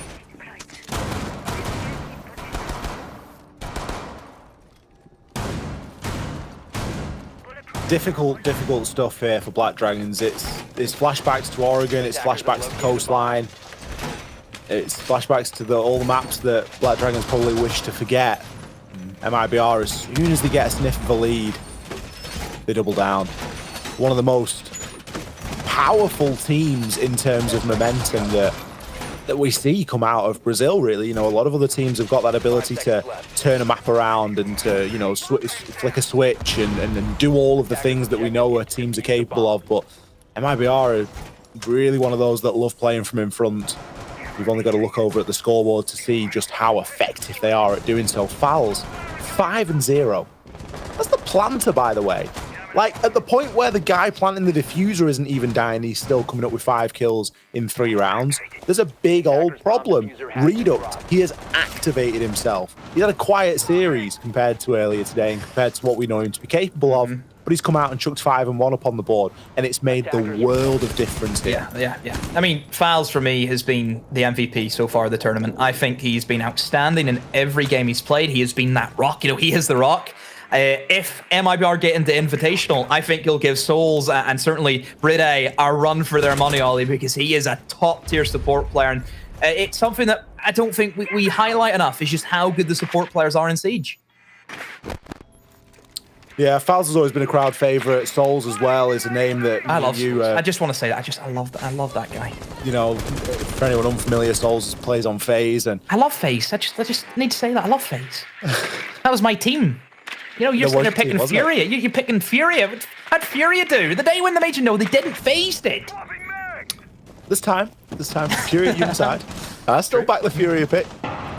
It wouldn't be a LATAM broadcast if we didn't bring up FaZe and Furia, would it? Really? Naturally. We do hold a certain love for those guys in our hearts of heart. Live, seeing the pressure now as the push comes through. We'll find one for his troubles. Patoxy actually there to pick up a few pieces as well. That's not a bad trade in all reality. You've lost a Mozzie for a Sledge and a Twitch. Lukid will shut Patoxy down eventually though, however. But again, damage done. You're dealing with a site that is downstairs inside of mining. You would like to have the Sledge available to try and rip open a lot of that floor. We saw how effective it was in the round previous. So Luke has done very well to kind of stop aggression from the roamers, and it does square it off into a 3 versus 3. And this is typically where MIBR, they kind of live for this. They live for the kind of 3 versus 3s, 3 versus 2s, and this is where they're really in their element. They play better Siege as a 3-man than sometimes they do as a 5-man only. That's what we've learned about this side. It looks as if they're gearing up potentially to move in towards the train museum, in towards mining. You can see that Fouls with that diffuser. He's opened up that window. He's got rid of the laser gate, and now he can try and jump in the window and try and secure that plant, but he needs the cover from his team, and the site's not even secured still. Fleapok's going to pick up his second on the round as he storms his way on through the site, pre-firing as he goes. The LMG, once again, too powerful in the hands of MIBR. These guys are extremely effective with whichever LMG it seems that they take. And the vibes certainly high with the guys now. They're really getting themselves geared up, laser focused on the goal. Black Dragons, on the other hand, just looking a little bit more rattled as the rounds go on. It's always going to be difficult, isn't it? You're going up against Lukid, you're going up against Fleapox. They've got 2 fantastic weapons, and they can literally just pre-fire for as long as they want. Finally, we're seeing a bit of a change. We're seeing a Valkyrie come out here for the bar and cocktail site. This site has gone terribly for Black Dragons. This is where they lost their first 2 opening rounds. And if they don't do something soon, Demo, we could be staring down the barrel of a classic MIBR 5 or even 6 round half. Yeah, it's potential. Definite potential. Black Dragons, what can you do? They need somebody to step up. That's what they're missing right now. They need a big player just to grab the bull by the horns and just drag it down to the ground. They need somebody to step up. It's very difficult to say who that is right now, Ollie, with how they played in the past 4 rounds, and even more so with how really all of MIBR have played. There is 4 players with at least 4 kills. Nobody in Black Dragons even have 3 kills at this stage. Fouls still hasn't died. Redux only died twice, once more since we last mentioned it. The lack of kills is worrying at this point for Black Dragons. not able to find the board. Is the extra info that Patoxi's bringing on the Valkyrie going to matter? Is that going to be enough here to make a little bit of a difference? We're not seeing any aggressive jump outs, not that we would necessarily want to, but at this point, you've got to question, what is it that's going to work? Are you just going to try and get yourself an early peak? You're going to try and play an aggressive C4 through a hatch, you know, or are you just going to play scared and let everything happen around you? Because that's what we really need from Black Dragons at the minute. They need to start to make a play. They need to find their courage. They need to find something. They are playing quite scared, quite passive. MIBR, they're hungry though. We have to give credit to MIBR. They want this spot so much, Ollie. You think about where they placed at last Invitational. Third, you know, top 8 in the world, third place. The other top 8 teams who finished the invite last year, they're all an invite this year, and I'm sure MIBR do not want to be left out of that bunch. So they want this. You know, that is their pride. It is their redemption arc at the end of the day. So all pressure on them, all eyes on them to see if they can make this happen. Starting their push in towards the cigar shop they go. Also, piano will be added onto that in due time. But MIBR happy enough to dump in the utility, clear out a lot of the shields, any ADSs that may be lurking. And that's what I mean by like the entries. You don't really have a lot to do because you're just sitting playing like a support role. You know, you're sitting here clearing utility, doing some drones, watching flanks. Whatever it is, you don't really get a chance to shine until everyone is ready. I think the supports really have to command this attack to make sure it works well. All about biding your time to strike, and that's exactly what Lucid's doing now with that long challenge over onto Cocktail. It's going to be for Fleapox to open things up with a nade, but after that, the kills just flood on in. MIBR left at the advantage for now.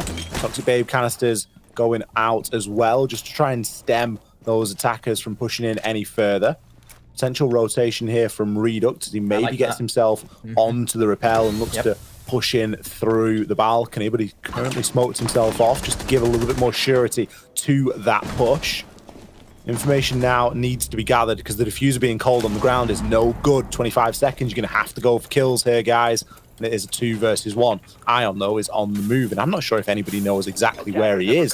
Currently inside of the washroom, he's got a beautiful line of sight that he can try and exploit here. He's got the SMG-11, so he needs to try and hit his shots in the mess. Lucid has collected the diffuser. Ion took his eye off the ball for only a moment, and that's it. The ball has hit the floor. The diffuser has been planted just as the clock hits 0. Drones at his feet, so there's a chance that MIBR know where he's coming from here. And he's certainly making a little bit noise in the rotation. It's going to be Redux to shut him down. MIBR doubling up there. The buddy system really paying dividends. Oh, great round from MIBR. Gets them one step closer. 2 more steps is all they need, Ollie, to get to Invitational. Black Dragons, it's looking grim. That coffin is slowly getting shut on them, Ollie. And are they going to be able to push it back? Or is MIBR going to be able to put the final nail in the coffin? Only time will tell, but it's not looking good for them. MIBR have looked fantastic. Their attacks, so strong. You can see the patience they're playing, how you're supposed to be playing that top floor cafe. It's not an easy sight, but they are making it look easy. Where do Black Dragons go? They go to kitchen. This is a bomb snipe that can go very, very badly if you don't have a strong roam game. You need to have a bit of a roam game. Allowing MIBR to have the top floor control early on for Black Dragons, I think, will only end in tears. It'll only end in heartbreak. But then again, who knows what they have in store? We haven't seen this bomb site as of yet.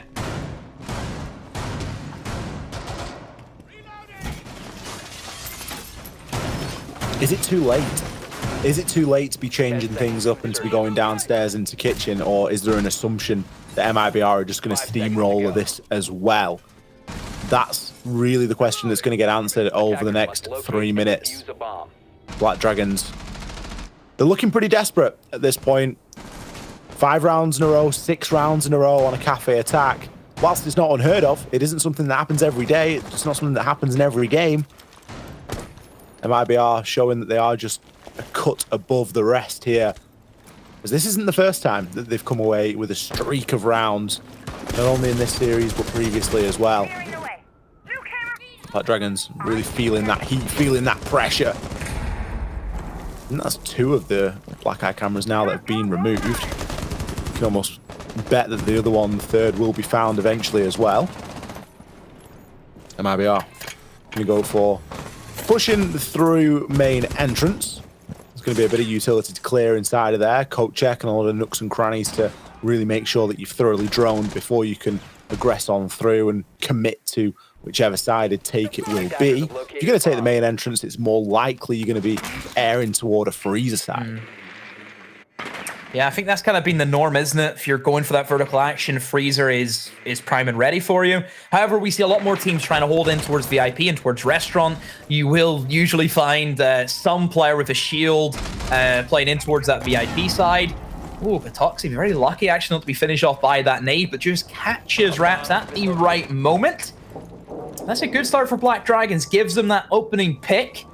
That's stunned MIBR just a little bit. Now they're not entirely sure what they want to do since they've lost that man who was looking to push in towards that restaurant on that double window, applying another set of pressure.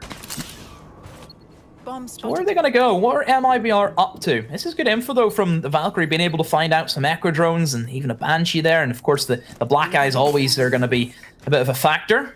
But a minute to go, Ollie. It's not looking too safe for them to really do anything. I think this is where the VIP and restaurant pressure is going to have to come in thick and going to have to come in fast. Valkyrie will be down by the nade, and they're hungry for more.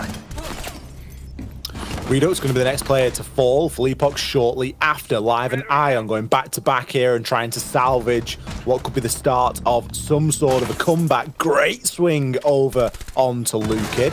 Fouls, man of the moment. Never count this man out. He's already picked up 1, but he does have 3 more to find. 30 seconds, 10 seconds per kill. Not beyond the realms of possibility. Depends on how much info he's got here. He's certainly pre-firing a fair bit. Gets a glimpse onto those red stairs. Chooses for a different line of approach. Eventually will be swung by Prep, but he wasn't caught lacking. Still looking in the right direction, but regardless, a round that Black Dragons will take and a round they desperately needed. They are finally onto the scoreboard here. 1 round to 5. 2 rounds is all that separates MIBR from a guaranteed spot in the 6th Invitational. Oof. Here we go.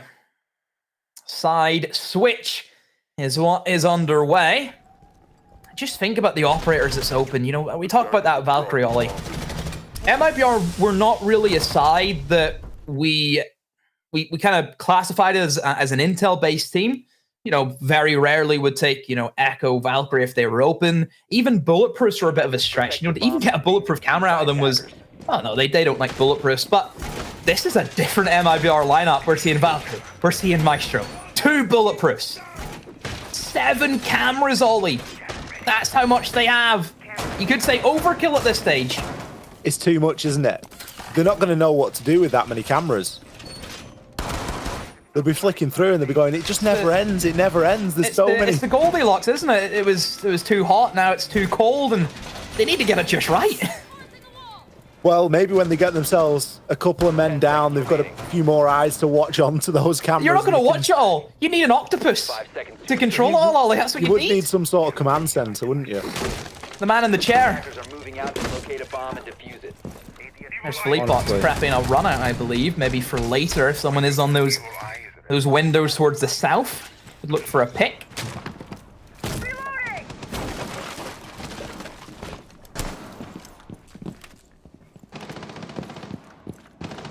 It starts to beg a bit of a question, doesn't it, with the amount of cameras that MIBR are now bringing is, are they just slowly but surely turning it on when it matters the most?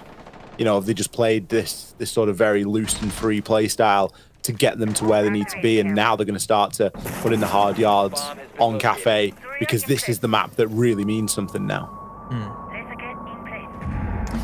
There's the info being gathered as much as they can. They shouldn't have really any issue of, okay, where are they coming from? They should know straight away. Look at Perez. He's on a bit of a crouch walk up the white stairs. We did see MIBR employ that same tactic, and it did gift them a kill or 2. Let's see if Perez can create that same element. We have highlighted him as a very patient player. All he gets himself into positionings where he's just hungry for the kill. Oh, almost goes fishing and lands a big one, but sadly cannot find head of Felipox. Only just a shoulder scrape at bat. So now they know where he is. MIBR. All we have to do is sit back now and let the information do the work. Worth mentioning as well that Perez is a very young player, so to be a player that can show that level of patience with his age and experience is really something that's worth shouting out. He's by no means setting the world on fire here. 0-6 coming into the second half and looking to make a nuisance of himself on the attack, as he obviously struggled quite greatly on the defense, but still a chance for him to do that.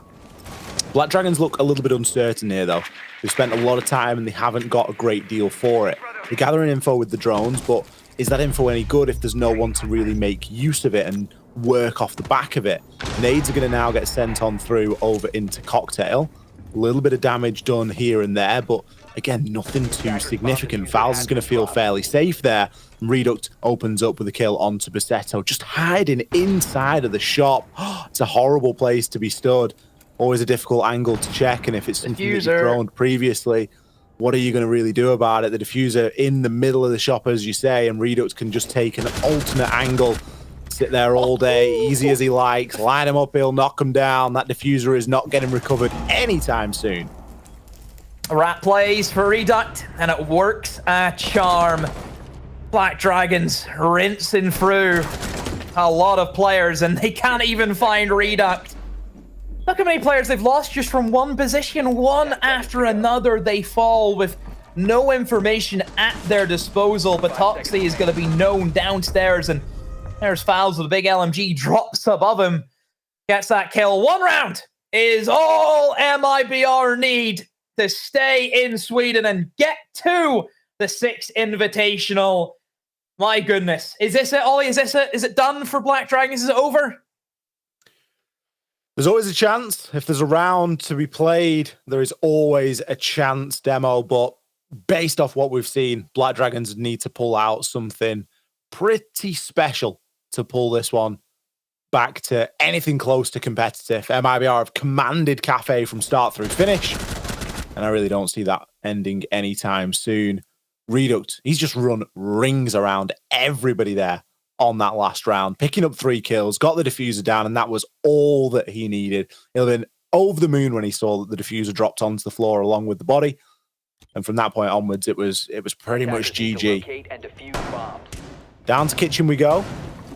First chance for MIBR to convert this map point into a series point in what would be the start of, again, quite a long journey. You know, the hard work isn't done after the qualifier demo. See what they can figure out. But I think their main thing's going to be, Ollie, let's just get over this finish line. Let's get over the first race before they start thinking about the finals. You have to get for the heats. Black Dragons. Exactly that. Seconds to go. The attacks. Oh, the attacks. You need 5 in a row. 5 seconds remaining. That's a lot. That's a lot to do. MIBR bringing a very heavy defensive lineup. They've got Denial with the Kaid coming in. That's going to cause issues. The Echo in the late game. But then again, there is an IQ, so maybe it won't be that much of an issue, but still something to keep in mind. And as we know for MIBR, they love a room game. I'm sure that won't be any different. MIBR like getting out there and stretching the legs, and I guess that's hence the lion pick from Patoxy, but oh no, it looks as though Black Dragons, they're just going to start throwing bodies at a problem. Already we've seen so many casualties, and we've only seen 30 seconds. C4's getting thrown out as well, with Perez being downed. This is a 4 versus 3. There's a nade attempted to be thread on through there, through the rotation. It isn't going to hit its mark. Instead, Patoxy will be confirmed as fallen live. He's got a bit of information to work from here, but is he just going to boldly push on through? Yes, he is. Takes down 1, wraps his Toxic Babe canister, finishes off the other. This is a speedrun round, if ever I've seen one. Raps playing close on the corner inside of Prep. Bassetto going to try and take a little bit of the pace out of this and drone, but it feels like a bit too little too late. You've almost missed your opportunity at this point. Look at the health remaining on live. It's not a lot at all. He's going to be caught out in Wedding and almost baiting MIBR to swing him here. A rotation from Bassetto over toward those main stairs could be something that gives a little bit of a glimmer of hope, but ultimately, Demo, this is not looking good. No. See how long they can last, and this is where MIBR can start creeping their way in and get themselves set up for these engagements. There's still half the round to go. One player will fall now. 1 versus 3 for Reduct. Can he swing in Ollie? Can he find the final kill? Yes, he will! MIBR are the victors of the 6th Invitational LATAM Close Balls for 2022. They take their deserving spot. They played some excellent Siege throughout the course of this competition. Black Dragons not up to scratch on Cafe. Ollie, MIBR never in doubt for Cafe. Your heart sings for Black Dragons, and what a performance they put on. Black Dragon showed incredible heart there, considering how those second and third maps went for them to come out and fight back on Villa and ultimately take that map. They did a cracking job, and they can really hang their heads high knowing that they gave it their all. But Cafe was just a stretch too far. MIBR doing what they do best, and that is chaining rounds together. You give these guys an inch and they will take a mile. What a performance, and it really wouldn't do any of this any justice if we didn't give a good solid shout out to Fowls. What a series that guy has had. Gentlemen, thank you very much for that. I was hoping that you didn't forget about me at some point. We did. I know it's I'd forgot about you, to be did. honest, Milosh. It's nice to see you, though.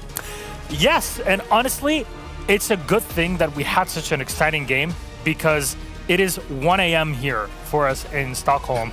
And trust me, wide awake watching this matchup and seeing how it goes. At some point, we're thinking, hey, this is going to turn into an MIBR washout 3-1, but then it kept on going, and we got so close to the end. But hey, Cafe Dostoevsky, that is a beautiful, very poetic place for us to end this series on. Now, gentlemen, before I ask you to break things down, I just want to recap things for all the viewers out there. Just could take a look at the group stage before we turn to the bracket production. I know I'm putting everybody on kind of watch for this one. Here's how it all started.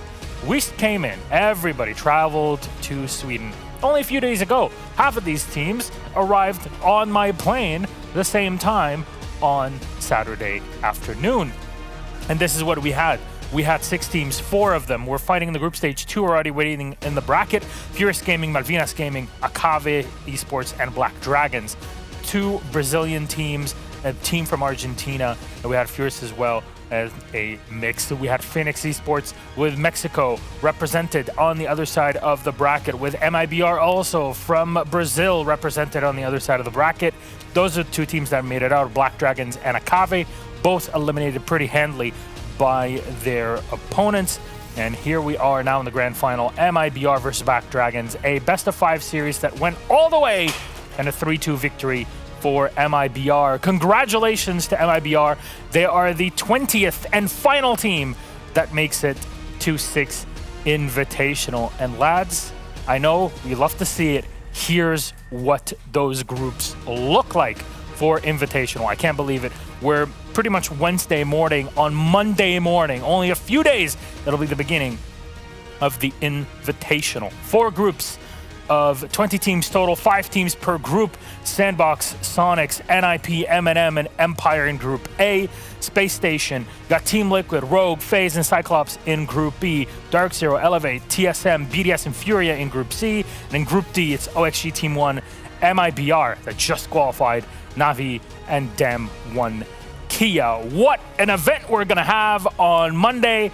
But now is the moment I turn to you, Ella, Ollie. What are we going to call you today? Ollie and Dem. I want to ask you, are there any groups that really stand out to you, not just in the group of death, but group of fun? So, Ollie, what do you think?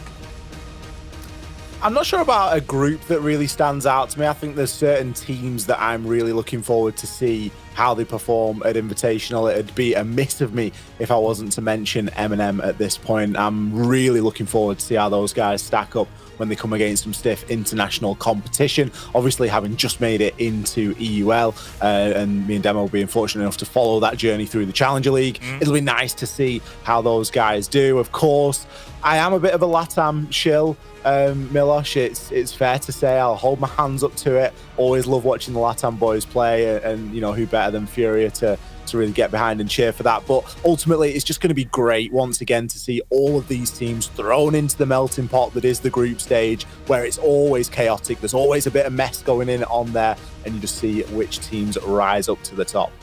Demo, what are your thoughts?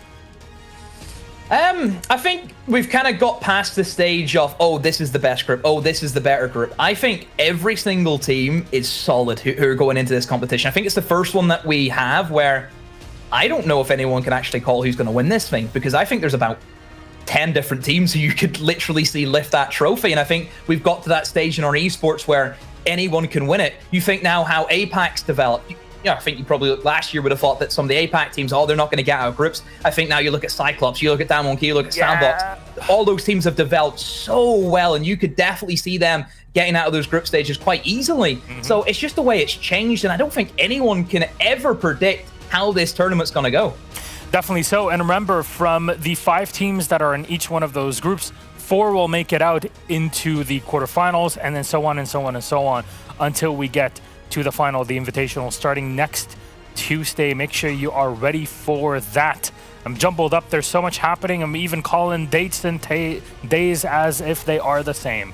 Tuesday, be back for more Invitational. But at that point in time, it's now time to wrap it up and say goodbye. It was great to be here in Stockholm and get to see and meet these players even at distance and see how they're playing, how they're meshing all together. Commiserations to everybody else that couldn't really make it through. Of course, there's only one spot which to have everybody at Invitational, but MIBR will be representing LATAM and Brazil on there as the 20th team. Ollie, X, Demo, thank you very much for being here, casting today and taking us through 2 games, a best of 5, a best of 3, and a best of 5. That's a lot today. I think you earned your rest. Also to Fresh and Ace that made it all happen, and our entire production team here in Stockholm and beyond. Thank you so much for watching, our friends at home, and we'll see you at Invitational. Until then, take care. We love you. Good night.